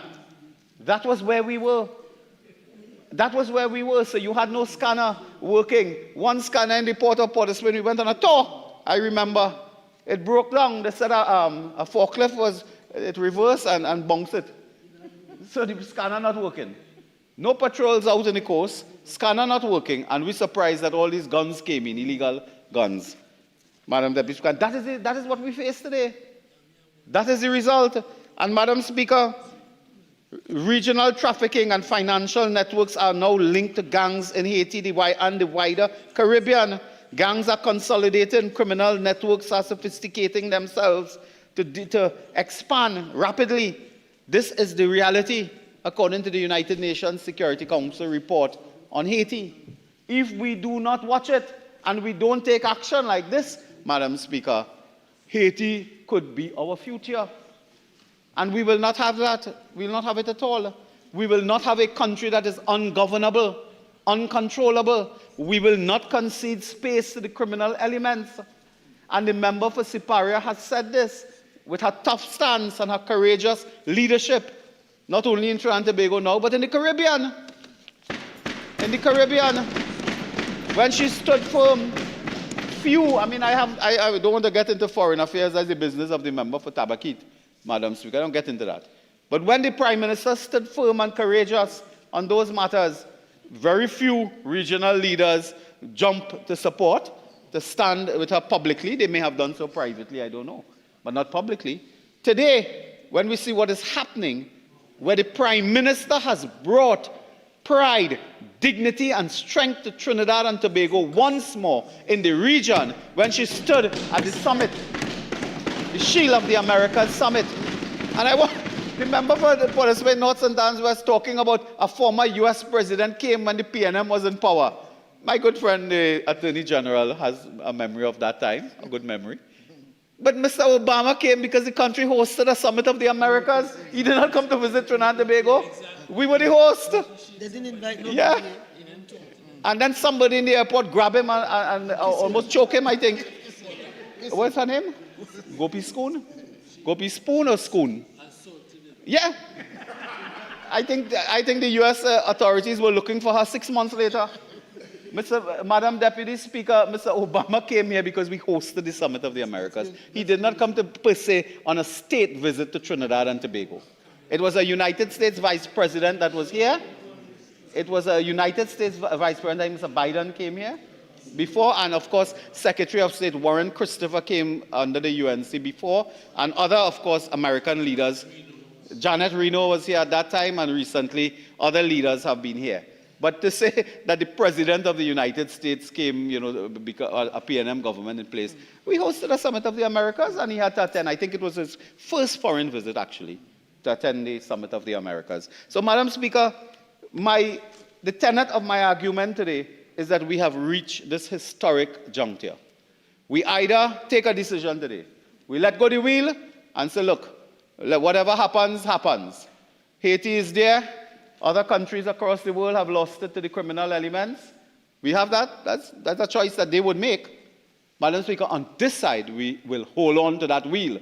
We will get all crew members on board. We will steer the state of Trinidad and Tobago to safety, to order, to security. And that is the commitment we make tonight, and we ask members to support us. Thank you very much. Member for Port of Spain South.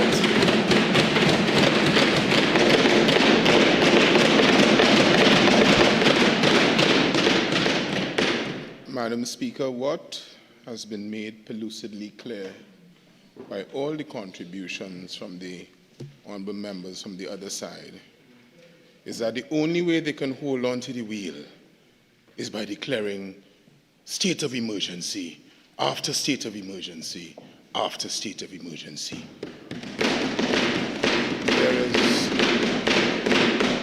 And I want to drive home to the public of Trinidad and the people of Trinidad and Tobago the plan. The honourable member for Oropouche East has said that this government intends to protect the rights, the constitutional rights of citizens to life. Do you know how he intends to do that? By taking away all the other constitutional rights.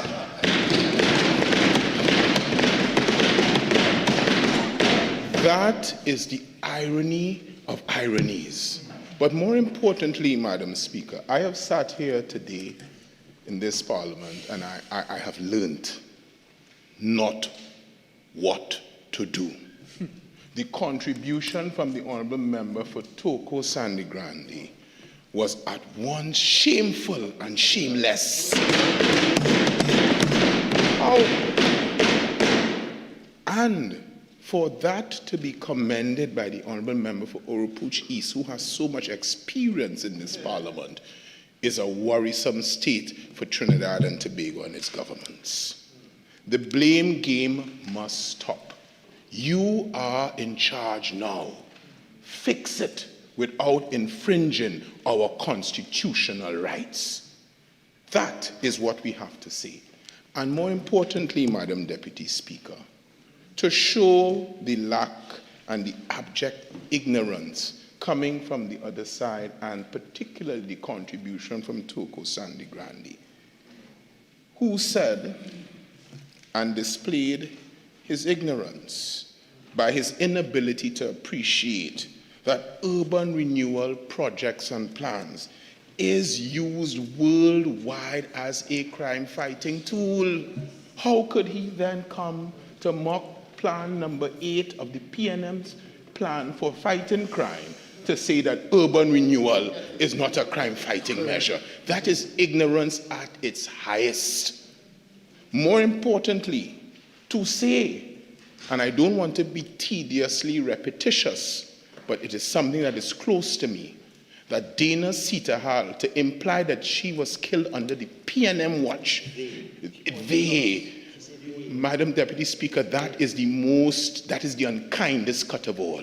It is as egregious as it gets, because Dana Sitahal, the day is as clear in my mind as it was then, on the 4th of May, a Friday evening, under a UNC government. So if there was chatter going on in any place, it's not the PNM who had it, it is they who had it. Correct.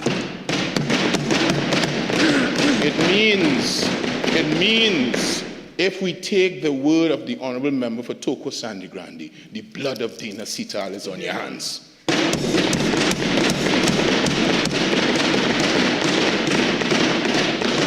If you had that chatter and then act upon it, and now coming to blame the People's National Movement, come on, we were in opposition then. Also, to say that we don't use cocaine here, he has not walked this, he has not walked Toko Sandig, that is true. He may very well say that.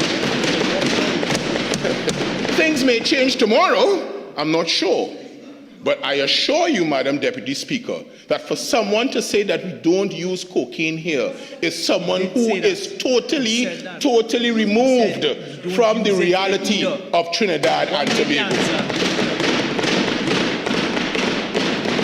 Member for Port of Spain South, the member for Toko Sandigrandi, did not say that we don't use it here. We say we don't make it here. Deputy Speaker, I don't want to enter into a crosstalk with you, but I wrote it down when he said it. Please check the record. If I am wrong, I will correct it. But I recall and I wrote it down, and that's why I'm responding. So, Madam Deputy Speaker, as I go ahead, this is a serious debate and not one for gesturing. When a state of emergency is declared and we come to debate it, it is one of the most serious debates that we can enter into in our parliamentary life. Parliament is not merely considering a routine decision and a routine policy. We are being asked to approve the continuation of extraordinary constitutional powers which permit the state to restrict certain freedoms ordinarily enjoyed by the citizens and to significantly expand the authority of law enforcement agencies. I want to address one point, and that is the point of the declaration, the statement of Her Excellency on the grounds for the declaration of the state of emergency. At the penultimate paragraph, the recital is as follows. Additionally, Cabinet advised that the Trinidad and Tobago Police Service, TTPS, intelligence, informed the Minister of Homeland Security, who in turn informed the National Security Council that criminal gangs in the island of Trinidad and Tobago have increased acts of violence on a scale so extensive that it threatens persons and will endanger public safety. Accordingly, the National Security Council was of the view that it was necessary to take immediate action. My contribution on that is as follows. During the time that the UNC has been in government, what actions has this government taken to prevent us from reaching this state? That's the first question that I ask. Where were the actions of this government when this threat was building? And the last issue I raise, and I raise it very neutrally, will we hear from the Honourable Minister of Homeland Security as to the information that he had within his bosom that came from the intelligence agency in this debate? I ask it neutrally, and I move on.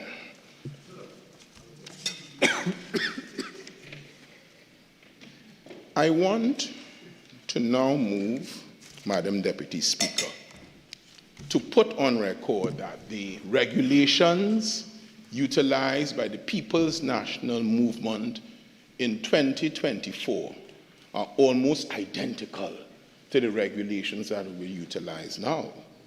But here is the difference. The difference between a PNM instituted state of emergency, and that what we are facing now is clarity, it is honesty, and it is a sense of integrity and no abuse of the state of emergency. The first distinction that I make is when the state of emergency was declared in December 2024, it was never asked to be extended in this parliament. In this government, when the state of emergency was introduced, I think it's on the 18th of July 2025, they came for an extension. And that extension, I think we supported. That extension, we supported the initial declaration, but they couldn't justify the extension. And that is the difference. We on this side never govern by state of emergencies. I want to explain further, Madam Deputy Speaker, why we say that clarity was presented at all material times so that the population can put its pulse, its hands on the pulse of what was going on. The member for Oropouche East outlined certain murders that occurred. But is your plan, as soon as a murder occurs, you call a state of emergency? That is not right. Let me explain what happened in December 2024. An incident on the 29th of December 2024, it was at Prisga Lands, Laventille. And that night, 5 men were brutally murdered in what investigations and investigators described as a reprisal attack linked to gang conflict. And that was relative to a Besson Street police station that went before.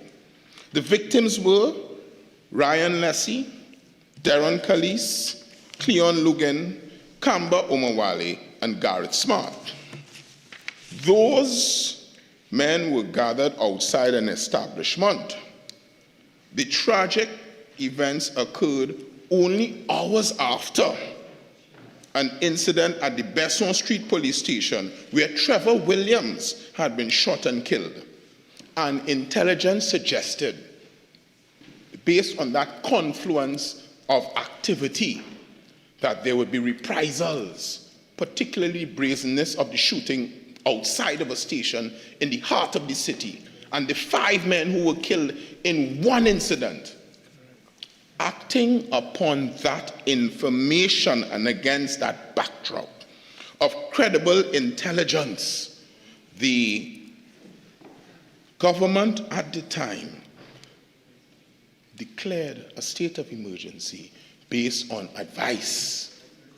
Based on advice.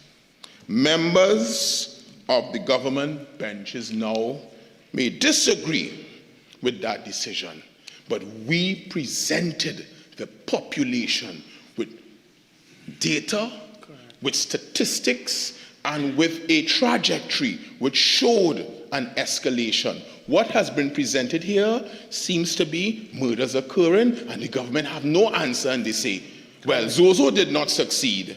Let us go to a state of emergency. And that is exactly what was said by the member for Toko Sandy Grandi. What he has done, Madam Deputy Speaker, is he has under Pepper and Hart, 1990, I think one All England reports at page 290. What he has done is to give fodder to anyone who wishes to challenge these repeated states of emergency to say it is not for a proper motive. And Hansard cannot be erased. I am sure the Honorable Attorney General cringed when he heard the submission from the member for Toko Sandy Grandi. That was out of order.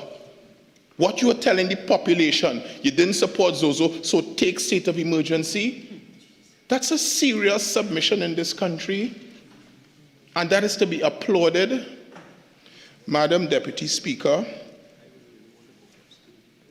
what statistics have been presented to this country to justify the imposition and continuation of the state of emergency?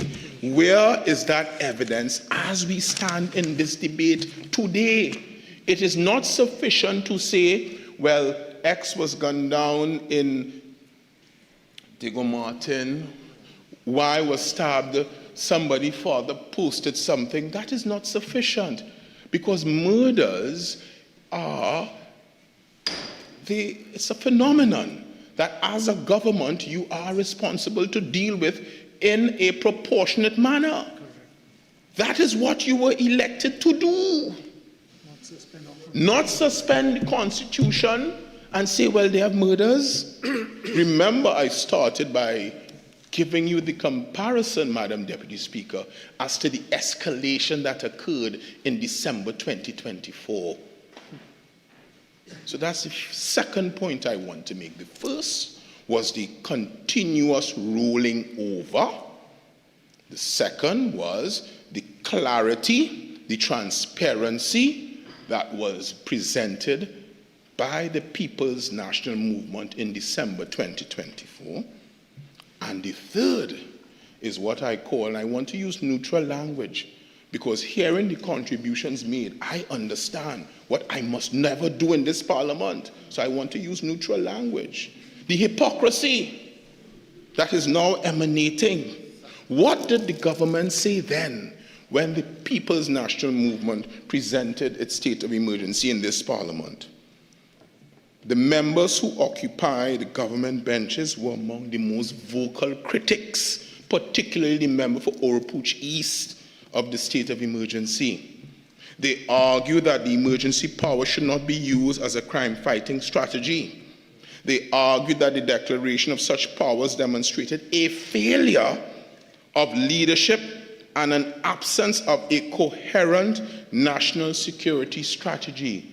What is the coherent national security strategy that has been presented now? They told the nation that the solution to crime was competent governance, intelligence-led policing, and proper management of the security services, and not the suspension of constitutional rights. What are they doing now other than suspending constitutional rights, either by Zozos, which failed, or by states of emergencies being rolled over and over and over? Those statements were not made quietly or privately. They were repeated in Parliament, on the Hansard, across political platforms, repeated in interviews, repeated on the national election campaign. The electorate was assured that the UNC possessed a comprehensive, and I quote, a comprehensive plan to address crime, and that the country would see a new approach to national security once they assumed office. Where is that comprehensive plan to address crime? They have assumed office. Where is that plan? The present situation today, Madam Deputy Speaker, is that we are confronted by a government which has no plan to effectively deal with criminal activity and crime in Trinidad and Tobago. The very political entity that condemned the state, the one state of emergency that was implemented in December 2024, now asks this parliament to extend those same powers, not for the first, well, extend for the second. But let me use the first as the first one. Not once, not twice, but as Lionel Richie would say, 3 times. 3 times. The fundamental question for this House is this: what has changed since December 2024? Where is the evidence demonstrating that the present circumstances are comparable to those that existed in 2024? If they do, tell us, so that we may, as we have done in the 2 previous debates, support justified legislation. We have shown that if it is justified, we will support it. Where are the statistics? Other than saying there were murders, where are the statistics showing, well, there'll be reprisals, something is happening here? Because, Madam Deputy Speaker, the evidence that has emerged from the Trinidad and Tobago Police Service suggests something quite different to the picture that has been presented here. So I now want to deal with it based on the statements that were made in the public domain. And one would think that the gravitas and the weight of the statements coming from none other than the Office of the Commissioner of Police, the Office of the Minister of Homeland Security would carry some weight. So let's interrogate the statements that are in the public domain and compare it or juxtapose it to what we are doing now. Madam Deputy Speaker, the Commissioner of Police publicly indicated that serious crime indicators had declined, noting that the country had experienced one of the lowest murder figures recorded in recent years and describing that reduction as a significant achievement of law enforcement operations. We say yes, and we say that ought to be commended. It cannot be, however, that the only way to achieve that is via an imposition of a state of emergency after a state of emergency, after a state of emergency, after a failed Zozo. It cannot be. Police data also showed decline in several categories of serious crime. At the end of the state of emergency in 2025, the Commissioner assured the nation that the police service had the situation firmly under control. The Commissioner spoke confidently of what he described as strategic, precision-guided interventions. If we have those strategic and precision-guided intervention, it didn't stop there. Only days ago, the population was told by the said Commissioner, praising technology and innovation, and saying that it ensured a safe Carnival 2026 and called it Operation Secure the Vibes. Added to that was a declaration without statistics by the Honorable Minister of Homeland Security that declared last Carnival you said it was the safest in the last 20 years. If crime is down, the vibes were secured, it's the safest carnival in the last 20 years, how are we here now?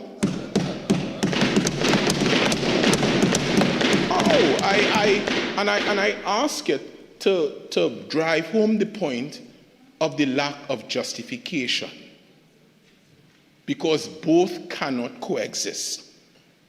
Both cannot coexist. So, now we are facing, and this country is facing, a paradox. The question is it a paradox of truth and trust? And this is the paradox. On the one hand, you have the police reporting declining crime indicators. On the other hand, you have the government asking Parliament to believe that the nation faces so extraordinary circumstances that emergency powers must be, 1, implemented with the declaration, and 2, extended. Both positions cannot logically coexist. It is counterintuitive. We then say that it seems that we have moved from public safety to public order. That is something that we have to interrogate a little more to understand, because one is a lower standard, you know. And if you are moving away, when the People's National Movement implemented its state of emergency, it was for public safety. Is it now that the emphasis is on public order? What happened to the nurses who have not gotten their 10%, who may have decided that we want to exercise our rights under the Trade Protection and Property Bill to take action on the streets? What happened to teachers who have not been so favored to get 10%, whether all in cash or some non-cash? And they have decided, we will exercise our rights and take industrial action.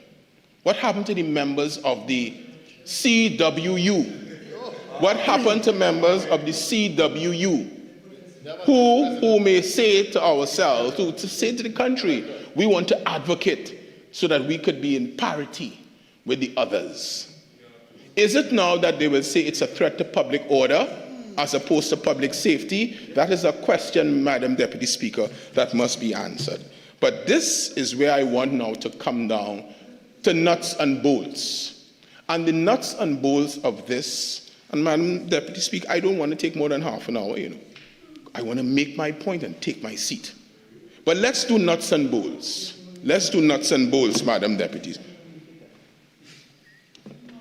This House and the population must do a mathematical exercise that will determine how long has this government been in power, and out of the amount of time they've been in power, how much of that time have we spent under a state of emergency?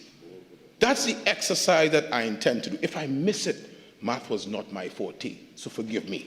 So let me see if I can delve into it. Now, Madam Deputy Speaker, the length of time that Trinidad and Tobago has been governed under a state of emergency powers since the United National Congress has assumed office. Let's do the workings. This current administration assumed office on the 1st of May, 2025. Since that time, this country has experienced two separate states of emergencies. The first state of emergency under this administration began on the 18th of July 2025 and remained in effect until the 31st of January 2026. According to my calculation, it was a period of approximately 197 days. This government has been in office, according to my calculation, for 320 days. If we do the math, 61% of the time that this government has had the reins of governance in Trinidad and Tobago, we have spent it under a state of emergency. The math cannot, madams, the math can't fib. The math will speak for themselves, Madam Deputy Speaker. And that is a worrisome and worrying concern for all right-thinking people in Trinidad and Tobago. Only a few weeks later, on March 3rd, 2026, having already spent 61% of their time in governance under state of emergency, this government has declared yet another state of emergency. And that is the very proclamation that we are here debating. Madam Deputy Speaker, when these timelines are examined together, the unavoidable and inescapable conclusion is that for a significant and for the majority of this government tenure, Trinidad and Tobago has been governed under extraordinary emergency powers rather than the normal framework of law enforcement and criminal justice. And yet they boast murders down by 42%. Well, if you had that for 61% of your time, then murders really should be down by 61%. Yeah? Now, the question again is that there's a troubling development. It's troubling because did we envision rolling over after rolling over of states of emergencies? Is that what we were promised on the campaign trail? Absolutely not. The answer to that is absolutely not.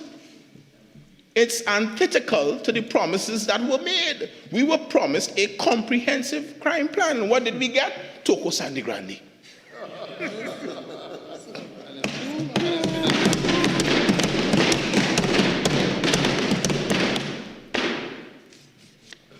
I understand, that contributions that lack substance must descend into personal attacks. I understand it. But I also understand that there comes a time when you must take the governance of this country seriously. And what went before in no way envisions, in no way manifests taking this seriously. You know what I heard? Some energy contract in Spanish. How does that find its way into debate in the Parliament of Trinidad and Tobago and some Superman?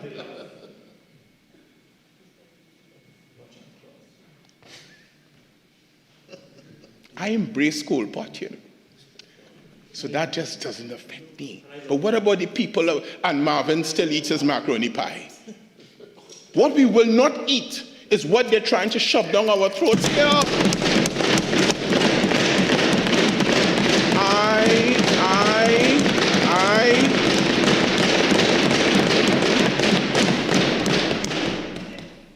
I regurgitated what they're trying to shove down my throat.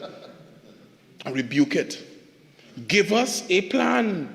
Tell us, how do you intend to govern Trinidad and Tobago except by odd, extraordinary measure which infringes the rights of the citizenry? And don't tell us, do not tell us, and I say this neutrally, I say it because I have to say it. On this side here, we are law-abiding, We can walk into any police station and walk out.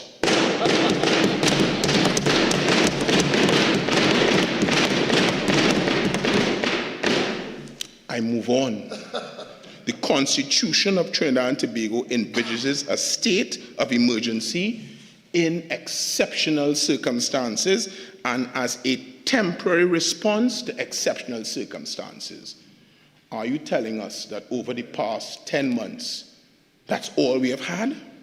It was never intended to be a recurring instrument of governance or a substitute for comprehensive crime policy and mature governance in Trinidad and Tobago. I tell the citizens of Trinidad and Tobago... Member, I know you said it won't take more than 30 minutes, but would you like your additional 15 minutes? Please. No problem. Please. Meaning down to 15? Yes.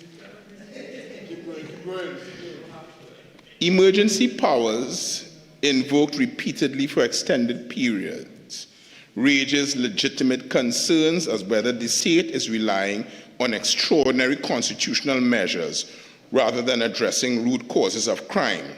And to say that you cannot address root causes of crime in a short-term manner just betrays the fact that they're not ready to govern this country. You could govern short-term on Instagram and TikTok, but when it comes to implementation of plans, there are short-term plans to reduce crime, and there are long-term and there are medium-term. What are those plans? Madam Deputy Speaker, having spent so much time under states of emergency, what is the government's plan that they have promised Trinidad and Tobago? Where is it? I will not bother to quote the case of Dayton Campbell, only the principle that came out of the Supreme Court in Jamaica that clarified that the constitutional meaning of an emergency and a public emergency is a sudden, unexpected action or event that negatively impacts an entire community. That has not been presented here. We have not met we have not met the legal threshold or the evidential threshold that was set in Dayton and Campbell and the AG of Jamaica. So then I pose 3 questions to this government. If crime indicators are declining, according to you all, What evidence demonstrates that ordinary powers of law enforcement are insufficient to maintain public safety?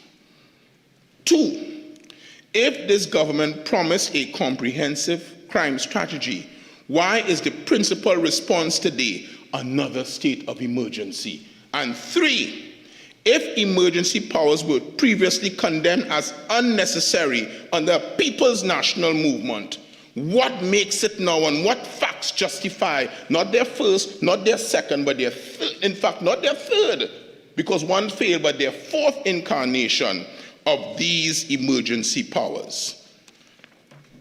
The selective approach to the state of emergencies, I've said that the regulations are very similar to that implemented in the People's National Movement. You see Regulation 11, which deals with public safety and which deals with orally, anybody trying to influence public opinion orally, etc., etc. The difference between a PNM administration and this administration is that PNM administration will never weaponize that against the public. That's the difference. More importantly, where are the gang members who have been arrested and charged from the last 2 incarnations of the states of emergencies? Were they charged? If you have the information and the intelligence, why weren't they charged? And I now want to give context before I end. Well, you know what? The honorable member, I couldn't give a better context than the honorable member for Toko Sandy Grande. He said, the Zozos fail, take SOE. That's it. I can't put it more eloquently than he has. But is that the plan? That you would have security forces establish cordons around communities? That you will designate certain areas as special operational zones? That it could remain in effect up to 180 days? And if that fails, well, here's what. Take 3 months of a state of emergency. This is governance by reaction rather than governance by planning. And that is our main philosophical and juridical objection to this. So I say it's the same and similar, but the People's National Movement government is concerned with public safety. And we presented it and we took the population into our confidence when we brought it. That's the difference. And now, Madam Deputy Speaker, we wish to make it clear that when a People's National Movement government exercised the powers under the regulations, it was done even-handedly. Today, the population of Trinidad and Tobago deserves answers. Serious issues have been raised. The country has not yet received a clear explanation as to why this is necessary outside of the normal act of governing a country that you promised to govern. Madam Deputy Speaker, we know that areas of national security sensitive, but the People's National Movement was able to present the population with data, with empirical evidence, that although some were sensitive, others was designed to show the population why we were infringing on their constitutional rights. That has not happened in this case. Therefore, the people of Trinidad and Tobago did not elect a government to manage crime through perpetual states of emergencies.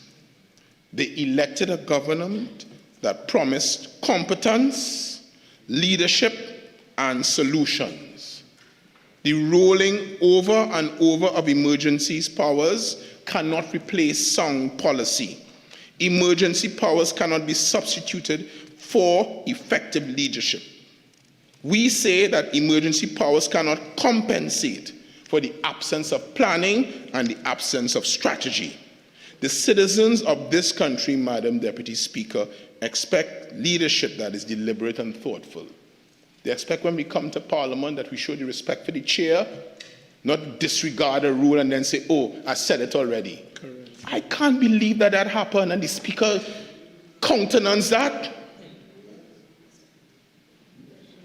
I learned a serious lesson today, Madam Deputy Speaker. It is what not to do when I stand up to proudly represent the people of Port of Spain South who have put me here.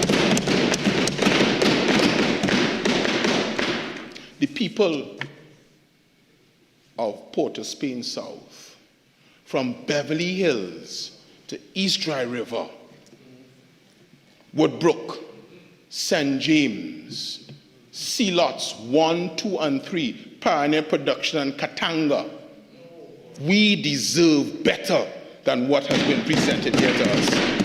And mind you, in closing, the Honourable Member for Oropouche East said that the business sector supporting it. He didn't read The Guardian today. In South, the businessmen saying, despite the state of emergencies, crime is up.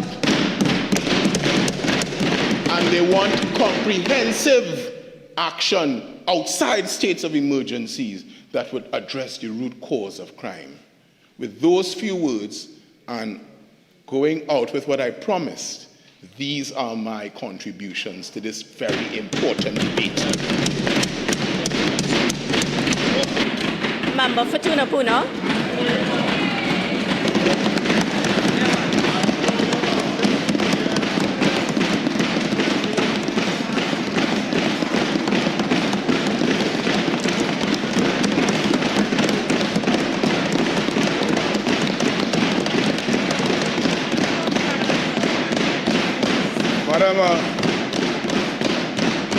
Madam Deputy Speaker,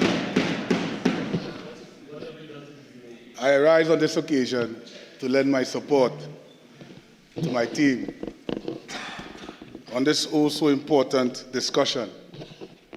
So let the classes begin. School them. Let me first treat with the member for Port of Spain South. You asked a question earlier. The neglect of the People's National Movement government to implement anything at all. You was the easiest one to answer. You often come here time after time and ask about school and all them kind of crazy questions, all the answering here every single week.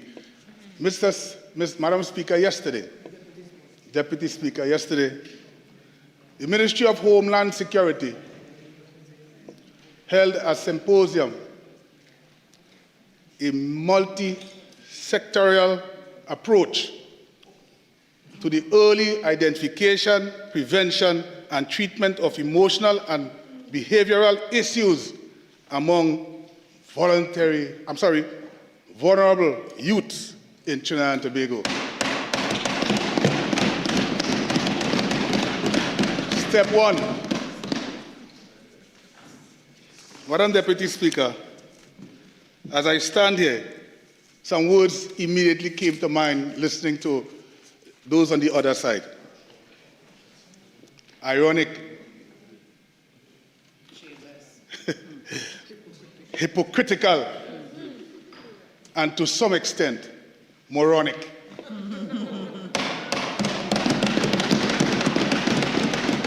Madam Deputy Speaker, I can play who said this and who said that with persons on the other side. Let me allow the lady to leave.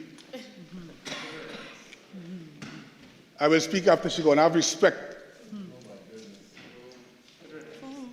Good riddance, huh? Madam Deputy Speaker, it is ironic, and I want to place on record this evening a few quotes from the opposite side.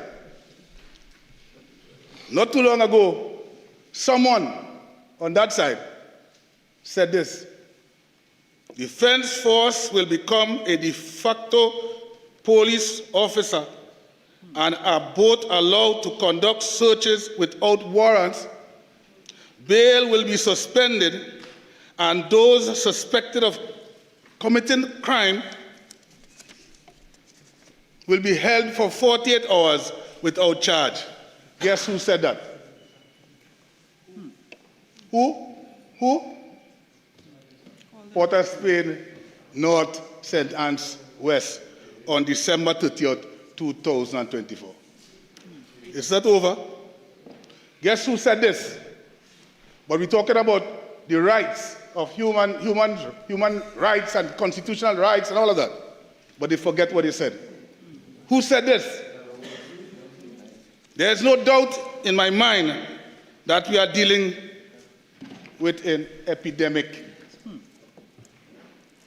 That was said on the 30th of December 2024. Guess who? He's not here. Fitzgerald Hines. Who is that? Cocaine is fried brains. Madam Deputy Speaker, it is sad to see that... Mr. Speaker is back. Mr. Speaker, it is sad to see and to hear some of the statements of our colleagues on the other side. When they were in power,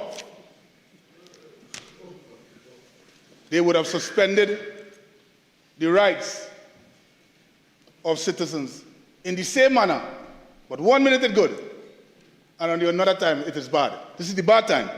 But when they were here, it was good. And I want to address the member for Aruka Lope. You know, he's gone. Very tired fellow. Yeah, he's afraid. See, I often see him in Las Cuevas. I like to see him when he's up there. Yeah. What are you doing up there? Huh? Anyhow, just would stay. Mr. Speaker, he said in his statement, in his contribution this evening, that a lot of things are sung in...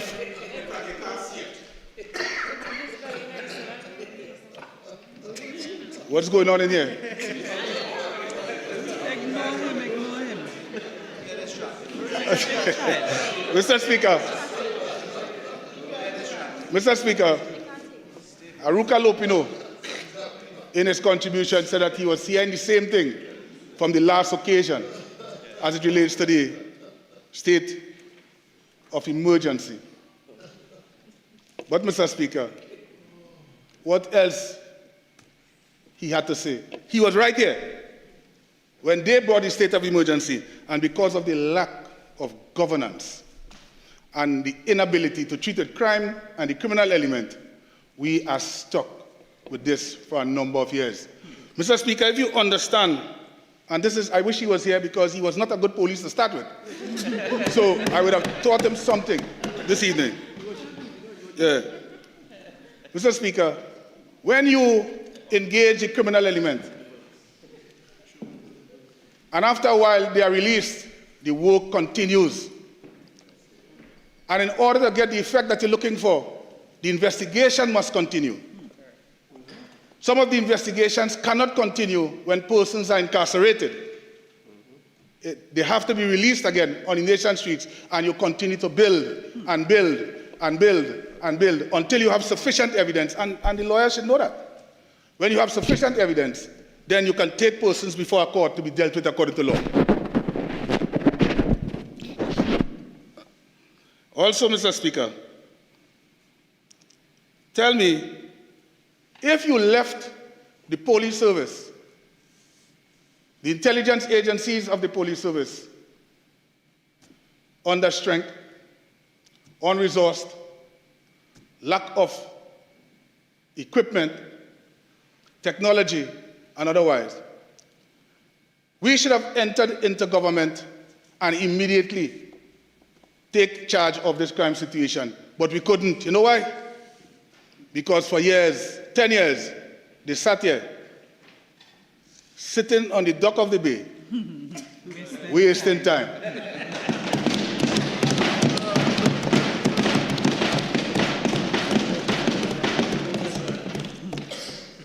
Mr. Speaker, when I hear Well, he can't help himself, you know. This is the first time he gets to talk in years. Inside here. Yes. So now he's able to talk. He's talking so much. Yeah, he just talks so much. Yeah, he might get up and talk about some basketball situation that don't exist in this parliament. Mr. Speaker, the lack of leadership of the People's National Movement continues to be on display right in this parliament. They say we have no crime plan. Yes. But I want to ask them this. I was a police officer waiting for the crime plan. You know what was the crime plan, Mr. Speaker? Thank God for the COVID-19. Thank God for COVID-19. That was their crime plan. Yeah. So, in other words, everybody had to cover their faces, yeah, in order to feel the crime plan. So I've seen the Minister of Sport here, like he's still feeling the COVID crime plan because his face is still covered here today. And that is the crime plan of the People's National Movement. Cover your face and wait. Mr. Speaker, we talk about intelligence. And obviously the member for San Fernando East don't even understand where he is. So to understand intelligence, it will take a while. Mr. Speaker, you done? You finished? You finished? He don't get enough attention. Yeah. Mr. Speaker, if this man, you ain't tired? Mr. Speaker, Mr. Speaker, let me again focus or refocus on what is the mission ahead. Mr. Speaker, at the end of the day, every single person in Trinidad and Tobago have seen and appreciate what this government has done in terms of crime fighting initiatives.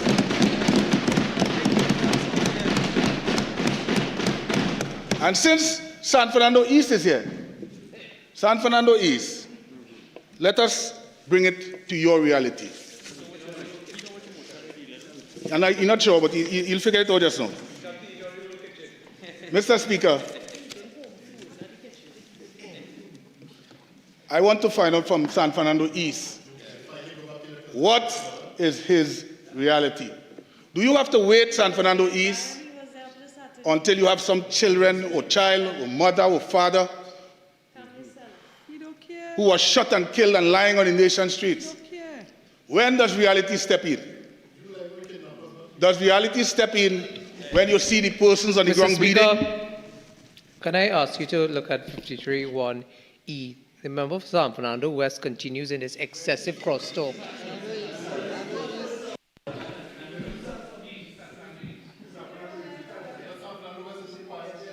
No, it is you. And you know very well it is you. Why are you persisting in this? And you're encouraging Lavantilismova. Lavantilismova.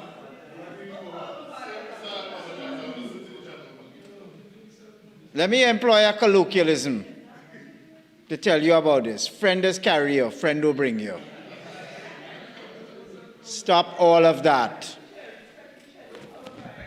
All right, St. Augustine. Same thing, please. Let me ask you something. What is your reality? Is your reality when somebody reaches the hospital and then you realize that they are no longer alive after being shot in the head? What is your reality? Or is it more important when you go to the forensic science center to identify a body? Or is it the day or the funeral? What is your reality? Most of the members here have children, and the ladies would have gone elsewhere as usual. What is your reality? If your children, any one of your children, is shot and killed, what is your reality? But yet we have to come here time after time and beg for support. Beg for support time and time again because you don't consider the people, the citizen, and their safety and security. Some of you all have big dogs, guns. And this is another question. If things were so good, Mr. Speaker, if things were so nice, why are persons on that side applying for firearms? If things were so nice, why are you applying for firearms? Well, what applies? Let me explain to you sentence north, west, sentence west. What applies is this: giving persons an opportunity to defend themselves in the absence of the safety and security provided by police officers. Right? The state of emergency provides an officer or officers with an additional power that they can use at short notice to get the job done. If that is an issue, then you really don't care about the safety and security of our citizens. Time and time again, you come before this parliament and make the same statements. I sat here all evening, and people repetition after repetition after repetition, speaking of the same thing over and over and over and over. Mr. Speaker, the crime plan for the People's National Movement never materialized. But you know what? They cannot speak to us because we brought down the murder rate as they would have never seen before. And as somebody said, they're having issues because they cannot treat with that. And they know if this continues, they will never see the reign of power ever, ever again.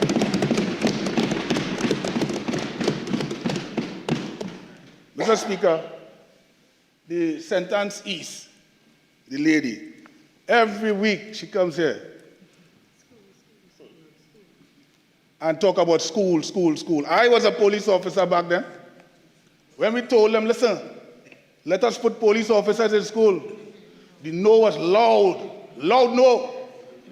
They're afraid. The children will be shot. All kind of nonsense they brought. And now, because they see what is happening at the nation's schools, they criticize every single week.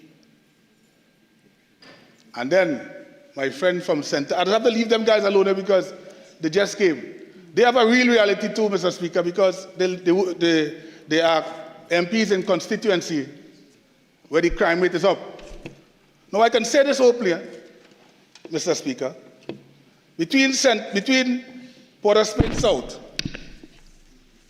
Lavantil West, and Lavantil East Mover, they have the largest percentage of persons charged and accused of home invasions in the country. However, that don't mean that we have to sit here and allow it to continue. I would like you all to take a stand. Represent your constituency. Port of Spain South. You understand? I said, take charge of your constituency. Port of Spain South. Lavantil West. Shots fired. They're going and they're just hugging people. People begging them. Let it bring back the state of emergency, sir. But you see, they cannot make decisions on their own. They depend on a voice. While their community is falling apart, dying, persons are being shot continuously over a period of time. Before I go, Mr. Speaker, let me just bring this to your attention. Mr. Speaker, who said this? Even as they get convicted and get into the prison has become part of the problem rather than part of the solution. And all of us know, Madam Speaker, that was quoting from that. Yeah. Let us redirect the resources to ensure that the commit to the law-abiding citizen must be protected at this element, from these elements of criminality. They say all of that. Guess who said that?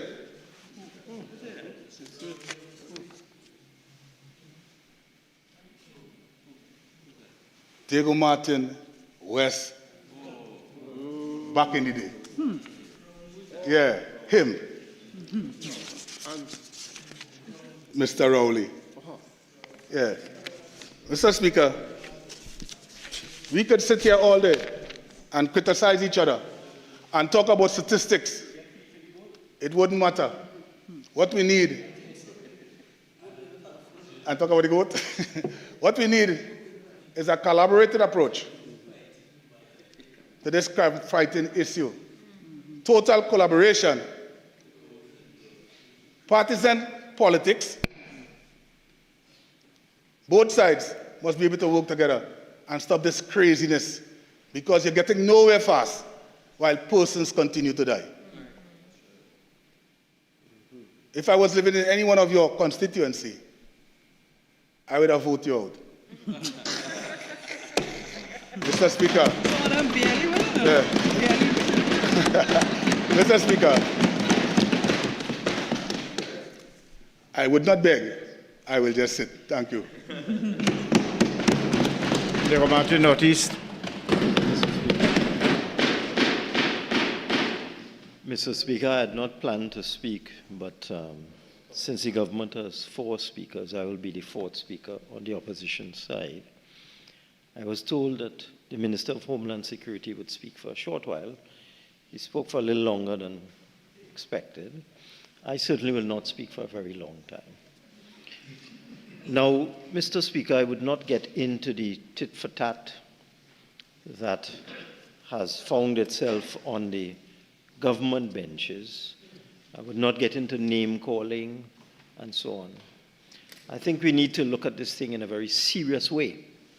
Now, we are here today and we are being asked to extend a state of emergency.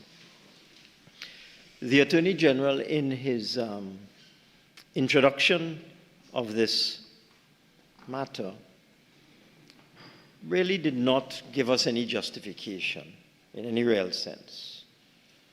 So let me read what is considered to be the rationale for an extension of a state of emergency.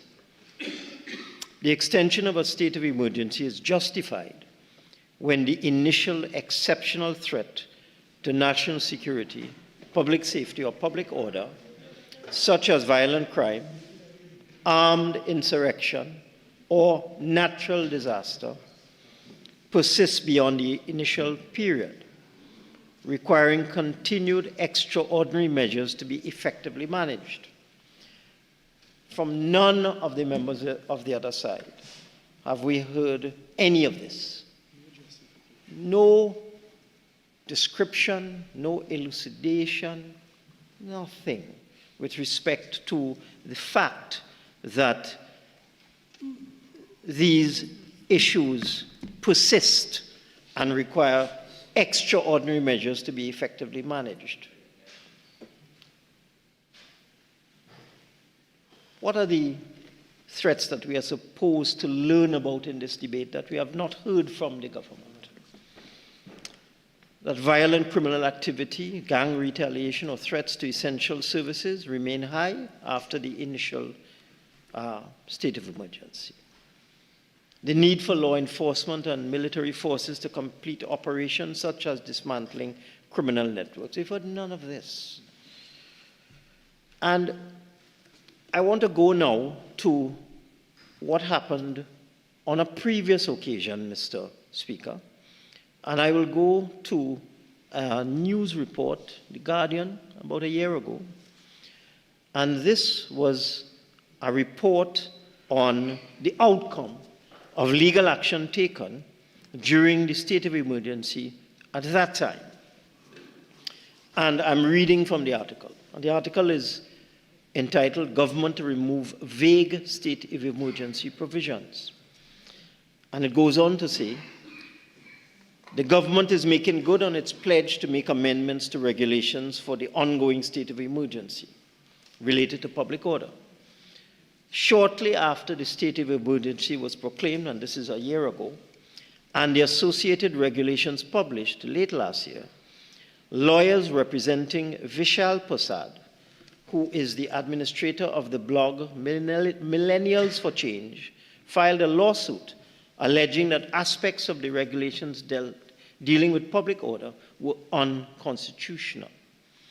When the case came up for hearing before High Court Judge Westman James, lawyers for the Office of the Attorney General indicated that the government has agreed to amend the regulations to remove the public order provisions.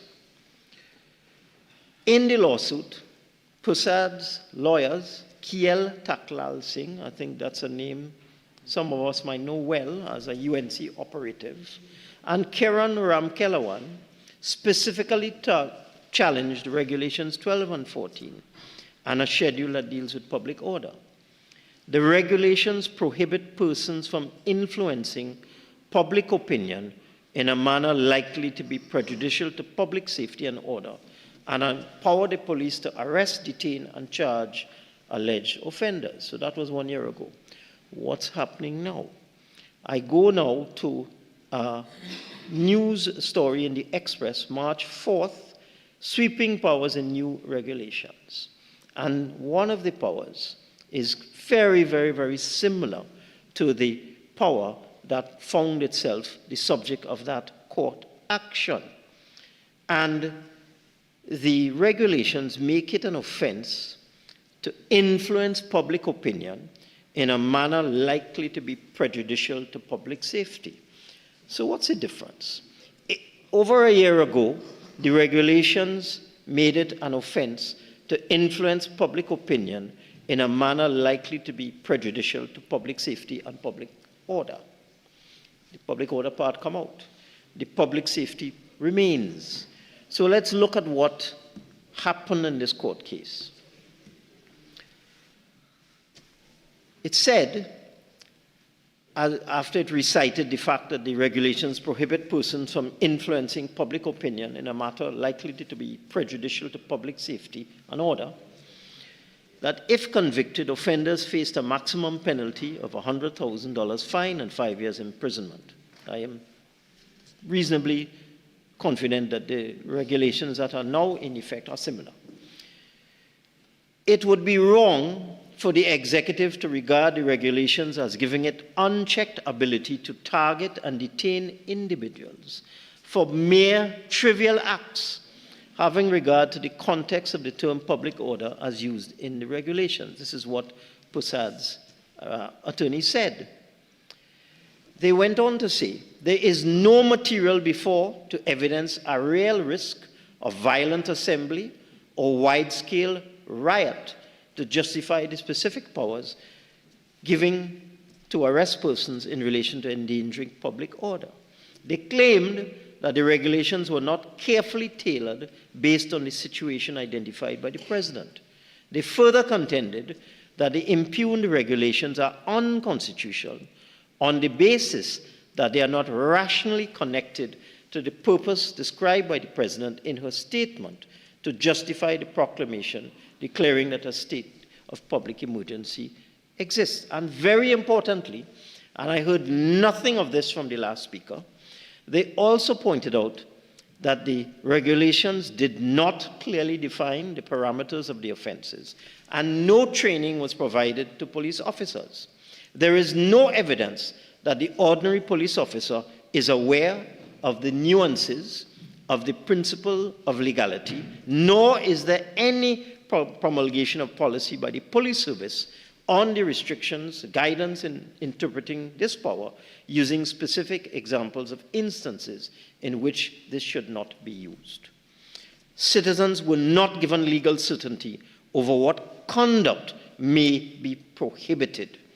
And the claimant went on to say that the regulations are disproportionate insofar as they create too broad of a discretion which can be applied to subject persons to serious incursions into their entrenched constitutional rights.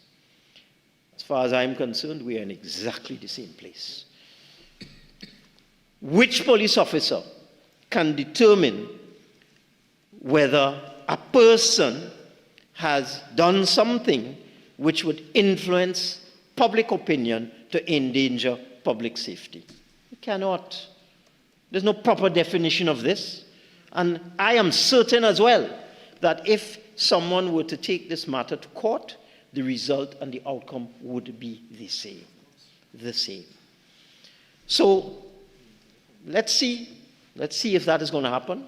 Let's see if somebody is going to take this matter to court and ask for a declaration that that particular regulation is unconstitutional. And you see, Mr. Speaker, I really find the contributions of the members opposite have been trivial and superficial. They have not dealt with the issues.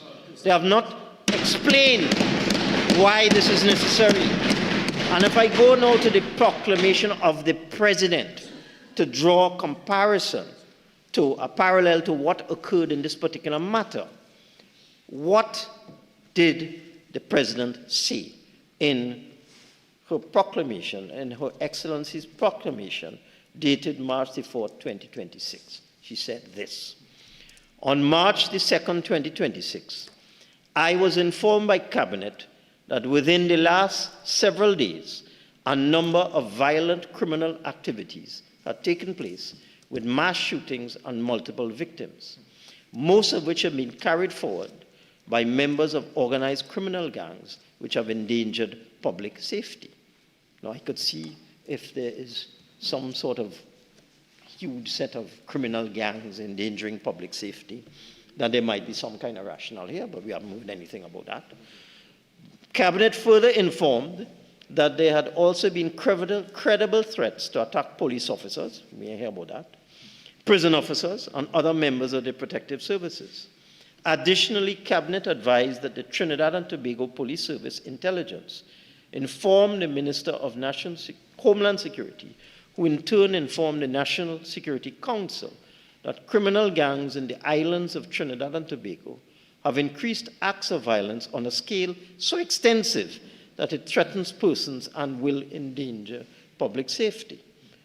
And having considered the information provided, I was satisfied that action has been taken or is immediately threatened by any person of such a nature and on so extensive a scale as to be likely to endanger the public safety. Now, that's all well and good. If, in fact, there is information, none of which has been shared with us, that criminal gangs in the islands of Trinidad and Tobago have increased acts of violence on a scale so extensive that it will endanger public safety, then why didn't the government give us some information? But I go back to the case. None of this in this proclamation. It's almost identical. None of this in this proclamation deals with persons doing things to influence public opinion to cause a danger to public safety. The entire premise of this matter is that there was nothing in the proclamation of the President a year ago which would lead to the conclusion that that regulation prohibiting persons from speaking.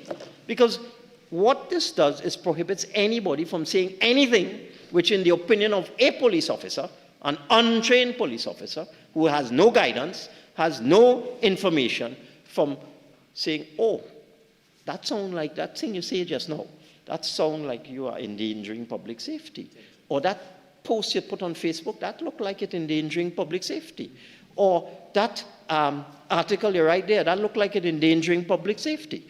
And this is why I say I am certain that this regulation will be deemed to be disproportionate and the outcome will be the same.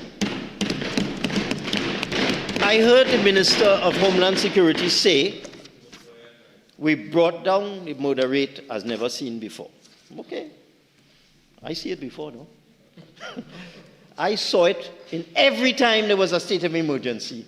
I saw the murder rate go down. Doesn't matter which government it is. It's a sine qua non. It happens. It happened in the 2011 state of emergency, murder rate went down. It happened under the PNM state of emergency, murder rate went down. The murder rate went down because of that. It did not go down because of better policing. It did not go down because you were dismantling criminal gangs. It did not go down because of better intelligence. It went down because you have taken away people's constitutional rights. And we cannot live in this country, or any country, under a perpetual state of emergency. And that is what the government is missing. People are fed up of this, absolutely fed up of it. This cannot be the solution. It cannot be that in order to deal with violent crime and violent criminality and gangs and so on, that this is what you have to keep doing over and over and over again. That is not a solution. We deserve better as a country. And I really would like to have heard from the Minister of National Security or Homeland Security, instead of Pekong, and certainly the Minister of Energy, master of Pekong, and the other one from the other gentleman from Toko Sangre Grande, really didn't tell us anything that would inspire anybody to understand why this state of emergency should be extended. And I'm telling you, people are getting tired of this nonsense. And this is why we on this side, because you have produced no evidence, you have produced no basis, you have produced no justification, I am sorry. We can't support this as an alternative to effective policing and proper crime management. Thank you.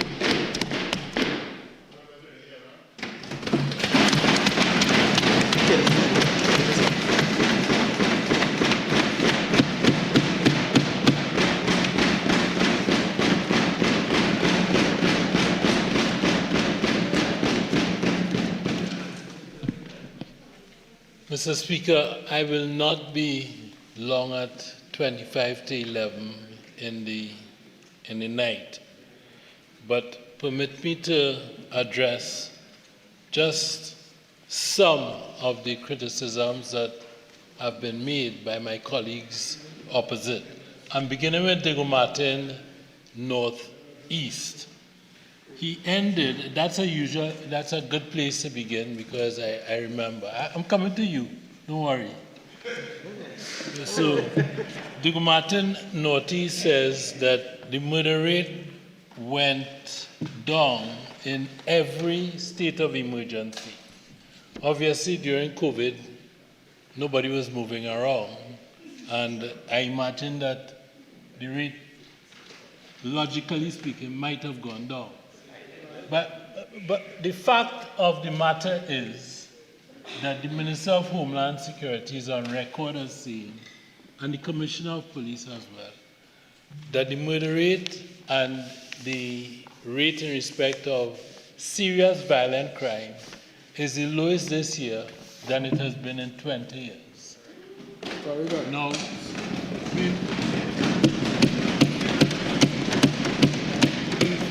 we've had states of emergencies periodically during those 20 years.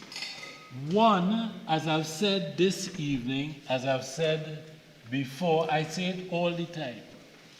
One in December on New Year's Eve, or New Year's Adam, as some kids would say, the day before New Year's Eve.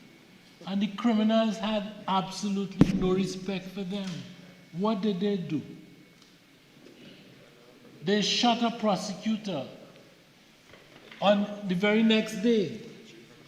Not only did they shoot a prosecutor the very next day, they shot him in front of his wife and children after he had come out of church and after he had come out of church talking about the virtues of security and what a state of emergency could do.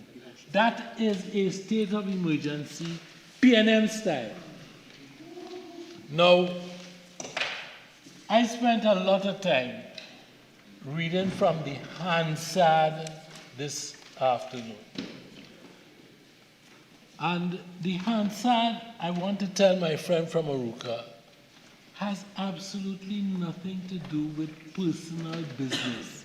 Whether I like somebody, whether I call them a pig, whether I describe them as having goats that they mind, whether the goats are eating, whether the person called me a dog. I mean, really, the Hansard doesn't have anything like that.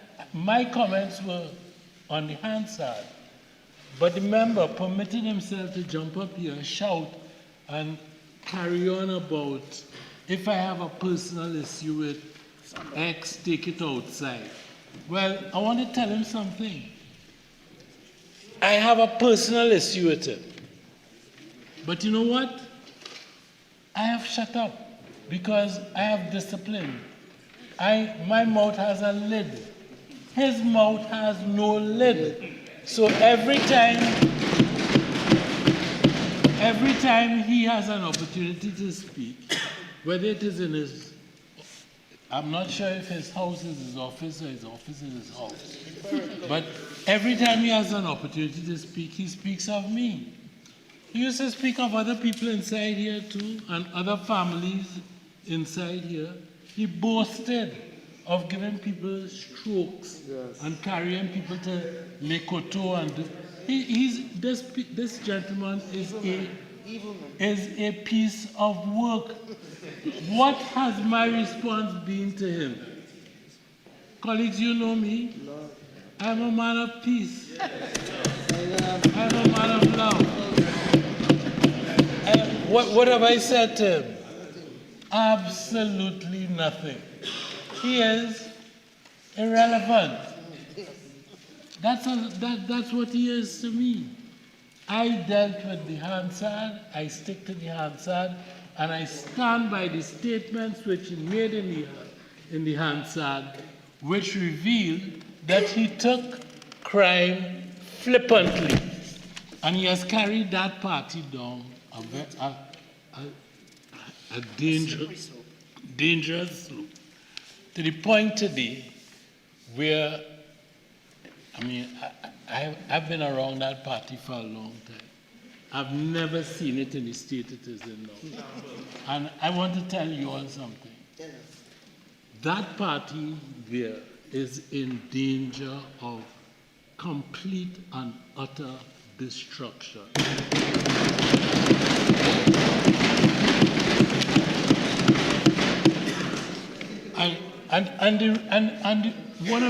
And the main reason for that is the gentleman who, my friend Aruka Lupino, was so staunch in his screaming from his place. In any event, I said that I would have the last word, and I have had the last word. Now, there are a couple things that I do feel that I should speak to. I think the member for Port of Spain North, St. Anne's West, spoke about the non-use of the anti-gang law. Well, I mean, there are serious problems with the anti-gang law, and we have to fix it.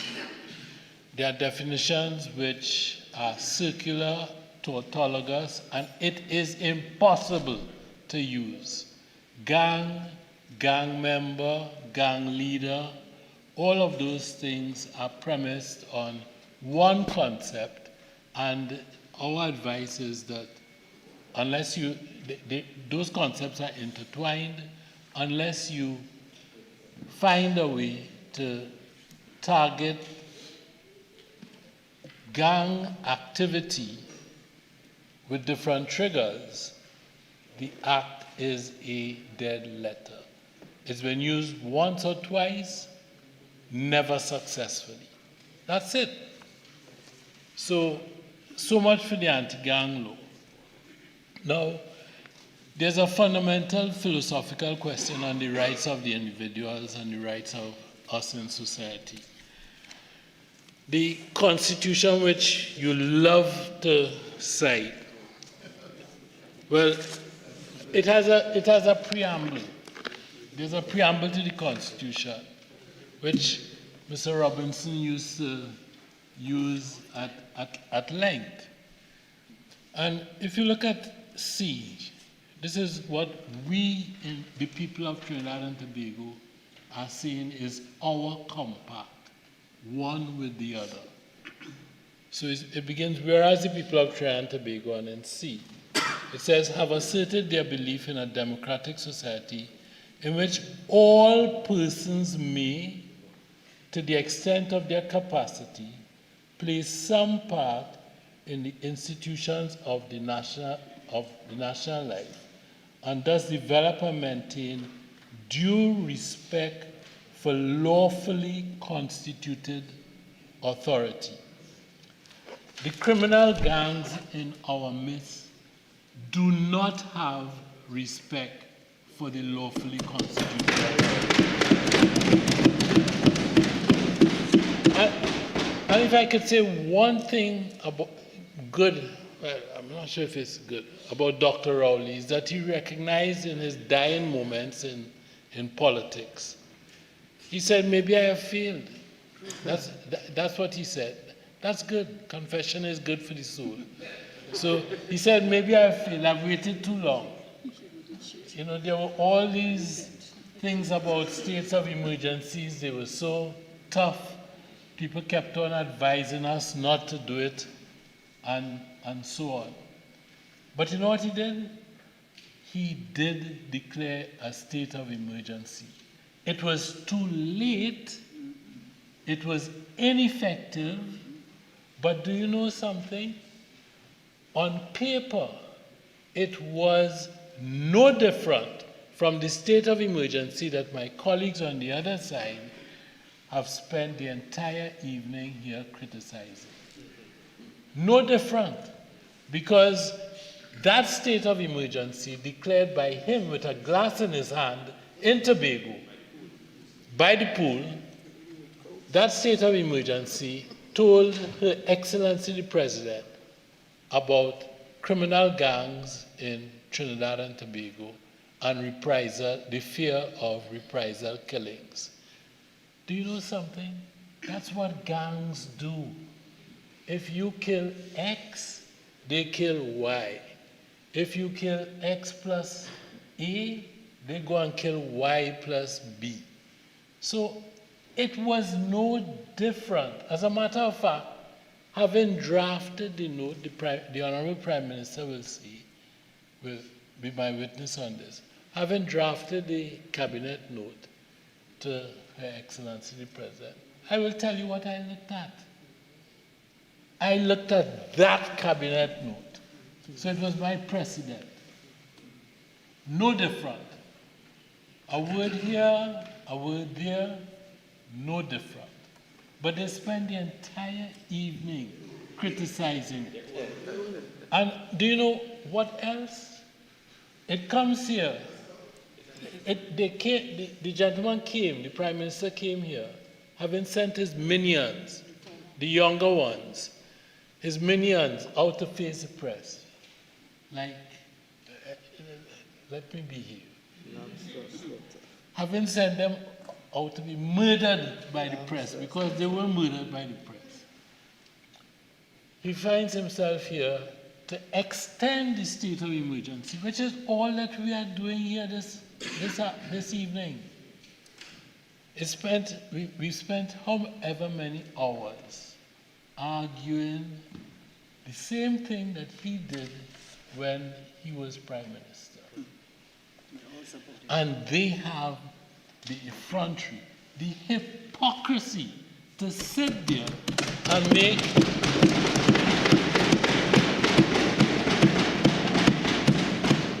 it most superficial, puerile, and circular arguments about rights, as if the rest of us do, as if the rest of society have no rights. And that argument was for the extension of the state of emergency. Colleagues,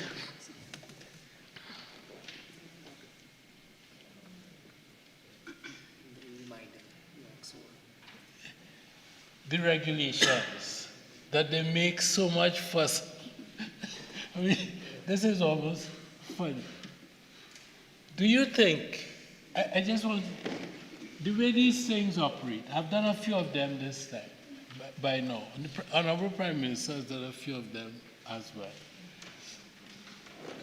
After a National Security Council meeting, this is late in the night, you give the President a little nudge, say something might be coming your way. So, do you think that we are going to sit and create regulations from scratch? I mean, I like to think that I'm a bright fella, right? But I sat and you know what I did? I looked at their regulations, okay? I looked at their regulations, and I looked at ours. And I told the Chief Parliamentary Counsel, who is a decent and hard-working public servant,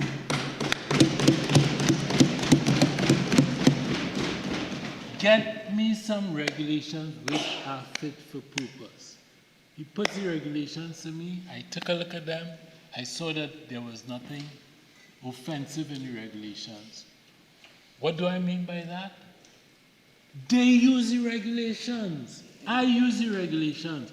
How come they're offensive when we use them, but not offensive when they use them? And here the reason. Did you all hear the reason why they aren't offensive when they use them? They said they aren't offensive when they use them because they're in power to make sure that everything runs smoothly. I mean, that isn't hubris. That is plain dotishness. And you know something? The people of this country, some of us have kids, right?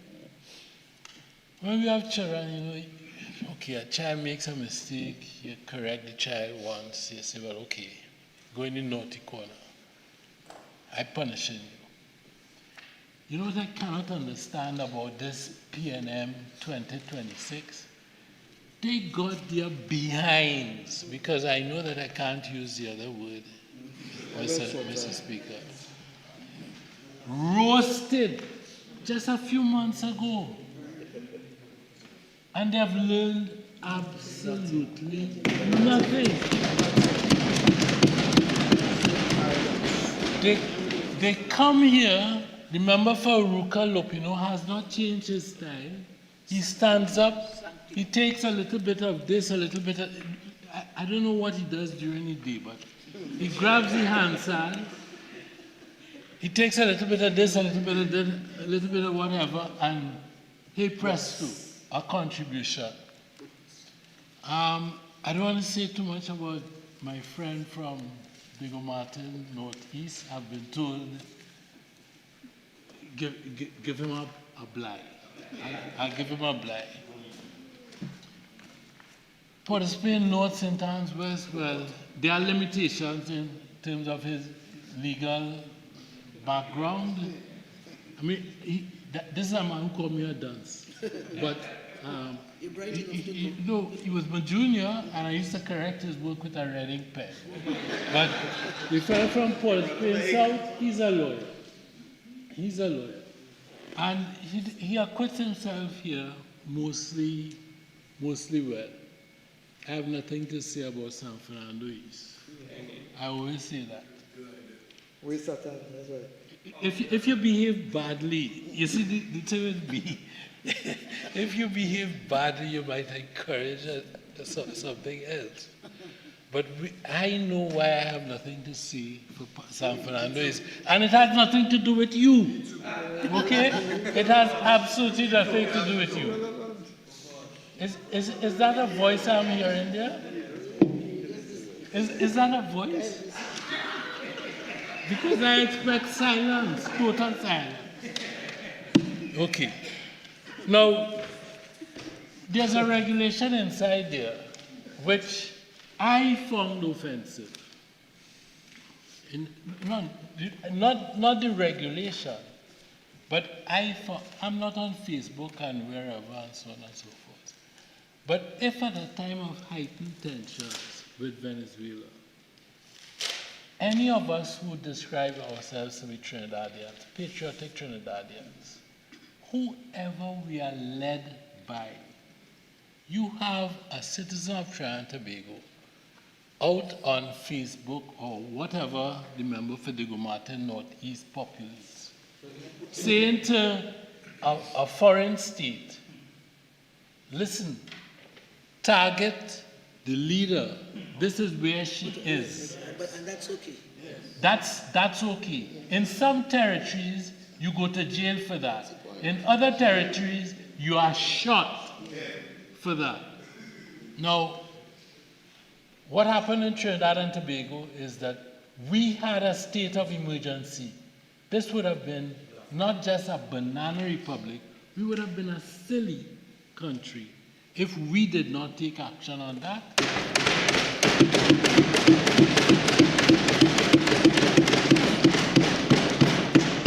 And I am proud to see that I had something to do with taking action on that. Because that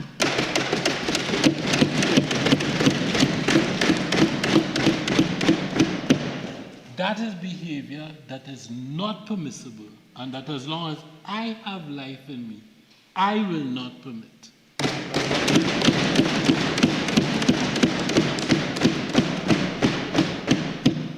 Now, I just close by saying that as the former Prime Minister said, and that's the first time I call him that, Keith Rowley. As Keith Rowley said in the Hansard, as he was dying, in his dying moments as Prime Minister, he said words to the effect that we are now at war with criminal gangs. It took him a long time to find out that. I don't know why. He did a degree in geology. There's something about rocks and geology, and I'm not sure what's going on inside there. I don't want to go there. But he found out that we were at war with criminal gangs. You know what? We said so from day one. And the difference between them and us is that we know we are at war with criminal gangs, and we intend to fight that war until it is won.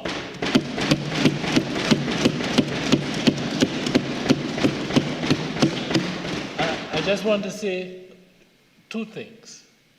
The member for the Minister of Defense, the Minister of Homeland Security, the Minister of Energy, and all who have spoken on this side, I am very proud of you and the contribution.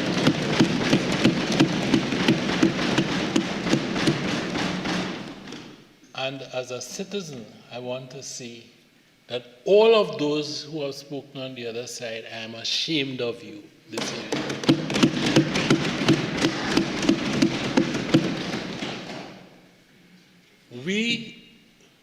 We will not, Mr. Speaker, we will not stop in this fight against the criminal gangs which have held this country to ransom for a difficult and long decade. Our people are crying out for relief. I don't know what they hear, but that is what I hear, and that is what we hear. We will fight for them, whether they are in our constituencies or whether they are in your constituencies. You will answer to them for ignoring them. Mr. Speaker, with those words, I beg to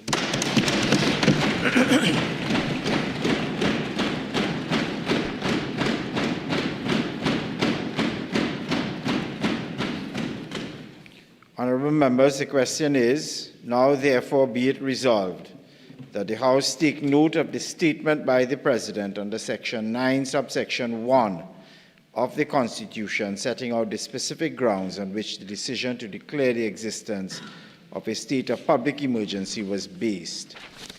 All in favour say aye. Aye. Any against? No. The ayes, division.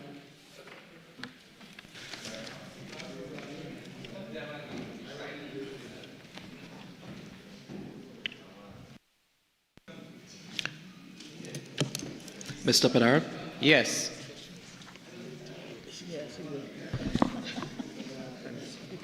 Mrs. Besad Bisasa SC? Yes. Yes. Mr. Tanku? Yes. Ms. John? Yes. Dr. Moonilal? Yes. Mr. Lee? Yes. Mr. Hosein? Aye.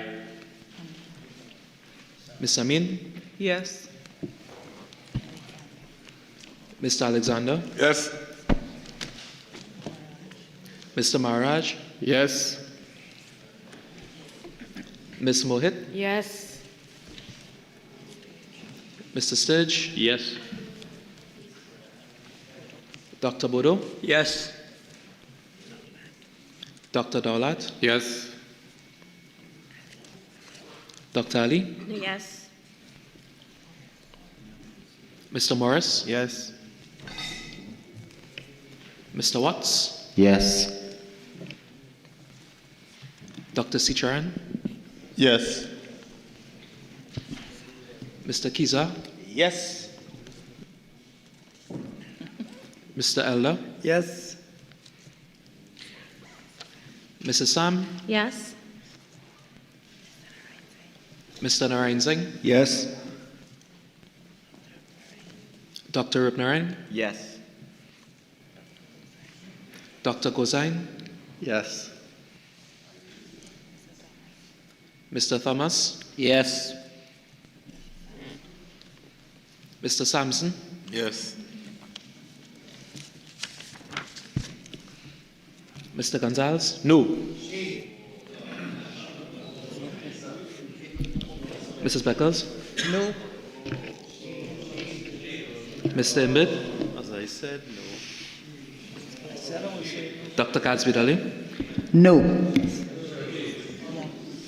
Mr. Young, SC? No. Mr. Scotland, SC? No.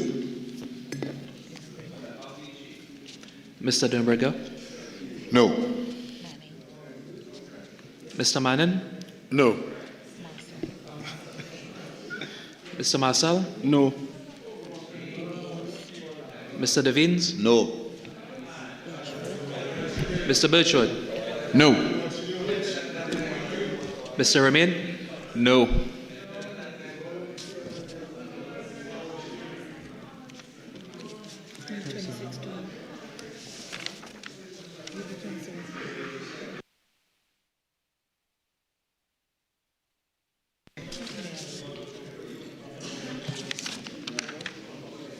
Mr. Speaker, the result of the division is as follows. 26 members voted in favour for, 12 members voted against, there were no abstentions. The results of the division is that 26 members voted in favour for, 12 members voted against, there were 0 abstentions. The motion has been passed.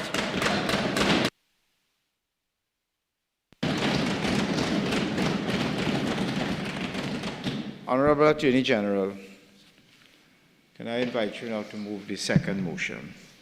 Sure. Mr. Speaker, I beg to move motion number 2 standing in my name. Whereas it is enacted by Section 8, subsection 1 of the Constitution of the Republic of Trinidad and Tobago, that the President may from time to time make a proclamation declaring that a state of public emergency exists. And whereas the President has by proclamation made on the 2nd day of March 2026 declared that a state of public emergency exists in the Republic of Trinidad and Tobago with effect from this Tuesday, the 3rd March 2026. And whereas it is enacted by Section 9, subsection 2 of the Constitution, that a proclamation made by the President for the purposes of and in accordance with Section 8 shall, unless previously revoked, remain in force for 15 days. And whereas it is enacted by Section 10, subsection 1 of the Constitution, that before its expiration, the proclamation may be extended from time to time by resolution supported by a simple majority vote of the House of Representatives, so however that no extension exceeds 3 months, and the extensions do not in the aggregate exceed 6 months. And whereas it is necessary and expedient that the proclamation made by the President on the 2nd day of March 2026, declaring that a state of public emergency exists in the Republic of Trinidad and Tobago with effect from Tuesday, the 3rd March 2026, should be extended for a further period not exceeding 3 months. Now, therefore, be it resolved that the proclamation made by the President on the 2nd day of March 2026, declaring that a state of public emergency exists in the Republic of Trinidad and Tobago with effect from the Tuesday, the 3rd March 2026, be extended for a further period of 3 months. Mr. Speaker, I beg to move.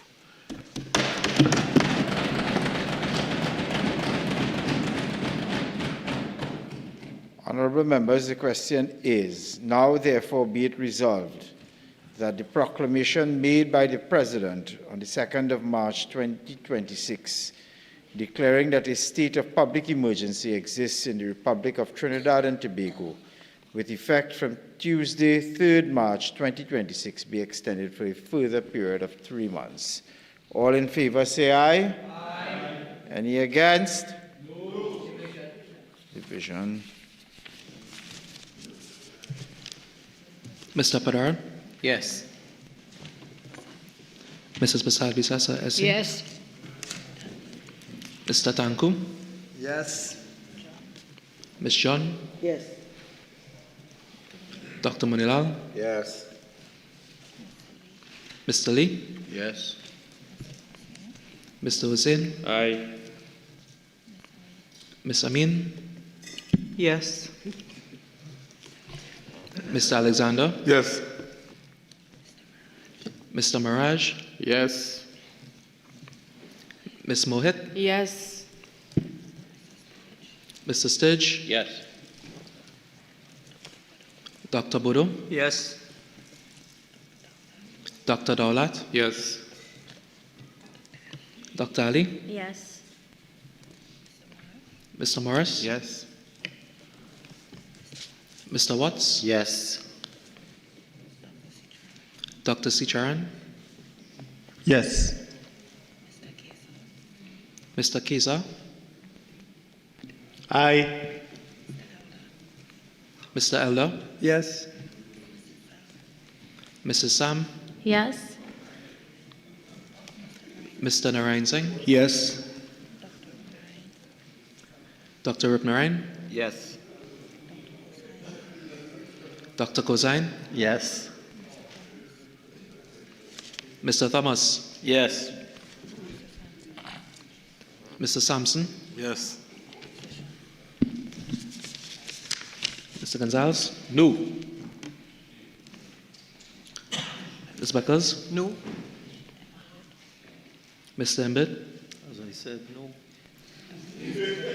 Dr. Gadsby Ali? No. Mr. Young, SC? No. Mr. Scotland, SC? No. Mr. Dinobrega? No. Mr. Manon? No. Mr. Marcel? No. Mr. Devines? No. Mr. Birchwood? No. Mr. Romain? No.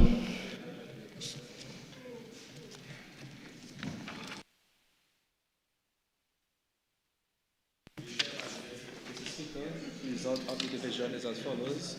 26 members voted in favour for, 12 members voted against. There were no abstentions. Honourable members, the results of the division is as follows, with 26 members voting in favour, 12 members voting against, and there were 0 abstentions. The motion is passed by a margin of 26 to 12. Leader of Government Business. Thank you kindly, Mr. Speaker. Mr. Speaker, I beg to move that this House do now adjourn to a date to be fixed. Honourable members, before putting the question on the motion for the adjournment, there are 2 matters for which leave have been granted. I will now call upon the member for Diego Martin North East.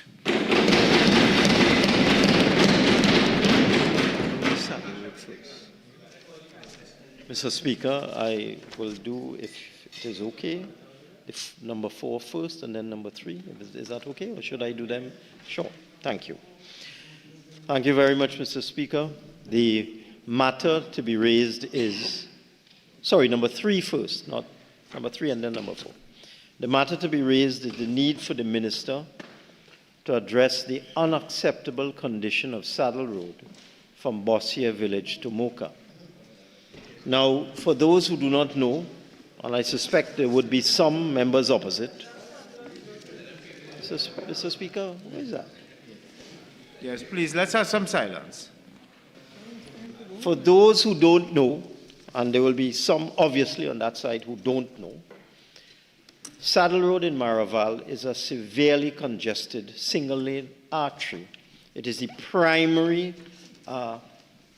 arterial road for thousands of commuters on a daily basis, not just for Maraval, but also for Santa Cruz and for the entire North Coast, Mr. Speaker. Now, Mr. Speaker, the road is riddled with potholes. And when you have a road like this that is that is traversed by as many as 10,000 vehicles a day, and that's what the records show, at one point in time, it was the busiest road in Trinidad. The presence of a large pothole can cause traffic to back up for hours. And this is what has been happening on Saddle Road for the last 9 months, Mr. Speaker. Mr. Speaker, despite the boasts of the member for Couva South, I was here when he was boasting about fixing leaks in the Point Lisas area. There's a particular leak on Saddle Road that is in the vicinity of light pole 388 by Lynch Drive. And I hear that, send it to me and fix it. Big joke. Mr. Speaker, that leak stretches across the road.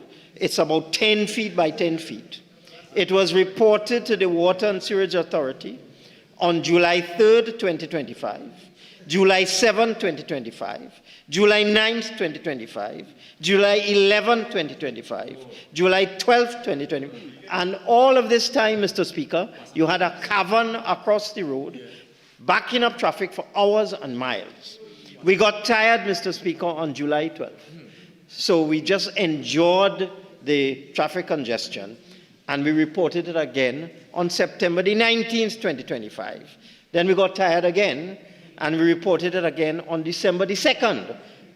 The leak there all this time, backing up traffic for hours, a huge pothole in the road, nothing being done by the Ministry of Works or the Ministry of Public Utilities. We reported it again on the 25th of February, 2026, the 4th of March, 2026, and last week. It's still there. So, Mr. Speaker, that is just one.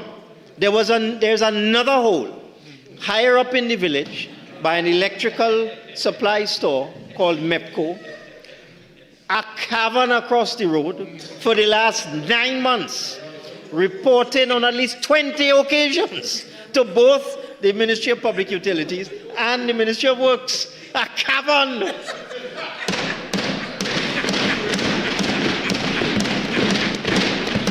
Mr. Speaker, the business people in the area got so frustrated with the inaction of the authorities that they took it upon themselves to acquire materials, paving materials, and they patched the hole. The government wouldn't patch it. The villagers batch it. And that's just one. Mr. Speaker, if you drive through Bossier village, you will see bush on the side of the road, taller than you. Taller than you.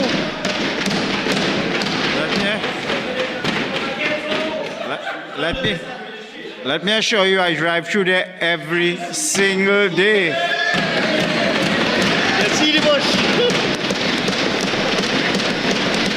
Mr. Speaker, Come out and measure the bush, Mr. Speaker. this is ridiculous. Come on. Pothole after pothole after pothole after pothole. And the government will not lift a finger to deal with it. And Mr. Speaker, as I said, 10,000 cars pass through there every day. 10,000 cars.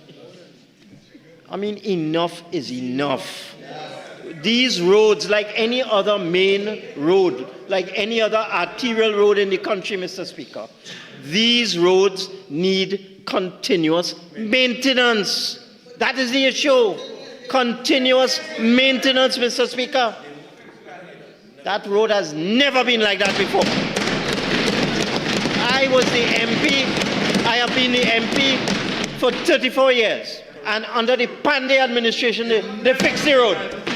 Under the first Besesa administration, they fixed the road. What happened now? What happened now? Is a hate you have for the people who pass there? What's going on? I have never experienced this. And I have all kind of people talking to me. UNC supporters, former UNC ministers who live in my constituency, current UNC minister, judges calling me and quarreling and asking me to do something. And I have to tell them I'm not in government anymore. When I was there, the road was in good condition. Now is another government and they just don't care. So I am calling, and I heard the Minister of Public Utilities say, just tell me and I'll fix it. What happened? It's 20 times we report the thing. Mr. Speaker, I am just asking the Minister of Works. I don't know what is going on with the Minister of Works. We had a budget debate. We had a finance committee, and we pointed out to the Minister that the government had not given that ministry any money for road paving and maintenance. Not a cent. And it seems that this persists. And that has to be the reason, because I can't believe that the Minister of Works would want to victimize and discriminate against the road users in that area. I can't believe that. She's not getting any support from the rest of the government. So I'm calling on the government, support the Minister of Works, fix the road in Maraval.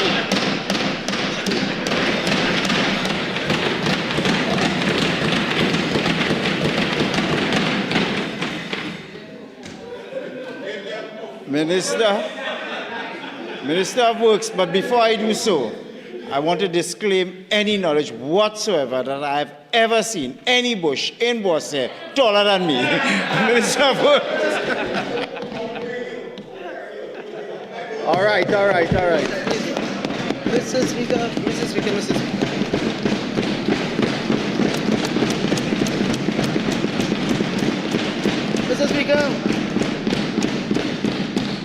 Mr. Speaker, in this season of, it's not only Eid but Lent, and I usually see the members car park at a certain church every now and again. So I say, Father, forgive him. He know not what he does. This hour the night. It's kind of late, you understand? And it's hard to know that bush, maybe 4-inch bush taller than you or 3-inch bush. I don't know. It's very hard. So I know the stress that he's under. Mr. Speaker, listen, we are not a government that discriminates. We are everywhere. As a matter of fact, we are working very, very closely with WASA because, as the member said, he's seen leaks, but he's so confused as to what he's seen, I suppose because of the high challenge. I too am challenged at times. You know, he doesn't know what he's seen, whether it's water leak or road that need patching or what have you. But notwithstanding that, the Ministry of Works and Infrastructure, we have been working very, very closely with WASA because in some instances, we cannot patch anything until the road, the pipes are fixed under the road. But it's about 10 years of neglect, you know. This member was Prime Minister for about 25 times. He acted for 25 times until he left the government and gave his colleague. On top of that, he was the Minister of Finance, and he didn't find money to fix those pipes under the road, you know. That wasn't about the 28th of April, you know, as much as they are trying to zest here this award. Look at the award tonight. This is time just for Parrot and Dwayne, and look at it. Behaving like that. So Parrot and Dwayne, you know. Notwithstanding, I've been told there are 13 leaks there. Now, you will go out there and say it's 130. I don't know, but I'm playing no count with you this hour of the night. We have, yeah. 3 have been fixed so far. There, I think 7, we are working with WASA because they need to fix the leaks. No, we work very collaboratively with WASA. We do. We have to. You understand? Yeah, but no, it's about 7. No, it's about 8 leaks actually. And there's one that they have just completed, and we are waiting for it to settle. There's some kind of protocol where they have to wait a couple. No, they have to wait a couple of days because they'll see it. But again, relax yourself. You understand? These leaks didn't come on the 28th of April, as you know. Mr. Speaker, you know, I don't know, you probably live in that area, but it is, it is in also... Minister, I can assure you that I drive by every day, twice a day. I've seen no bush, and I certainly have encountered no cavern. Quite frankly, Marvin... There's bush, but not in Boss here. Listen, that's okay. Mr. Speaker, we take these things very seriously. Listen, please, we take these things very seriously. We are working with public utilities. They are also very engaged. So maybe in about 2 weeks' time, he will see them. No, but we are there. You know we are there. Also, why didn't talk about what we have already fixed? No, why you didn't fix them?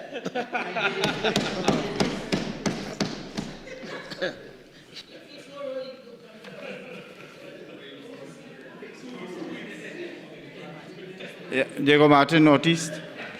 Thank you very much.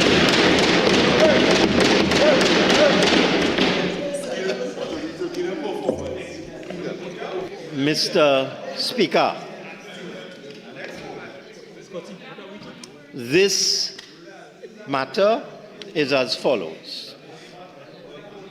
Mr. Speaker, many of the supporters of the members on that side are affected by this. So I'd ask them just to settle down. This one is the need for the government to provide clear and unambiguous guidance on the implementation of the landlord business surcharge. And as I indicated, this does not just affect PNM supporters, it affects UNC supporters as well. In fact, I dare say there may very well be an equal distribution of rental properties owned by PNM supporters as owned by UNC supporters, or even more owned by UNC supporters. So I would ask you, Mr. Speaker, to ask them to settle down. Now, the landlord surcharge was enacted into law in the Finance Act, Mr. Speaker.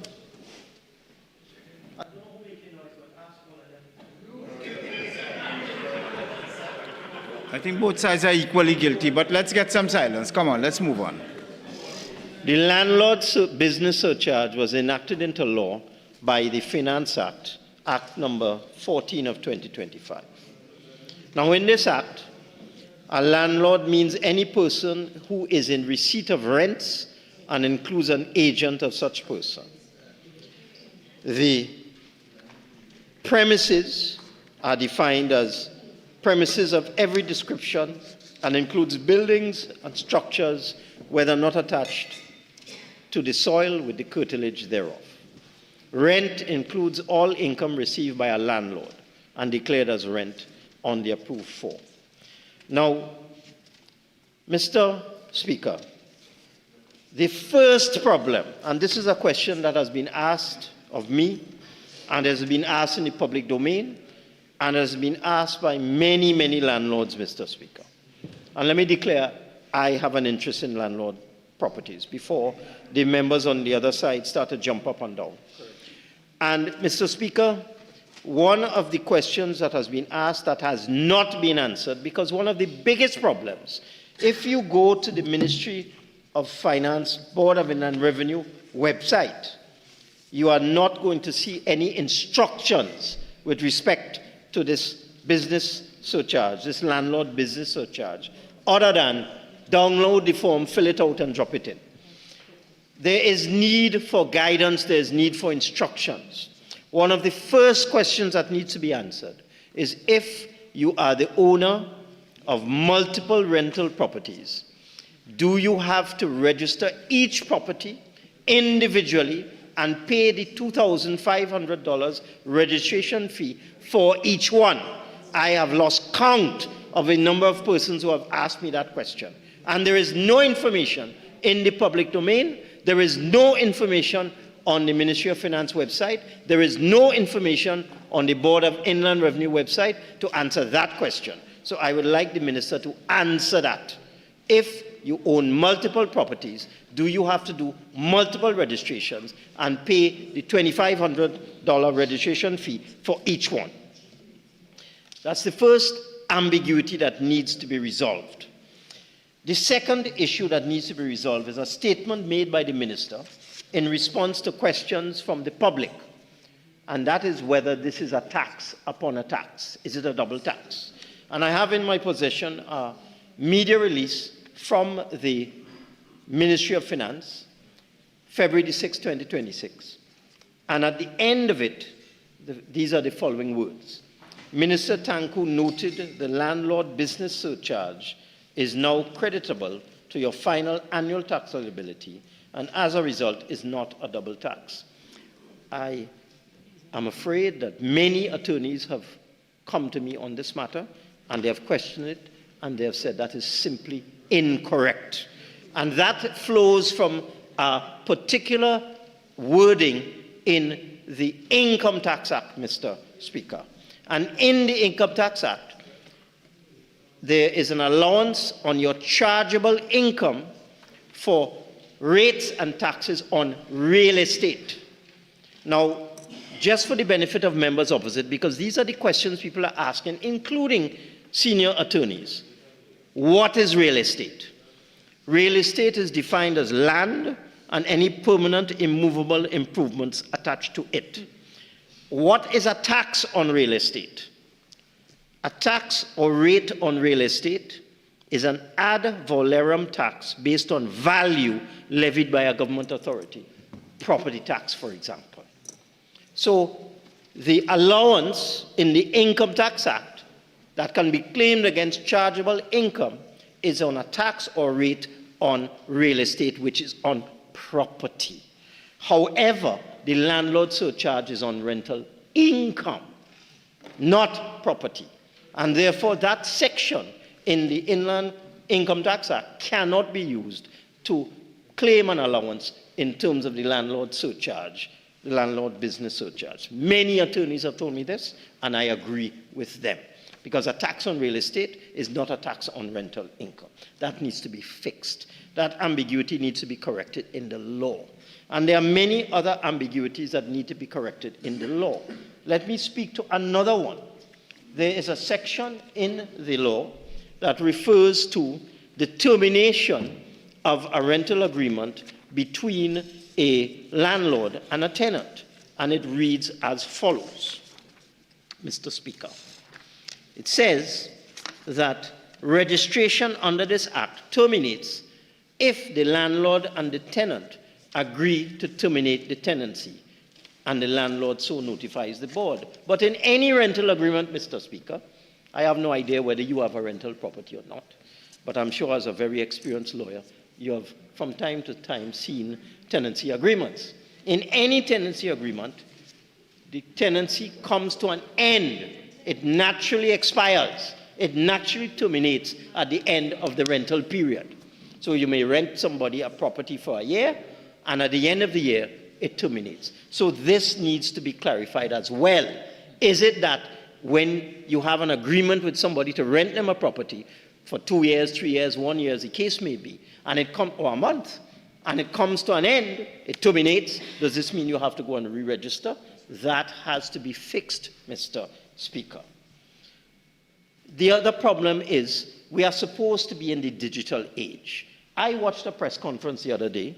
It was the Minister of Homeland Security and other officials about the launch of the new immigration online system. And I heard a lot of talk about this administration bringing us into the digital age. But what is going on with this landlord tax? You have to go on the website, download a form, print it, fill it out, then drop it in a drop box at the Inland Revenue, and you are told that you can't drop it off at any district revenue office. You can only drop it off at the Port of Spain regional office, the San Fernando regional office, the Tunapuna regional office, and the Tobago regional office. And based on the information I have from the last census done, there are about 77,000 rental properties in Trinidad and Tobago, Mr. Speaker. They only have 4 locations. Why are you restricting it? Why are you saying you can't drop it off in a district revenue office? With respect to the property tax, it took us a long time to create a digital online registration system for property tax. Why is the government rushing this thing? Why, if you know that thousands of people are going to converge on these 4 offices, rushing there with their forms, and the last minute, as we are a country, this is what we do. Why haven't you created an online registration system? So these are the questions people are asking. These are very serious questions, Mr. Speaker. And there are many more ambiguities in this law that need to be corrected. What about the fact that somebody pays you for rent in January that was due in December? What about the fact that the registration date has been extended to May, but the law states that you have to pay the tax within 1 month of the end of March? So how can you be required to pay the tax 1 month after the end of March, but the registration is extended to the 30th of May? These are issues that need to be sorted out. If the registration is the 30th of May, what happens on the 30th of May? You send in your form, you line up down by Wrightson Road, or you send somebody to go and line up for hours to drop it in the drop box. And then the Ministry of Finance, the BIR, has to process all of these forms. This needs to be dealt with, Mr. Speaker. Thank you.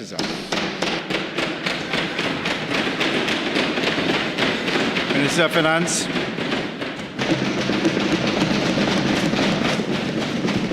Thank you very much, Mr. Speaker. Mr. Speaker, it is now 11:31 p.m.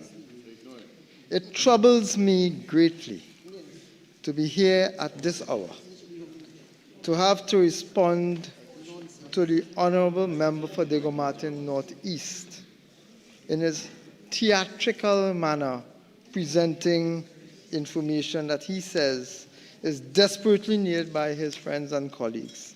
I am appreciative that the member started, in fact, he didn't start with, but at some point he indicated his own interest as a landlord. I think he also indicated unwillingly his own ignorance of the law and the legislation and how law works.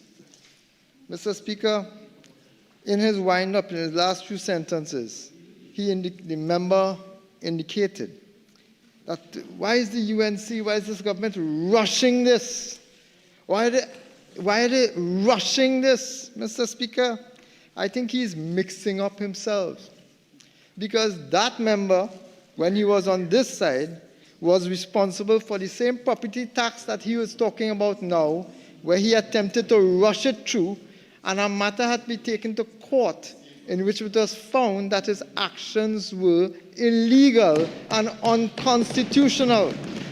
That is the member opposite who now comes today, having breached the law then, having had to be corrected. Mr. Speaker, 48-6. 48-6. Mr. Speaker, there is no action of mine found to be unconstitutional.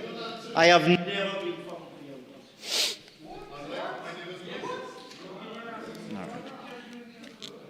Is this a decision you're referring to, Minister?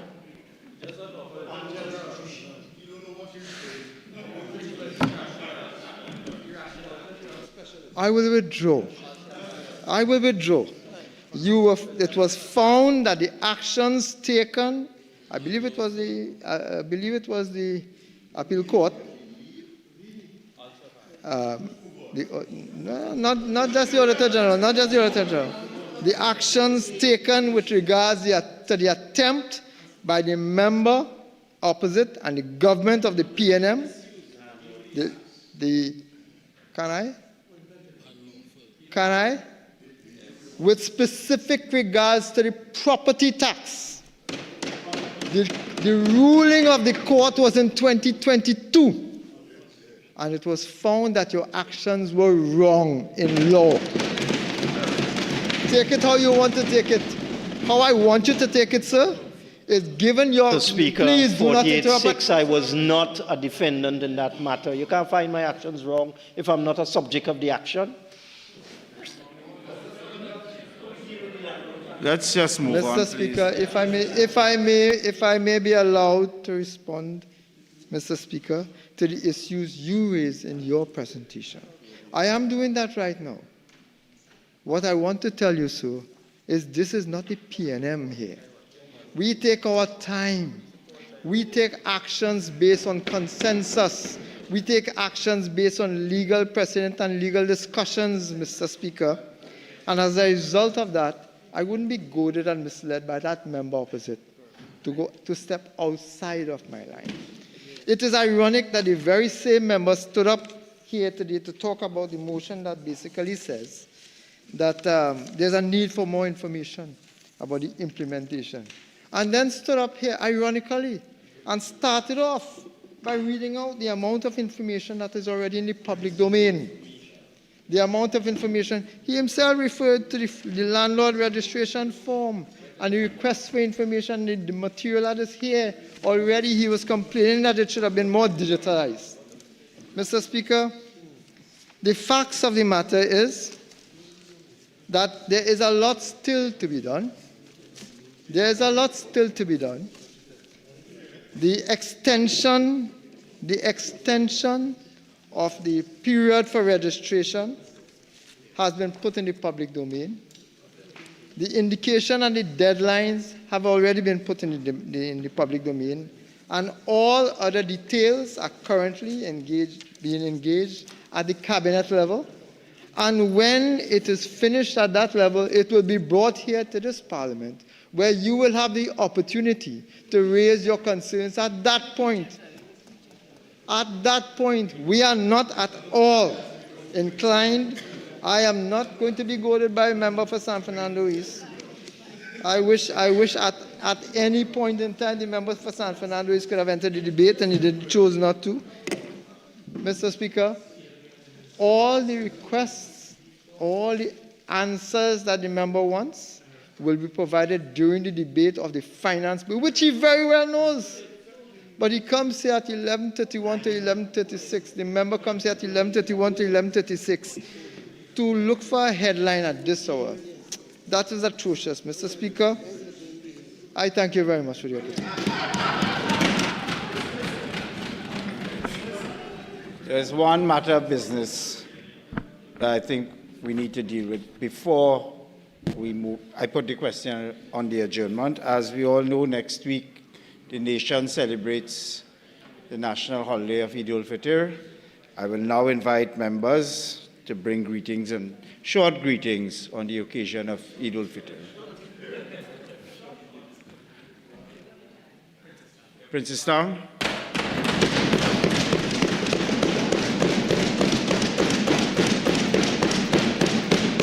Thank you, Mr. Speaker. This evening, I am honored to deliver Eid greetings on behalf of the government of the Republic of Trinidad and Tobago and the Prime Minister, the Honorable Kamla Persad-Bissessar, SC, to our Parliament, as well as the citizens of our beautiful nation on this auspicious occasion of Eid al-Fitr, which will be celebrated on Friday, 20th March 2026. Mr. Speaker, I am extremely proud to be a young Muslim woman selected by the Honorable Prime Minister and elected by the people to represent the constituency of Princestown. Having created history as the first hijab-wearing woman to sit as the Deputy Speaker of the House of Representatives it gives me immense pride to speak on behalf of the government on this sacred occasion that Muslims hold dear to them. Mr. Speaker, as the sacred month of Ramadan draws to its blessed conclusion, Muslims throughout Trinidad and Tobago and across the world prepare to celebrate the joyous and deeply meaningful occasion of Eid al-Fitr. It is an occasion marked not only by celebration, but also by introspection, thankfulness, and renewed commitment to the values that uplift humanity. For the past month, Muslims have observed Ramadan through fasting from dawn to sunset, through increased prayer, acts of charity, and deep spiritual reflection. Mr. Speaker, this period of devotion is not simply about staying away from food and drink. Rather, it is a journey of our inner self, a time to cultivate discipline, humility, patience, care, and compassion for others, particularly those dispossessed and who face hardship each day. Eid al-Fitr, therefore, represents far more than the end of fasting. It is a celebration of renewed purpose, of personal growth, and of gratitude to the Almighty Allah for the strength and guidance granted throughout the holy month. It is a day when families gather, when communities open their doors to one another, when children celebrate with joy, and when generosity and charity flows to ensure that even the most vulnerable members of our society can share in the blessings of the day. Mr. Speaker, one of the most beautiful traditions of Eid is the giving of charity, known as Zakat ul-Fitr. This ensures that those in need are not forgotten. This tradition reminds us that the well-being of a society is measured not only by its prosperity, but by how compassionately it cares for those who struggle. It is a powerful reminder that responsibilities extend beyond ourselves, beyond our families, and into a broader community. Mr. Speaker, here in Trinidad and Tobago, we are fortunate to live in a nation defined by its extraordinary diversity. Our country has a vibrant mix of cultures, faiths, and traditions. Eid al-Fitr, like many of the religious observances celebrated throughout the land, reflects the spirit of unity that lies at the heart of our national identity. It reminds us that while our faiths may differ, the values they teach, kindness, generosity, respect, and service are universal. In communities across our nation, during the holy month of Ramadan, we witness acts of kindness that transcend religious boundaries. Neighbors share meals, families support charitable efforts, and communities come together in solidarity and goodwill. These moments serve as powerful reminders that our strength as a nation lie in our ability to respect and celebrate one another's traditions while standing united as one people. As members of this honorable House, entrusted with the responsibility of serving the citizens of Trinidad and Tobago, there is much that we can learn from the spirit of Ramadan. These values cultivated during the sacred month, discipline, empathy, fairness, and compassion, are precisely the values that must guide us in our work as public servants. Mr. Speaker, the practice of fasting instills patience and humility within us and has the effect of making us a people who are righteous. As we are reminded in the words of the Almighty in the Holy Quran, "O you who believe, fasting is prescribed for you as it was prescribed for those before you, that you may attain righteousness." Chapter 2, verse 183. Mr. Speaker, fasting reminds us of the struggles faced by those who lived with scarcity and hardship. It encourages us to approach our duties with greater understanding and with sincere commitment to improving the lives of those we represent. In this way, the lessons of Ramadan extend far beyond the individual and speak directly to the responsibilities we hold as members of this honorable House. For the people of Princestown and for the communities throughout Trinidad and Tobago, Eid al-Fitr is a cherished time. Masjids filled with worshippers offering prayers of gratitude. Homes are filled with the warmth of family and friendship, and communities gather in celebration of faith, resilience, and hope. Mr. Speaker, I must say that this year this was seen, perhaps more than ever before, as members of this government visited various masjids throughout Trinidad and Tobago. And time was spent with the members of various Jamaat throughout, and we attended to break the fast, which we called iftar. This is leadership, Mr. Speaker. As our Prime Minister has always advocated that members of Parliament, we must meet, interact, and listen to the people we represent. Ramadan provided the ideal opportunity for this to happen. But, Mr. Speaker, perhaps most importantly, Eid is a time of deep renewal, a moment to carry forward the lessons of Ramadan into the months ahead. It is an opportunity for each of us to recommit ourselves to kindness, to justice, to generosity, and shared responsibility we hold in building a stronger and more compassionate society. Mr. Speaker, as we acknowledge this special occasion within this honorable House, on behalf of our government, led by the Honorable Prime Minister, Mrs. Kamala Persad-Bissessar, I wish to extend sincere Eid greetings to the Muslim community of Trinidad and Tobago. May this Eid bring peace to our hearts, harmony to our homes, and blessings to our families. May it inspire continued acts of compassion and unity within our communities, and may it strengthen the bonds that hold our nation together. Eid Mubarak, Happy Eid al-Fitr. Thank you. Member for Arima.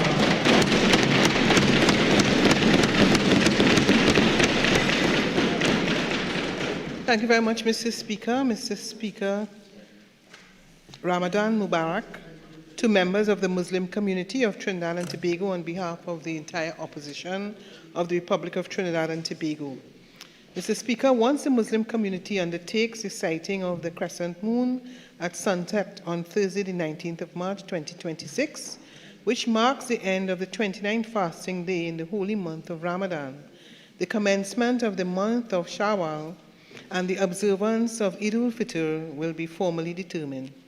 Should the moon be sighted on that evening, Eid al-Fitr will be observed on Friday, the 20th of March, 2026.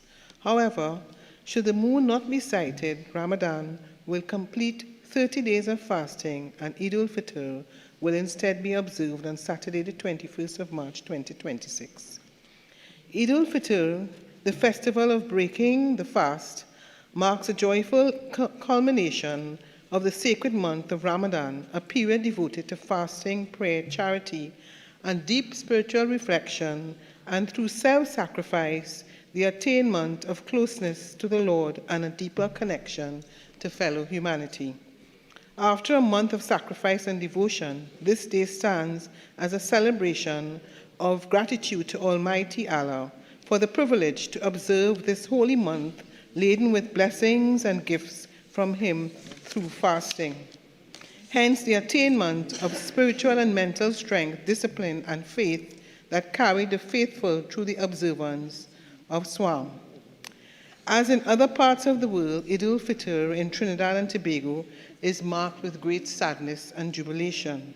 Sadness that the blessed month of the mercies of Ramadan has ended, and great happiness that the fast has been completed, and inshallah, God willing, the fast would have been accepted. Throughout Ramadan, Muslims have embraced the noble call of the Holy Quran to cultivate righteousness, patience, humility, and compassion. As mighty Allah reminds believers in the Holy Quran, fasting has been prescribed to you as it has been to those before you, so that you may earn piety. From the quiet moments of prayer to the generosity extended to the vulnerable through acts of charity and zakat, the month has served as a powerful reminder of the values that elevate both the individual and society. Eid al-Fitr, therefore, represents not only the completion of fasting, but also the renewal of the believer's commitment to a life guided by faith, kindness, and service to others. It is a moment when hearts filled with gratitude and communities gather in unity to give thanks for the mercy and forgiveness bestowed during Ramadan. Across Trinidad and Tobago, families will gather for the special Eid prayer share meals with loved ones, and extend generosity to those who need zakat, al-fitr, and other acts of charity. These traditions reflect the enduring spirit of Eid, one of fellowship, compassion, and gratitude. The morning of the first day begins with an early meal followed by a special charity in the form of money, food, or produce, which is given to the needy or to Islamic organizations. Our nation has been strengthened by its rich diversity of faiths, cultures, and traditions.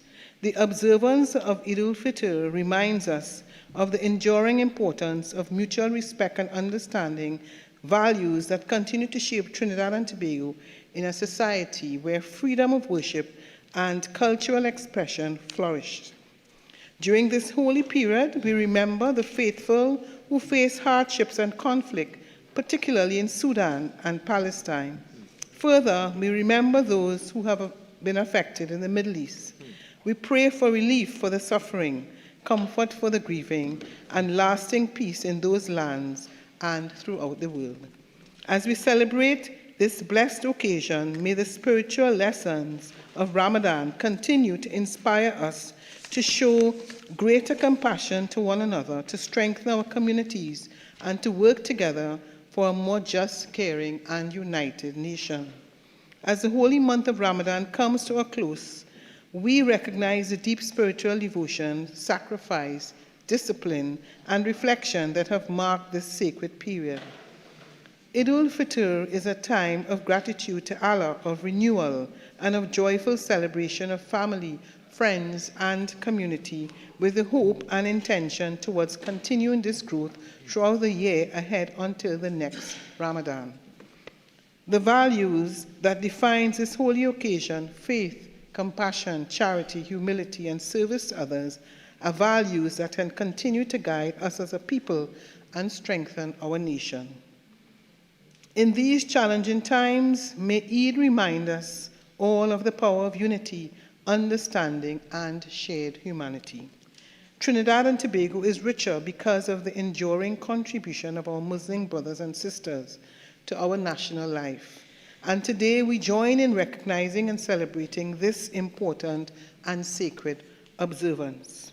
May this Eid bring peace to everyone, comfort those in need, and renewed hope for our beloved nation. Mr. Speaker, on behalf of the opposition, I extend best wishes to all observing this sacred celebration. May your prayers be accepted, your charity rewarded, and your homes filled with peace, happiness, and the blessings of Almighty Allah. To the Muslim community of Trinidad and Tobago, and to the Muslim across the world celebrating the blessed festival of Eid al-Fitr, we in the opposition extend warm greetings and heartfelt wishes for peace, joy, and continued blessings of Almighty Allah upon you and your families. Eid Mubarak. Thank you, Mr. Speaker.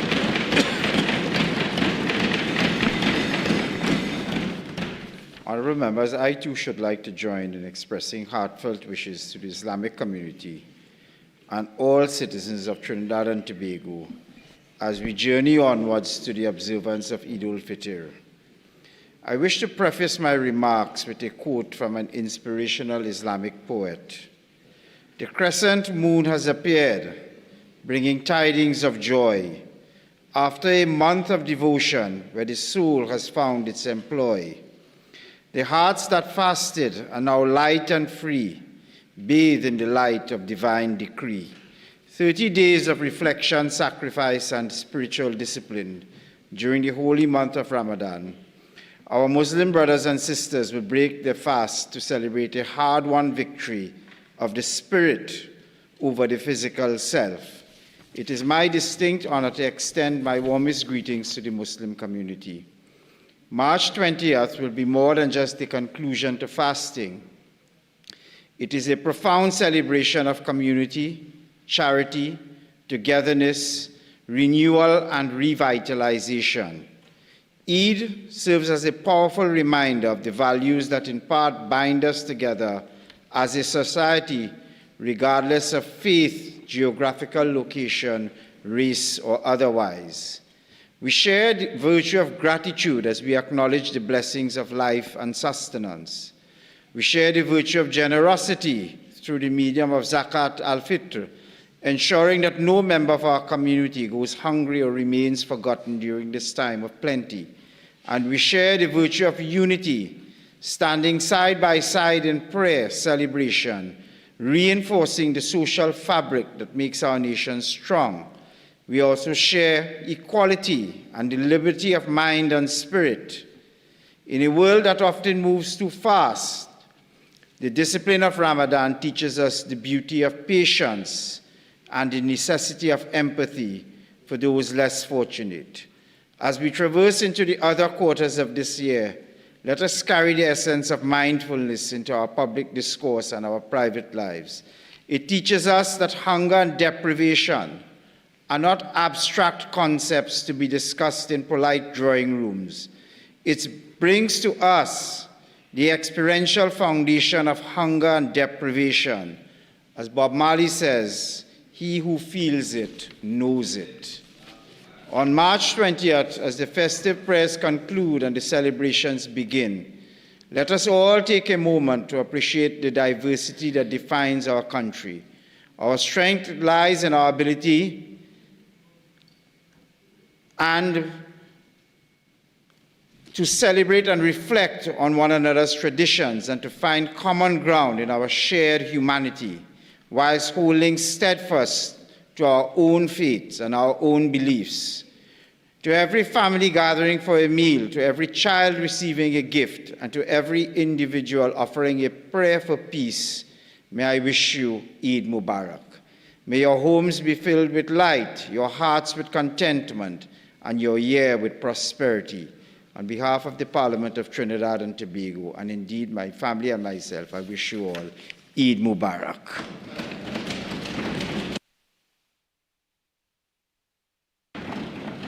I now propose to put the question to the House. Honourable members, the question is that this House do now adjourn to a date to be fixed. All in favour say aye. Aye. Any against? This House now stands adjourned to a date to be fixed. Good night, everyone.